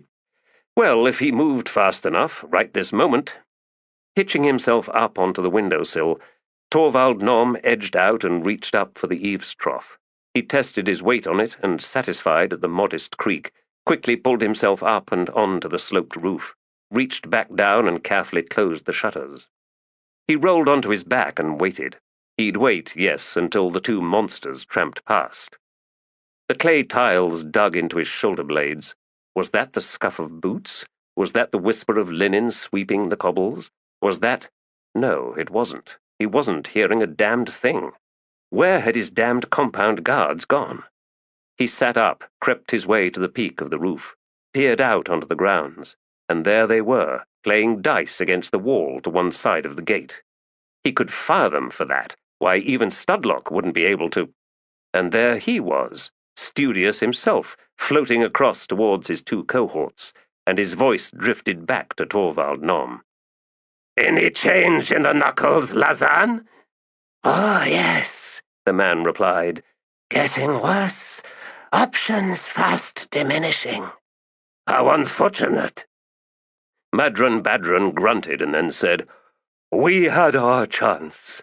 Go north or go south. We should have gone north." "That would not work, as you well know," said studious Locke. "Where are your masks?" Lazandor flung the bone dice against the wall again, bent to study the results. "We tossed them," answered Madron. "Make new ones." "We don't want to, Studious. We really don't." "That goes without saying, but it changes nothing." Oh, Torvald suspected he could crouch here and listen to the idiots all night. Instead, he needed to take advantage of their carelessness. He eased back down the slope of the roof, lifted himself into a crouch, and eyed the main building. And, look, a balcony. Well, that wasn't wise, was it? Now, could he make the leap without making any noise? Of course he could. He'd been a thief for years, a successful thief, too, if not for all the arrests and fines and prison time and slavery and the like. He paused, gauging the distance, deciding which part of the rail he'd reach for, then launched himself across the gap. Success, and virtually no noise at all. He dangled for a moment, then pulled himself onto the balcony. It was narrow and crowded with clay pots, snarled with dead plants. Now he could work the locks and slip in on this floor, taking the inside route to the level above. That would be simplest, wouldn't it? Riskier scaling the outside wall, where a chance glance from any of the three fools still jabbering away just inside the gate might alight upon him. And the last thing he wanted was to see any of them draw swords, not that he recalled seeing them wearing any. He tested the balcony door. Unlocked. Oh, things would indeed have to change. Why, he could just saunter inside and find himself— "Please, Captain, take a seat." She was lounging in a plush chair, barely visible in the dark room. Veiled? Yes, veiled, dressed in some long loose thing, silk perhaps. One long-fingered hand, snug in a grey leather glove, held a goblet. There was a matching chair opposite her. "Pour yourself some wine. Yes, there on the table. The failure of that route from the roof of the annex is that the roof is entirely visible from the window of any room on this side of the house. I assume, Captain, you were either testing the security of the estate or that you wished to speak with me in private. Any other alternatives, alas, would be unfortunate. Indeed, mistress. And yes, I was testing things. And yes, he added, as, summoning as much aplomb as he could manage, he went over to pour himself a goblet full of the amber wine. I wish to speak with you in private, concerning your castellan and the 2 new compound guards. Do they seem excessive? That's one way of putting it. I would not want to be discouraging. He sat down. Discouraging, mistress? Tell me, are my 2 gate guards as incompetent as they appear to be? That would be quite an achievement, mistress. It would, yes. It may surprise you, Torvald Norm said, but they actually possess a nasty streak and considerable experience. They have been caravan guards, enforcers, guild thugs, and bounty hunters. It's the formality of this present job that has them so awkward. They will adjust in time. Not too well, I hope. All right, Torvald Norm decided. She was talking about something, and he had no idea what that something was. Mistress, regarding Studlock, Lazan, and Madran— Captain, I understand you are estranged from House Nom. That is unfortunate. I always advise that such past errors be mended whenever possible. Reconciliation is essential to well-being. I will give that some thought, mistress. Do so. Now, please make your way out using the stairs.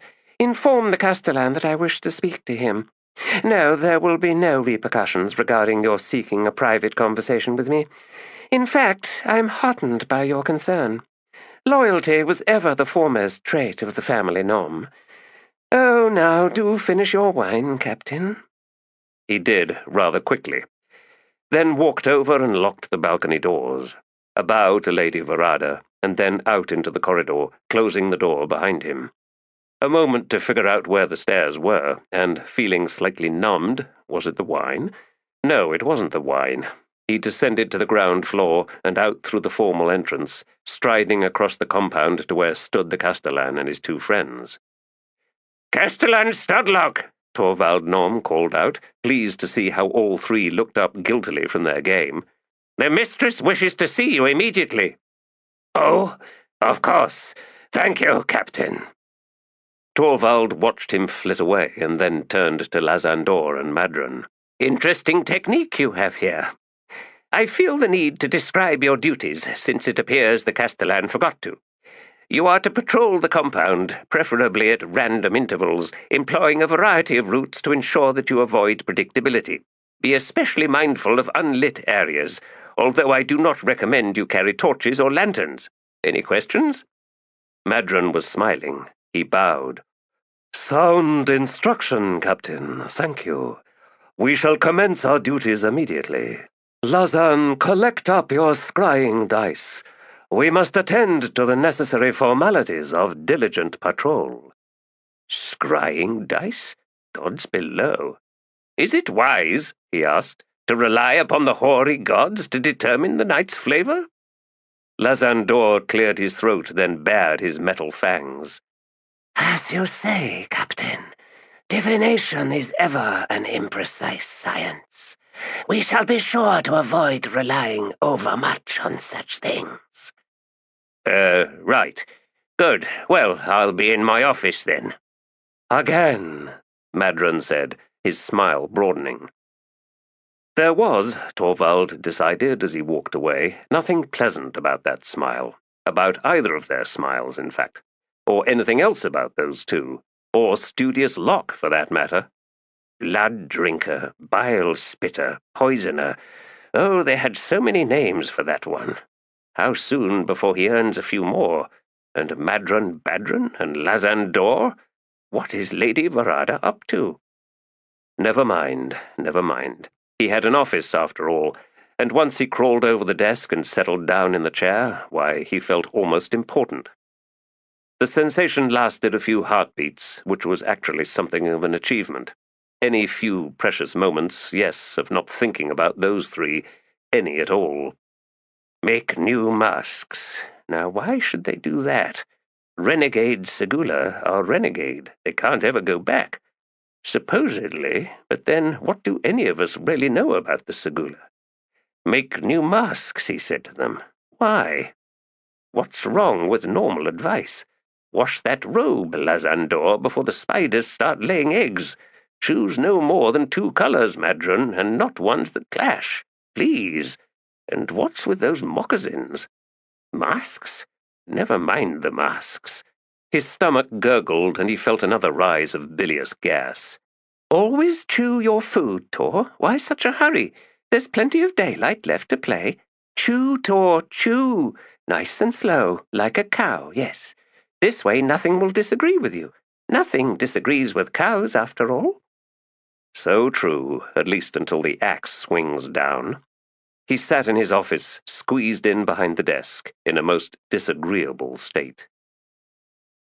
She's poisoning him, is my guess. Scorch stared, as if amazed at such a suggestion. Why would she do that?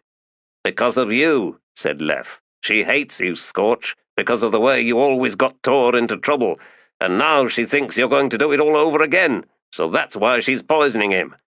That don't make any sense. If she was worried, she wouldn't be killing him. Not killing, just making sickly.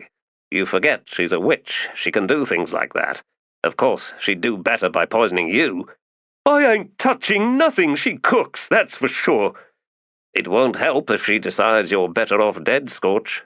Gods, I'm so glad I'm not you. Me too. What? I'd have orange eyes, and that'd be awful, because then we'd both have orange eyes, so looking at each other would be like looking at yourself, which I have to do all the time anyway, but imagine double that. No thanks, is what I say. Is that what you say? I just said it, didn't I? I don't know. I don't know what you just said, Scorch, and that's the truth. Good, since what I had to say wasn't meant for you anyway. Lef looked round, and no, he didn't see anyone else. Of course he didn't. There was no point in looking. Besides, said Scorch, you're the one who's been poisoned. It wasn't no poison, Scorch. It was a mistake, a misdiagnosis, and it's fading. No, it ain't. Yes, it is. No, it ain't. I'd stop saying that if I was you. Don't start that one again. Blessed fates, leave them to it, thy round self begs. The night stretches on, the city wears its granite grin, and shadows dance on the edge of darkness. Late-night hawkers call out their wares, their services both proper and dubious. Singers sing, and the drunk drink, and thieves do their thieving, and mysteries thrive wherever you do not belong, and that, friends, is the hard truth. Like rats we skitter away from the pools of light, seeking other matters, other scenes, both tranquil and foul. Follow, oh, follow me. Benefactor of all things cosmopolitan, bestower of blessings upon all matters human and humane, bless their hearts, both squalid and generous, bless their dreams and bless their nightmares, bless their fears and their loves and their fears of love and love of fears, and bless, well, bless their shoes, sandals, boots, and slippers, and to walk in each in turn, such wonders, such peculiar follies. Crupper of Darujhistan walked the great avenue of sordid acquisitiveness, casting a most enormous, indeed gigantic shadow that rolled sure as a tide past all these shops and their wares, past the wary eyes of shop owners, past the stands of fruit and succulent pastries, past the baskets of berries and the dried fish and the strange leafy things some people ate believing themselves to be masticators of wholesomeness, past the loaves of bread and rounds of cheese, past the vessels of wine and liquors in all assorted sizes, past the weavers and dressmakers, past the crone harpist with nubs for fingers and only 3 strings left on her harp, and her song about the peg and the hole and the honey on the nightstand, ducking the flung coins and so quickly past, and the bolts of cloth going nowhere, and the breeches blocking the doorway, and the shirts for men-at-arms, and shoes for the soulless, and the headstone makers and urn-pissers, and the old thrice-divorced man who tied knots for a living with a gaggle of children in tow, surely bound by blood and thicker stuff. Past the wax strippers and wick twisters, the fire-eaters and ash-cake makers, past the prostitutes, oozing each languorous step with smiles of appreciation and fingers all aflutter, and unbidden mysterious sensations of caresses in hidden or at least out-of-reach places, and see eyes widen and appreciation flood through like the rush of lost youth and princely dreams, and they sigh and call out, "Crupper, you darling man! Crupper, ain't you gonna pay for that? Crupper, marry every one of us and make us honest women! Crupper!" Rushing quickly past, now, aye, frightening prospect to imagine, a bludgeon of wives, surely that must be the plural assignation, a prattle of prostitutes. Past this gate, thank the gods, and into the tunnel and out again, and now civilization loomed austere and proper, and this bodacious shadow strode alone, animated in its solitude, and yet this moment proved ample time to partake of past passages through life itself. Out from one sleeve a berry-studded pastry, a ripe pomp fruit, and a flask of minty wine. Out from the other a new silver dinner knife with the Varada House monogram. My, where did this come from?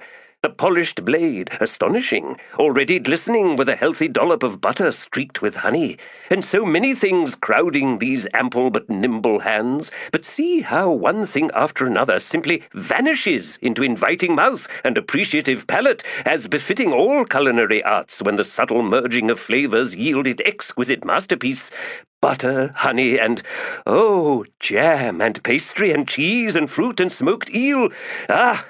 Voluminous sleeve betrays self. Wine to wash away disreputable and most cruel taste.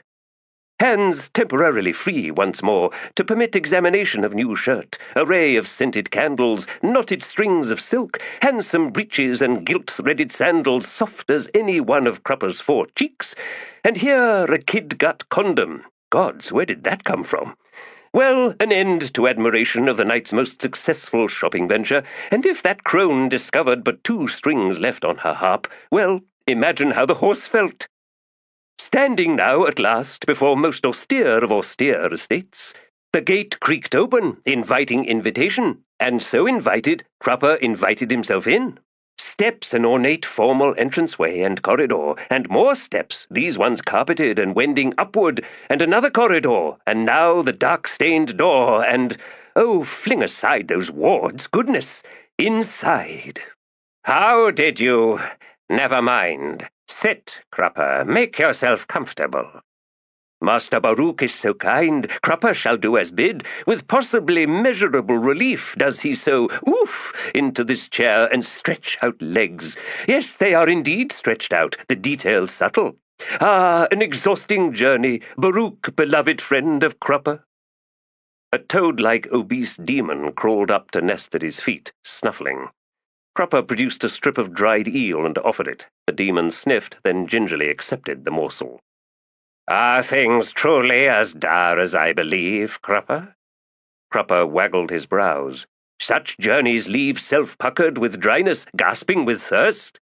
Sighing, the high alchemist said, "Help yourself." Beaming a smile, Crupper drew out from a sleeve a large dusty bottle, already uncorked. He examined the stamp on the dark green glass. "My, your cellar is indeed well equipped." A crystal goblet appeared from the other sleeve. He poured, downed a mouthful, then smacked his lips. "Exquisite!"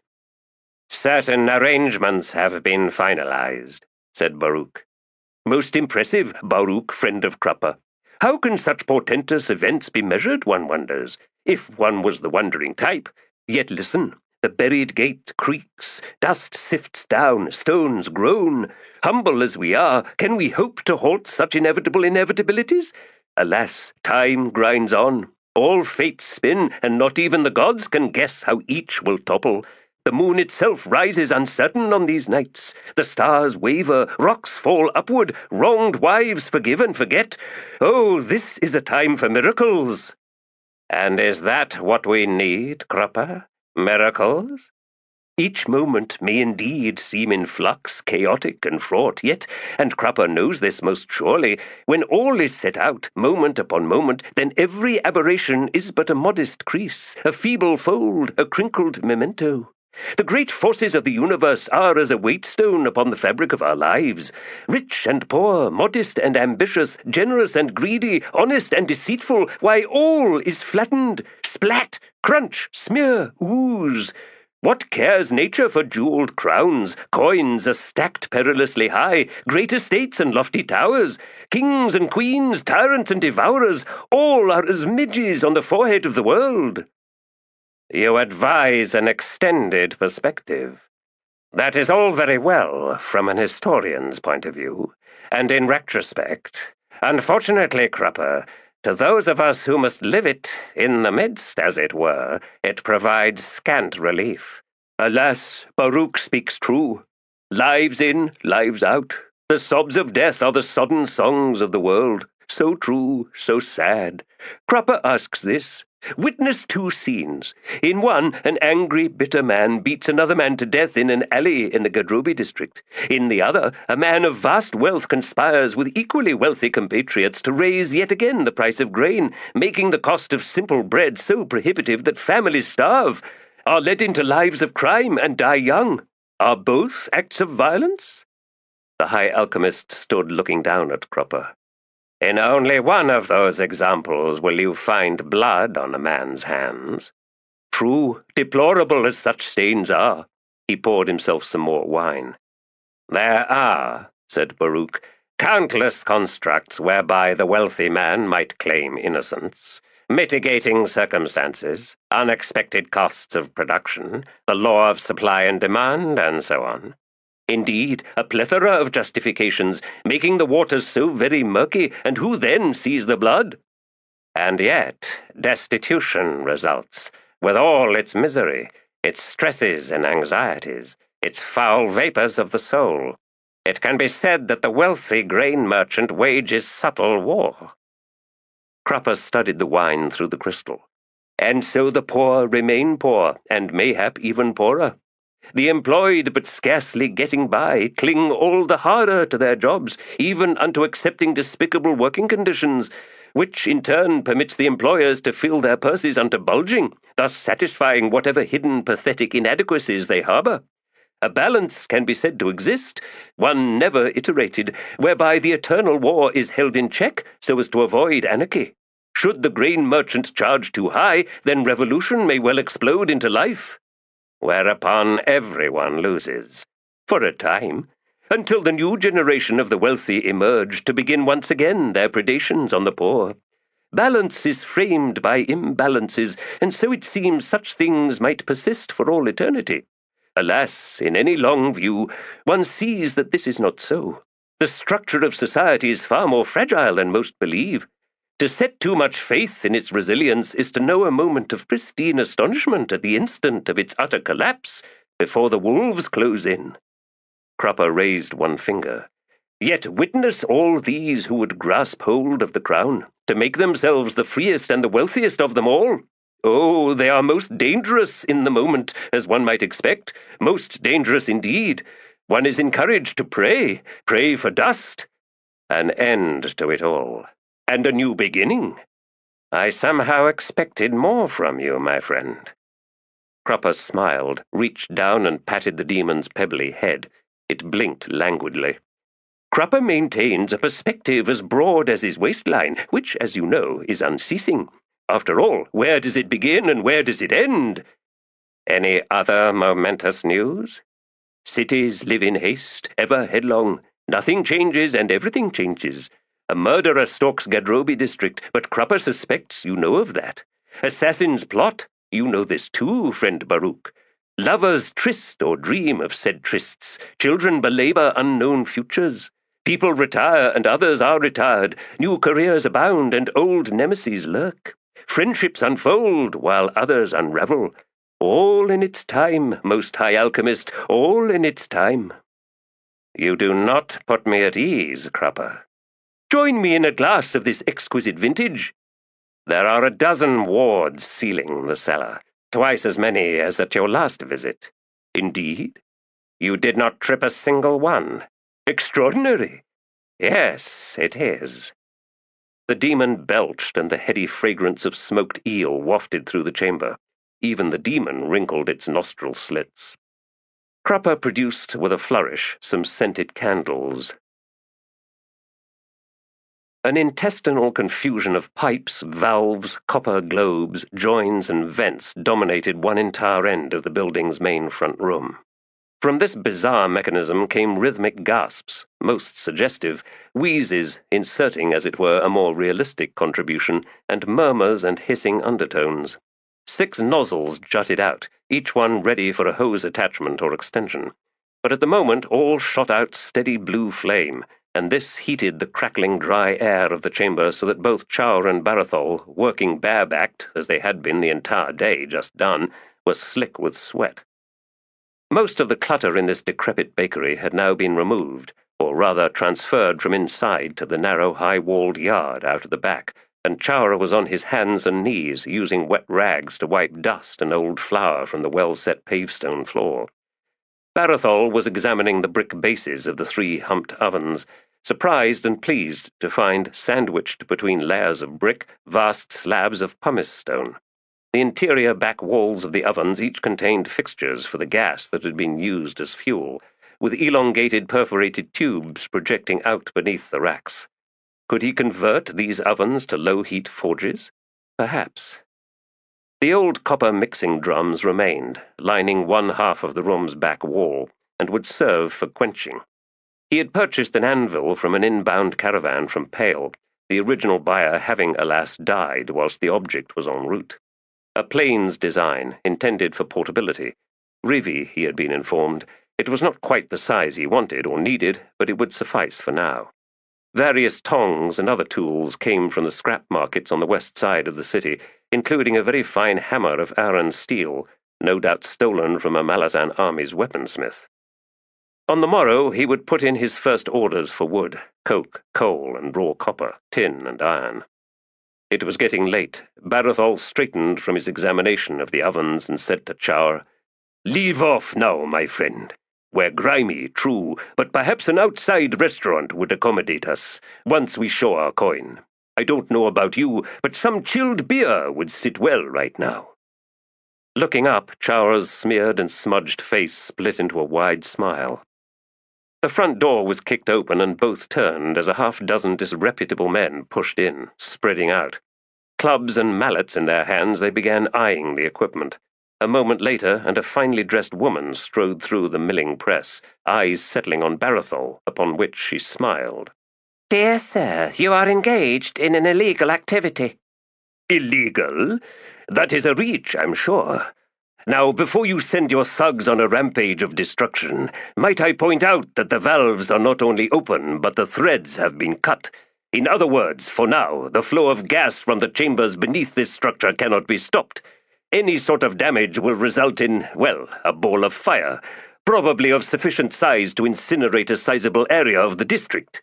He paused, then added, "Such willful destruction on your part will be viewed by most as, illegal. Now, you won't face any charges since you will be dead, but the guild that hired you will face dire retribution. The fines alone will bankrupt it." The woman's smile was long gone by now. "Oh, aren't you the clever one? Since we cannot discourage you by dismantling your shop, we have no choice then but to focus our attention on yourselves."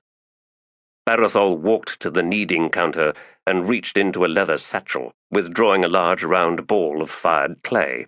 He faced the woman and her mob, saw a few expressions drain of blood, and was pleased. "Yes, a Moranth grenado. Casa, the Malazans called this one. Threaten me or my companion here, and I will be delighted to commit suicide. After all, what have we to lose that you would not happily take from us, given the chance?" "You have lost your mind." "You are welcome to that opinion. Now, the question is, have you?" She hesitated, then snarled and spun on her heel. Waving her crew to follow her, out she went. Sighing, Barathol returned the cussa to the satchel. "In every 13th crate of 12 cussas each," Mallet had told him, "there is a 13th cussa, empty. Why? Who knows? A Moranth are strange folk." "It worked this time," he said to Chow, "but I doubt it will last. So, the first order of business is to outfit you. Armor, weapons. Char stared at him as if uncomprehending. Remember the smell of blood, Char? Corpses, the dead and dismembered?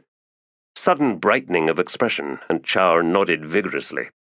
Sighing again, Barathol said, "Let's climb out over the back wall and find us that beer."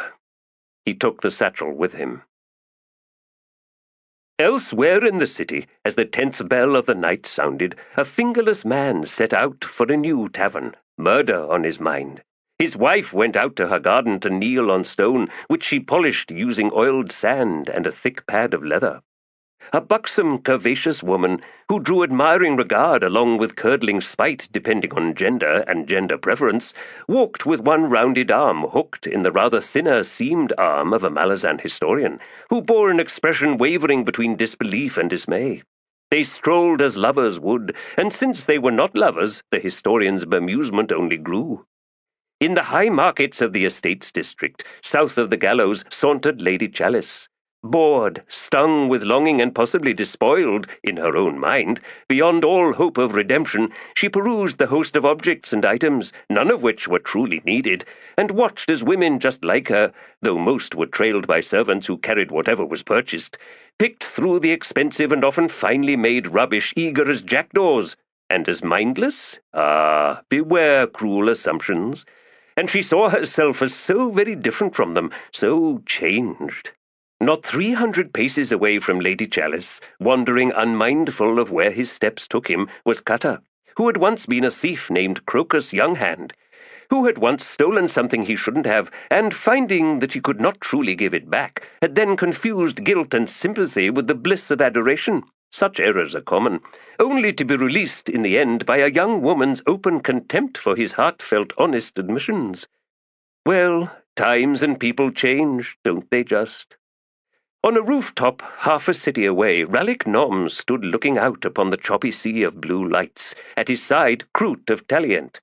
And they had much to discuss, and this meant, given Rallick Nom's taciturnity, a long session indeed. Croot had too much to say. Rallick weighed every morsel he fed back, not out of distrust, simply habit. In a dueling school, long after the last of the young students had toddled out, Murillo sat under moonlight with Stony Menakis, as, weeping, she unburdened herself to this veritable stranger, which perhaps is what made it all so easy.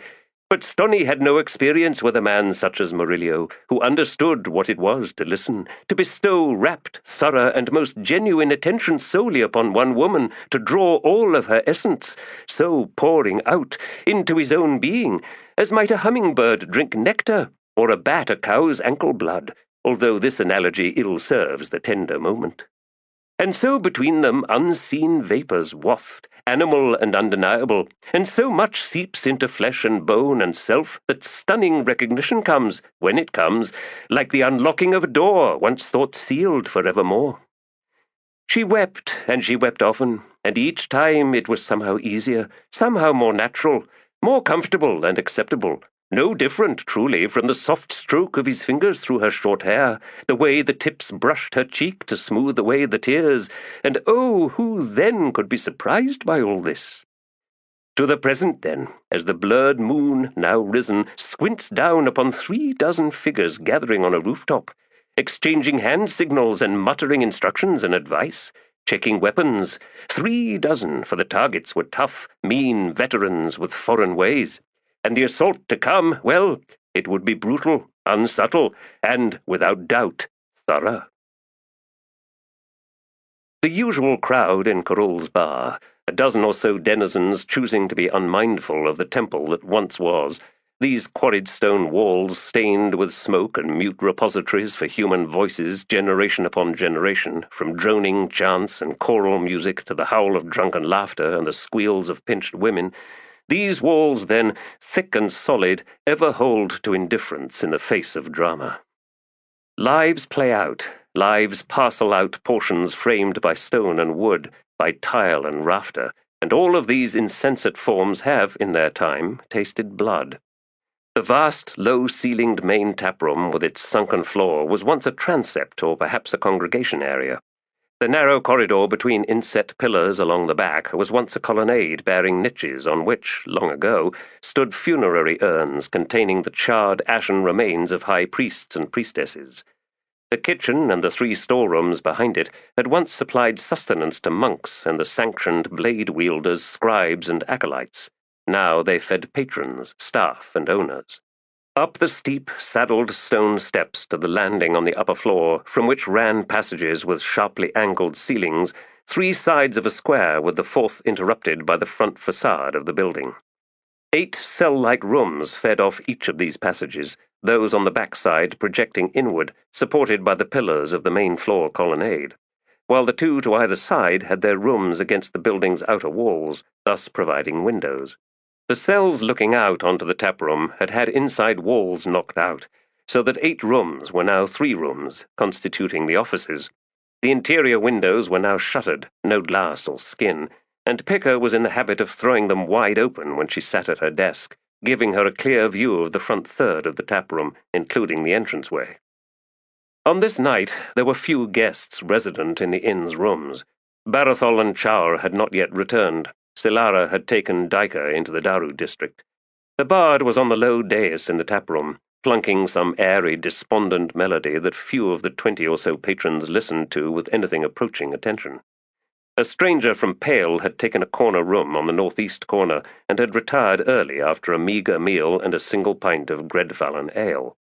Picker could see Blend at her station beside the front door, sunk in shadows as she sat, legs outstretched, her hands cradling a mug of hot cider. Bizarre tastes, that woman, since it was sultry and steamy this night. People entering rarely even noticed her, marching right past without a glance down. Blend's talent, aye, and who could say if it was natural or something else? Ansi was yelling in the kitchen. He'd gone in there to calm down the 2 cooks, who despised each other, and it turned out as it usually did, with Ansi at war with everyone, including the scullions and the rats cowering beneath the counter. In a short while, utensils would start flying, and Picker would have to drag herself down there. Blue Pearl was somewhere. It was his habit to wander off, exploring the darker crooks and crannies of the old temple. A night, then, no different from any other. Blue Pearl found himself in the cellar. Funny how often that happened. He had dragged out the 4th dusty cask from the crawl space behind the wooden shelves. The first 3 he had sampled earlier in the week. 2 had been vinegar, from which he could manage only a few swallows at a time. The other had been something thick and tarry, smelling of cedar or perhaps pine sap. In any case, he'd done little more than dip a finger in, finding the taste even fouler than the smell. This time, however, he felt lucky. Broaching the cask, he bent close and tried a few tentative sniffs. Ale? Beer? But of course, neither lasted, did they? Yet this cask bore the sigil of the temple on the thick red wax coating the lid. He sniffed again. Definitely yeasty, but fresh, which meant sorcery. He sniffed a 3rd time. He'd danced with all kinds of magic as a squad mage in the Bridgeburners. Aye, he had so many stories that even that sour-faced bard upstairs would gape in wonder just to hear half of them. Why, he ducked and rolled under the nastiest kinds, the sorceries that ripped flesh from bones, that boiled the blood, that made a man's balls swell up big as melons. Oh, that time had been before he'd joined, hadn't it? Yeah, the witch and the witch's daughter, never mind. What he was an old hand. And this stuff, Blue Pearl dipped a finger in and then poked it into his mouth. Oh, it was magic indeed. Something elder, hinting of blood. Aye, he'd tasted the like before. Is that you, Brother Coven? He twisted round and scowled at the ghost whose head and shoulders lifted into view through the floor. Do I look like Brother Coven? You're dead, long dead. It's all gone, you hear? So why don't you go and do the same? I smelled the blade, murmured the ghost, beginning to sink back down. I smelled it. No, Blue Pearl decided, it probably wasn't a good thing to be drinking this stuff. Not before some kind of analysis was made. Could be Mallet might help on that. Now, had he messed it up by opening the cask? Probably it would go bad now, so he'd better take it upstairs. Sighing, Blue Pearl replaced the wooden stopper and picked up the cask. In the corner room on the second level, the stranger who'd booked the room for this night finished digging out the last of the bars on the window. He then doused the lantern and moved across to the hallway door, where he crouched down, listening. From the window behind him, the first of the assassins climbed in. Blend, her eyes half closed, watched as 5 men came in, moving in a half-drunken clump and arguing loudly about the latest jump in the price of bread, slurred statements punctuated by shoves and buffets. And wasn't it a wonder, Blend reflected as they staggered into the taproom, how people could complain about very nearly anything as if their lives depended on it. These ones she didn't know, meaning they'd probably spied the torchlit sign on their way back from some other place, deciding that this drunk wasn't drunk enough. And she noted that they were better dressed than most, nobles most likely, with all the usual bluster and airs of invincibility and all that. Well, they'd be spending coin here, and that was what counted. She took another sip of cider. Ansi had his short sword out as he crept towards the back of the smallest of the 3 storerooms. That damned 2-headed rat was back. Sure, nobody else believed him, except maybe the cooks now, since they'd both seen the horrid thing, but the only way to prove it to the others was to kill the bugger and then show it to everyone. They could then pickle it in a giant jar and make of it a curio for the bar. It would be sure to pull 'em in. 2-headed rat caught in the kitchen of Corul's bar. Come see. Oh, hold on. Was that the best kind of advertising? He'd have to ask Picker about that. First, of course, he needed to kill the thing. He crept closer, eyes fixed on the dark gap behind the last crate to the left. Kill the thing, aye. Just don't chop either head off. 11 figures crowded the corner room on the upper floor. 3 held daggers, including the man crouched at the door. 4 cradled crossbows, quarrels set. The last 4, big men all, wielded swords and bucklers, and beneath their loose shirts there was fine chain. The one at the door could now hear the argument in the taproom downstairs, accusations regarding the price of bread, a ridiculous subject, the man thought, yet again, given how these ones were dressed like 2nd and 3rd-born nobles, but clearly no one had taken note of the peculiarity. Loud voices, especially drunk-sounding ones, had a way of filling the heads of people around them, filling them with the wrong things. So now everyone's attention was on the loud, obnoxious newcomers, and at least some of the targets were likely to be converging, having it in mind to maybe toss the fools out, or at least ask them to tone it down and all that. Almost time, then. Sitting on the stool on the dais, the bard let his fingers trail away from the last notes he had played, and slowly leaned back as the nobles now argued over which table to take. There were plenty to choose from, so the issue was hardly worth all that energy. He watched them for a long moment, and then set his instrument down and went over to the pitcher and tankard waiting to one side of the modest stage. He poured himself some ale, and then leaned against the wall, taking sips. Picker rose from her chair as the door opened behind her. She turned. "Mallet, that bunch of idiots who just came in." The healer nodded. "There'll be trouble with them. Have you seen Barathol or Char? They were supposed to be coming back here. The guild's probably caught wind of what he's up to by now. I'm thinking of maybe heading over in case—" Picker held up her hand, 2 quick signals that silenced Mallet. "Listen to them," she said, frowning. "It's not sounding right." After a moment, Mallet nodded. "We'd better head down."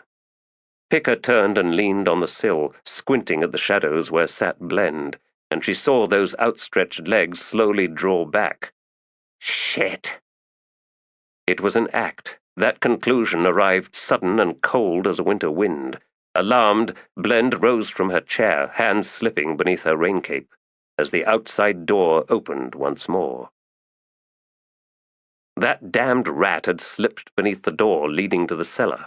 Ansi saw its slithery tail wriggle out of sight and swore under his breath. He could catch it on the stairs. The cellar door swung open, and there stood Blue Pearl, carrying a dusty cask as if it was a newborn child. "Did you see it?" Ansi demanded. "See what?" "The 2-headed rat. It just went under the door." "Gods below, Ansi. Please, no more. There's no 2-headed rat. Move aside, will you? This thing's heavy." And he shouldered past Ansi out into the kitchen. 3 cloaked figures stepped in from outside Kurul's bar, crossbows at the ready. The bolts snapped out. Behind the bar, Skevos, who was handling the shift this night, was driven back as a quarrel thudded into his chest, shattering his sternum. A second quarrel shot up towards the office window where Picker was leaning out, and she lunged back, either struck or dodging, there was no way to tell. The third quarrel caught Hedry, a serving girl of 15 years of age, and spun her round, her tray of mugs tumbling over. From closer to the dais, the 5 drunks drew knives and swords from beneath their cloaks and fanned out, hacking at everyone within reach. Shrieks filled the air.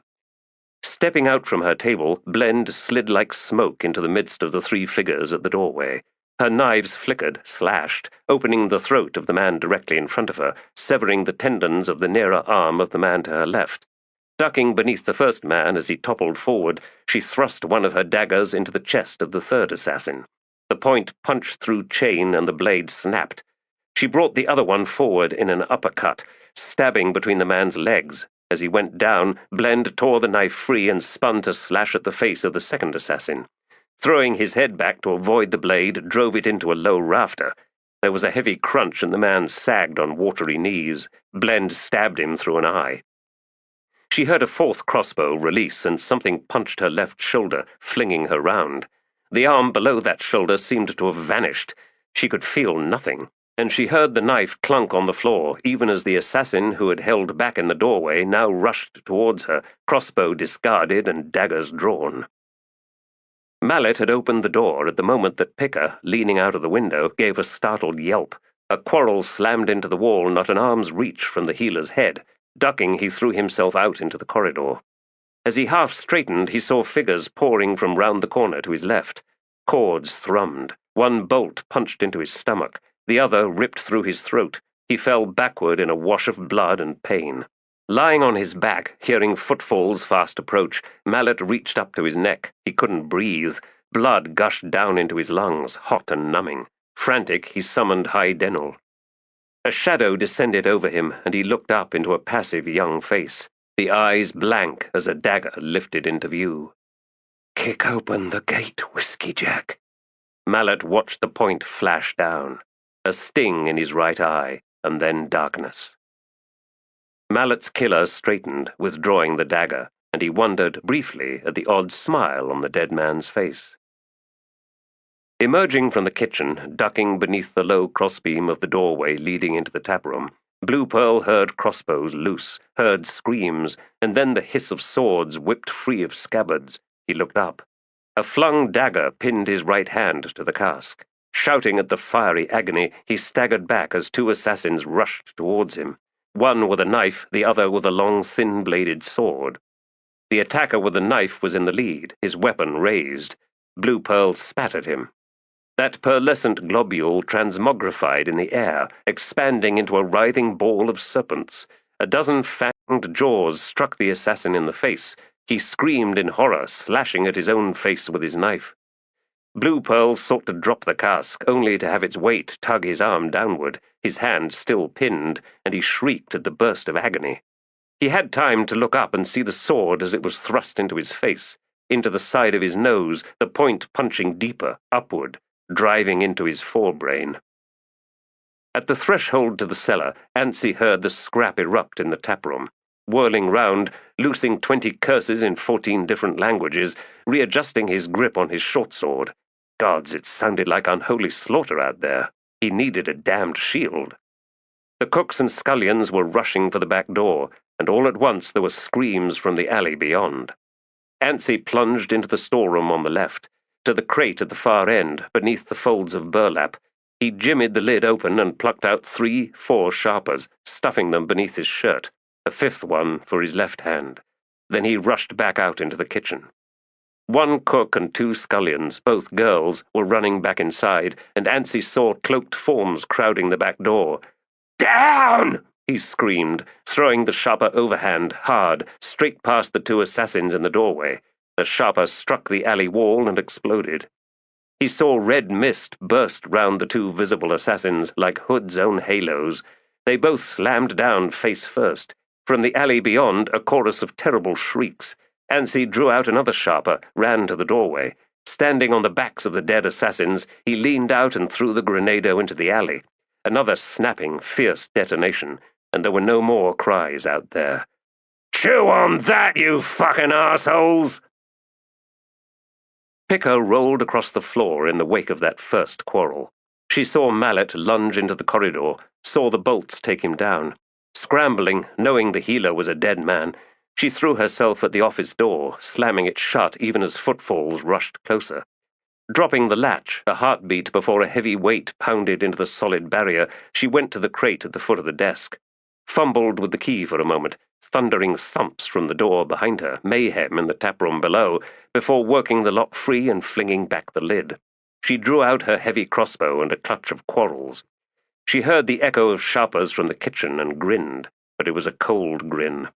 On her feet once more, even as wood splintered on the door, she rushed back to the window, in time to see Blend knocked back by a bolt in her shoulder and an assassin lunging after her from the doorway. It was a damned good shot, her quarrel striking the man in the forehead, snapping his head back in a burst of blood, skull, and brains. Whirling round, she went back to the crate, found the lone sharper she'd stashed there, then back to the window, where she leapt up onto the sill, balanced in a crouch. Directly below was a table. 2 bodies bled out beside it, legs tangled in the knocked-over chairs. 2 innocent patrons, 2 regulars who never did nobody any harm, good with tips, always a smile. The door crashed open behind her. She twisted and threw the sharper, then dropped down from the sill. The crack of the grenado in the office, a gout of flames and smoke as Picker landed on the tabletop. It exploded beneath her. One of her knees slammed into her chin, and she felt teeth crack as she fell to one side, thumping down on one of the corpses. She managed to hold on to the crossbow, although the quarrels scattered across the floor. Spitting blood, she sat up. Blend saw her attacker flung back, saw his head cave inward above his eyes. She crouched down, reaching up for the quarrel embedded in her left shoulder. The point was jammed into the cartilage between the bone of the upper arm and the shoulder's socket. Leaving it in there was probably worse than pulling the damned thing out. Gritting her teeth, she tugged the bolt free. That made her pass out. After pushing the surviving crew in the kitchen back out into the alley, now crowded with a dozen torn-up corpses, Andii crossed the room, collecting the iron lid of a large cauldron along the way. At the entrance leading to the taproom he found Blue Pearl, dead as dead could be in a pool of ale, and just beyond him knelt an assassin who seemed to have taken his dagger to his own face, which was now a sliced, shredded, eyeless mess. He was crooning some wordless melody from deep in his throat. Andie's backslash split the bastard's skull. Tugging the sword loose, he edged forward. There'd been another sharper from upstairs, and the crashing of furniture, but little else now. Moving in a crouch, sword ready, lid held like a shield, he worked his way round the near end of the bar.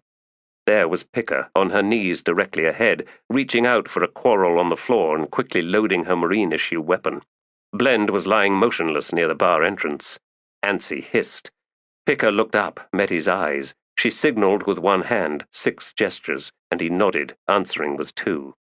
Dripping ale and blood, a few soft groans here and there.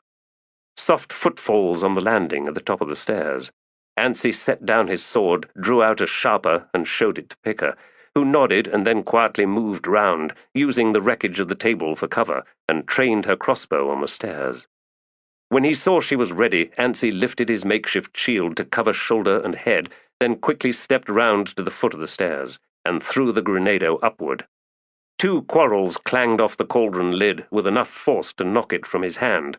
At the same moment, an assassin, having launched herself from halfway down the stairs, sailed down towards him. Picker's quarrel caught the attacker somewhere in the midsection, convulsing her in mid-flight. She crashed down just as the sharper detonated near the landing. And then Andii, sword in hand once more, was rushing up those steps. Picker raced into his wake, drawing out her own sword. "Get out of the way with that pig sticker!"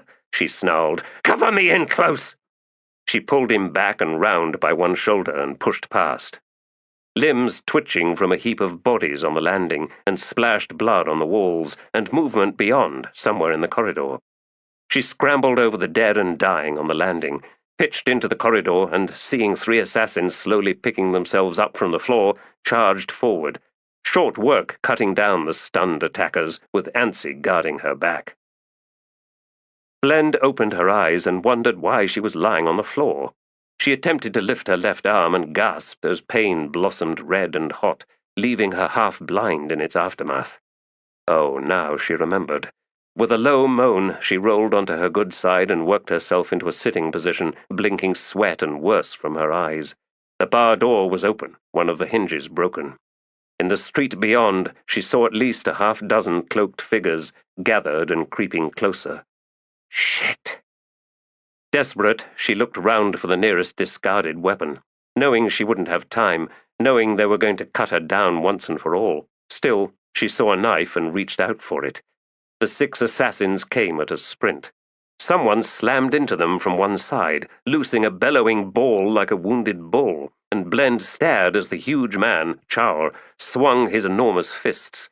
Heads snapped back on broken necks, faces crumpled in sprays of blood. And then Barathol was there, with nothing more than a knife, slashing into the reeling assassins, and Blend could see the fear in the blacksmith's eyes, fear for Chaur, dread for what might happen if the assassins recovered, as they were now doing. Blend pushed herself to her feet, collecting the dagger from the floor as she staggered forward, and was shoved aside by Anssi, hacking at the nearest assassin with his short sword, a dented cauldron lid shielding his left side. Chaur, his forearms slashed by desperate daggers, picked up an assassin and threw him down onto the cobbles. Bones snapped.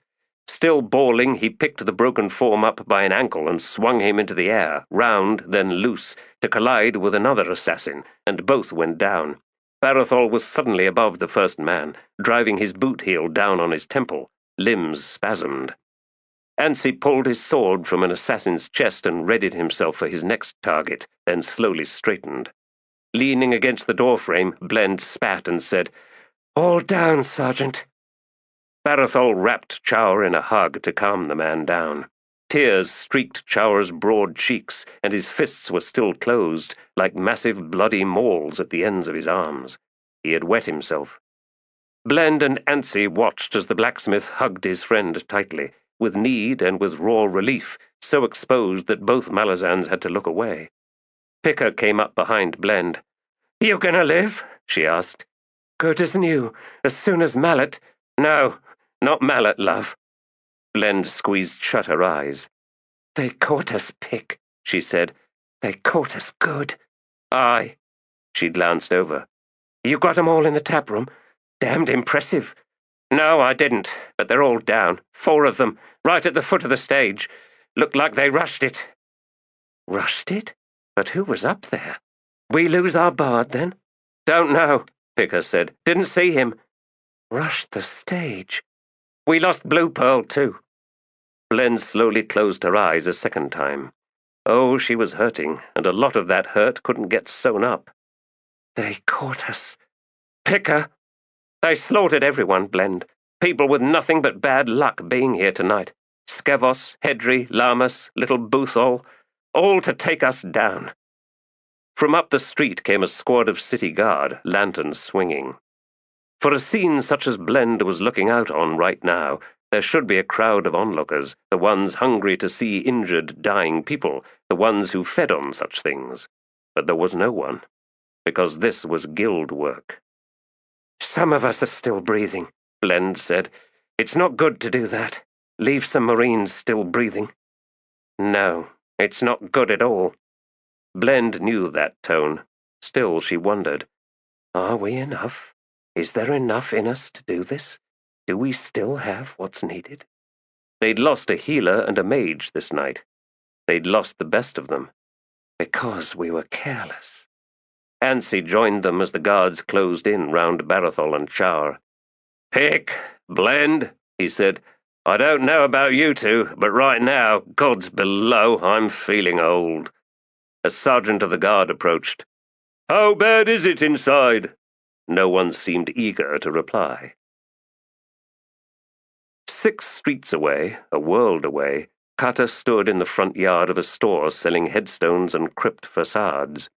An array of stylized deities, none of them temple-sanctioned as yet, beseeching blessings upon the future dead. Beru and Bern, Soliel and Nerus. Screech and the Fallen One, Hood and Fanderay, Hound and Tiger, Boar and Worm. The shop was closed, and he looked upon stones still uncarved, awaiting names of loved ones. Against one of the low yard walls stood a row of marble sarcophagi, and against the wall opposite there were tall urns with their flat mouths, narrow necks and swollen bellies, reminding him of pregnant women. Birth into death, wombs to hold all that remained of mortal flesh, homes to those who would answer the final question, the last question.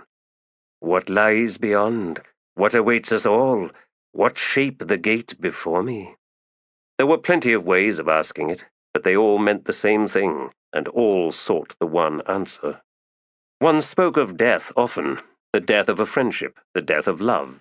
Each echoed with a finality that waited at the very end, but they were faint echoes, ghostly, acting out scenes in puppet shows swallowed in flickering shadows. Kill a love. What lies beyond? Emptiness, cold, drifting ashes, yet does it not prove fertile? A place where a new seed is planted, finding life, growing into itself? Is this how true death is as well? From the dust, a new seed.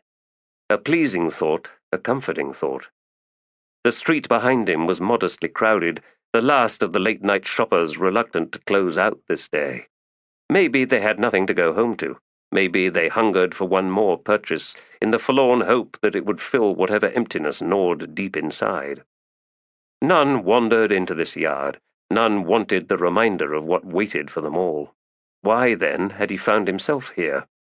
Was he seeking some kind of comfort, some reminder that for each and every person, no matter where, the same conclusion was on its way? One could walk, one could crawl, one could run headlong, but one could never turn round and head the other way, could never escape. Even with the truism that all grief belonged to the living, the ones left behind, facing empty spaces where someone once stood, there could be found a kind of calm repose. We walk the same path, some farther along, some farther back, but still and forevermore the same path. There was, then, the death of love, and there was, alas, its murder. Crocus, young hand. He slowly turned round. A woman stood before him, exquisitely dressed, a cloak of ermine about her shoulders, a heart-shaped face, languid eyes, painted lips, and yes, he knew this face. Had known it, a younger version, a child's version perhaps, but now there was nothing of that child, not in the eyes, not even in the sad smile on those full lips. Chalice Dahl. Later he would look back on this moment, on the dark warning contained in the fact that when he spoke her name of old, she did not correct him. Would such percipience have changed things? All that was to come? Death and murder, seeds in the ashes, one does as one does. Sarcophagi gaped, urns echoed hollow and dark, stone faces awaited names, grief crouching at the gate. Such was this night in the city of Darujhistan. Such is this night everywhere. Chapter 12. Where will I stand when the walls come down, east to the sun's rise, north to winter's face, south to where stars are born, west to the road of death? Where will I stand when the winds wage war, fleeing the dawn, howling the breath of ice, blistered with desert smile, dusty from crypts? Where will I stand when the world crashes down, and on all sides I am left exposed to weapons illimitable from the vented host? Will I stand at all against such forces, unbarred, reeling to every blow, blinded by storms of pain, as all is taken from me, so cruelly taken away? Let us not talk of courage, nor steel fortitude. The gifts of wisdom burn too hot to touch, the hunger for peace breaks the heart. Where will I stand in the dust of a done life, face bared to regrets that flail the known visage until none but strangers watch my fall? None but strangers. Fisher Keltath. The stately trees, with their black trunks and midnight leaves, formed a rough ring encircling Suroth Common. From the center of the vast clearing, one could, upon facing north, see the towers of the citadel, their slim lines echoing these sacred trees. Autumn had arrived, and the air was filled with the drifting filaments from the blackwood. The great forges to the west lit crimson the foul clouds hanging over them, so that it seemed that one side of Carcanos was ablaze. An eternal rain of ash plagued the massive, sprawling factories, nothing as sweet as the curled filaments to mark the coming of the cold season. Within the refuge of Suroth Common, the blasted realm of the factories seemed worlds away. Thick beds of moss cloaked the pavestones of the clearing, muting Endest Celan's boots as he walked to the concave altar stone at the very heart. He could see no one else about. This was not the season for festivity. This was not a time for celebration of any sort. He wondered if the trees sensed him, if they were capable of focusing some kind of attention upon him, made aware by the eddies of air, the exudation of heat and breath. He had read once a scholar's treatise describing the chemical relationship between plants and animals. The language had been clinical in the fashion of such academic efforts, and yet Endest recalled closing the book and sitting back in his chair. The notion that he could walk up to a plant, a tree, even a blackwood, and bless it with his own breath, a gift of lung-soured air that could enliven that tree, that could in truth deliver health and vigor, deliver life itself. But that was a wonder indeed, one that, for a time, calmed the churning maelstrom that was a young man's soul. So long ago now, and he felt at times that he was done with giving gifts. He stood alone in front of the ancient altar. The past night's modest rain had formed a shallow pool in the cup of the basalt. It was said the Andii came from the forests and their natural clearings, born to give breath to the sacred wood, and that the first fall of his people occurred the moment they walked out to set down the first shaped stone of this city. How many failings had there been since? Suroth Common was the last fragment of the old forest left in all Carcanos. Blackwood itself had fed the great forges. He had no desire to look westward. More than the fiery glow disturbed him. The frenzy in those factories. They were making weapons, armor. They were readying for war. He had been sent here by the high priestess. Witness, she had said, and so he would. The eyes of the temple, the priesthood, must remain open, aware, missing nothing in these fraught times. That she had chosen him over others, or even herself, was not a measure of respect. His presence was political, his modest rank a deliberate expression of the temple's contempt. Witness, Endest Celan, but remain silent. You are a presence, do you understand? He did.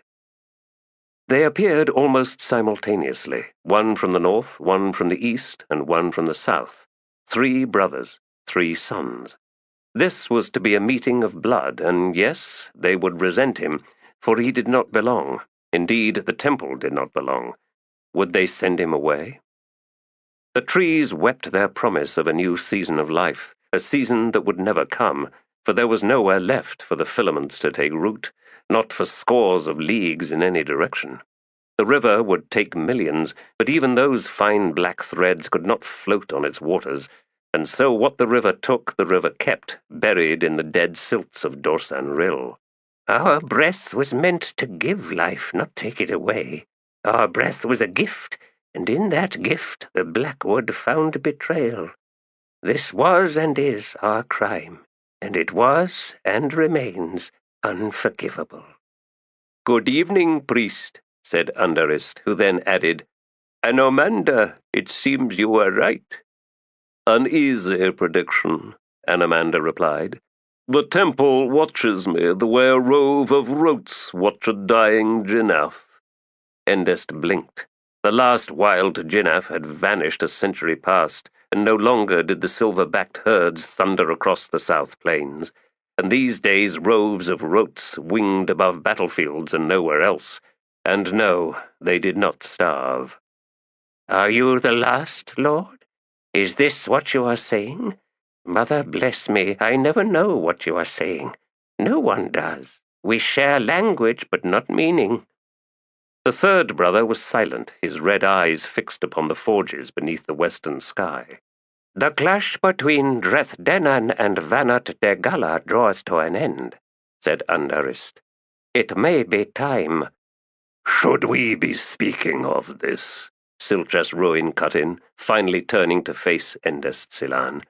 "None of this is for the temple, especially not some pathetic third-level acolyte." Anomander seemed uninterested in settling his attention upon Endest Silan. In the face of his brother's belligerence, he shrugged. "This way, Silchas. Perhaps we can ensure the temple remains neutral." "By unveiling to it all that we intend? Why should the temple hold to any particular faith in us? What makes the three of us more worthy of trust than, say, Manal or Hishtula?" "There is an obvious answer to that," said Andarist. "Priest?" He could refuse a reply. He could feign ignorance. He was naught but a third-level acolyte, after all. Instead, he said, "You three are not standing here trying to kill each other." Andarist smiled at Silchas Roin, who scowled and looked away once again. "We have things to discuss," said Anomander. "Andarist?" "I have already sent representatives to both camps, an offer to mediate, veiled hints of potential alliances against the rest of you. The key will be in getting Dresdenan and Vanot into the same room, weapons sheathed." "Silchas? Both Hish and Manal have agreed to our pact. Manal still worries me, brothers. She is no fool." "And Hish is?" laughed Andarist, a maddeningly easy laugh, given the treachery they were discussing. "Hishtula is not subtle. Her desires are plain. It is as they all say, she does not lie. No, Manal is suspicious. After all, I am speaking of the greatest crime of all, the spilling of kin's blood." He paused, then faced Anomander, and suddenly his expression was transformed. Unease, something bewildered and lit with horror. "Anomander," he whispered, "what are we doing?" Anomander's features hardened. "We are strong enough to survive this. You will see." Then he looked at Andarist. "The one who will break our hearts stands before us. Andarist, who chooses to turn away." "A choice, was it?" At the heavy silence that followed, he laughed again. "Yes, it was. One of us. It must be, at least one of us. And I have no desire to walk your path. I have not the courage for such a thing. The courage and the cruel madness. No, brothers, mine is the easiest task. I am to do nothing." "Until I betray you," said Silchas, and Endest was shocked to see the white-skinned lord's wet eyes. "There is no other way through," said Andarist. Centuries into millennia, Endest Silan would wonder, and never truly know, if all that followed was as these three had planned. Courage, Andarist had called it, and cruel madness, by the mother, yes. Such destruction, the sheer audacity of the treachery. Could they have meant all of that? The next time Anomander had met Endest Silan had been on the bridge at the foot of the citadel, and in his words he made it clear that he had not recognized him as the same man as the one sent to witness his meeting with his brothers. A strange carelessness for one such as Anomander, although unquestionably the Lord had other things on his mind at that moment. Endest Silan had delivered to the High Priestess his account of that fell meeting, and in relating the details of the betrayal, such as could be culled from what he had heard, all the implications, he had expected to see outrage in her face. Instead, and he would think later with prescient symbolism, she had but turned away. There had been no storms in the sky then, nothing to hint of what would come. The blackwood trees of Suroth Common had lived for 2 millennia, maybe longer, and each season they shed their elongated seeds to the wind. Yet when next he looked upon those stately trees, they would be on fire. "You have grown far too quiet, old friend." Endest Silan looked up from the dying flames. Dawn was fast approaching. "I was reminded the way that wood crumbles into dissolution." "The release of energy. Perhaps a better way of seeing it." Such release is ever fatal. Among plants, yes, said Caladan Brood. Among plants. I think of the breath we give them, our gift. And the breath they give back, said the warlord, that burns if touched. I'm fortunate, I think, he continued, that I have no appreciation of irony. It is a false gift, for with it we claim ownership. Like crooked merchants, every one of us. We give so that we can then justify taking it back. I have come to believe that this exchange is the central tenet of our relationship, with everything in the world. Any world, human, Andii, Edur, Leosan, Imas, Bargast, Jagut. Not Jagut, cut in Caladan Brood. Ah, said Endest Silan, I know little of them, in truth. What then was their bargain? Between them and the world? I don't even know if an explanation is possible, or at least within the limits of my sorry wit. Until the forging of the ice, defending against the Imas, the Jagut gave far more than they took, excepting the tyrants, of course, which is what made such tyranny all the more reprehensible in the eyes of other Jagut. So they were stewards? No. The notion of stewardship implies superiority, a certain arrogance. An earned one, surely, since the power to destroy exists. Well, the illusion of power, I would say, Endest. After all, if you destroy the things around you, eventually you destroy yourself. It is arrogance that asserts a kind of separation, and from that the notion that we can shape and reshape the world to suit our purposes, and that we can use it as if it was no more than a living tool composed of 1,000,000 parts. He paused and shook his head. See? Already my skull aches. Only with the truth, I think, said Endest Silan. So the Jaghut did not think of themselves as stewards, nor as parasites. They were without arrogance? I find that an extraordinary thing, warlord. Beyond comprehension, in fact. They shared this world with the Fokral Assail, who were their opposites. They were witnesses to the purest manifestation of arrogance and separation. Was there war? Caladan Brood was silent for so long that Endest began to believe that no answer was forthcoming, and then he glanced up with his bestial eyes glittering in the ebbing flames of the hearth. Was? Endest Silan stared across at his old friend, and the breath slowly hissed from him. Gods below, Caladan. No war can last that long. It can, when the face of the army is without relevance.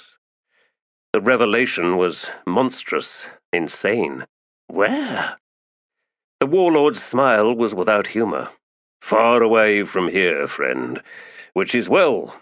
Imagine what your lord might elect to do if it was otherwise. He would intervene. He would not be able to stop himself. Caladan Brood rose then. We have company. A moment later, the heavy thud of wings sounded in the fading darkness above them, and Endest Silan looked up to see Crone, wings crooked now, riding shifting currents of air as she descended, landing with a scatter of stones just beyond the edge of firelight. I smell fish. Wasn't aware your kind could smell at all, Caladan Brood said. Funny oaf, although it must be acknowledged that our eyes are the true gift of perfection, among many, of course. Why, great ravens are plagued with excellence. And do I see picked bones? I do, with despondent certainty. You rude creatures have left me nothing. She hopped closer, regarding the two men with first one eye and then the other. Grim conversation? Glad I interrupted. Endest Silan, your lord summons you. Caladan Brood, not you. There, message is delivered. Now I want food. Harak fled through night. Old, tumbled streets, the wreckage of the siege picked clean save for shattered blocks of quarried stone. Into narrow, tortured alleys where the garbage was heaped knee-high, across collapsed buildings, scrambling like a spider. He knew Thove was dead, he knew Book was dead, and a half-dozen other conspirators, all dead. Killers had pounced, Tiste Andii, he suspected, some kind of secret police penetrating the cells and now slaughtering every liberator they could hunt down. He'd always known that the unhuman demon spawn were far from the innocent, benign occupiers they played at being. Oh yes, they were rife with deadly secrets, plans of slavery and oppression, of tyranny, not just over Black Coral, but beyond, out to the nearby cities. Wherever humans could be found, the Tiste Andii cast covetous eyes, and now he had proof. Someone was after him, tracking with all the deliberate malice of a hunting cat. He'd yet to spy that murderer, but in a world such as night, that was not surprising. The Tiste Andii was skilled in their realm of darkness, deadly as serpents. He needed to reach the barrow. He needed to get to Gradithan. Once there, Harak knew he would be safe. They had to be warned, and new plans would have to be made. Harak knew that he might well be the last one left in Black Coral. He stayed in the most ruined areas of the city, seeking to circle round, or failing that, get out through the inland gate that led into the forested hills, where the cursed bridge burners had made a stand, killing thousands with foul sorcery and Moranth munitions.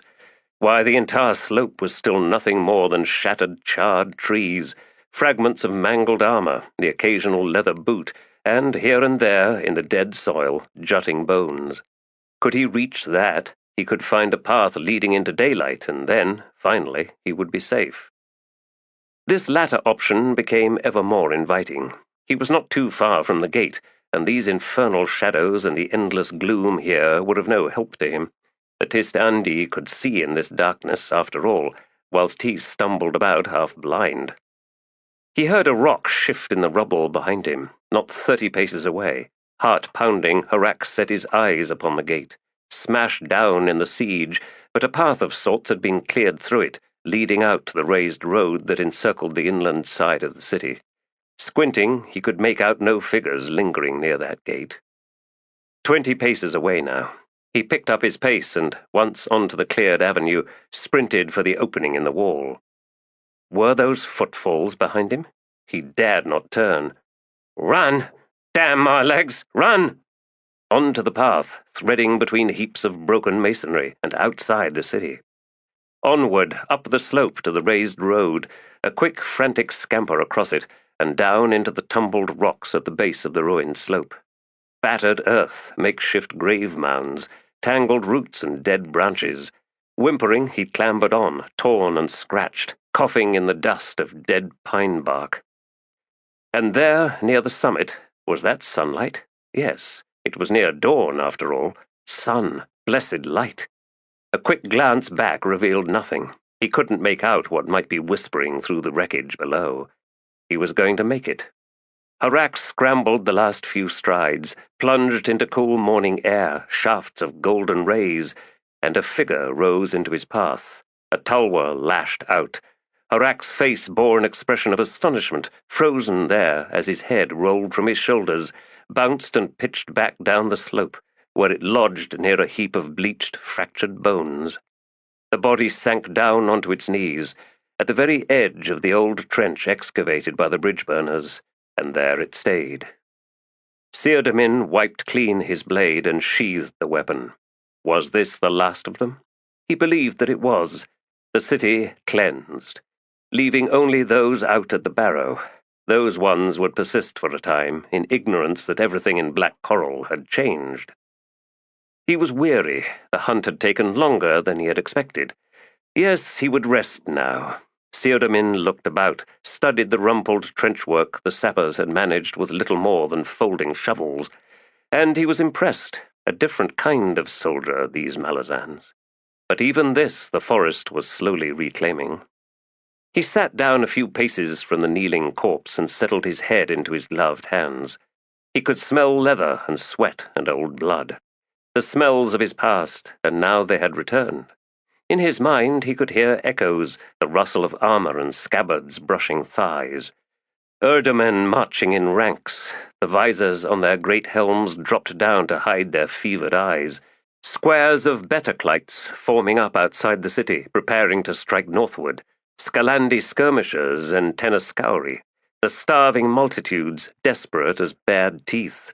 He recalled their mass, shifting in vast heaves, ripples, and rushes on the plain, the way each wave left bodies behind, the weakest ones, the dying ones, and how eddies would form round them as those closest swung back to then descend on their hapless comrades.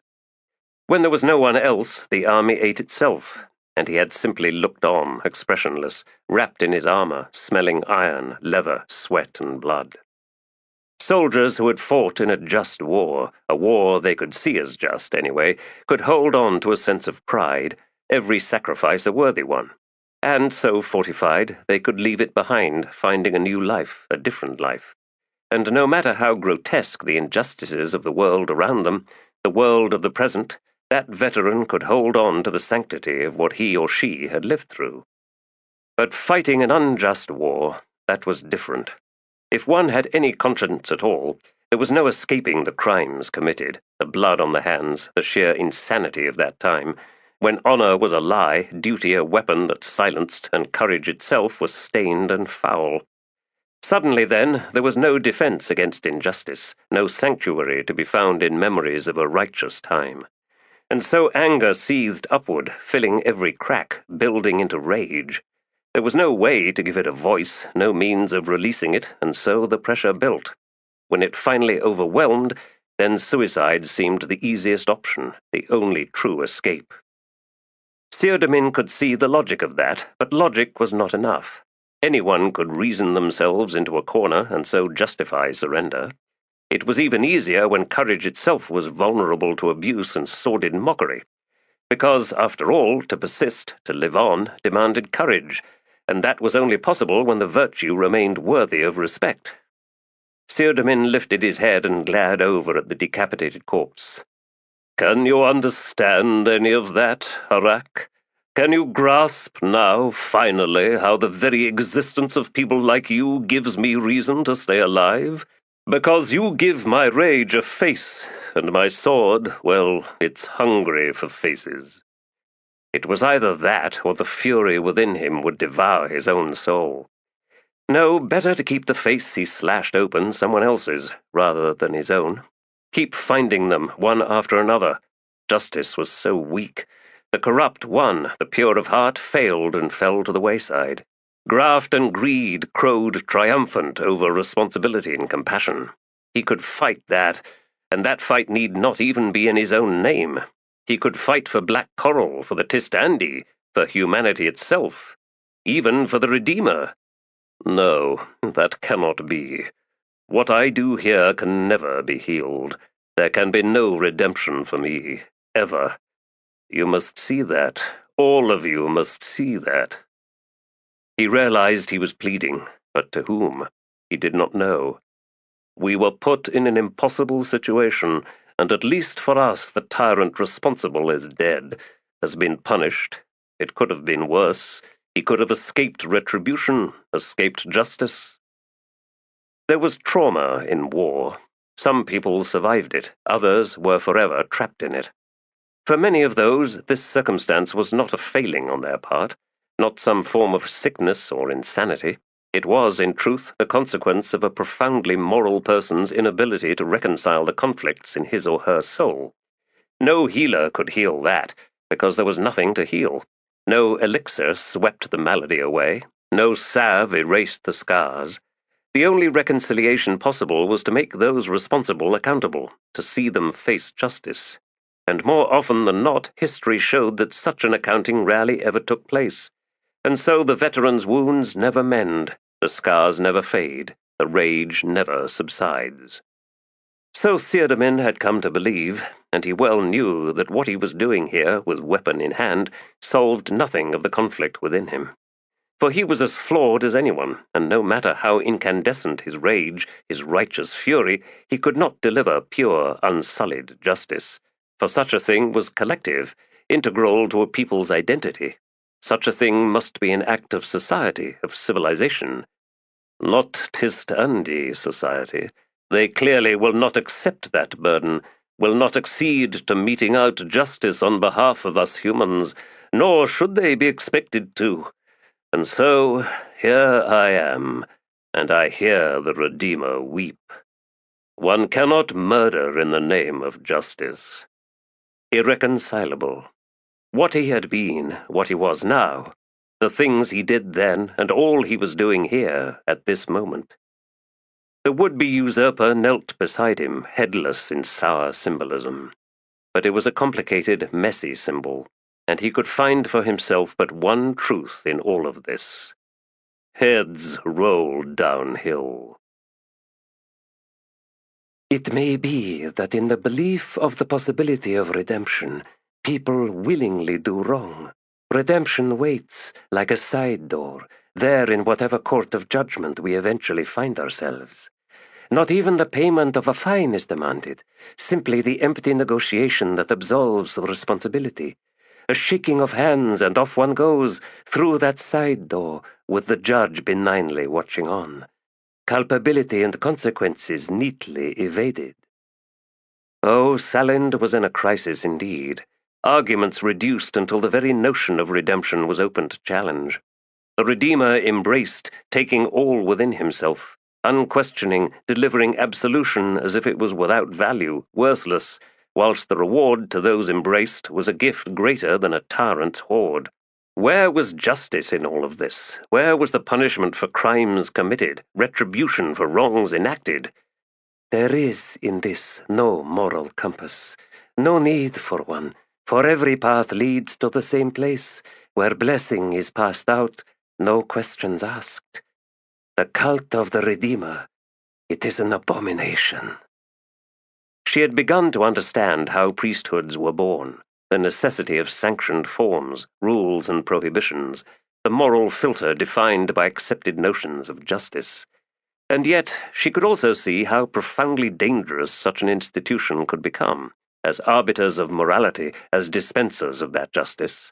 Faces like hooded vultures guarding the door to the court, choosing who gets inside and who doesn't. How soon before the first bag of silver changes hands? How soon before the first reprehensible criminal buys passage into the arms of the blind, unquestioning Redeemer? She could fashion such a church, could formalize the cult into a religion, and she could impose a harsh, unwavering sense of justice. But what of the next generation of priests and priestesses, and the one after that, and the next one? How long before the hard rules make that church a self-righteous, power-mongering tyranny?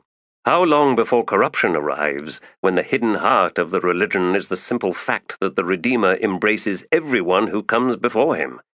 A fact virtually guaranteed to breed cynicism in the priesthood, and from such cynicism secular acquisitiveness would be inevitable.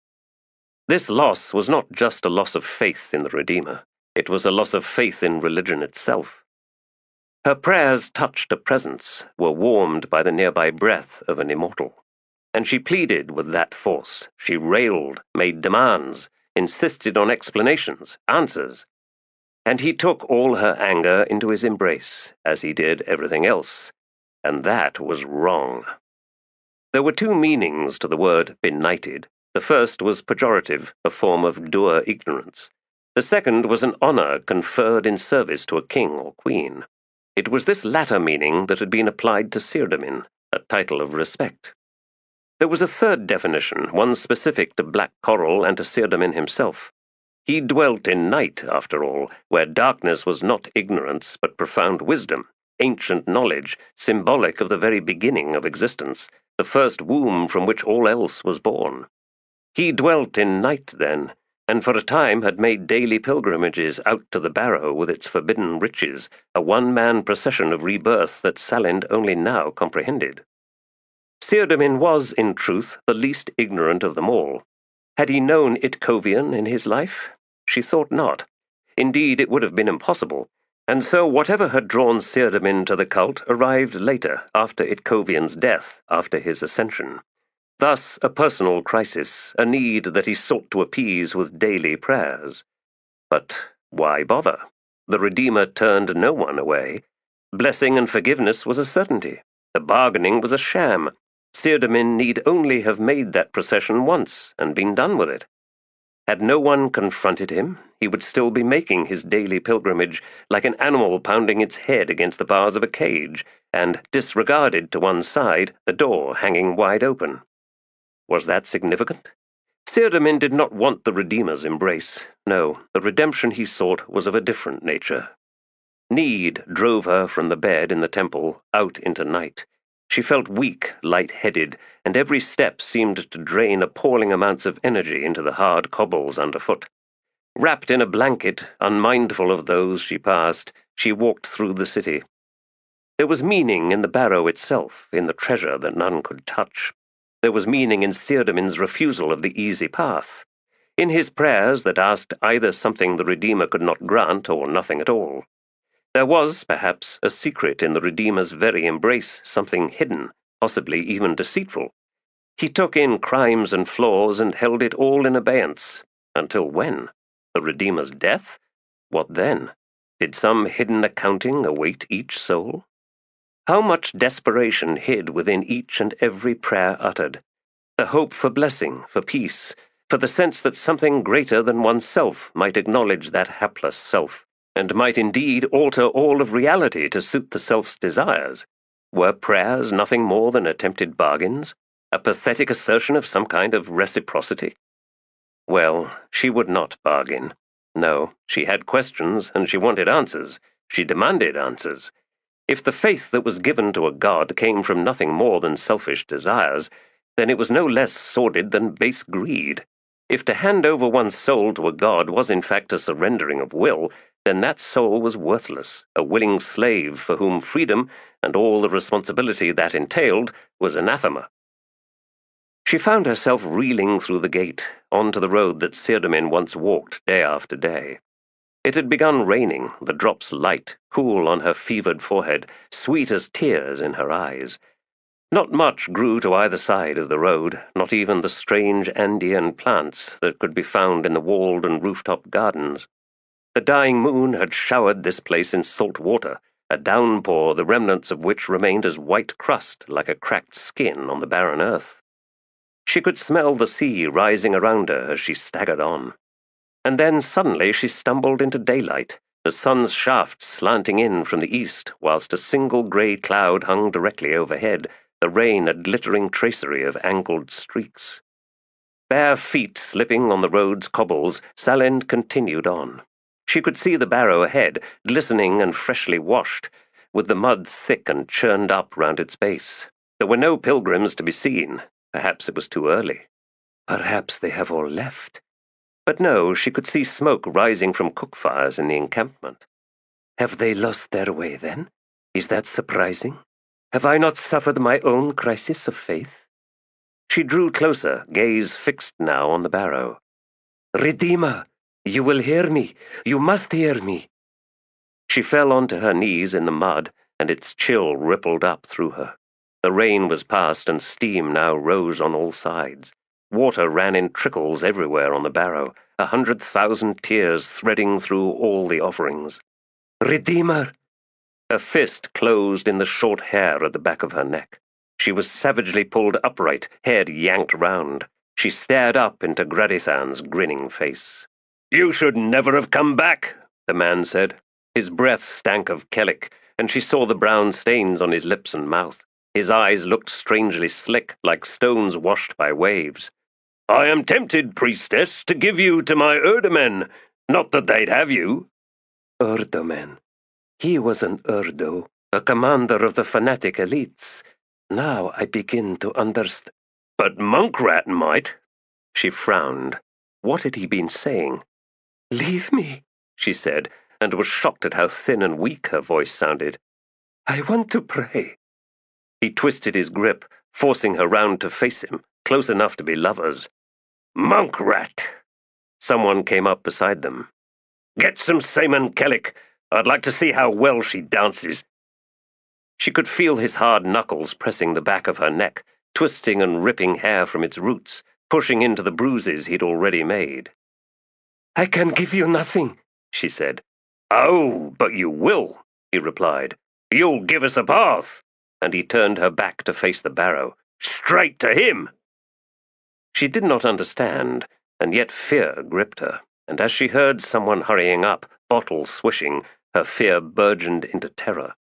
Gradithan tugged her head further back. "You are going to drink, woman. Waste a drop and you'll pay." Monkrat came close, lifting the bottle with its stained mouth to her lips. She sought to twist her face away, but the Urdo's grip denied that. He reached up with his other hand and closed her nostrils. "Drink, and then you can breathe again." Salind drank. Finding her gone from her room, Spinok Durav stood for a long moment, staring down at the rumpled mattress of the cot, noting the missing blanket, seeing that she'd left most of her clothes behind, including her moccasins. He told himself he should not be surprised. She had not much welcomed his attentions. Still, he felt as if some cold, grinning bastard had carved a gaping hole in his chest. It was absurd that he should have been careless enough, complacent enough to find himself this vulnerable. A human woman of so few years, he was worse than some old man sitting on the temple steps and drooling at every young thing sauntering past. Love could be such a squalid emotion, burning bright in the midst of pathos, the subject of pity and contempt. It blazed with brilliant stupidity all the same. Furious with himself, he wheeled about and strode from the room. In a city of unending night, no bell was too early for a drink. He left the temple and the keep, made his way down ghostly streets to the scour. Inside, Resto was behind the bar, red-eyed and scratching at his beard and saying nothing as Spinok walked to the table at the back. Tavern keepers knew well the myriad faces of misery, and unbidden he drew a tall tankard of ale, bringing it over with gaze averted. Glaring at the other tables, all empty, he was the only customer. Spinok collected the tankard and swallowed down half its foamy contents. Moments after Resto delivered the third such tankard, the door opened, and in walked Seardamin. Spinok felt a sudden apprehension. Even from there the man smelled of blood, and his face was a ravaged thing, aged and pallid, the eyes so haunted that the Tiste Andii had to look away. As if unaware of his reaction, Seardamin came to Spinok's table and sat down opposite him. Resto arrived with a jug and a second tankard. "She doesn't want my help," Spinok said. Seardamin said nothing as he poured ale into his tankard, setting the jug back down with a thump. "What are you talking about?" Spinok looked away. "I couldn't find you. I searched everywhere." "That desperate for a game?" "A game? Oh, Keftana. You are looking at a pathetic old man, Seardamin. I feel I must sacrifice the last of my dignity here and now and tell you everything." "I don't know if I'm ready for that," the man replied. "Your dignity is important to me." Spinok flinched and still would not meet Seardamin's eyes. "I have surrendered my heart." "Well, you can't marry her, though, can you?" "Who?" "The High Priestess.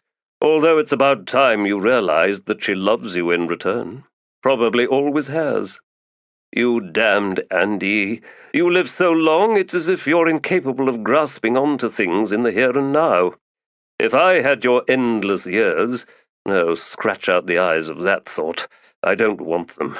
I've lived too long as it is." Spinok's mind was spinning. The High Priestess? "No, she doesn't. Love me, I mean. I didn't mean her anyway." "Gods below, Spinok Durav, you're a damned fool." "I know that. I've as much as confessed it for Hood's sake." "So you're not interested in making the High Priestess happier than she's been in 1,000 years. Fine. That's your business.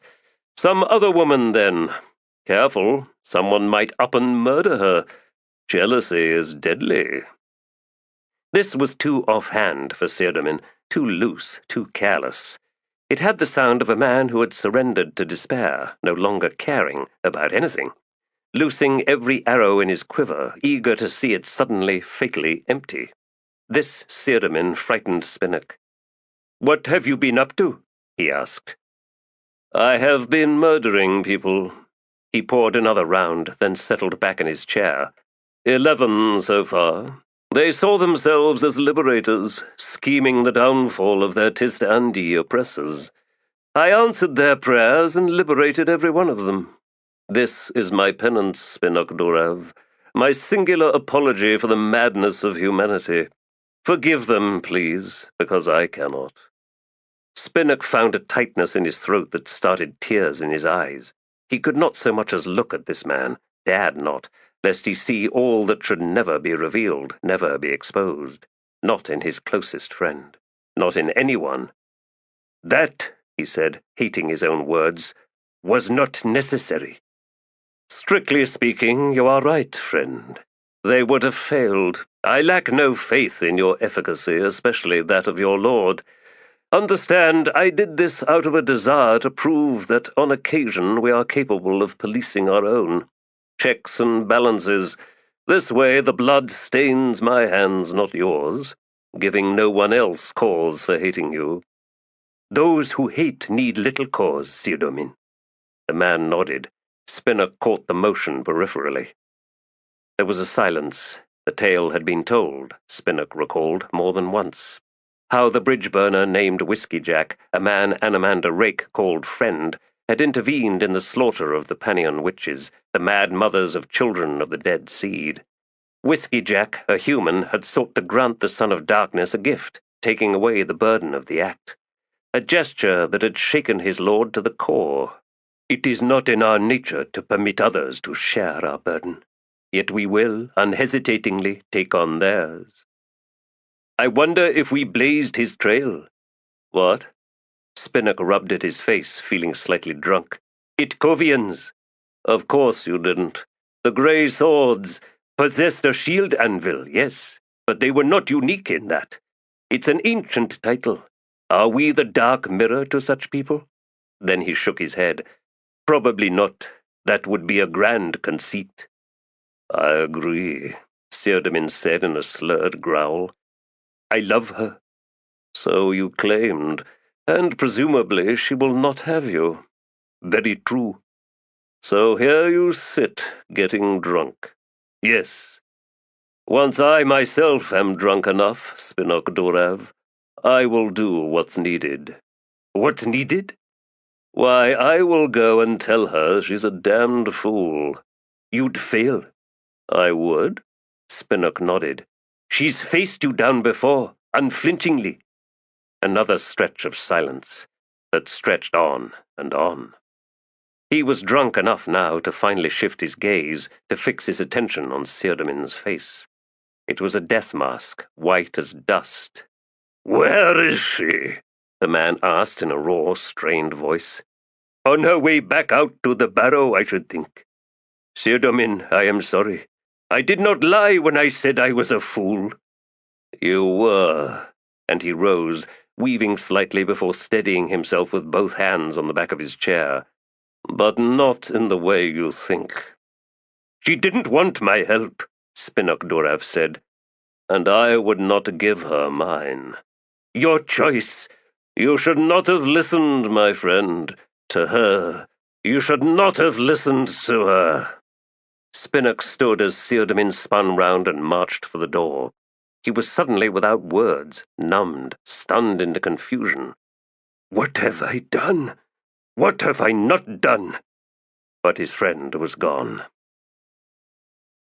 In her irritation, Samardev discovered traits in herself that did not please. There was no reason to resent the manner in which her two companions found so much pleasure in each other's company. The way they spoke freely, unconstrained by decorum, unaffected even by the fact that they barely knew one another, and the way the subjects flowed in any and every direction, flung on whims of mood, swirling round heady topics like eddies round jagged rocks. Most infuriating of all, they struck on moments of laughter, and she well knew, damn the gods, she was certain, that neither man possessed such ease of humour, that they were so far removed from that characterization that she could only look on in stunned disbelief. They spoke of their respective tribes, traded tales of sexual conquests.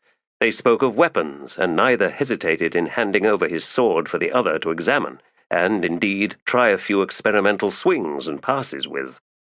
Traveller told of a friend of old named Ereko, a Tarthano of such pure, ancient blood that he would have towered over Karsa Orlong had the two been standing side by side. And in that story Samardev sensed deep sorrow, wounds of such severity that it was soon apparent that Traveller himself could not venture too close, and so his tale of Ereko reached no conclusion. And Karsa Orlong did not press, revealing his clear understanding that a soul could bleed from unseen places, and often all that kept a mortal going depended on avoiding such places. He reciprocated in his speaking of the two companions who had accompanied him on an ill-fated raid into the settled lands of humans, Baroth Guild and Delum Thord, whose souls, Karsa blithely explained, now dwelt within the stone of his sword. Traveller simply grunted at that detail, and then said, "That is a worthy place." By the second day of this, Samardev was ready to scream, tear her hair from her head, spit blood and curses and teeth and maybe her entire stomach by the time she was done. And so she held her silence, and held on to her fury like a rabid beast chained to the ground. It was absurd, pathetic and ridiculous, this crass envy she was feeling. Besides, had she not learned more about both men since their fateful meeting than she had ever known before? Like a tick-bird flitting between two bull bedarin, her attention was drawn to first one, then the other. While the peace lasted, it would do to say nothing, to make no commotion, no matter how infuriated she happened to be. They rode on across the vast plain, along a worn caravan track angling into the cinnamon wastes. Those few merchant trains they met or overtook were singularly taciturn, the guards edgy, the traders unwelcoming. Just before dusk last night, 4 horsemen had passed close by their camp, and, after a long look, had ridden on without a word ventured. Karsa had sneered and said, "See that, Samardev? As my grandfather used to say, the wolf does not smell the bear's anus." "Your grandfather," Traveller had replied, "was an observant man. Mostly he was a fool, but even fools could spout tribal wisdom." And he turned to Samardev again. "You are safe, witch." "From other people, yes," she had growled in reply, and the bastard had laughed. The cinnamon wastes were well named. One species of deep-rooted grass quickly predominated, rust-red and hip-high, with serrated edges and thorny seed pods on thin, wavering stalks. Small red-banded lizards swarmed these grasses, tails whipping and rustling as they scattered from their path. The land levelled until not a single rise or hill was in sight. Amidst this monotony, Traveller and Karsa Orlong seemed intent on wearing out their vocal cords. "Few recall," Traveller was saying, "the chaos of the Malazan Empire in those early days. The madness only began with Kelanved, the Emperor. His first cadre of lieutenants were all Napan, each one secretly sworn to a young woman named Surly, who was heiress to the crown of the Nap Isles, in hiding ever since the Untan conquest." He paused. "Or so goes the tale. Was it true? Was Surly truly the last of the Napan royal line? Who can say? But it came in handy when she changed her name to Lasine and attained the throne of the empire. In any case, those lieutenants were crocked, every one of them. Urko, Crust, Nock, all of them. Quick to fanaticism, willing to do anything and everything to advance the empire." "The empire, or Surly?" asked Karsa Orlong. "Does it not seem just as likely that they were simply using Kelanved?" "A fair suspicion, except that only Nock remained once Lasine became empress. The others each drowned." "Drowned?" "Officially. That cause of death quickly became euphemistic. Put it this way, they disappeared." "There was someone else," Samardev said. "Dancer." "Not him, Traveller. There was the First Sword. There was Dasem Ultor, commander of all the Emperor's armies. He was not Napan. He was Dalhanese." Traveller glanced across at her. "He fell in 7 cities, shortly before Lasine took power." "Surly had him assassinated," said Samardev. Karsa Orlong grunted. "Eliminating potential rivals, she needed to clear the path. That witch is neither savage nor civilized. You will see such things in dirt-nosed tribes and in empires both. This truth belongs to power." "I would not dispute your words, Toblakai. Do you want to know what happened after you killed Emperor Rulad?" "The Tiste Andii quit the empire." "How? How did you know that?" He bared his teeth. "I guessed, witch." "Just like that?" "Yes. They did not want to be there. Traveller said, I expect the Tiste Andii discovered rather quickly the curse of occupation. It acts like a newly opened wound, infecting and poisoning both the oppressors and the oppressed. Both cultures become malformed, bitter with extremes. Hatred, fear, greed, betrayal, paranoia, and appalling indifference to suffering. Yet the Malazans occupied 7 cities. No, Samadev, the Malazans conquered 7 cities. That is different. Kellanved understood that much. If one must grip hard in enemy territory, then that grip must be hidden, at the very cusp of local power. And so no more than a handful is being strictly controlled. Everyone else, merchants and herders and farmers and tradefolk, everyone is to be shown better circumstances as quickly as possible.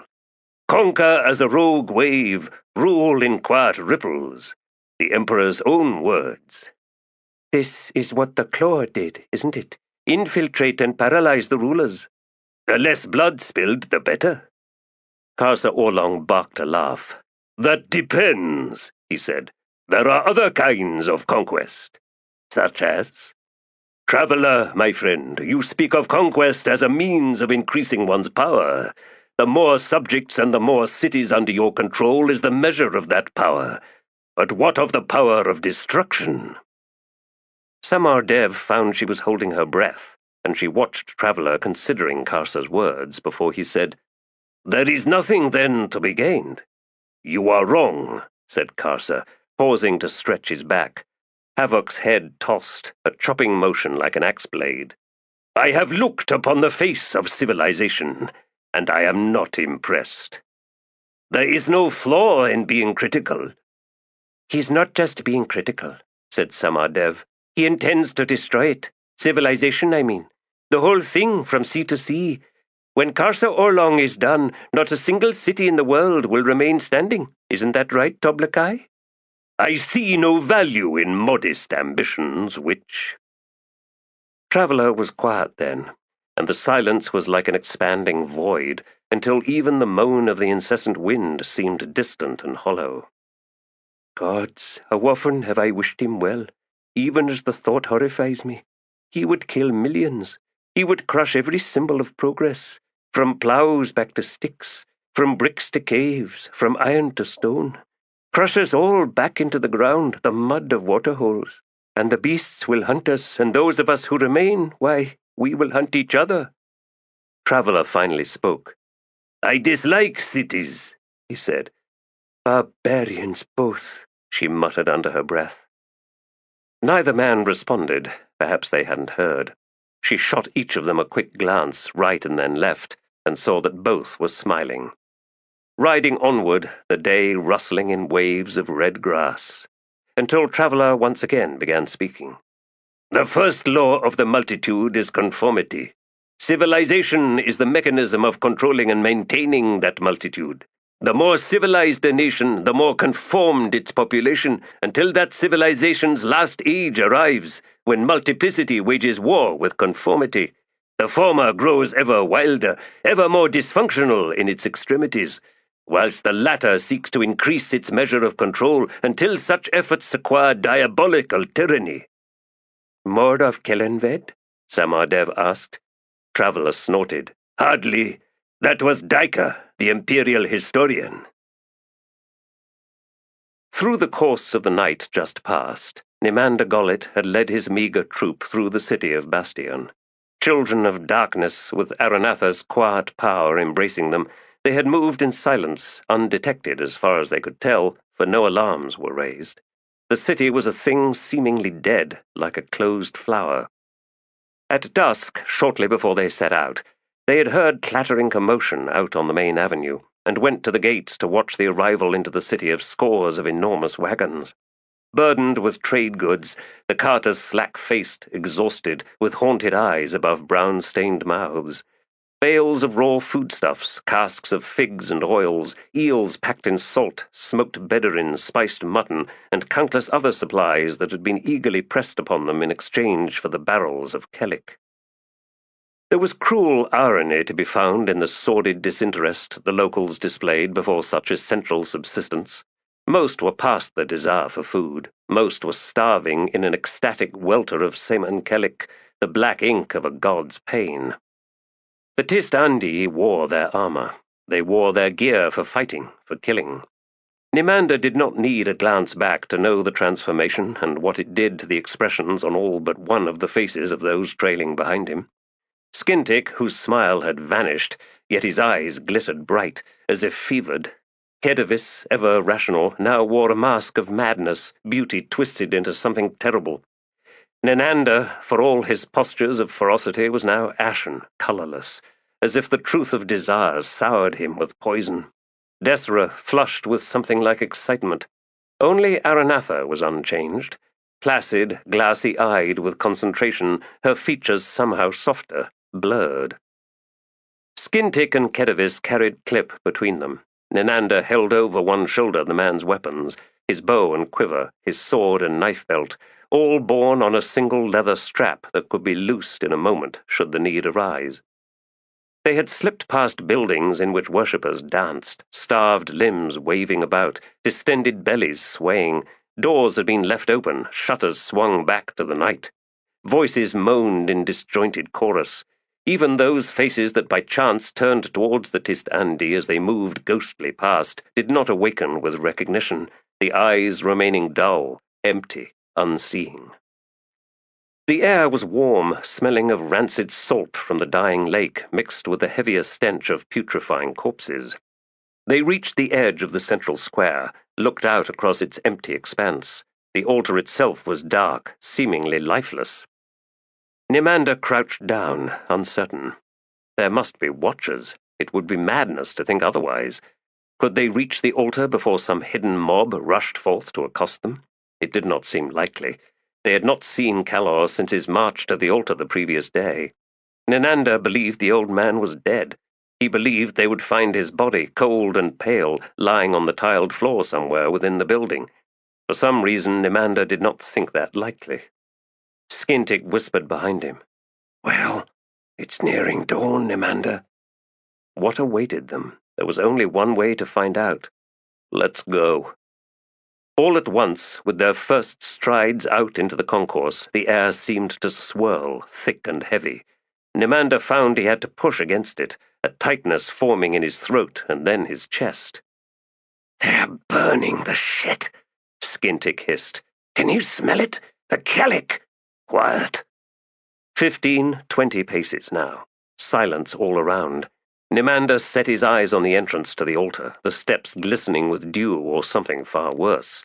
The black glyphs seemed to throb in his eyes, as if the entire structure was breathing.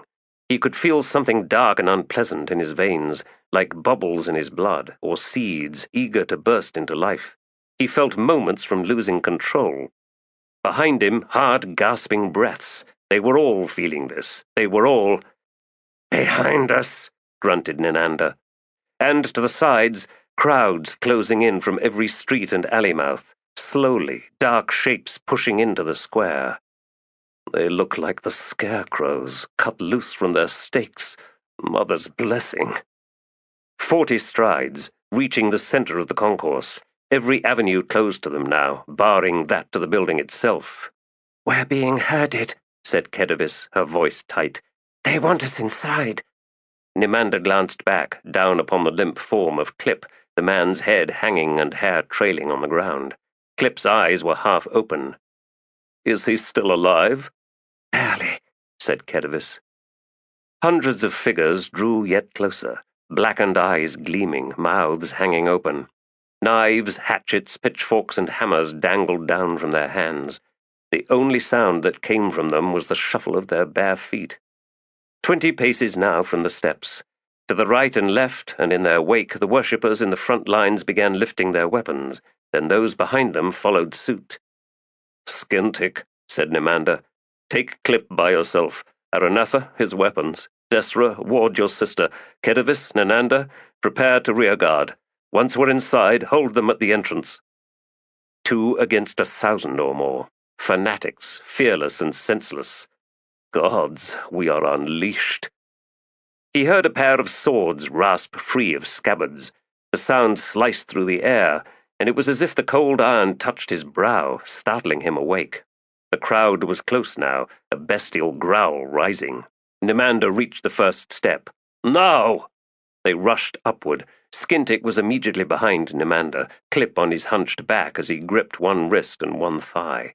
Then Aranatha, flowing up the steps like an apparition, Desra in her wake. Ninander and Kedavis, facing the opposite way with swords held ready, backed up more slowly. The front ranks of worshippers moaned and then surged forward. Iron rang, clashed, thudded into flesh and bone. Nimander plunged through the entranceway. There was no light, every torch in its sconce had been capped, yet his eyes could penetrate the gloom in time to see a score of priests rushing for him. Shouting a warning, Nimander unsheathed his sword. The fools were human. In this darkness they were half blind. He slashed out, saw a head roll off shoulders, the body crumpling. A backswing intercepted an arm thrusting a dagger at his chest. The sword's edge sliced through wrist bones, and the severed hand, still gripping the weapon, thumped against his chest before falling away. Angling the sword point back across his torso, Nimander stabbed the one-handed priest in the throat. In his peripheral vision he caught Clip's form rolling onto the floor as Skintic freed his arms to defend himself.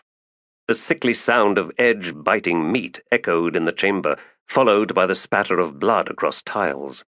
Nimander stop-thrust another charging priest, the point pushing hard between ribs and piercing the man's heart. As he fell, he sought to trap the sword, but Nimander twisted round and with a savage tug tore his weapon free. A knife scraped the links of his chain hauberk beneath his left arm, and he pulled away and down, cross-stabbing and feeling the sword punch into soft flesh. Stomach acid spurted up the blade and stung his knuckles. The priest folded round the wound. Nimander kicked hard into his leg, shin high, breaking bones. As the man sagged away, he pushed forward to close against yet another one. Sword against dagger was no contest. As the poor creature toppled, sobbing from a mortal wound, Nimander whipped his sword free and spun to meet the next attacker. There were none left standing. Skintic stood nearby, slamming his still-bloodied sword back into the scabbard at his belt, then crouching to retrieve Clip. Desra, weapon dripping, hovered close to Aranatha, who, unscathed, walked past, gaze fixed on the set of ornate doors marking some grand inner entranceway. After a moment, Desra followed. From the outer doors the frenzied sounds of fighting continued, human shrieks echoing, bouncing in crazed cacophony. Nimander looked back to see that Kedavis and Ninander still held the portal, blood and bile spreading beneath their boots to trace along the indents and impressions of the tiles. Nimander stared at that detail, transfixed, until a nudge from Skintic shook him free. "Come on," Nimander said in a rasp, setting out into Aranatha's wake. Desra felt her entire body surging with life. Not even sex could match this feeling. A score of insane priests rushing upon them, and the three of them simply cut them all down. With barely a catch of breath, she had seen Nimander slaughter the last few, with such casual grace that she could only look on in wonder. Oh, he believed himself a poor swordsman, and perhaps when compared to Ninander or Kedavis, he was indeed not their equal. Even so, Bastion, your children should never have challenged us, should never have pushed us to this. Now see what you've done. She hurried after her brainless sister.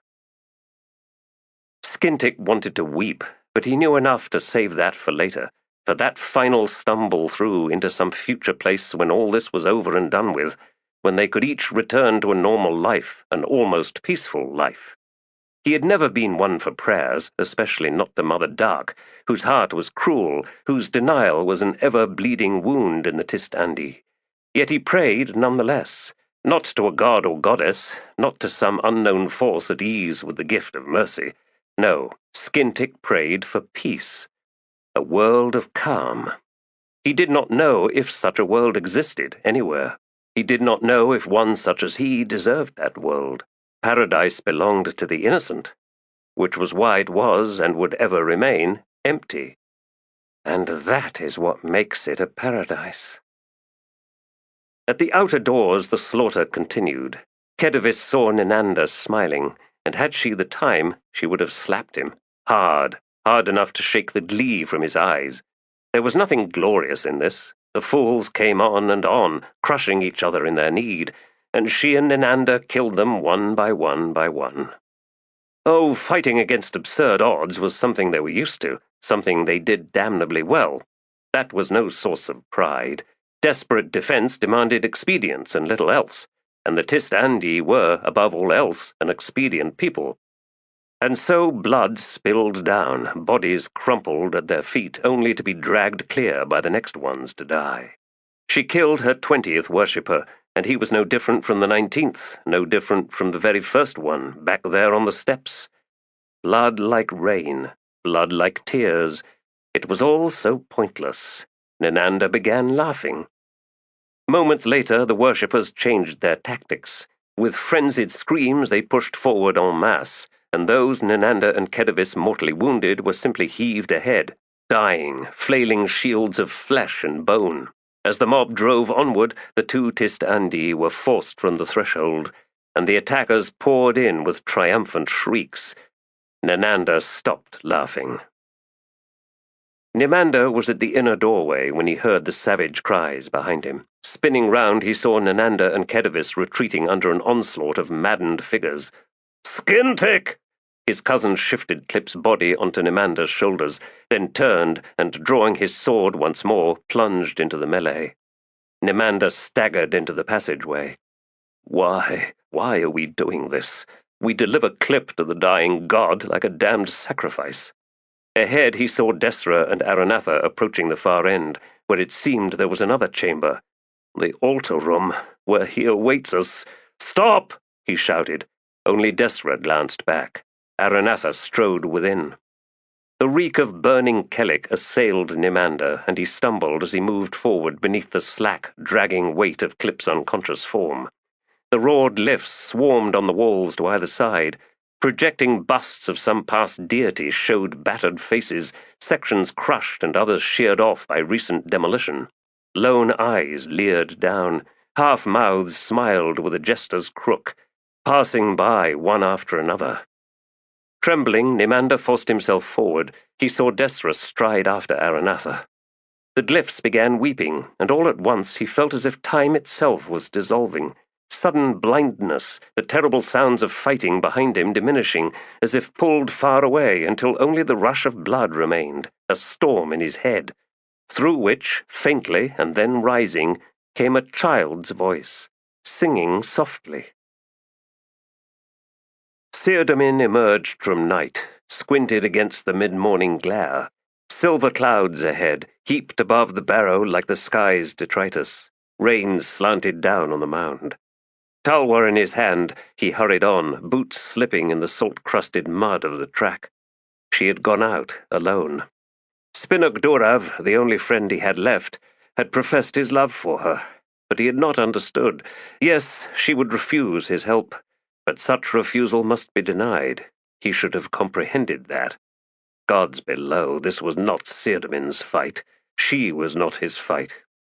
Yet he found himself driven on, cold with fear, feverish with dread, and everything that he saw around him seemed to scream its details, as if even the mundane truths could burn, could sting like acid in his eyes. Ruts and broken spokes, potsherds, pools of opaque water, exposed roots like the hackles of the earth, each one ferociously demanding his attention. "We are as it is," they seemed to shout. "We are all there is. We are—" Not his fight, but Spinok had not understood. He was Tiste Andii. He was a creature of centuries, and what was avoided one day could be addressed later, decades, millennia, ages later. In their eyes, nothing changed, nothing could change. They were a fallen people. The dream of getting back up had faded to dust. She had gone out, alone, out where the conspirators strutted in the light of day, insanely plotting the return of suffering, where they abused the sanctuary of an indifferent god. Maybe she was now back among her kind. If that was true, then Spinok Durav deserved to hear the truth of that. A rat slithered into the ditch a few strides ahead. He drew closer to the filth of the encampment, its stench so foul not even the rain could wash it away. Would he be challenged? He hoped so. If the conspirators hid themselves, he might have trouble rooting them out. And if she decided to hide, well, he would have to kick through every decrepit hut and shelter, into every leaking tent and rust-seized wagon. Birdsong drifted down from the trees of the slope on the opposite side of the camp, the sound startlingly clear. Tendrils of smoke from rain-dampened hearths undulated upward, each one solid as a serpent in Ceramin's eyes. He was, he realized, walking into their nest. "But, Spinnock, you need not do this. You need not even know of this. This is a human affair, and if she is willing, then yes, I will drag her free of it. Back to you. One can be saved, and that should be enough." He wondered if the Redeemer ever saw things that way, taking one soul into his embrace with 1,000 yearning others looking on. But no, he did not choose, did not select one over another. He took them all. Ceramin realized he did not care either way. This god was not for him. Redemption had never been his reason for kneeling before that barrow. "I was lonely. I thought he might be the same. Damn you, High Priestess, why didn't you just leave me alone? Not my mess. Spinnock, you owe me, and you will never know. I will say nothing. Let this rain wash the blood from my hands." He had begun this march half drunk, but nothing of that remained. Now everything was on fire. Reaching the slope of the camp's main avenue, he began the ascent. The rain was fine as mist, yet he was quickly soaked through, steam rising from his forearms. The ground gave queasily beneath his boots with every step. He arrived at the crest, leaning far forward, scrabbling in his haste. Straightening, something flashed into his vision. He heard a snap, a crunch that exploded in his head, and then nothing. Gradithan stood over the sprawled form of Ceramin, staring down at the smashed, bloodied face. Monkrat crept closer and crouched down beside the body. "He lives. He will drown in his blood if I do not roll him over, Erdo. What is your wish?" "Yes, push him over. I want him alive, for now at least. Take his weapons, bind his limbs, then drag him to the sacred tent." Gradithan licked his lips, tasting the staleness of dried kellic. He wanted more, fresh, bitter, and sweet, but he needed his mind, sharp, awake, aware of everything.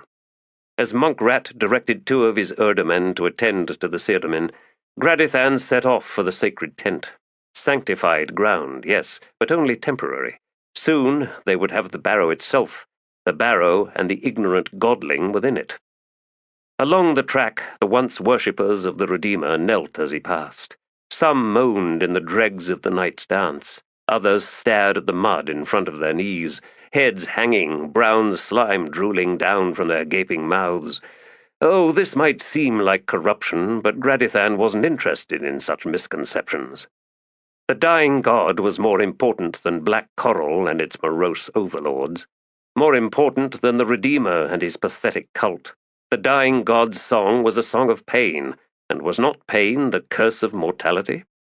He had heard of another cult, a foreign one, devoted to someone called the Crippled God. "Perhaps," Monkrat had ventured that morning, "there is a trend." There was something blasphemous in that observation, and Gradithan reminded himself that he would have to have the mage beaten, but not yet. Gradithan needed Monkrat, at least for now. He entered the sacred tent. Yes, she was still dancing, writhing now on the earthen floor, too exhausted perhaps to stand, yet the sensual motions were still powerful enough to take away Gradithan's breath. It did not matter any more that she had been a child of the dead seed. No one could choose their parents, after all. Besides, she had been adopted now, by the dying god, by the blessed pain and ecstasy it delivered. Let her dance on, yes, until the gate was forced open. Gradithan lifted his head, sniffed the air. Oh, the blood was being spilled, the sacrifice fast closing on the threshold. Close now. The dying god bled. Mortal followers drank that blood, then spilled it out, transformed, so that the dying god could take it once more within himself. This was the secret truth behind all blood sacrifice. The god gives, and the mortal gives back. All the rest, nothing more than ornate dressing, nothing more than obfuscation. Die, my distant friends, die in your multitudes. We are almost there. "You are dying." Ceramin opened his eyes. An unfamiliar face stared down at him. "You are bleeding into your brain, Segda Travos. They mean to abuse you, torture you with terrible sights. The Urdo named Gradithan believes you a traitor. He wants you to suffer, but you will deny him that pleasure, for you are dying." Who? What? "I am Itkovian. I am the Redeemer." I am sorry." The man smiled, and Sirdamin could see how that smile belonged to these gentle features, the kind eyes. Such compassion was wrong. "Perhaps it seems that way, but you are strong. Your spirit is very strong, Segda Travos. You believe I am without true compassion. You believe I embrace suffering out of selfish need, to feed a hunger, an addiction." Itkovian's soft eyes shifted away. "Perhaps you are right." Sirdamin slowly sat up, and saw a domed sky that glittered as if with millions upon millions of stars, a solid cluster vying for every space, so that every splinter and whirl of darkness seemed shrunken in retreat. The vision made his head spin, and he quickly looked down, and found he was kneeling on a ground composed entirely of coins. Copper, tin, brass, a few sprinkles of silver, fewer still of gold. Gems gleamed here and there. "We are," he said in an awed whisper, "within your barrow." "Yes," said Itkovian. Sirdamin shot the god a quick glance. "You did not know." "Is knowing necessary, Segda Travos?" "I no longer use that name. Segda Travos is dead. I am Sirdamin." "Warrior priest of the Panion Seer. I see the warrior within you, but not the priest." "It seems I am not much of a warrior any more," Sirdamin observed. "I was coming to save her." "And now, my friend, you must fight her." "What?" Itkovian pointed. Sirdamin twisted round where he knelt. A storm was building, seeping up into the dome of offerings, and he saw how the blackness engulfed those blazing stars, drowning them one by one. Beneath the savage, churning clouds there was a figure, dancing, and with each wild swing of an arm more midnight power spun outward, up into the growing storm cloud. She seemed to be 1,000 or more paces away, yet grew larger by the moment. He could see her mouth gaping like a pit, from which vile liquid gushed out, splashing down, spraying as she twirled. "Salind, gods, what has happened to you?" "She wants me," Itkovian said. "It is her need, you see." "Her need?" "Yes, for answers. What more can a god fear but a mortal demanding answers?" "Send her away." "I cannot. So, warrior, will you defend me?" "I cannot fight that." "Then, my friend, I am lost." Salind came closer, and as she did so she seemed to lose focus in Sirdamin's eyes, her limbs smearing the air, her body blurring from one position to the next. Her arms seemed to multiply, and in each one, he now saw, she held a weapon. Brown-stained iron, knotted wood trailing snags of hair, daggers of obsidian, scythes of crimson bronze. Above her stained, weeping mouth her eyes blazed with insane fire. "Redeemer," whispered Sirdamin. "Yes?" "Answer me one question, I beg you." "Ask." And he faced the god. "Are you worth it?" "Am I worth the sacrifice you must make? No, I do not think so." "You will not beg to be saved?" Itkovian smiled. "Will you?" "No, I never have." He rose to his feet, found that the tulwar remained in his hand. He hefted the weapon and eyed Salind. "Can I defy her need? Can I truly stand against that? If not for your humility, Redeemer, I would walk away. If not for your uncertainty, your doubts, your humanity." And awaiting no reply from the god, he set out into her path. The sudden hush within the Scour Tavern finally penetrated Spinok Durav's drunken haze. Blinking, he tilted his head and found himself looking up at his lord. who said, "It is time, my friend." "You now send me away?" Spinnock asked. "Yes, I now send you away." Spinnock Dorav reeled upright. His face was numb. The world seemed a sickly place, and it wanted in. He drew a deep breath. "My request pains you. Why?" He could have told him then. He could have spoken of this extraordinary blessing of love for a human woman. He could have told Anomander Rake of his failure, and in so doing he would have awakened the son of darkness to his sordid plight. Had he done all of this, Anomander Rake would have reached a hand to rest light on his shoulder, and he would have said, "Then you must stay, my friend. For love, you must stay. Go to her now. Now, Spinnock Dorav. It is the last gift within our reach. The last. Did you truly believe I would stand in the way of that? That I would decide that my need was greater? Did you think I could do such a thing when I come to you here and now because of my own love? For you? For our people? Go to her, Spinnock Dorav. Go." But Spinnock Dorav said nothing. Instead he bowed before his lord. "I shall do as you ask." And Anomander Rake said, "It is all right to fail, friend.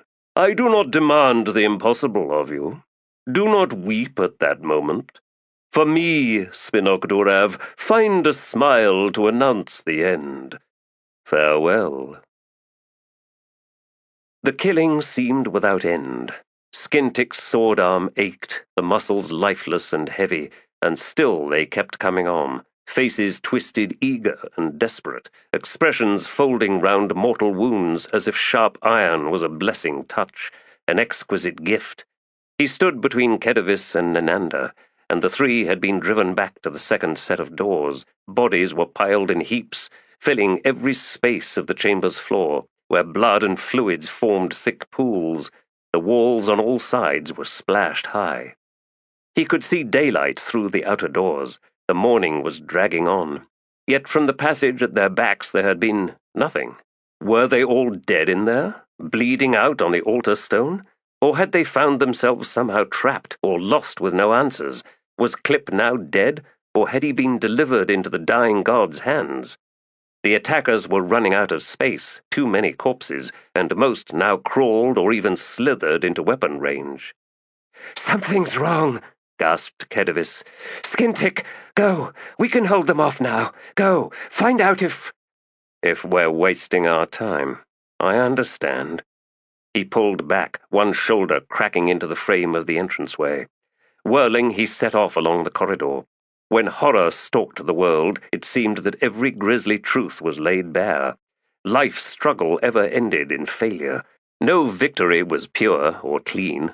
Triumph was a comforting lie and always revealed itself to be ephemeral, hollow, and short-lived. This is what assailed the spirit when coming face to face with horror. And so few understood that. So few. He clawed through foul smoke, heard his own heartbeat slowing, dragging even as his breaths faded. What is happening? Blindness, silence, an end to all motion. Skintick sought to push forward, only to find that desire was empty when without will, and when there was no strength, will itself was a conceit. Glyphs flowed down like black rain, on his face, his neck, and his hands, streaming hot as blood. Somehow he fought onward, his entire body dragging behind him as if half dead, an impediment, a thing worth forgetting.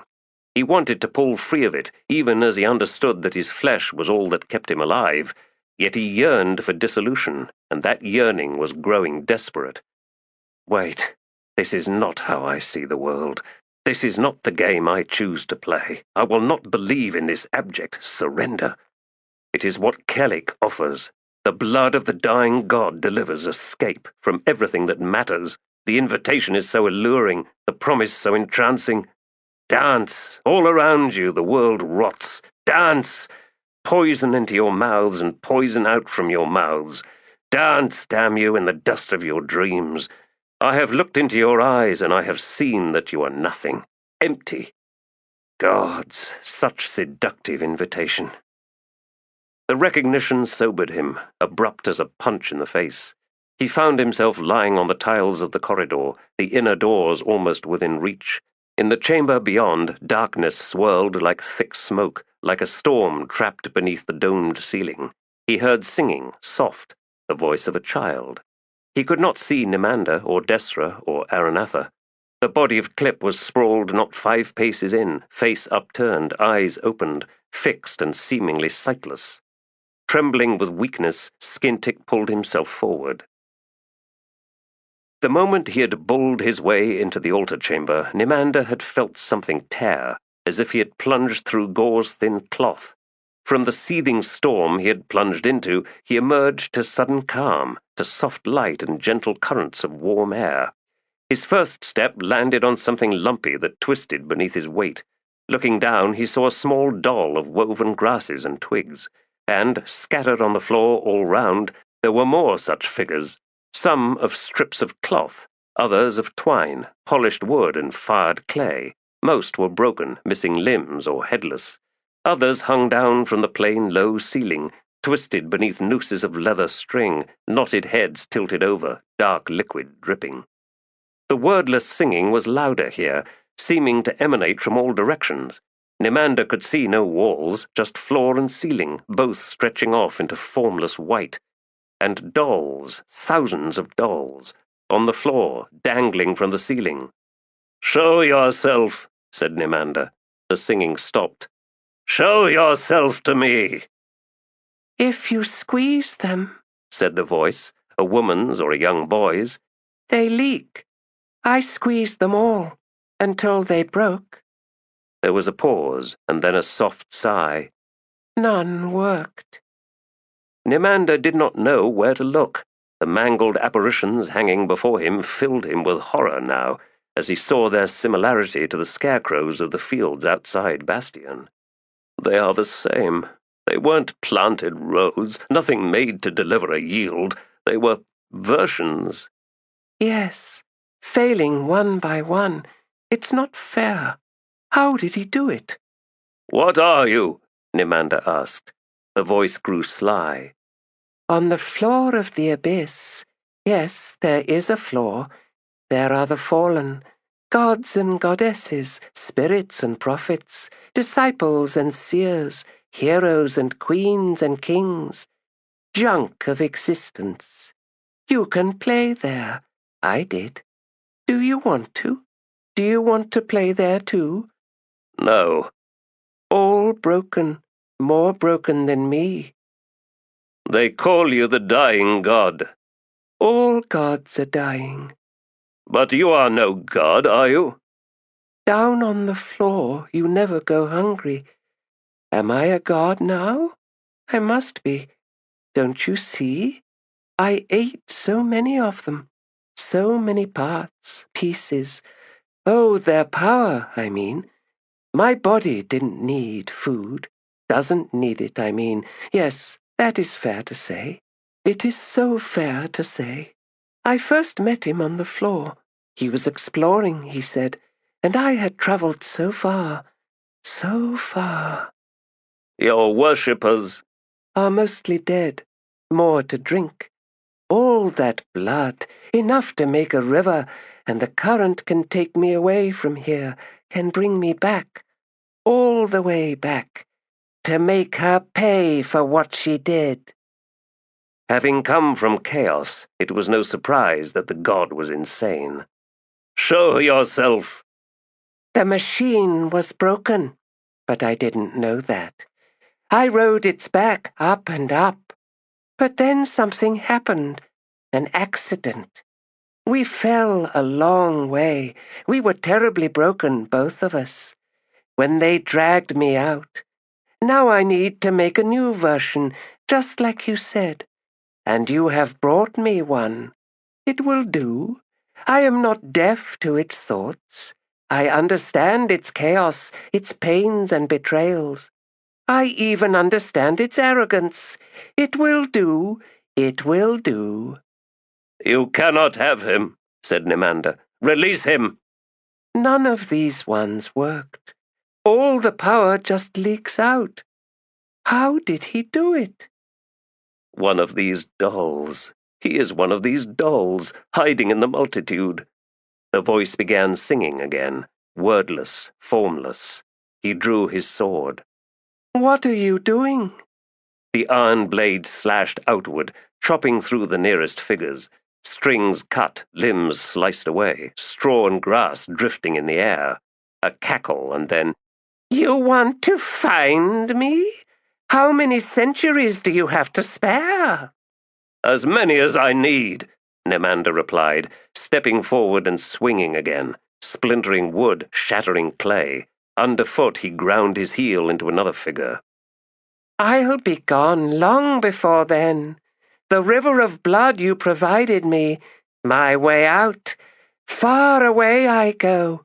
You can't see it, can you? The gate you've opened here, you can't even see it.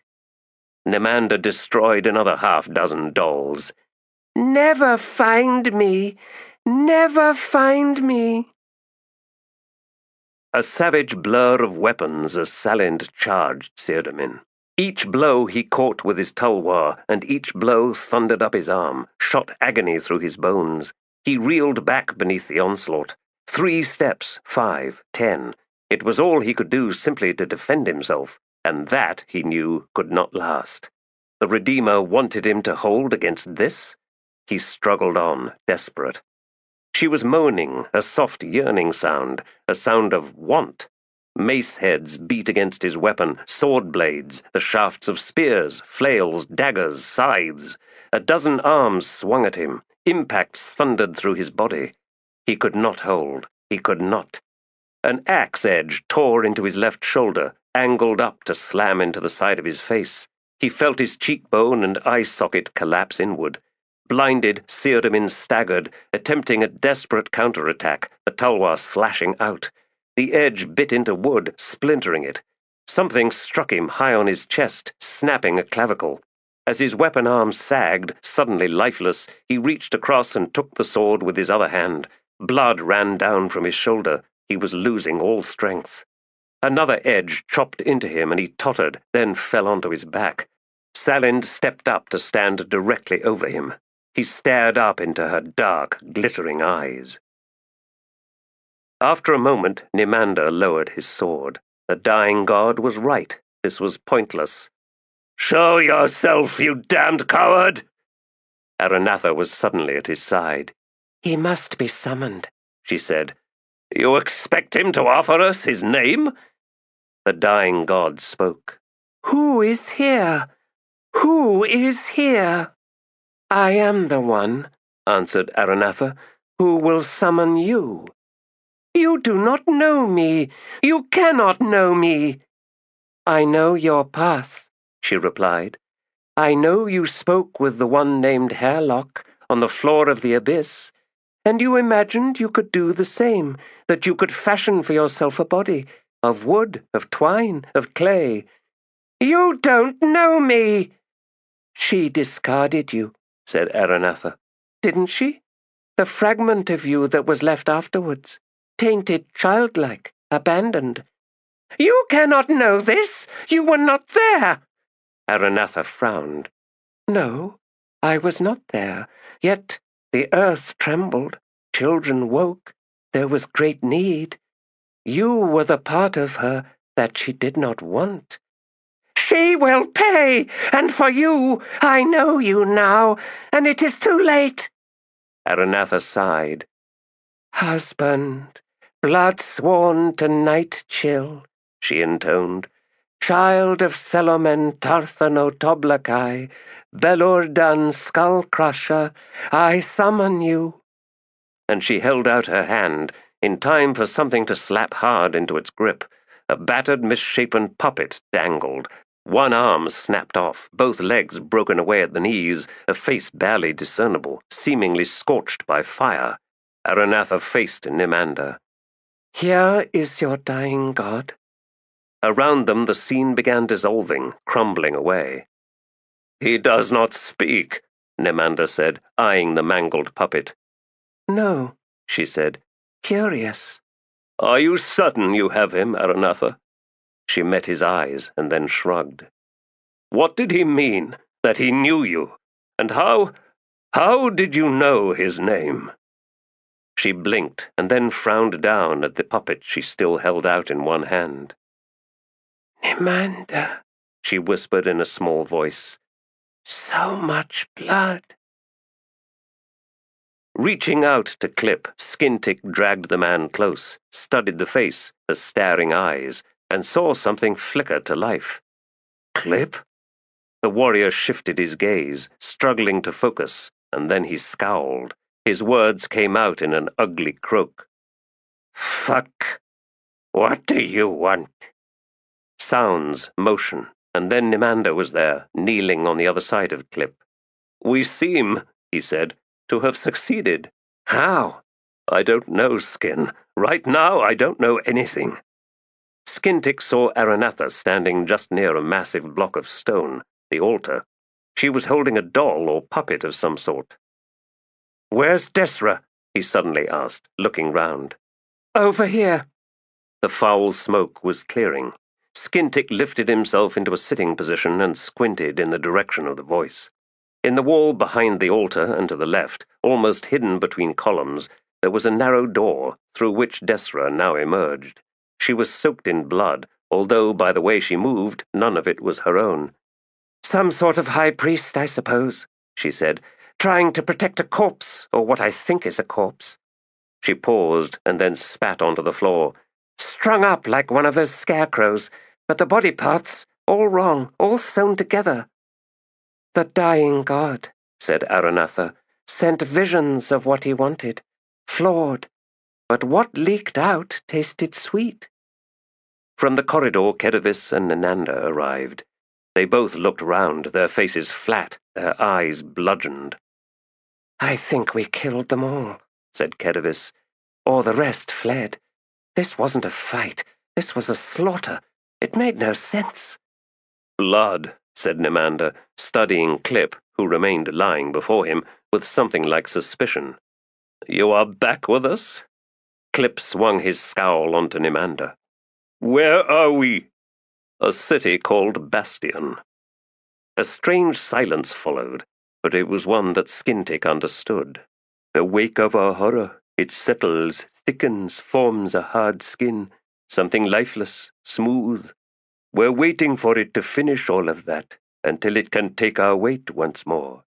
And then we leave here. We still have far to go, said Nimander, straightening. In Skintick's eyes, his kin, his friend, looked aged, ravaged, his eyes haunted and bleak. The others were no better. None of them had wanted this. And what they had done here, it had all been for Clip. Blood, said Clip, echoing Nimander, and he slowly climbed to his feet. He glared at the others. Look at you. By Mother Dark, I'd swear you've been rolling in the waste pits of some abattoir. Get cleaned up, or you won't have my company for much longer. He paused, and his glare hardened into something crueler. I smell murder. Human cults are pathetic things. From now on, spare me your lust for killing innocents. I'd rather not be reminded of whatever crimes you committed in the name of the Son of Darkness. Yes, he added,